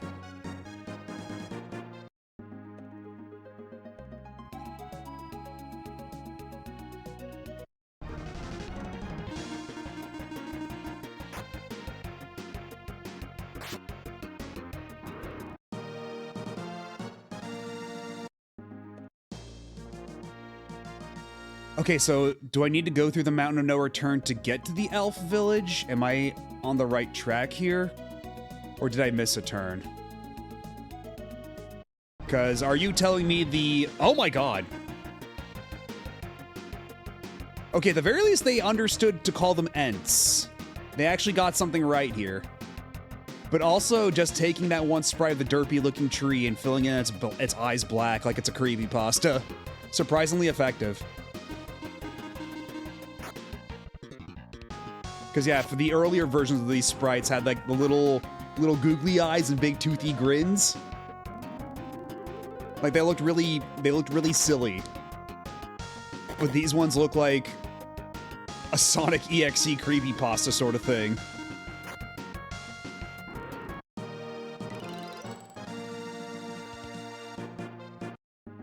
Yeah, it's Wispy Woods' brother that fell into, like, heavy drug use.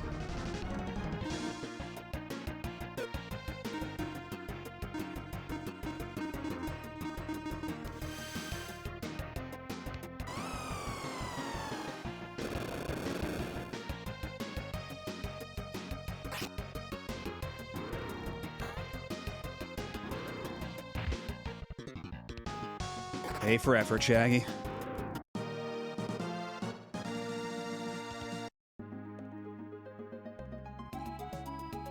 Yeah, I don't see any, because I think they said it was south, right? I think they said the elf village was south, so I guess I have to go through the mountain of no return.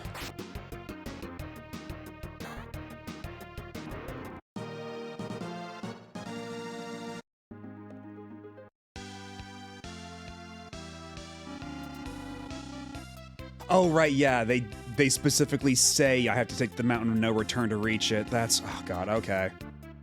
If I must. Also, it's so funny just how all over the place the inn prices are. Because, like, usually in an RPG, the deeper into the game you get, the more expensive the inns are. But all the inns seem very arbitrarily priced. For instance, the one in the town that Salen is from is 50 gold per night. But then now this one is only 30 gold, even though it's way later in the game. And yeah, it's just a mountain of no return. It's no biggie.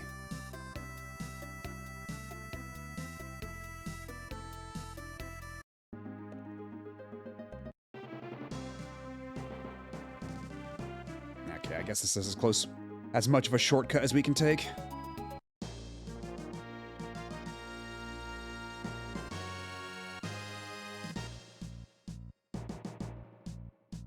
Cool, I thought we'd find something up there. Usually there's some kind of little goodie on the far cliff ends.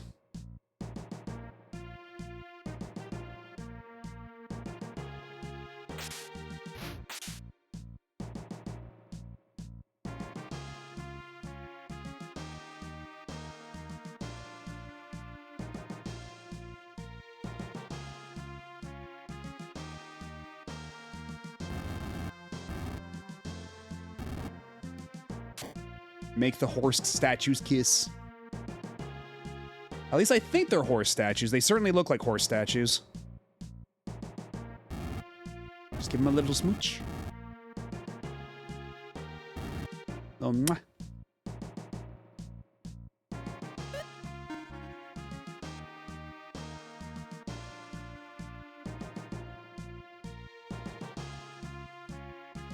Because I can't even go this way. I can't... Okay, wait, no, I can go this way. This way's fine.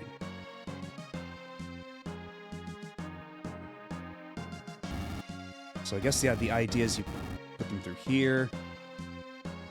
Then, like this.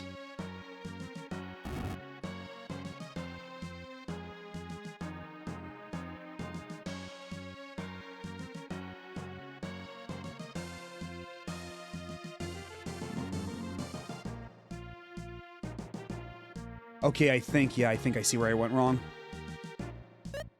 Let's reset the room one more time, but I think I got this. Nah. Oh. Wait, no, shit. Oh, okay. Okay, I think I get it for real now. Get ready to hear me say that a lot. But no, but this time it's real, though. This time I'm serious.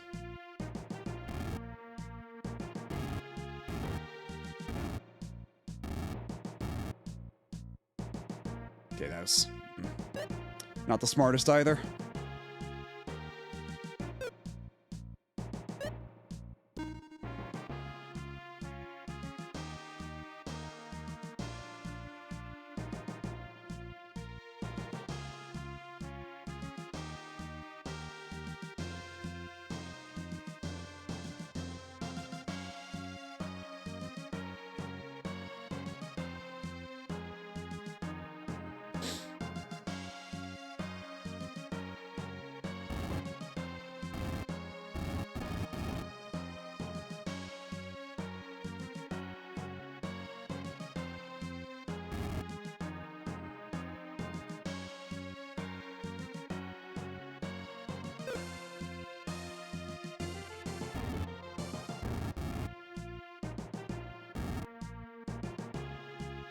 shit. Oh, shit. Oh, shit. No.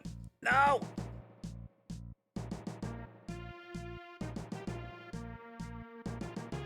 Okay, yeah, this is a weird puzzle. Everything I think will work.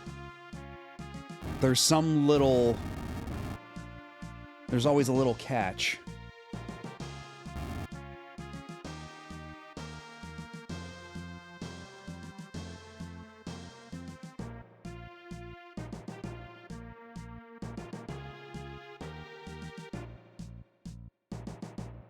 If I block it this way, then I'm allowed to go over here.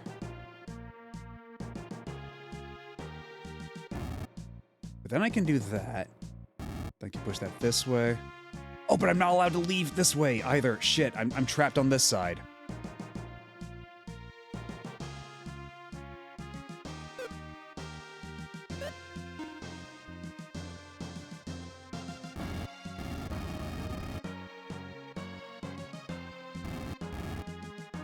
Alright, how about...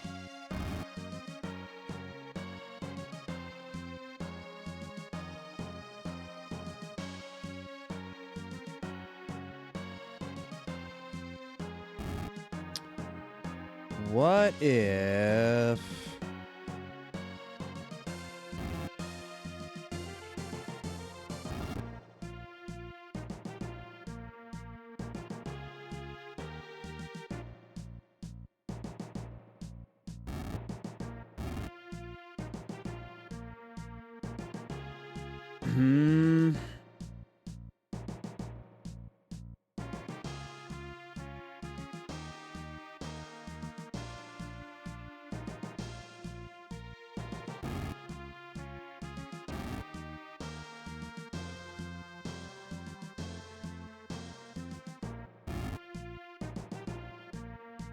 Oh, shit.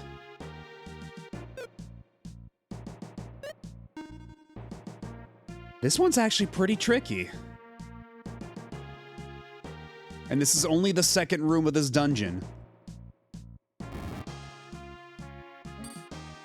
Can I use my ball and chain? Can I use the hammer to knock him back? Yes, I can. Okay, that actually does change things. I may yet have a solution. There may yet be an answer.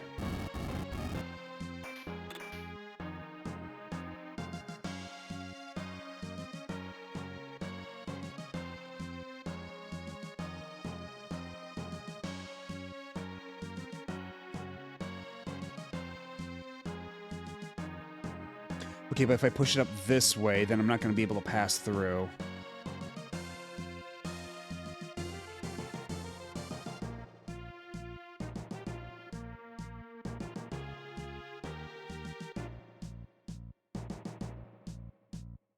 Okay, let's actually have a proper think about this. Because if I push it up this way to block that statue...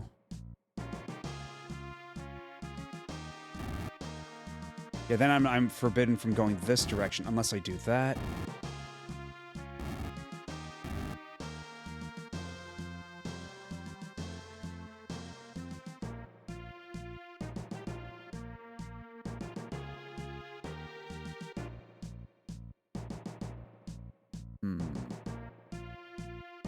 So maybe from here I can... Because if I use the... See, I just need to get past this one now. But that requires... Okay, if I push the ball and chain up here, to push that one to block this one up, I'm facing here.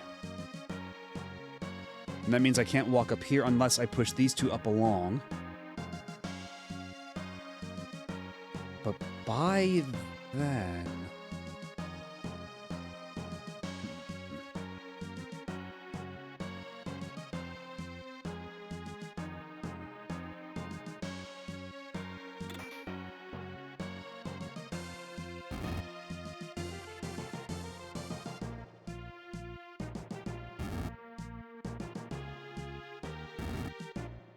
Shit.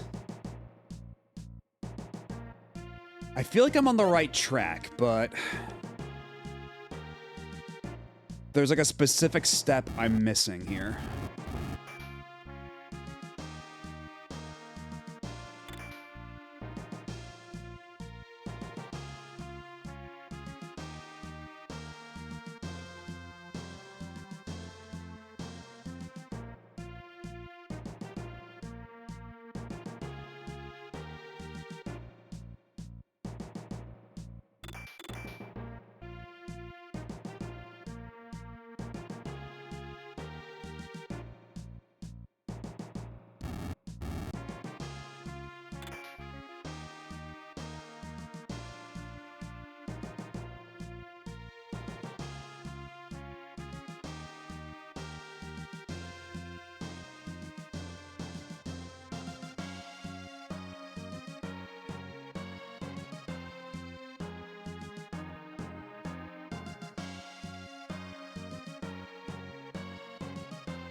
Shit.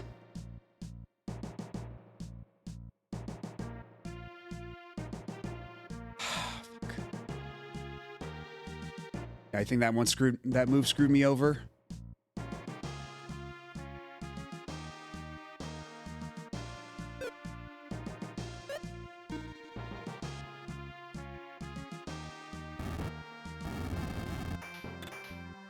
I bet you anything we're just gonna reach that point again where the answer was deceptively simple and I'm just way overthinking it somehow.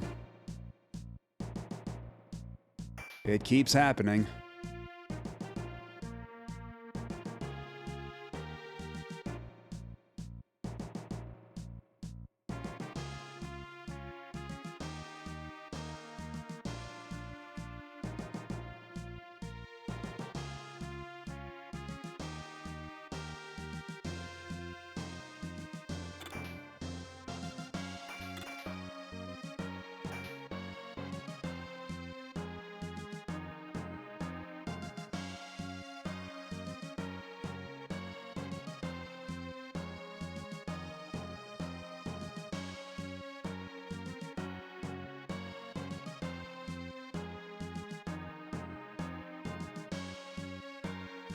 Okay, can I find a way to get these two statues over in this little nook? So this one's over there, like in the little empty space behind this one, and then this one is where this one would be. That way, it's... Well, then again, I need something to block this one.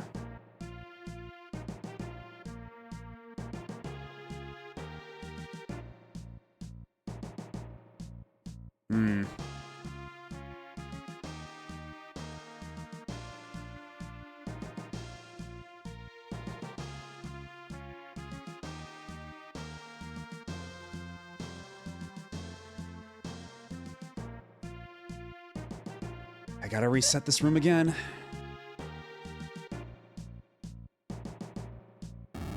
I might just have to break down and look at a guide or something.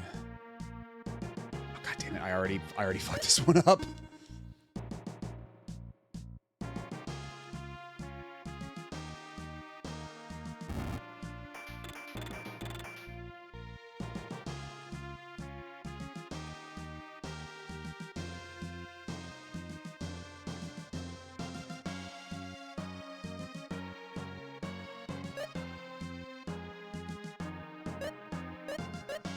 I can't grapple onto that one.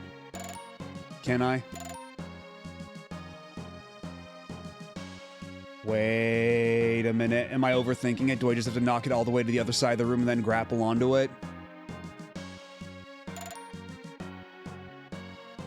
You know, let's test something real quick. How far will it let me go?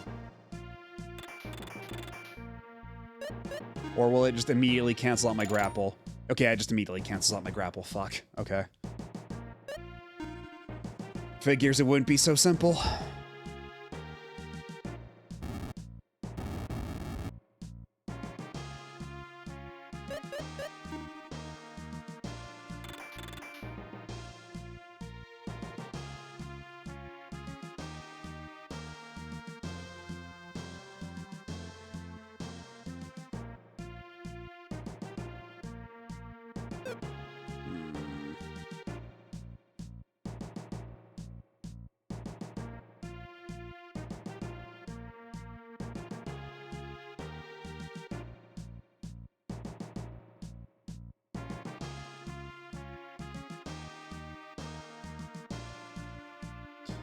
Yeah, I don't think there's any way to actually move this one into that corner over there. At least that way. And hello, G-Man. How's it going? I am trapped on a very tricky puzzle here. In Lufia II.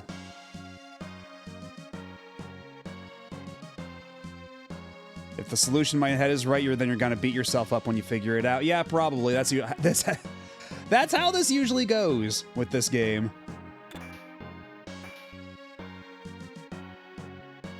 This game has a surprising knack of making me feel like an absolute idiot by the time I get to the puzzle solutions.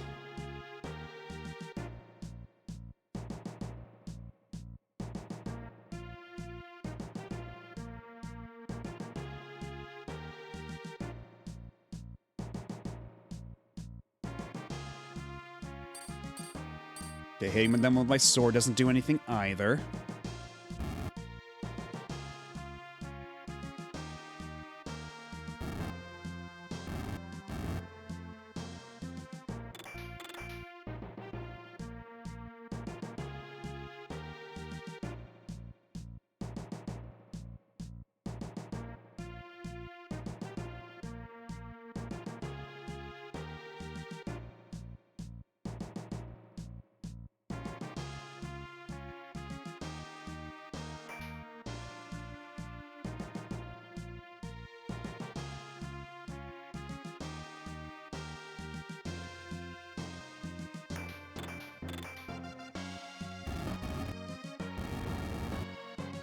There we go.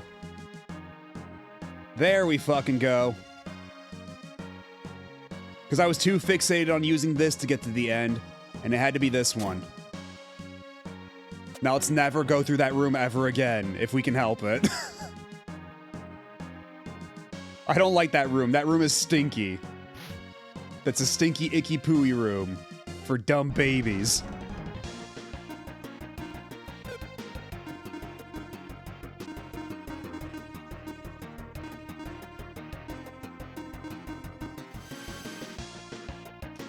Yeah, that's always the thing. I always overfixate on like one detail and overthink it, trying to overcomplicate it in my mind, whereas if I just let go of a detail, just take a look at the bigger picture,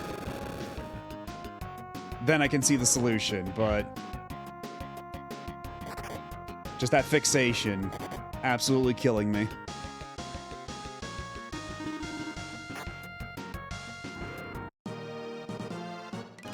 Shaggy levels up. As a mad scientist does. I mean, I suppose. You might not be entirely wrong here. Also, man, it's a good thing I got the super strong fire spell right before coming here.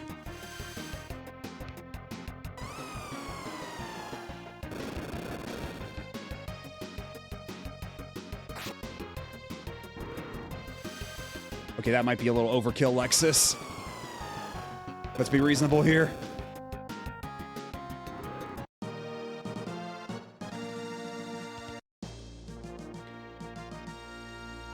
All right, well, we got an ad break coming up, and I do need to use the restroom real quick, so I'm gonna go on break super quick. I'll be back in a couple of minutes, so y'all sit tight. Don't go nowhere unless you really have to, you know. Perhaps get a drink or a snack yourself, and we shall reconvene very soon. Go piss. I will! Thank you! Anyway, be back in a bit. Everyday young life juice.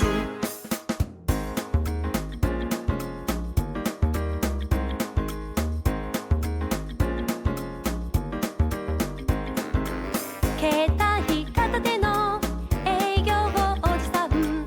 Souzai kaigui young na koro wa koinu wo tsureta hyogara oba-san. 就活テス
はジュネスに行こうか。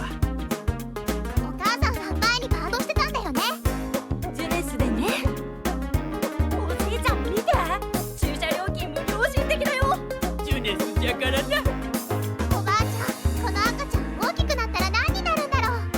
さあ、ジュネスじゃないかね。Everyday young life ジュネス。半袖短パンワンパック坊や家族とお出かけ今から思い出お酒に三つ編みおキャンのお嬢ちゃん家族とお出かけ今から思い出ヤングな頃からジュネスは一緒いろいろ揃えて待ってます Everyday young life ジュネス Everyday young life ジュネス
And we are back.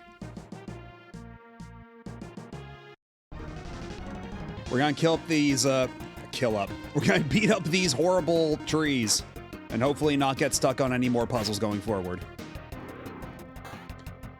Sounds like the Mario RPG commercial to me. Oh yeah, the June-S theme from Persona 4, although for the most part you only ever hear the instrumental version in-game, whereas that one is the one from Persona 4 Dancing. I don't remember if there's any other point in Persona 4 where you actually hear the lyrical version. I do not recall.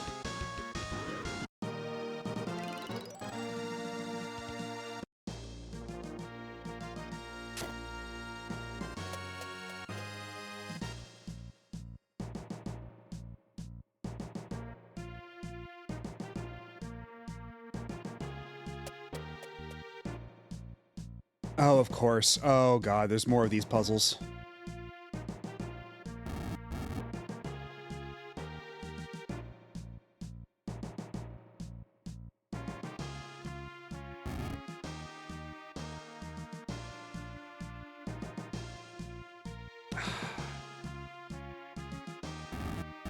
The Cave of No Return, more like the Cave of Bullshit!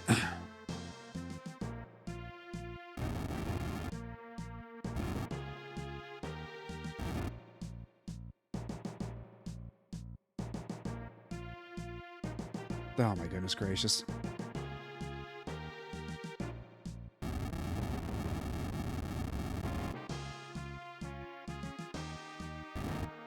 Oh shit. Okay, we're good. We're still good. We're still Oh my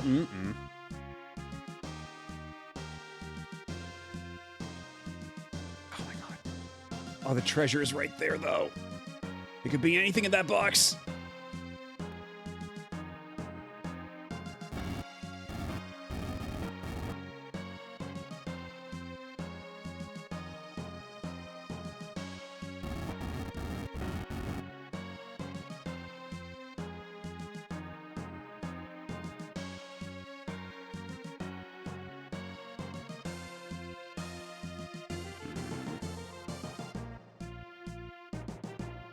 I wonder.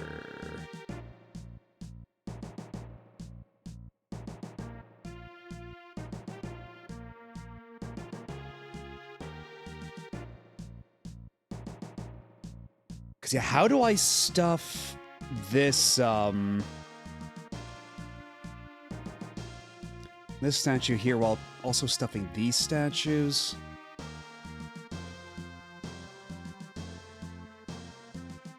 Let's see, what's my range of movement up here? There's this guy. Which we could move this guy down here, maybe? Oh, I can just open it from behind. Okay, well, that makes that a lot easier. Shit, okay. My Aqua Sword now. Okay. Always kind of takes me aback when I can actually open a treasure chest from behind, not gonna lie. Whenever that's an option.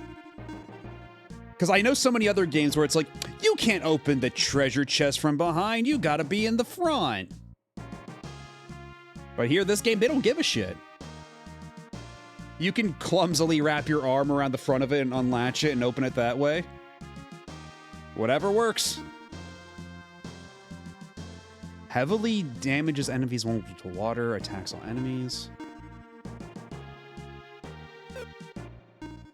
I spent so much money on my Pounder Rod, though. Or my Pounder Rodder. Now it's the Aqua Sworder. Hey, get back here, you. No way! Oh, is it the boss? Are we already? You know, for a Mountain of No Return, I was expecting a bit more, stuff. And the fact that they call it the Mountain of No Return when the entire purpose of the traps there is to not let you progress. I don't know how you know return from that.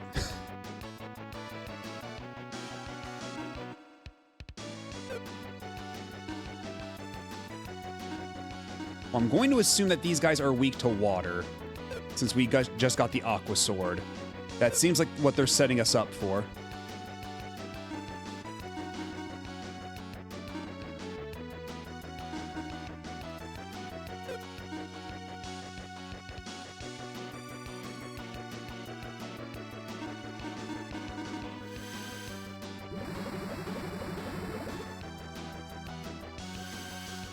Hello, Riley Inverse. Nice to see I can get 6 hours of sleep in, wake up at the crack of dawn, nab my coffee and still see a Matty boy keeping the night watch guard all night. I mean, there's still so much gambling left to do. Although right now my focus is on the dragon eggs. Not the dragon balls, the dragon eggs. It's totally different. There's 8 of them. You need 8 of them to bring to the dragon to get a wish. But we have 7 of them. We need the 8th, which is not going to be for a little while yet, but hopefully before too long, we can get there.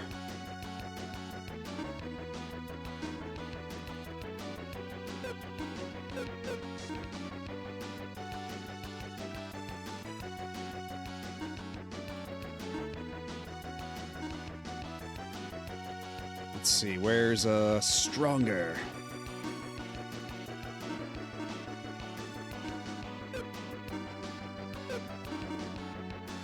What you got? Bite the gargoyle.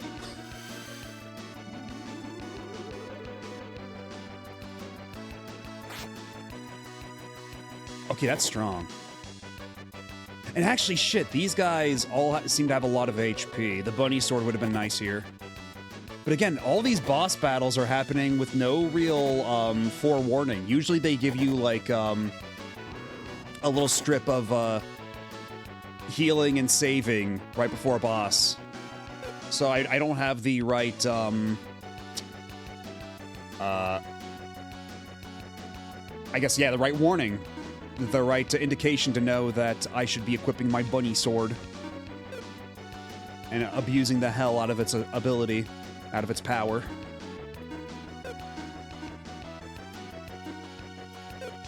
Woo! Hello, Sandata.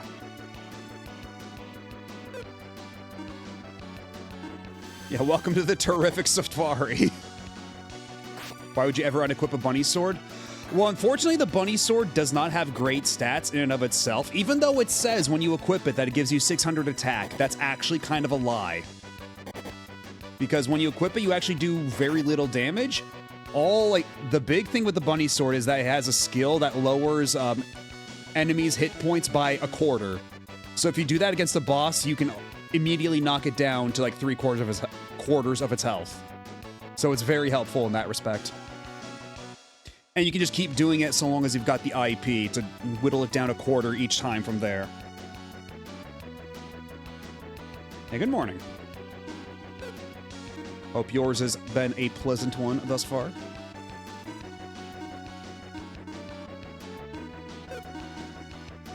Now let's have you do more courage on everybody. Go and do a courage.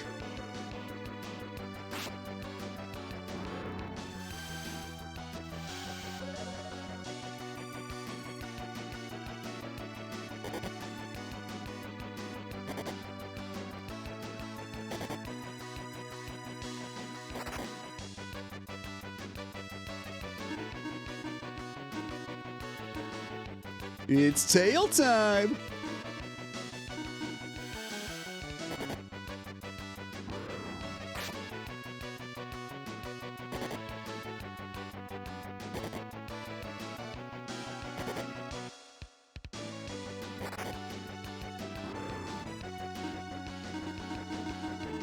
Yeah, we can just bully this last gargoyle.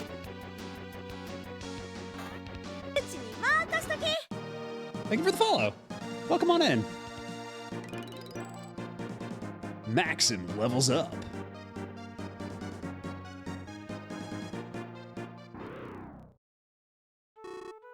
Are you all right? I didn't ask you to help me. You people are... Milka, stop it. Artea. What kind of language is that? These people saved your life, didn't they? But Artea, they were making one of those weird ships.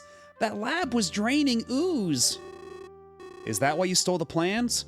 Whatever the reason, stealing is wrong. Wait a minute, are you sure about the ooze coming out of the lab? You didn't even know how the lab was killing the city and the sea? Not a single flower blooms. That's enough, Milka. Give the plans back. But Artea, they'll just keep... Forced understanding will not last. Change comes only when they see the problem themselves. I return these to you. Wait! It might not be right away, but I'll fill Portravia with flowers. You have my word. You mean? Yes, I will remodel the machines in the lab so that no more ooze leaks out. You will? Really? Of course. I will prove to you that I am really a genius. When the city is filled with flowers, I will invite you to join me there. And I will give you a big bunch of flowers. Would you accept that from me then? Only if the city really is filled with tons of flowers. Thank you. Well, let me go back to the city and start working on it right away. Maxim, I'll meet you at Portravia. Artea, bad news! What is it? A weird ball of light appeared above our village. That light is full of evil energy flow. The amount is, well, it's Gigundo! Gigundo, really.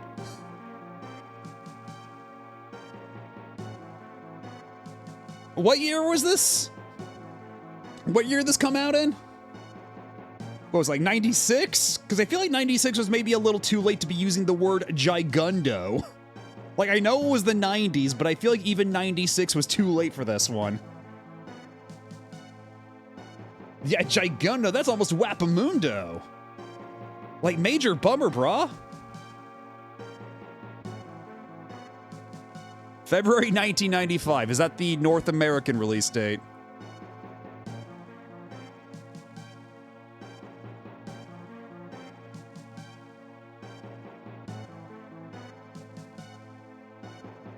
Yes, the amount is gigundo. Like anime titties.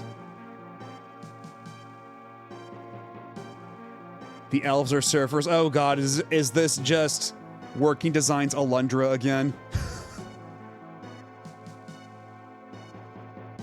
all the elves are surfer dudes? it's like major gigundo. It's really harshened our vibe. Sounds very familiar. Really? What is it? It's the Sinistral of Destruction. You should return to the village at once. We'll go with you. But I really cannot bring humans into my village. We have no time for that now, all right? Go now or your people will be slaughtered. All right, I'll warp us. Artea, the ball of light suddenly flew here and wrapped around Karen and took her away. What? My mother? There was nothing we could do. It was too strong. We couldn't even move. I'm so sorry. So where did this ball of light go? It flew towards the Divine Shrine. There we go. There's our final dragon egg. I mean, we'll find your mom too, but we got priorities here. The Divine Shrine? That's why Karen... He's had everything planned all along. What is this Divine Shrine? There's mystic stones that boost power inside. Only Karen can open the door. I understand. This isn't good, Maxim. We don't want an Amon with even more power. I know. Artea, where is this shrine? You can't enter without elves. Please leave this to me. I know you don't want to do things with humans, but you really need us for this. Amon's power is beyond imagination. We may not be able to defeat him. We need to work together. I understand. This is no time to futz around. Lots of very interesting word choices here. We need to get to Karen as soon as possible. Yes, it's Mystic Stones with gigundo power. The power is like bodaciously off the charts. So will you tell me where the shrine is? Southwest. Oh, big. Yes, exactly. Hello, Inkuo. You seem to know best about Amon. Until we save Karen, please lead the way. Please lead the way. All right, let's go. Artea joins the party. So, how much of an improvement are you over Lexus? You're really low level, though. Also, her name is already here. Could they not fit Artea? Yeah, it says Artea even there on the achievement, but it says Artie down there. What the hell? Is it too much to ask you, game, to be consistent for like 5 seconds? It's not like the text limit is a problem. You could fit in 2 letters here.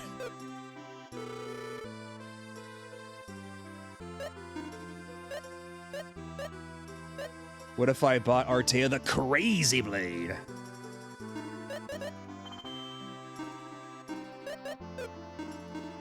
An evil knife. Okay, why are the elves selling evil knives, though?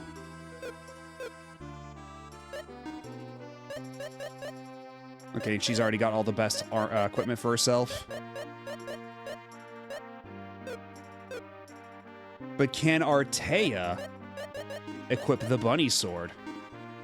She can! Well, let's fucking go, then.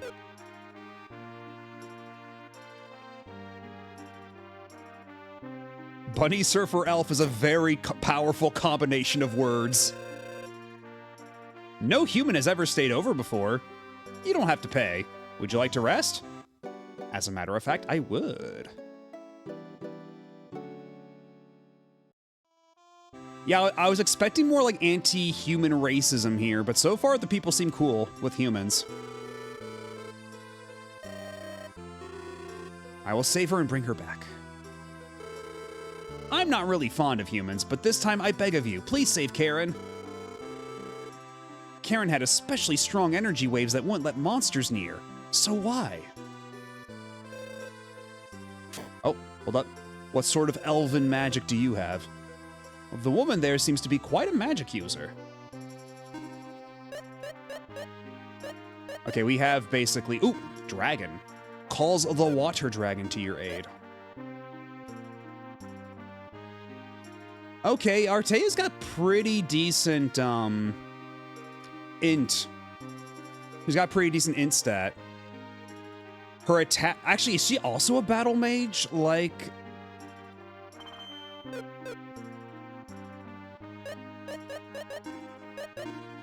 Is she also a battle mage like Salem? And she doesn't have any of the other equipment too. Hold on. Maybe if we slap a couple of things in those accessory slots, we can make her huge.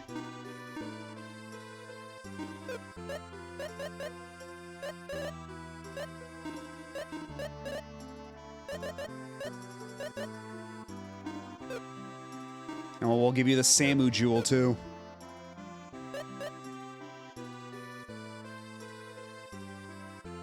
Artea's a dude.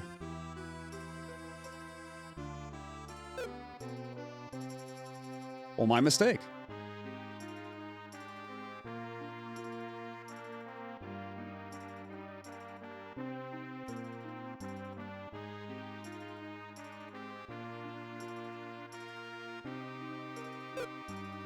I don't know, something about that hair registered to me. Also, Artea, is that why?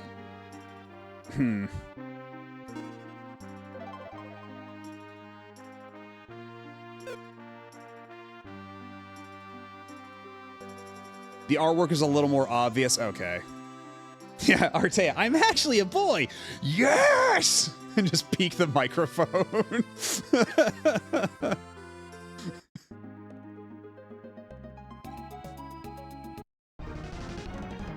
Oh. Oh, you didn't tell me you had dinosaurs here. And hello, Y-Ban, my old friend.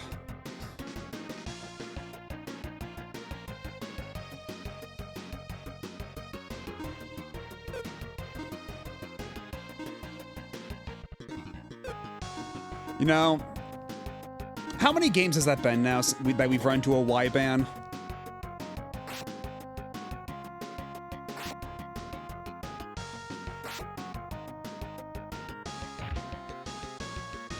Yeah, why burn?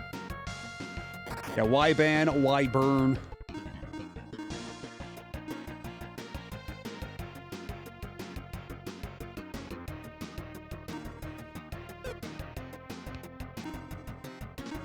How fond are you fellas of the Ice Valk or whatever?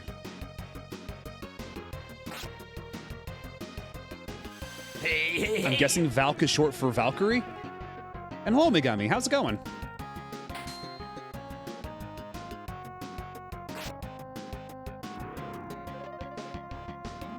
A little kiss for Salem?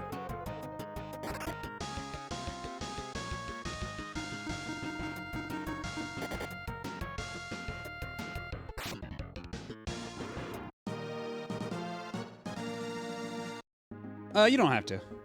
That's fine. Oh, there it is. There's the Divine Shrine. Come on! It's a cockatrice!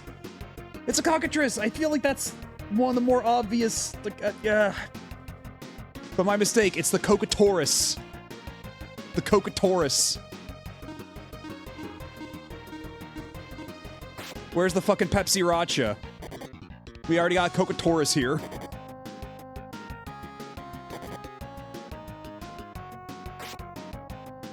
Oh my god, wow, alright. 900 damage? Okay.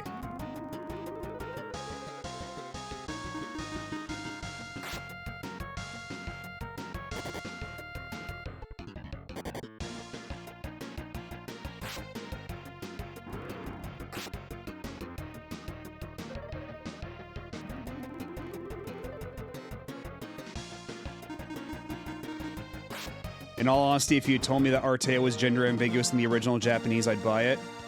True, yeah, they do. There are a lot of, especially elf characters. That's pretty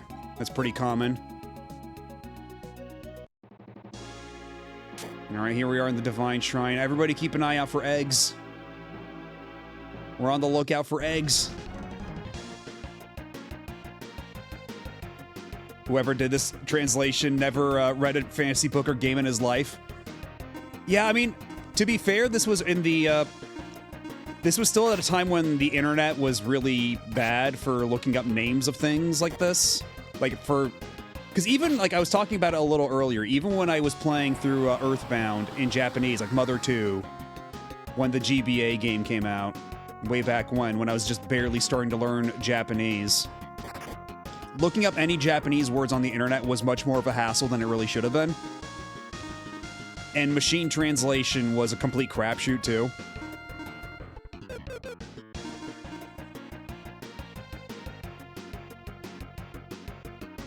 Let's do champion double. So, like, on a certain level, I can't blame them for, like, because you can't really expect anybody, like, how do I put this? Like, this genre of fantasy was still relatively niche. And nowadays, you know, we've seen so much of it in, like, video games and things that we all know these. Like, we know what a Dullahan is. We know what a cockatrice is, all this stuff. But somebody, like, who is just a professional Japanese translator who doesn't really give a shit about fantasy or anything, who's just doing this for a paycheck because it's a translation job, it's what they were signed up to do. Like, they probably don't know these fantasy names, so they're just going with it as best as they possibly can, you know?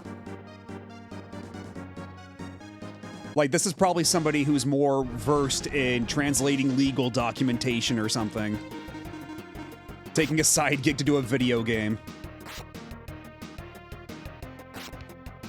That's also a very common thing that I've heard, yeah, where it's just all devoid of context done off of an Excel sheet. But even then, like, it's just a monster name, and if you had any real knowledge of fantasy, you would see, like, list of enemy names on a sheet. And you would see cockatrice, or, and you would know better than to put Cocatoris.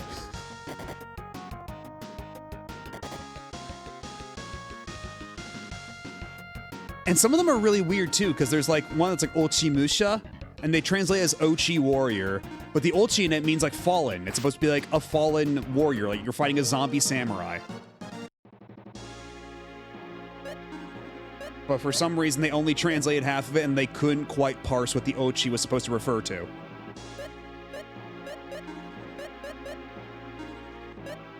Ella Plant. Hello, Ego Angel.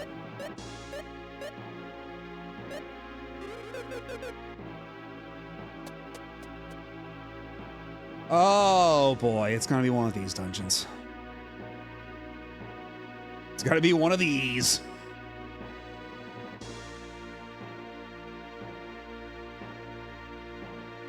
Oh, this is gonna be so turbo fucked. Where do I even go?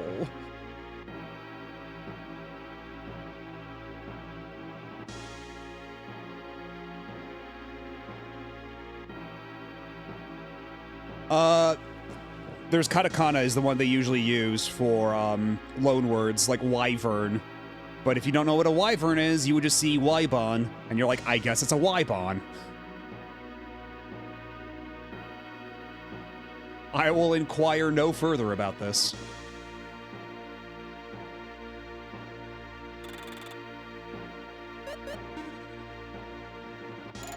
In Polish, my native tongue, cockatrice is called, kuralishek, which comes from the words kura, lisho, or licho, kura and licho, okay. Evil hen. Because, yeah, like, the cock and cockatrice, that's like, yo, rooster. I don't know where the tris parts come from, though. That one's a mystery to me. Oh, did I did a boo-boo. Okay, we gotta start over. At least here there aren't any monsters. So I can just kind of keep doing this as long as I need to. Until I find my way around.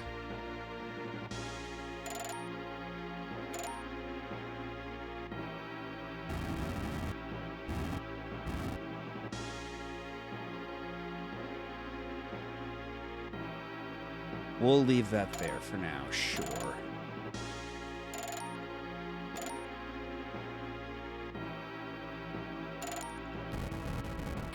Haha! Oh, I'm a genius! Oh, my brain is so huge! Are you a dragon egg? Are you a dragon egg in that box?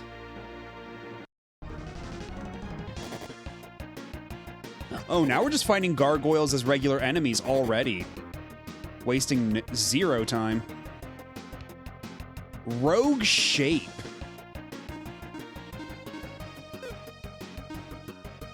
What could rogue shape possibly be?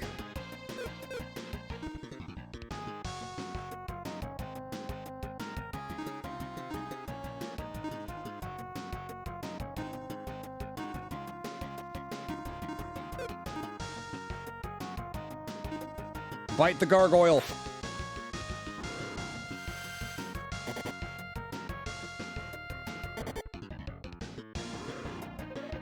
Literally bit him to death.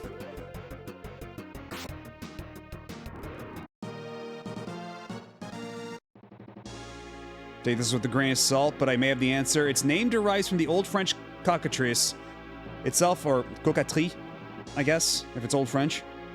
Itself borrowed from the Latin calcatrix, meaning tracker or stalker. Huh.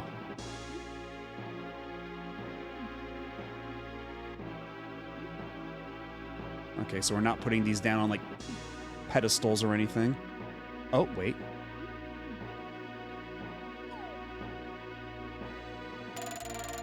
Oh, that was something I wasn't supposed to do. Ah. That was a mistake. I see.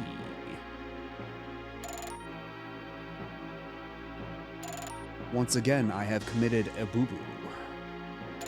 Unless...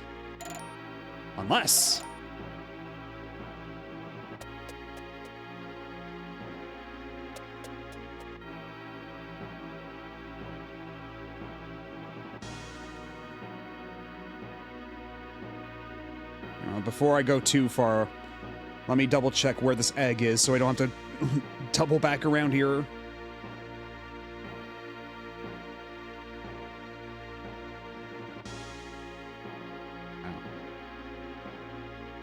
Okay, that one's not so.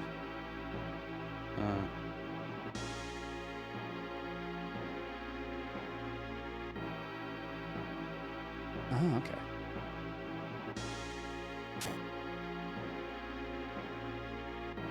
There's something fishy about this wall over here.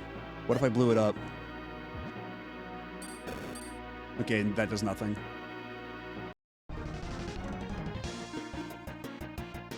And I wonder what Bryn's lizard is supposed to be. What's so Bryn's about this lizard?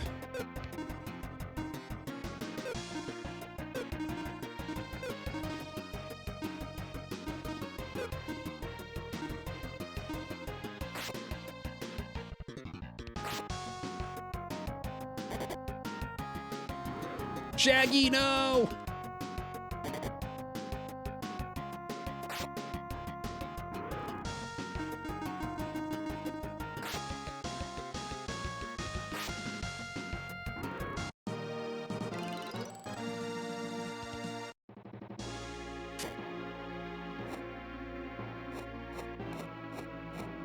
Always very cool when you have the precedingly, like, lit torches as you walk along. Always a good effect. Corridros. That one I feel is also supposed to be something, but I can't put my finger on it.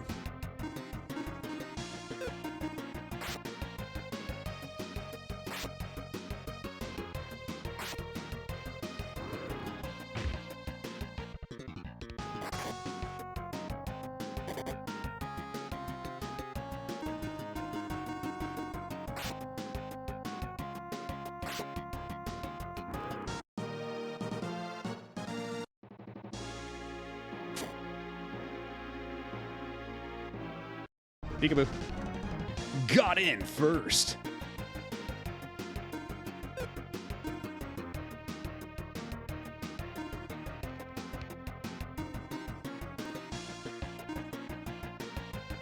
Unfortunately, it's not tail time as of just yet, but what if I did dragon to them?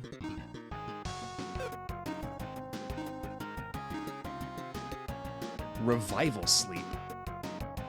Heals all members of your party of all damage. What the fuck?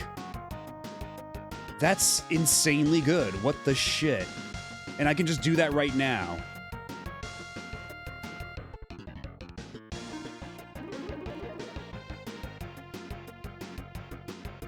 But it missed. It missed on literally everybody. Okay, cool, thanks.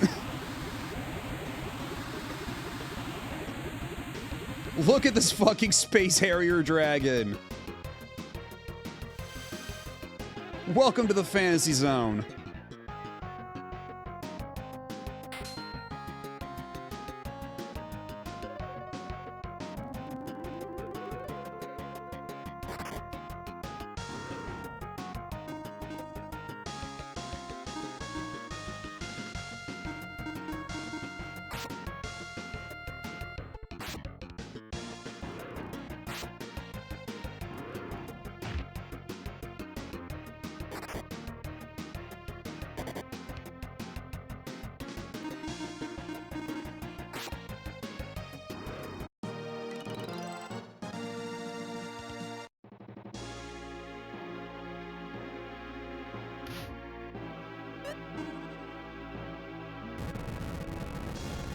Hold on, does the button change its face when you actually push it?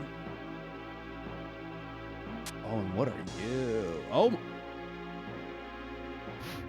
What are you? And we're back to the Gorums. Hello, friend.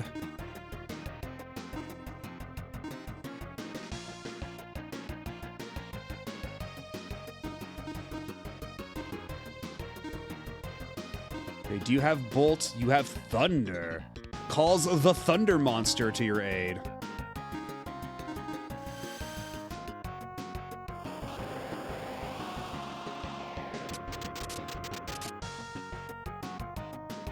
I was expecting a bit more. Though I guess they're not weak to Thunder. Maybe they're weak to Fire? Like maybe it's Pokemon rules? Where Steel is weak to Heat?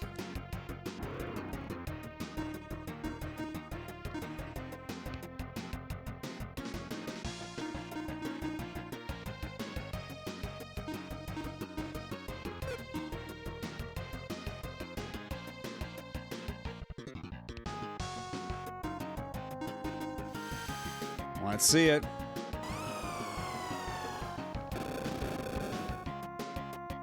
Nope, even worse. Cool.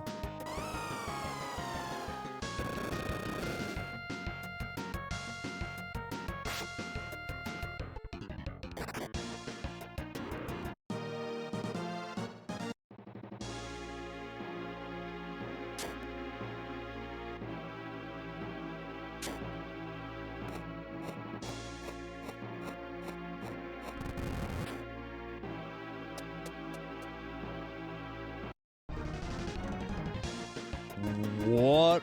Tartona. Yeah, I can't even begin to guess what this is supposed to be. But sure, Tartona, let's roll with it.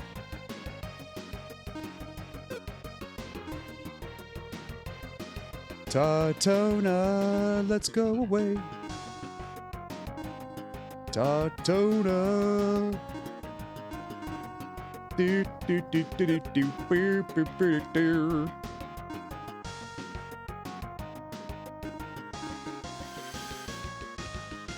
We'll try one at a time. We'll see what it's weak against. 488. Okay, that's probably the one. It's probably weak against Thunder. So it would seem. Okay, Fire also pretty effective. But what about Ice? Maybe it just has really bad magic defense in general.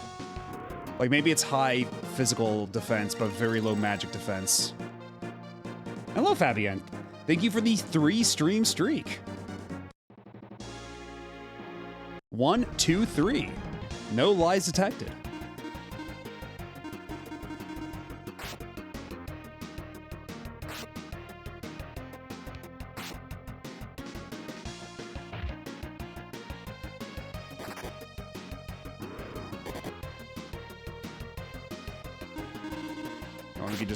we just wail on this dude. That will suffice.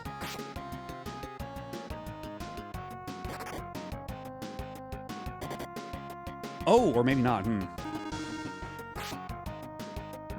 There we go.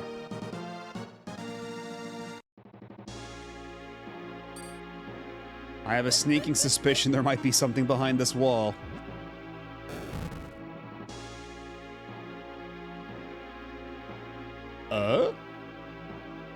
Listen to the ordered scale of the tune.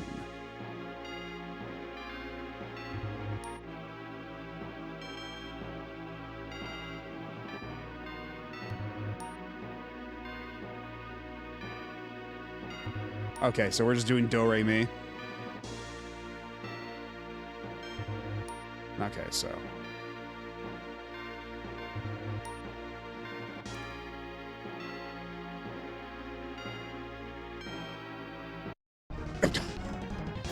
And then I just got jumped by the golem.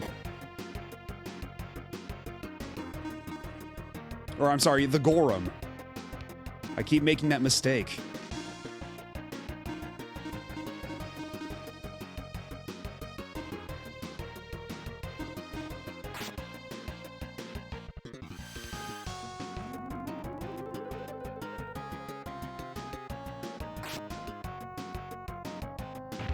Yeah, Salient just has so much MP, it's kind of ridiculous. There is nothing that could possibly touch her. Or rather, like, nothing that could possibly bring her down to 0 MP. Because by the time you get deep enough in a dungeon where you start feeling the squeeze, they usually give you a full MP recovery pad.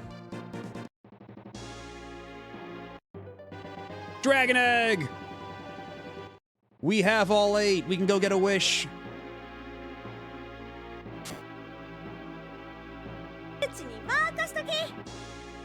Thank you for the follow. Welcome on in.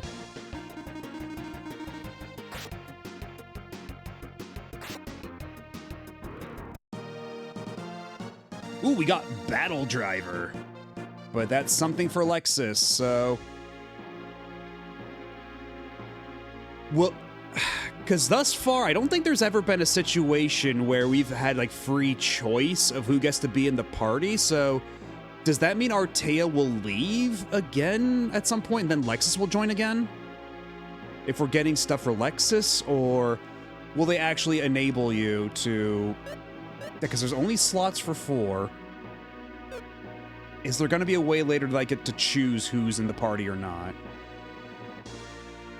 It's locked. Shit. We came here way too early. Alright, well, back downstairs we go. Well, this is embarrassing. You did all this cool stuff with, like, the torches, all being dramatic and lighting my way forward, but I don't have the key. I just feel really silly about the whole thing. Can we do a do-over?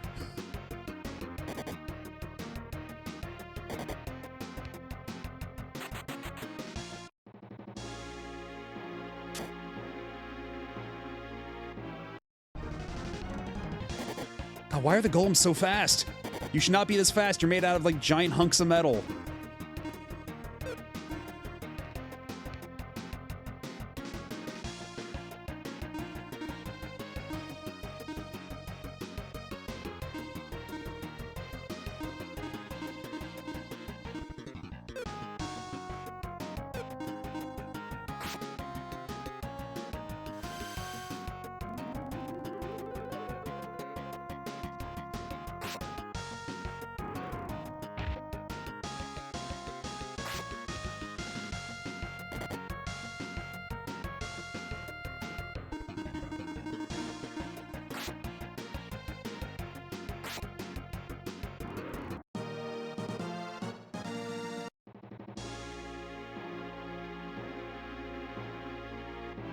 Okay. Yeah, the eyes, it looks like the little eyes on the button open up when you hit the button. That's cute.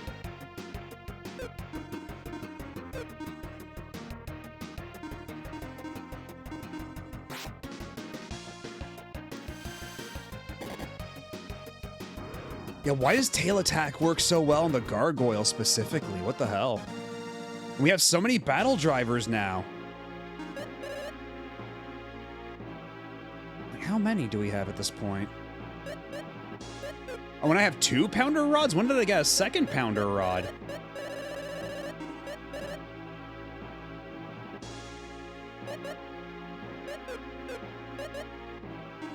By any chance, would Shaggy like a pounder rod? If I feed my Shaggy a pounder rod, would my Shaggy be happy? Ooh, yummy. She likes it. What about a battle driver? Ooh. Okay, I can feed her one more thing, and if she likes it, she'll digivolve. Because let's be real, what they're doing is basically digivolving. It's following the same logical leaps. Gargoyles hate fur, I see. Sure, you don't see many furry gargoyles.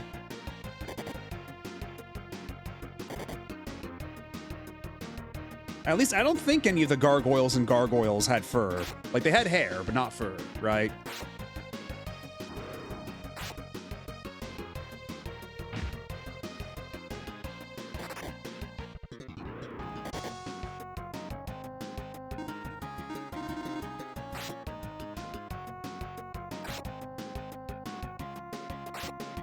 I should watch Gargoyles at some point.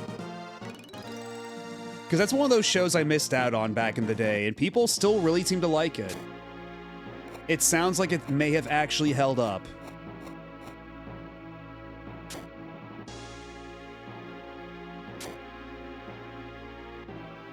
At this point, the most Gargoyles exposure I've had has been the Genesis game when we played it on the Sega Channel stream a little while ago.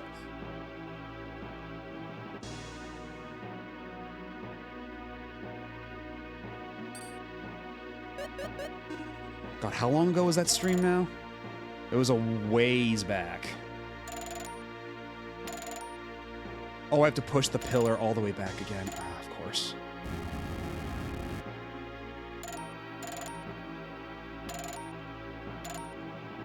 Although I don't think I went up this staircase, did I? Because I do still need to find the key.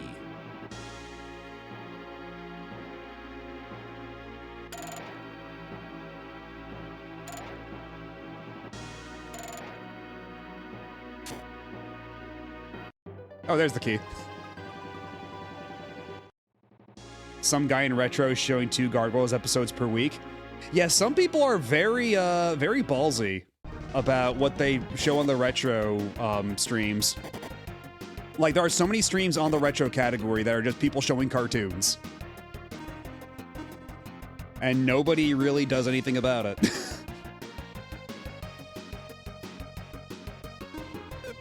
I mean, if nobody minds, I guess nobody minds.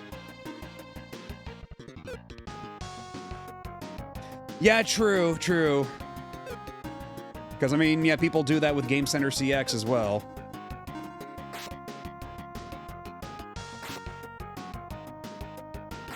And I guess that Twitch doesn't do anything about it unless the copyright holder actively complains about it. Because it used to be those Game Center CX streams would get taken down all the time, but now this one's been running for, I think, several years now, uninterrupted. So I think Fuji TV just finally stopped giving a shit, or they just realized it's good publicity.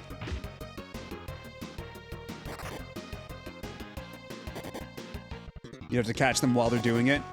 Well, that's the thing with the Game Center CX one. They're always doing it. It's 24/7, like, automated. But yeah, at some point, Fuji TV just stopped playing whack-a-mole with those Game Center CX channels.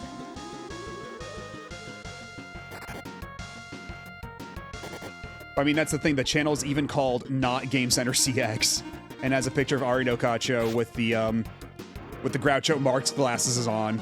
They're being very cheeky about it.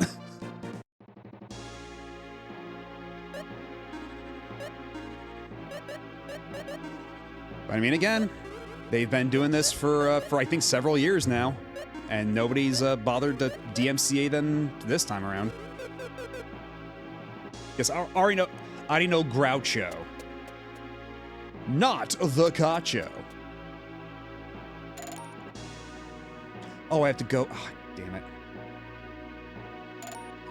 I have to reposition this pillar. Because everything gets reset when you change a floor.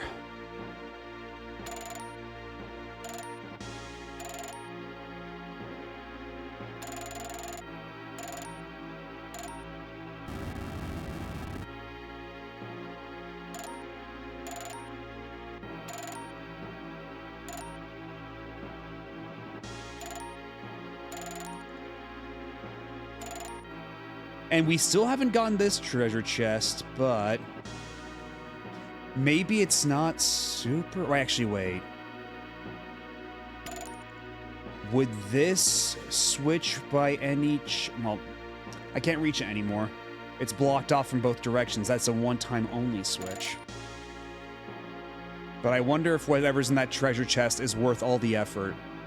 Like, I already got my dragon egg. I'm good. I'm good to leave when the fuck ever.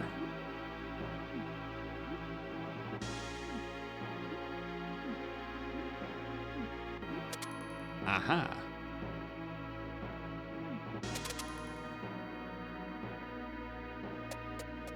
Oh, there we go. Rocket ring. Oh shit, but when you go back up, it reset the thing, so I have to do this entire hullabaloo all over again. Well, that ring better have been worth it.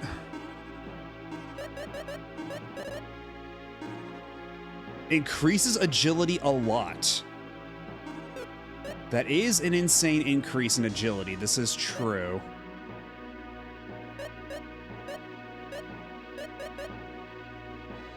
Yeah, already, if... Honestly, it's probably a good idea to give it to Salen, since it increases her defense and it increases her agility. And if she has the fastest agility, that means she can pop off heals before the enemy has time to act. So that's probably the smart thing to do.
Oh, fine, I'll fight you guys again. The Brins Lizard. The Brinzard, if you will.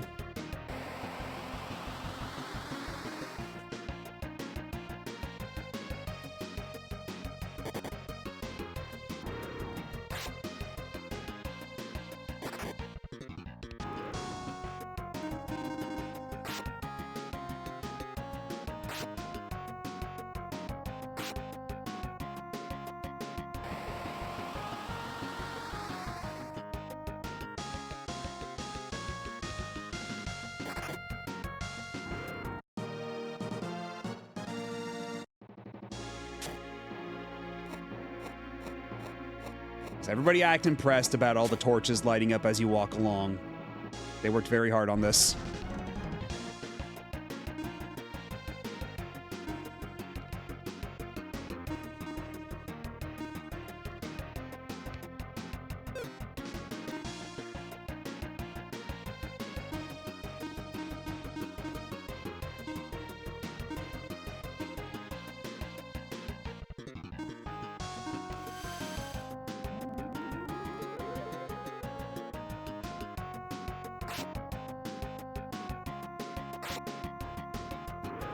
That's a shitload of damage. And Shaggy once again showing excellent judgment in who to give the heals. Couldn't do without you, pal.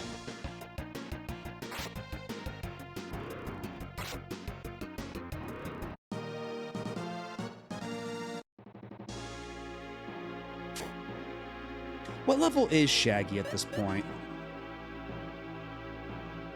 Level 31. You definitely need more, but if I feed you one more weapon, do we have, like, do we have any dupes I can sell? The Shade Hat. Do you like the Shade Hat? Nope, you do not like the Shade Hat.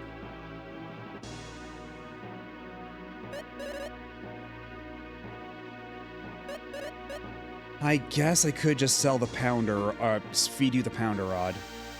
Alright, what's it gonna be? What is your transformation now, Shaggy?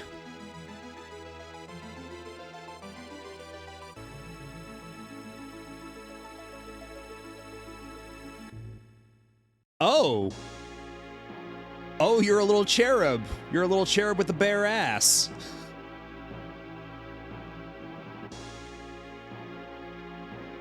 Yeah, buns out, fun's out. But I'm sure people watching this stream are plenty used to bun by now. Sacred Song and Restoration. Okay, well, it better be.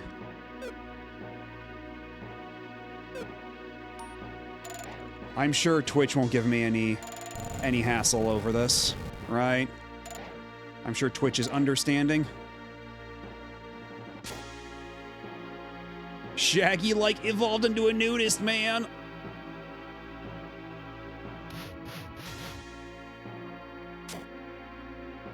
Have you got all the mons? No, but, let's see. Yeah, I'm still missing 2. I'll have to go back and find them somewhere.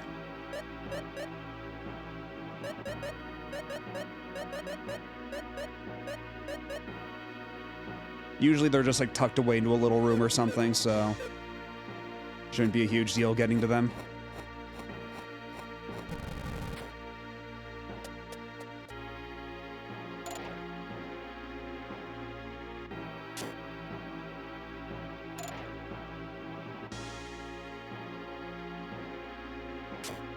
Use the heart key.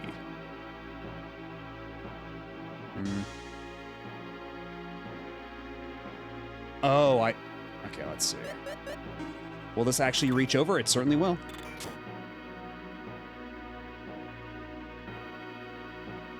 Out of an abundance of caution, I'm going to equip the bunny sword now.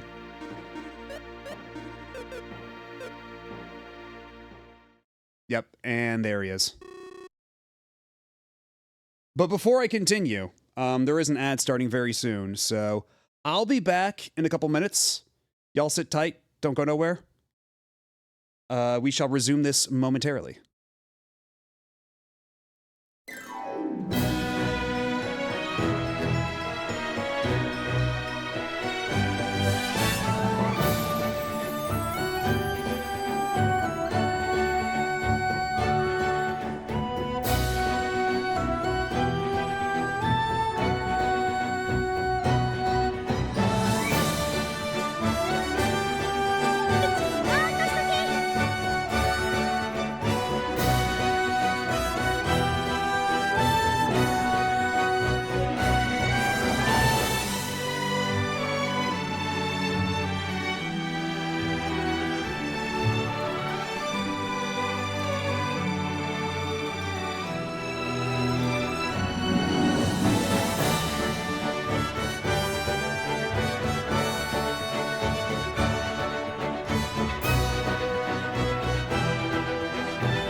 And we are back. And it seems like I got a follow during the break, so thank you for the follow. I appreciate it. But anyway. Will you now open that door? Through this door is the divine room whose concentrated energy gives power to the mind. Do you really think I would open the door for the likes of you with your wicked heart? Will you choose to open it and live, or not, and be destroyed? You have my answer already. I cannot open this door. Then why is it you did not resist and let me kidnap you? Isn't it true that had I resisted then, you would have harmed the people in my village and... This is where I can use my power to its fullest. I expected as much. But do you really believe that you can defeat me with your paltry powers? I do not know, but at least I can assure you that you will not escape unscathed. Objection! No, Karen. If you release your power in this place, your life... It's you people again. Why do you follow me like stupid, tiny flies? What did you say? I will not let you live this time. No more mercy. Ah, what power?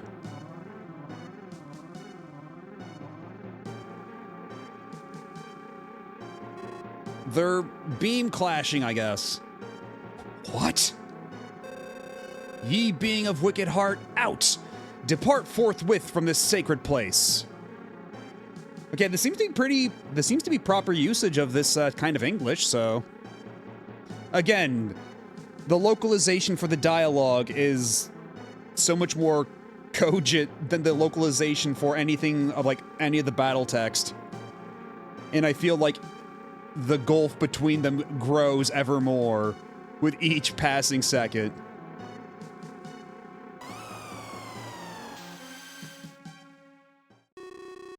Why? Why this much power? Ah! So did he die, or... Karen! No! Karen! Artea. Karen, why did you do this? You knew what would happen. Yet even my life is not enough to defeat Amon. You are the only... our hope. Our... I know, Karen. Artea, please look after my Milka for me.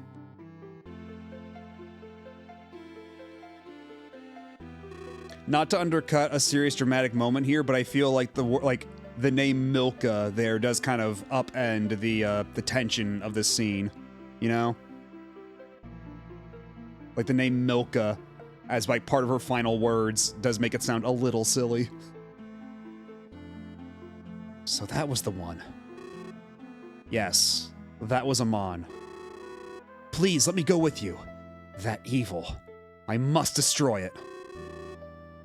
I don't think I even introduced myself. I'm Maxim.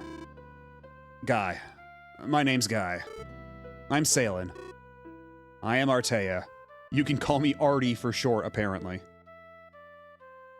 Has a similar energy to, let me know if you see a Radio Shack.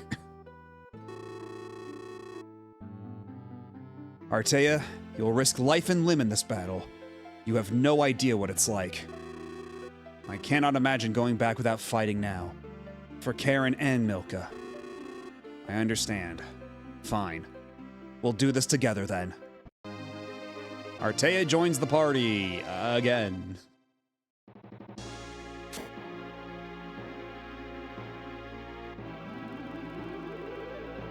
The attributes of all the members increase. So wait, did it just give us like a huge party buff? The hell do you mean, the attributes? Explain yourself.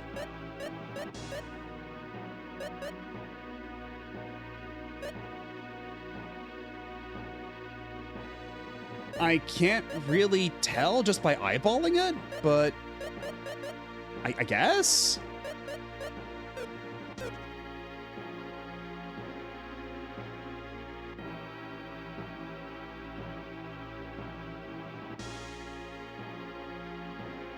I guess we can also just leave. We can just warp out of here.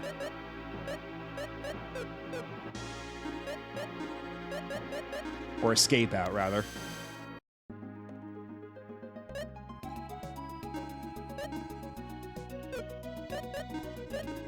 Although before we go right over to the dragon to cash in our eggs,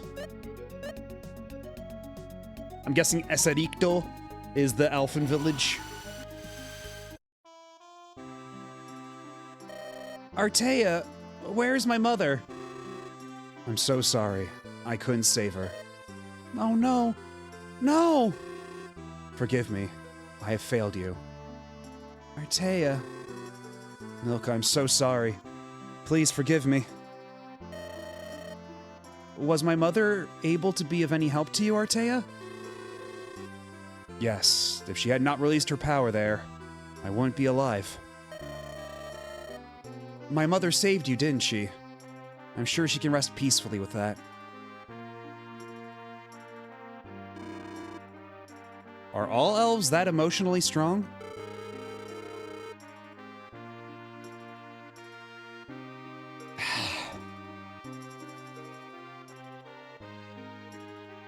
I think this is the first time we've ever seen them misspell the name Guy, like spell it the Japanese way here.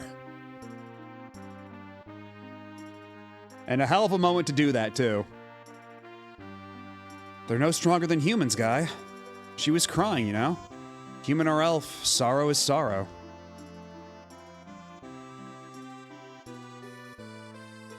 Actually, how much money do I have now? I got a decent amount. I could buy more rapiers.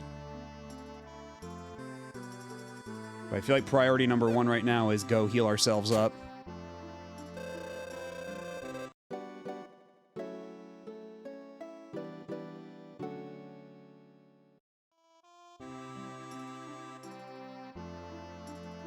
Then save the game real quick.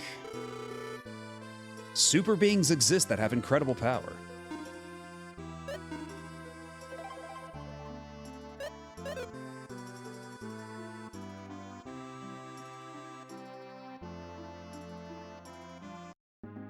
Well, anyway, then enough joking around. It's time. Time to get my wish from the dragon.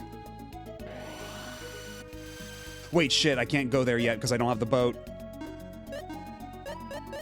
My boat is currently incapacitated. So I guess we have to continue the plot for a little bit more. I gotta go get my submarine.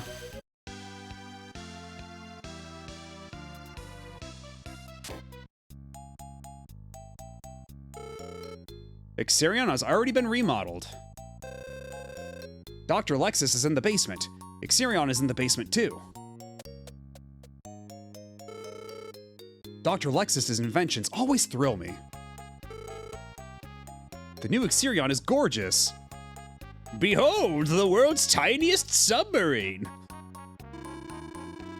Ixerion's been remodeled. You can submerge by pressing the button while at sea. By the way, I didn't catch your name, young elf. I'm Artea. I'm Lexus. I'm sorry for the ooze. I never thought the lab could cause such a muck. As long as you understand that, it's okay. Besides, you solved the problem. Well, that's the least I can do. Maxim, what happened to Amon? It seems like he went back under the sea. People in this city also saw the ball of light go under near Barnan. That might have been it. I see. Barnan's west of the sea. Maxim, it's all up to you now. I know. So I guess Lexus is just staying at the lab now. Ooh. Oh, we have a completely different map for under the water now. That's sick. But never mind that. We got more important places to be right now.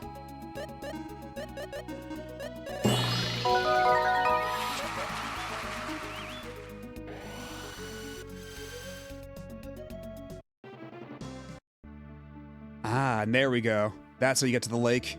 You need the submarine in the first place anyway.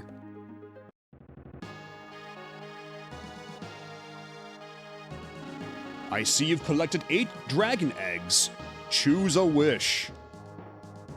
Oh. You know, I was expecting a bit more of, like, pomp. You know, I was expecting a bit more of a to-do about this.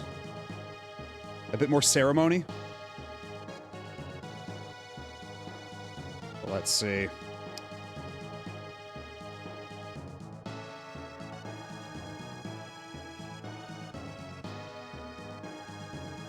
Yeah, Shenron's busy. Get it over with. Okay, hold on. I gotta think carefully about my wish. Let's see. So, according to RPG Classics, the potion set will give you 10 of each stat-enhancing potion. That's pretty good. The fruits will give you 20 of each fruit. This will allow you to boost all your capsule monsters to M class without worrying about running out of fruits. The Ancient Shield is the old shield on the list, and the Super Rings are a set of enhanced rings which you can find later on in the game. Okay, so Super Rings, I guess, are something I don't really have to worry about. After choosing the reward, the eggs will be placed in 8 different chests. This is where the jewel sonar you can buy in the forfeit comes in useful.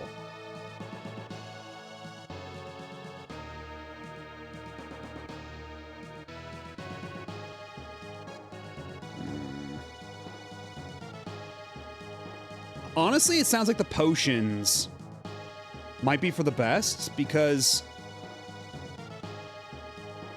yeah, if it's 10 of each potion, and each potion gives you +3 of each stat, that's like 30 across the board.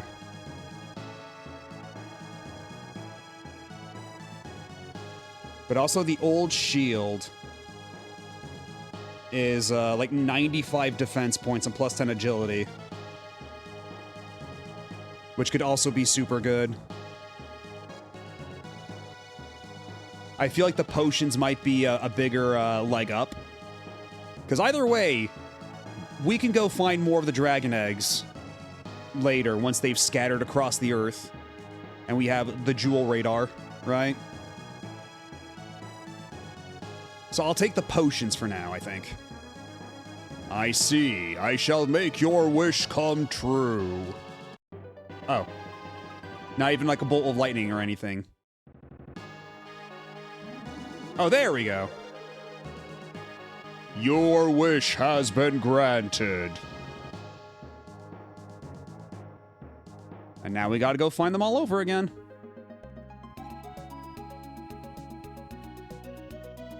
Why so much balls and radar this week?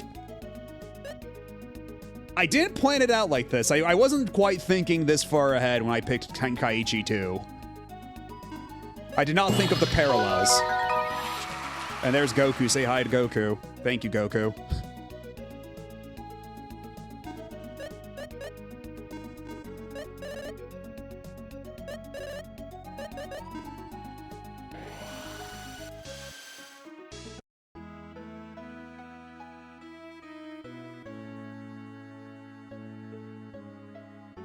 I don't know if I want to use the potions right now, because, like, the party structure has been shifting around so much that I don't know.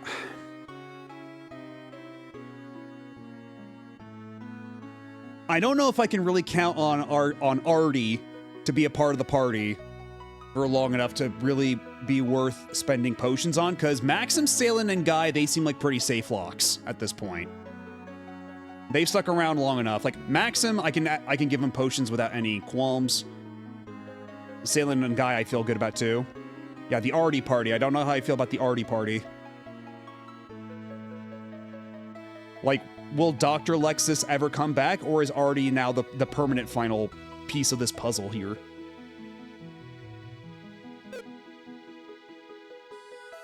I think what probably will be a good idea is to save the game right here, right now.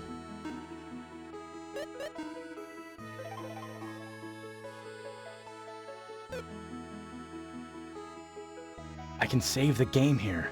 Yeah, like that. And you know what? We do need the radar. Let's see, how many tokens was it? 20,000? We could do 20,000. That's not a problem. And hello, Gearbox. You're just in time for perhaps yet more gambling. Because, I mean, I think it's maybe a little too late to start more proper dungeoning stuff, but it's never too late to do a little bit of gambling. You know what I mean? We can do a couple slots as a cooldown. We might even be able to bookend the night. We started with 777s, we can end the night with 777s. If Let's go fortune smiles gambling! upon us. Yes. And gamble we shall. Boat? No boat.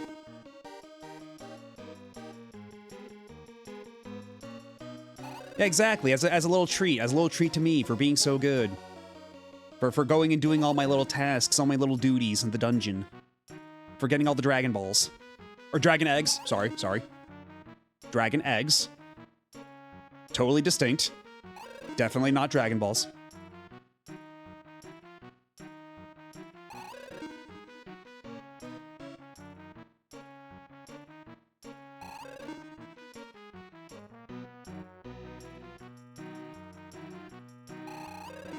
Grapes. 7. Aw. Bar? No bar.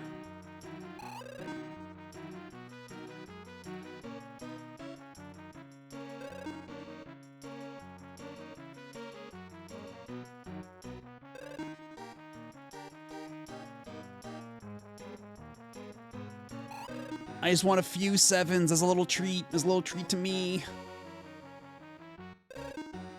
Am I not entitled to my 7s?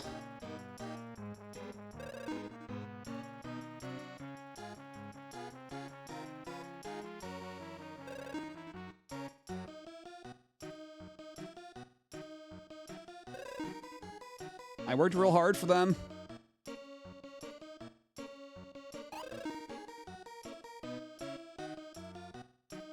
I mean, I'll settle for bars. If we get the triple bar, I'll be happy with that. But 777s would be a really nice way to bookend this stream.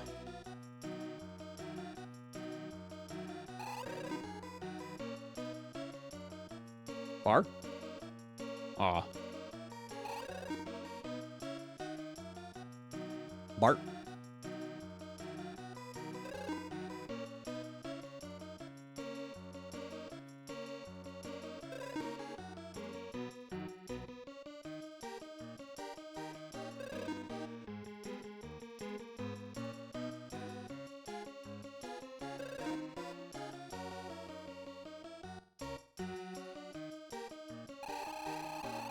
Okay, we got treasure, which isn't too shabby either. I think so far we've managed to break even.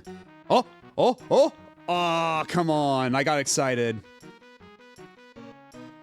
The fluffy thing was, Fumi, I believe. We called our Fumi, Fred. Ours is Fred.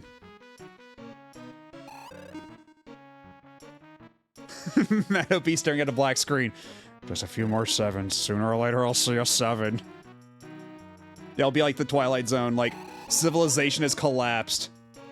I'll just be in a withered, empty house. Just muttering to myself as I stare at a powerless, horribly broken TV. To nobody in particular. Come on, chat. Well, we'll get a 7 eventually. Just stick with me, chat. You gotta believe in me, chat. We'll get a 7. Just one more 7. Just one more set of 777s, chat. While I pay no heed to the raiders plundering my abode for gasoline or water or whatever it is. Whatever's more valuable in the wasteland.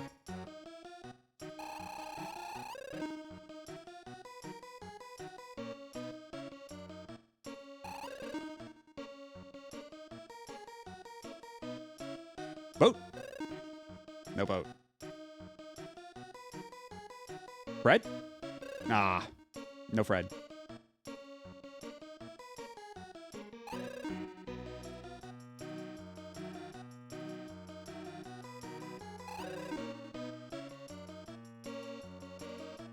I do sometimes feel this game like not pulling. What's the opposite of like pulling its punches? Like, I could see the game like maybe going like it's one off from getting like a triple of anything, but then it'll just go a little bit further or stop one short when it should. When sometimes it will just stop on that point. Berserk Leather Daddy breaking into your house. Give us all your water. I mean, hello, Skull Daddy and Raiders. Oh, I got a Fred. I wasn't even looking. I got a Fred. Thank you, Skull Daddy, for the Freds.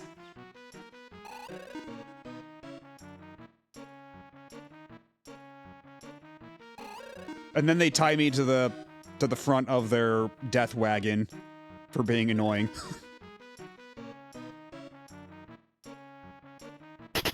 Aw, dang it.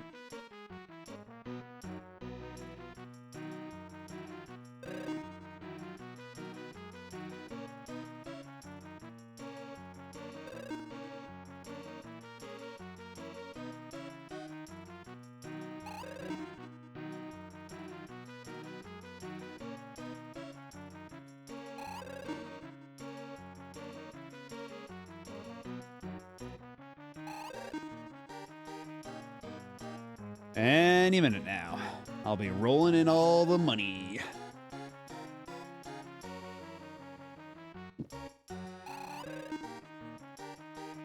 Just you wait and see.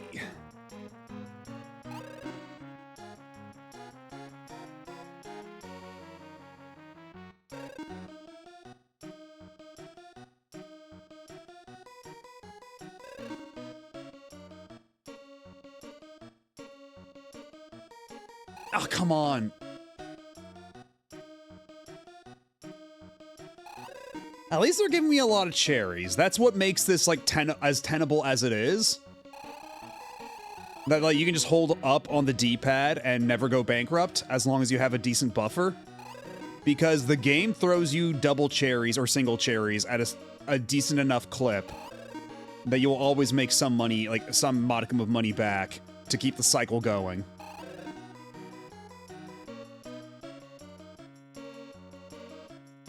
If nothing else, the game is at least merciful about your coinage.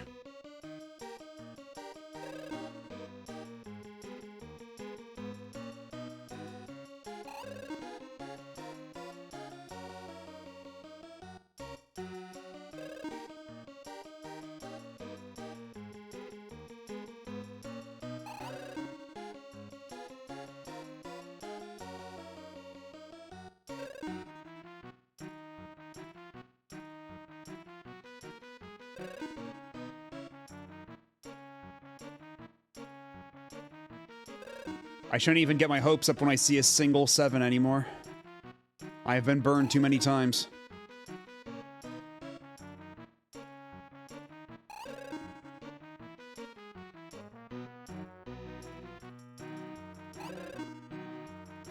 My faith ruined and laid waste.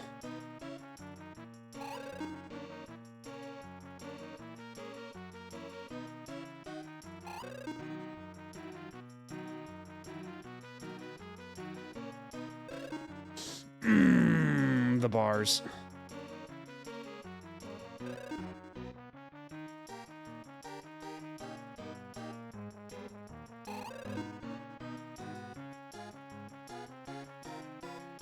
Grapes? No, come on, I can't even have grapes around here. This is bullshit.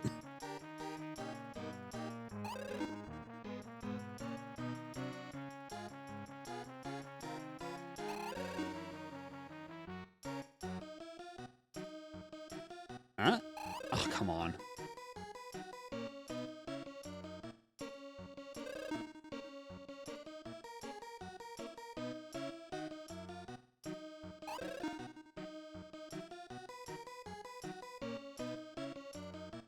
Just one more jackpot to close out the night.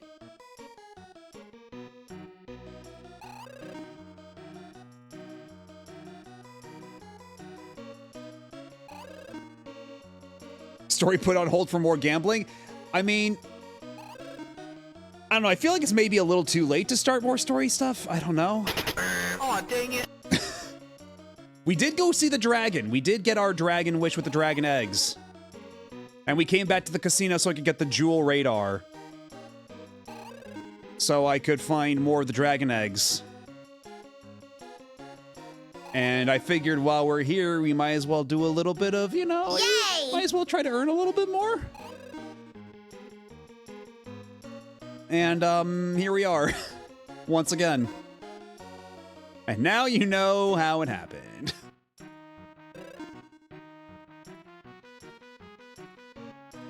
You know how I got my hand stuck in this cookie jar.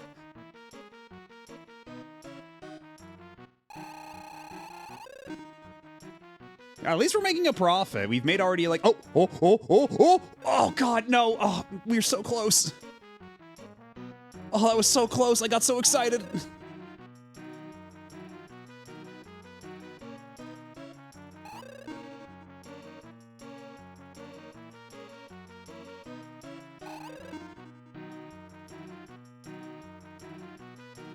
Heart?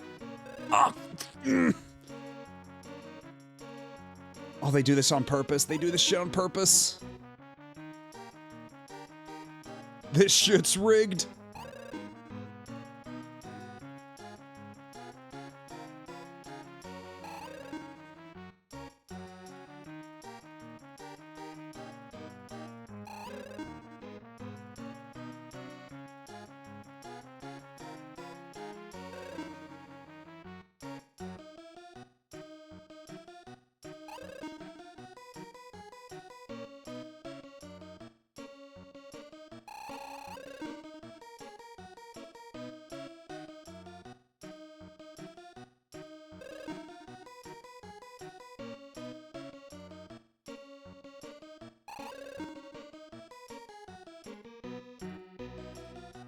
Oh, wait, no, that's too high. That's too high up.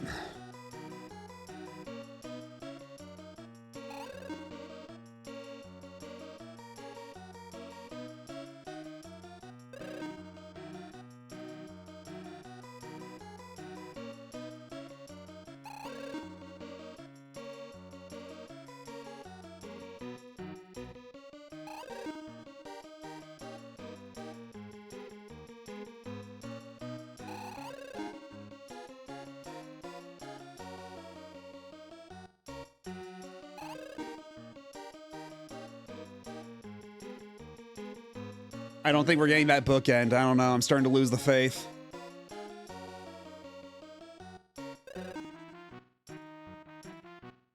My dedication is wavering.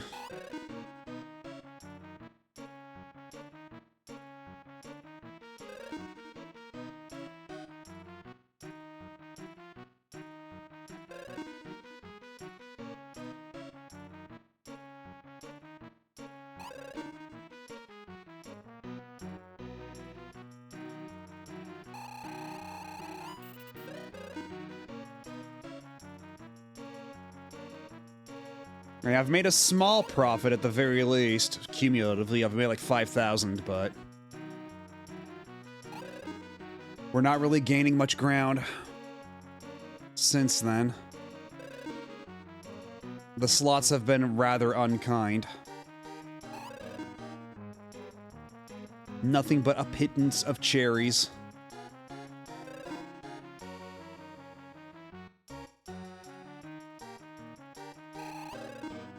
And the occasional bunch of grapes, I suppose. Yeah, see, I didn't even get my hopes up for that 7. I still got a boat, which is nice, but at this point, I have been burned too many times to expect anything from that 7.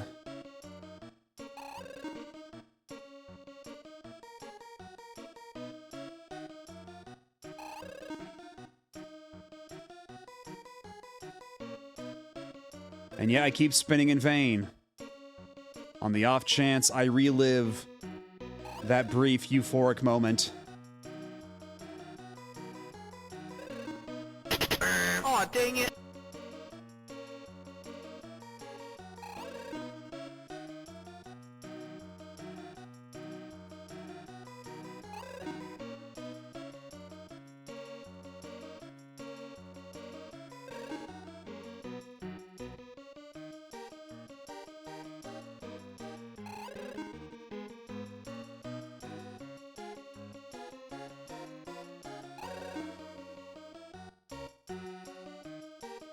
Ah, God damn it. I'm always thinking whenever it happens, like, it's always like, is this the one? Is it finally happening again? But I get just 2 7s lined up right in the middle like that. Is this slot machine better or worse than God Hand? I did get a 777 at the very beginning of the stream.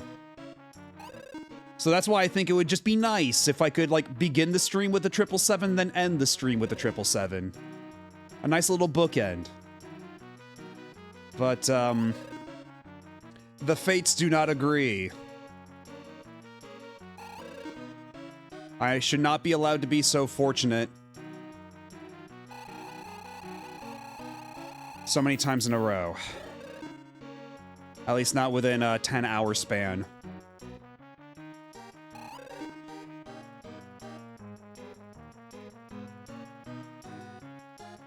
Oh, come on! That was so close.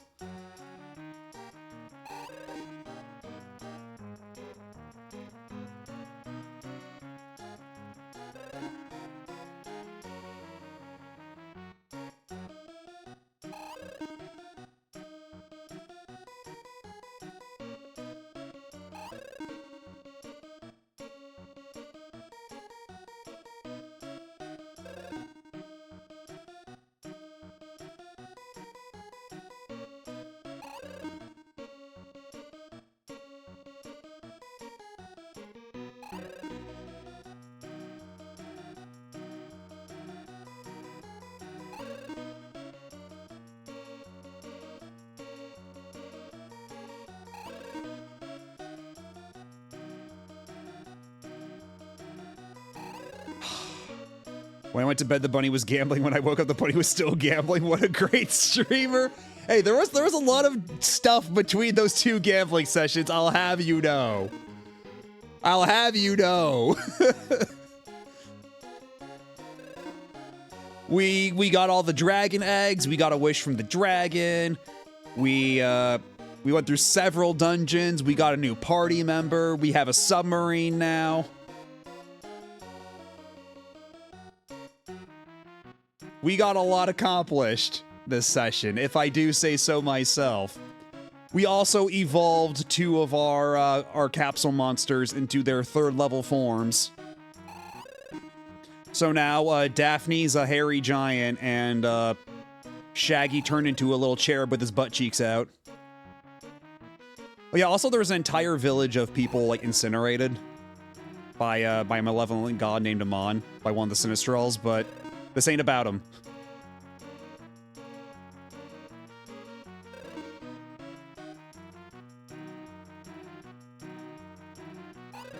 There's been at least 3 that I saw. I mean, maybe there were 3.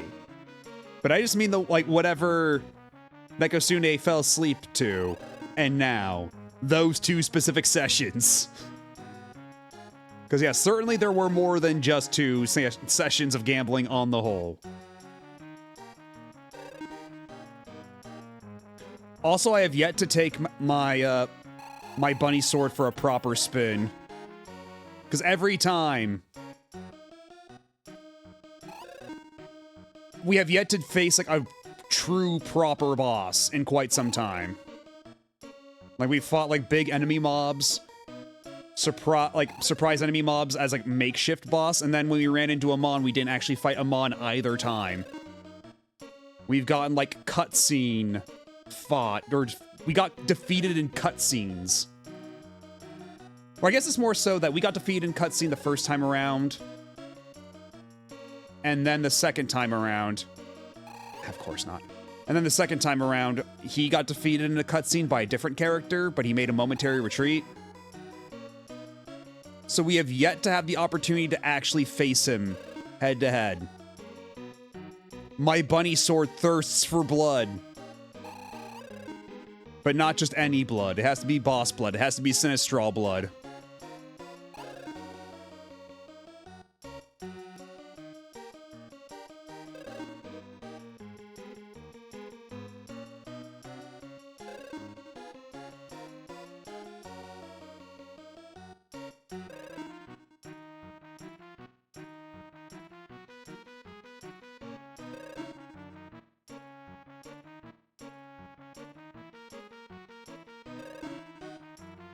Now the machine's just being really rude.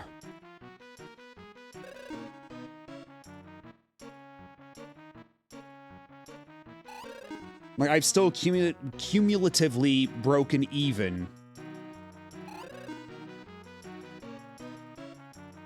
Like, every big gain I have lost all over again. And every loss I've managed to recover from. So we're kind of back where we started.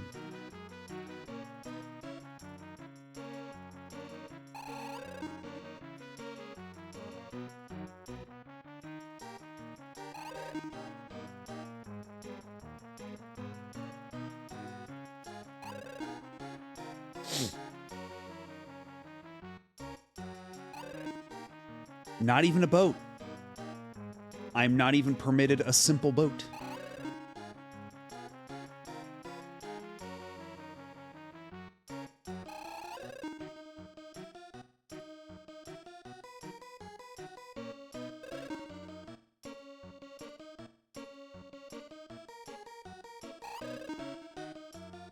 I wonder, like, what if I just, you know, tape down up on the D-pad and I just ran off to do errands for a little bit? Like, just go do, like, actual important shit for a day, then come back and see how much money I've got. If I will have made any, like, notable strides. How good is my luck when I'm not watching? Is slots gambling the ultimate time waster in video games? I can't think of anything more purely RNG. I mean, sometimes, like, some games have ways you can game the slot RNG, right? Like, they'll have a thing you can use to, block a specific line, or, I don't know about fishing, because, like, it depends on the game. Because fishing, like, it'll depend, like, if you go to a specific fishing hole, you'll get these fish here, and then sometimes you can see them on the map. Like, Breath of Fire 3 fishing, well, I think what I liked a lot about it, in particular, is that it wasn't super RNG heavy. You saw all the fish, you knew exactly where they were, and if you had the equipment for it, you could, like, reel it in reliably. If you knew the technique. Yeah, in New Vegas, your luck makes gambling easy, stuff like that. Like, you have, like, a luck stat, or you have an item, or there's some sort of, like, mini-game thing. Like, I think in the Yakuza games, if you do slots in some of them, they have a thing where it's, like, you can activate heat to, like, stop at a specific lines or something like that. It's been a long time since I've played any of the Yakuzas that have slots in them. But I recall something along those lines. Yeah, or cheat items. Yeah, there's always the cheat items, too. Where it's like, oh, if you use this, you'll get an automatic royal flush in poker, or something.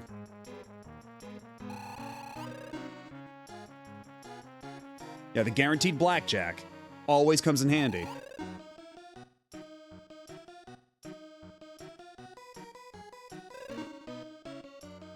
I just wish blackjack in this game were a bit better, paid out a bit more. Because something about the card RNG in this game does feel really wacky. Like, about how it deals out the cards to you, because I feel like Texas Hold'em... Or not Texas Hold'em, 5-card stud. Yeah, that's what they got here. 5-card stud and blackjack, the card RNG is all over the place.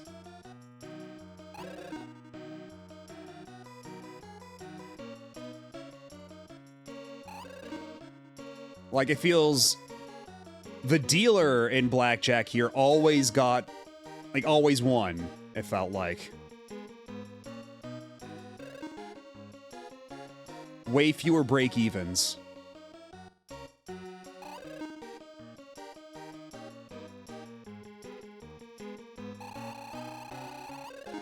And there we go, we're breaking even. Speaking of...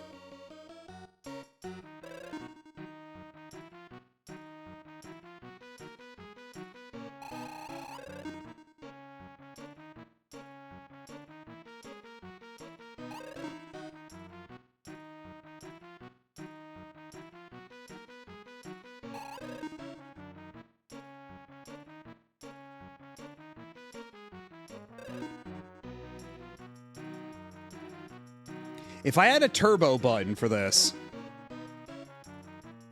this would go by so much faster.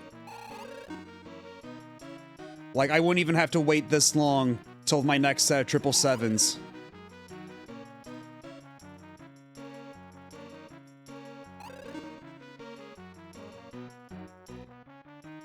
Now, let's give it 3 more minutes, thereabouts.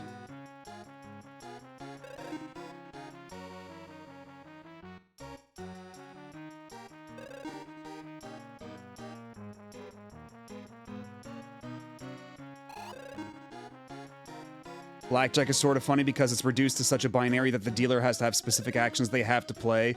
So to a casual person who doesn't realize that they're just left thinking, why did he hit when his hand was higher was mine? Was he stupid? Yeah, and also a lot of other blackjack games I've played say that, like, what is it? Like, they have, like, a specific rule that's, like, always printed on the table where it's, like, dealer, where is it? Like, dealer loses if they have 16, or, like, it's something like that. I forget what it is specifically. Yeah, stands on 17. Yeah, that's the one. And I don't think this blackjack has that. The dealer never stands, and I think that's why the dealer wins so often.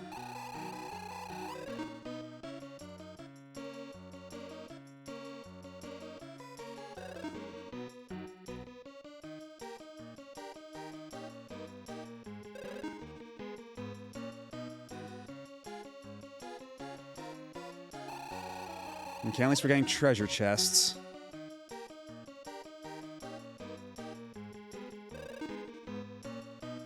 I peeked in here before going to bed and saw gambling. I returned to more gambling. How long have we been gambling? Well, it might surprise you to know, Ozzy Dahaka, we have not been gambling the entire time. We started by gambling, then we did a bunch of stuff. We came back, did a little bit more gambling.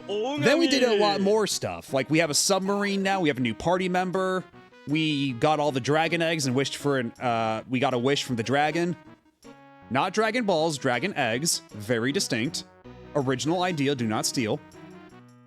And then after that, we came back here to get the dragon egg radar from the casino because we could just buy that here. And, I figured while we were here, we might as well do a little bit more gambling. So, back at it again.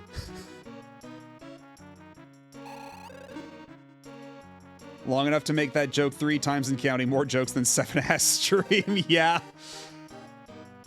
Maybe if I make that joke more, we'll finally get another 7. Maybe enough of this stream will repeat itself that I'll get that 777 again. We can only hope.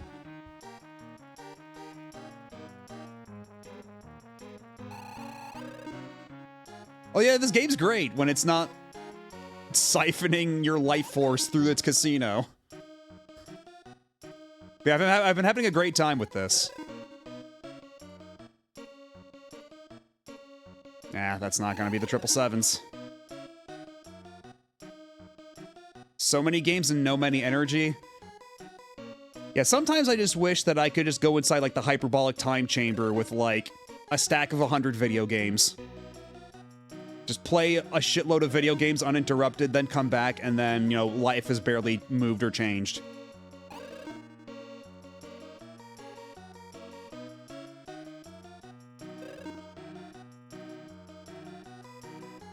It is more time-consuming than the Dragon Quest casinos. I don't think I ever spent this much time in Dragon Quest XI's casino. I feel like that one had much kinder RNG. Whereas this one I feel is probably more, quote-unquote, realistic. Can we do this at 4 times speed? We're playing this on the Mister is the thing. And the Mister, as far as I know, it does not have a turbo function. Or at least not for, like, a fast forward. It has turbo for buttons, but it doesn't have, like, a fast forward protection. Or not, I mean, I'm sorry, I was reading chat at the same time. Dragon Quest XI had luck protection. Yeah, there you go. Here, not so lucky. The way they try to balance it out is instead you get, 4 times your wager back if you get double cherries. And you get double cherries a lot, so it's very hard to actually go bankrupt, but it does take a long time to make big gains.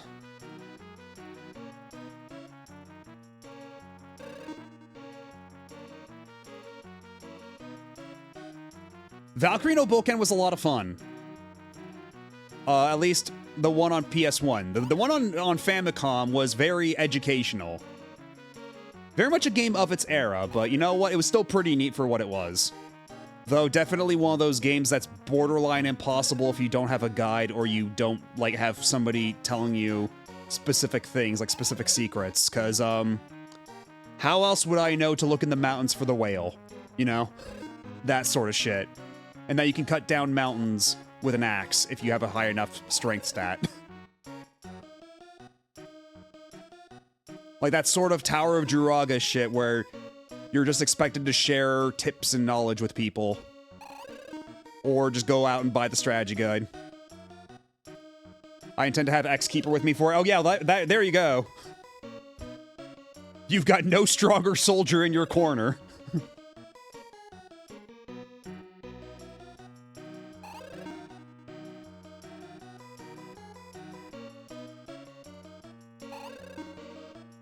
But yeah, it might not surprise you to know that the instant I streamed that, X was on my chat like a hawk.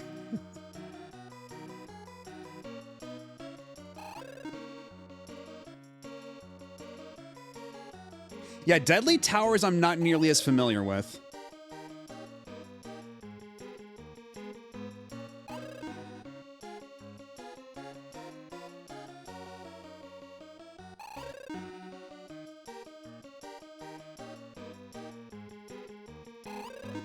But yeah, Valkyrie no Boken was one where I just eventually had to fold and look up guides online.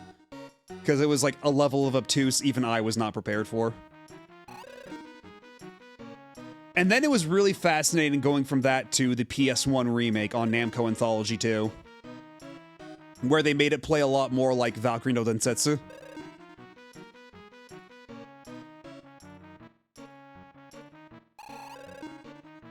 X also decomped Deadly Tower, so there are wellspring of knowledge there too. I suppose I shouldn't be surprised.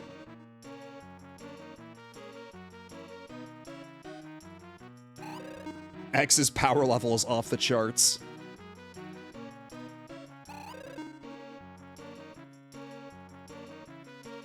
Speaking of which, I have gone well over my 3-minute self-imposed limit here, haven't I? With nothing to really show for it. And I think I'm actually at a point now where I'm starting to lose money. Unless I get triple sevens like right now, or like triple bar. I don't think we're recouping these losses. I think we're officially in the red with this casino visit.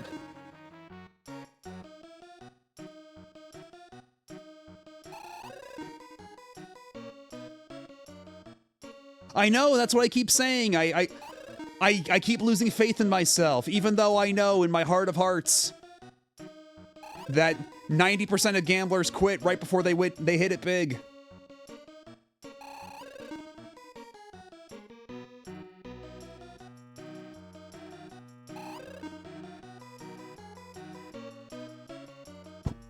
Oh, hit the mic there by accident. Sorry.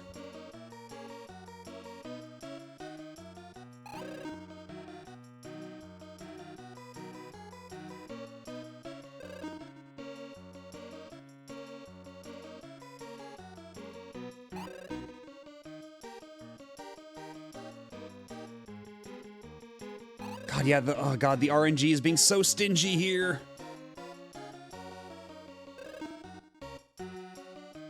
At the very least, I can save Scum. In fact, I think I did save right before I entered the casino, yeah? But yeah, I think what I'll do is legit just keep this all, like, one of these days, I'll just run it in the background, just keep it on all day. While I just go and do other stuff. And then I'll come back in a couple hours and see what we've gotten accomplished. Okay, there we go. We're finally back in the black. Thank you, Fumi. Thank you, Triple Fred. Triple Fumi.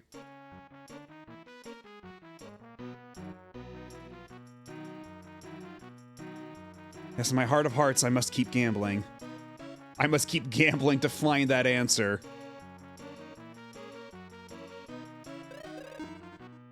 Like Ryu from Streets.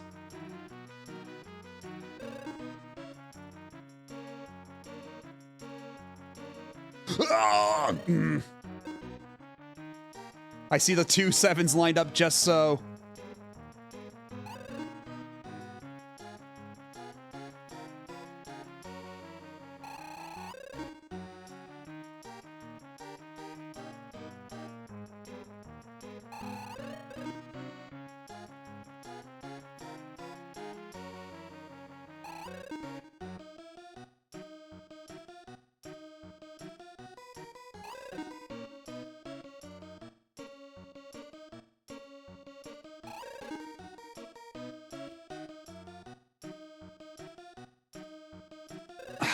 Come on. This machine is such a tease.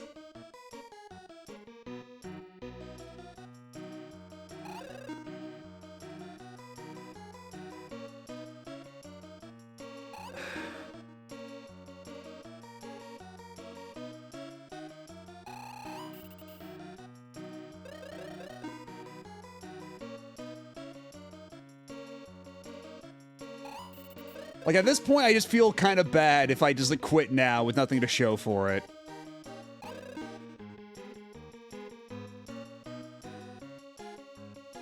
Okay, I guess, you know what? Triple treasure, that's a decent enough note to end it on. That's fine, I guess. Because I probably should call it a night soon. We have been going for 10 hours and 40 minutes. Which, by all the usual metrics, is a pretty lengthy session.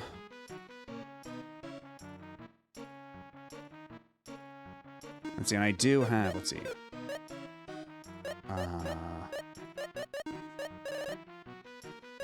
VIP card, all these keys. So many keys. Let's see, where is it? Where's my jewel sonar? So it's not even a dragon radar, it's the jewel sonar. No description.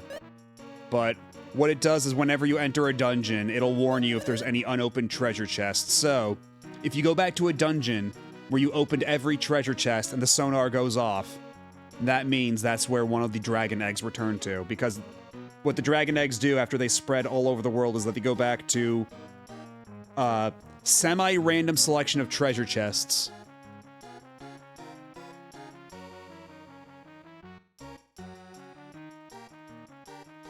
So this will help me in the quest to find them all over again, because I have to make 4 wishes, after which I'll unlock a secret boss fight.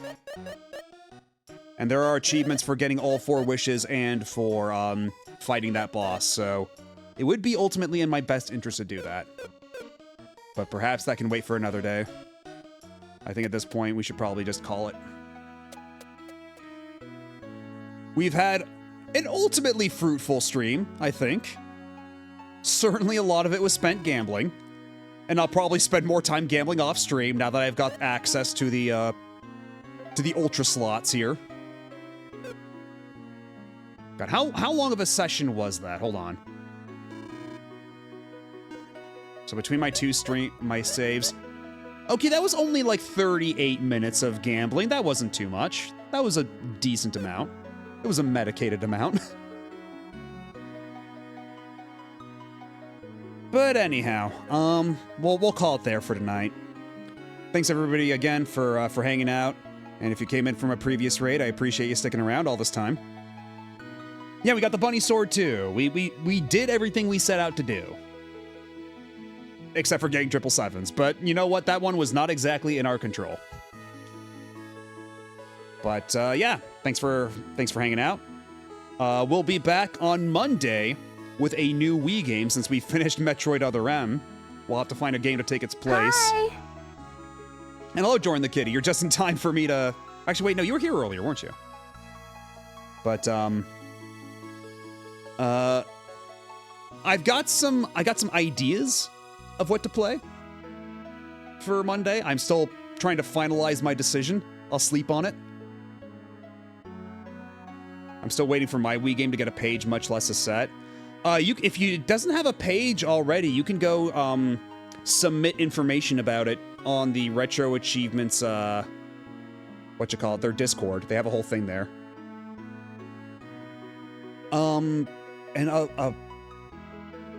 Wednesday, what were we doing Wednesday? Wednesday is more Tenkaichi. We'll be back with more Dragon Ball Z Budokai Tenkaichi 2, where I may or may not succumb to using the button controls. We'll see. I'll try to stick with the motion controls for a bit longer. I have discovered some tech, shall we say. And at any rate, we'll be back on Saturday with more Lufia II. Maybe we'll even get remotely close to beating the game. We'll see. Perhaps not at this rate, but I'll do some more gambling between streams, and maybe we won't spend so much time with doing that. We'll have more time for actual forward progress, perhaps. But anyhow, let's see who's live, who we can raid at this here hour. We've got options. Or actually, we don't have too many options. None of my follows are streaming right now.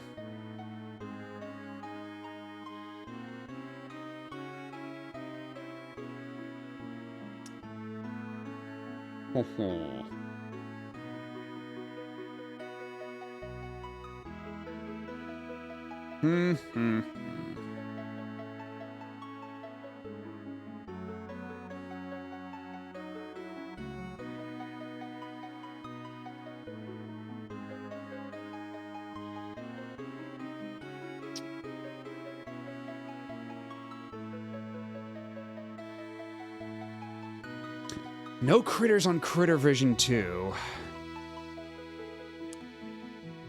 It's rather devoid of critters at the moment.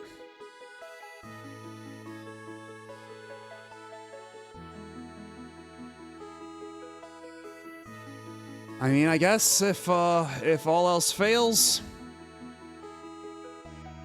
we've always got Salty Bet. Pretty reliable fallback. I was hoping to, pass along folks to a more dedicated, honest, well, not honest, but like an individual, like, live person, but Salty Bet will have to do, I guess. Let's go gambling! Yeah, we'll keep gambling. In the spirit of more gambling, you can bet your salty bucks.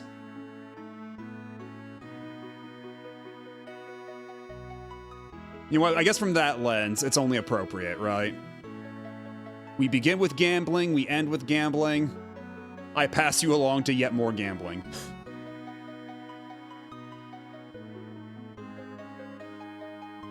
But before I go, I do have a Discord that you can join. So you can be notified whenever I go live, you can get cool emotes, you can see my schedule whenever I update it, and you can just talk to a bunch of cool people. You can do all these things and more on the Discord. But either way, I'll see y'all on Monday, or if not, I'll see you when I see you, and have a good rest of your day, your evening, whatever time it is in your time zone. And I'll catch you when I catch you. Bye-bye.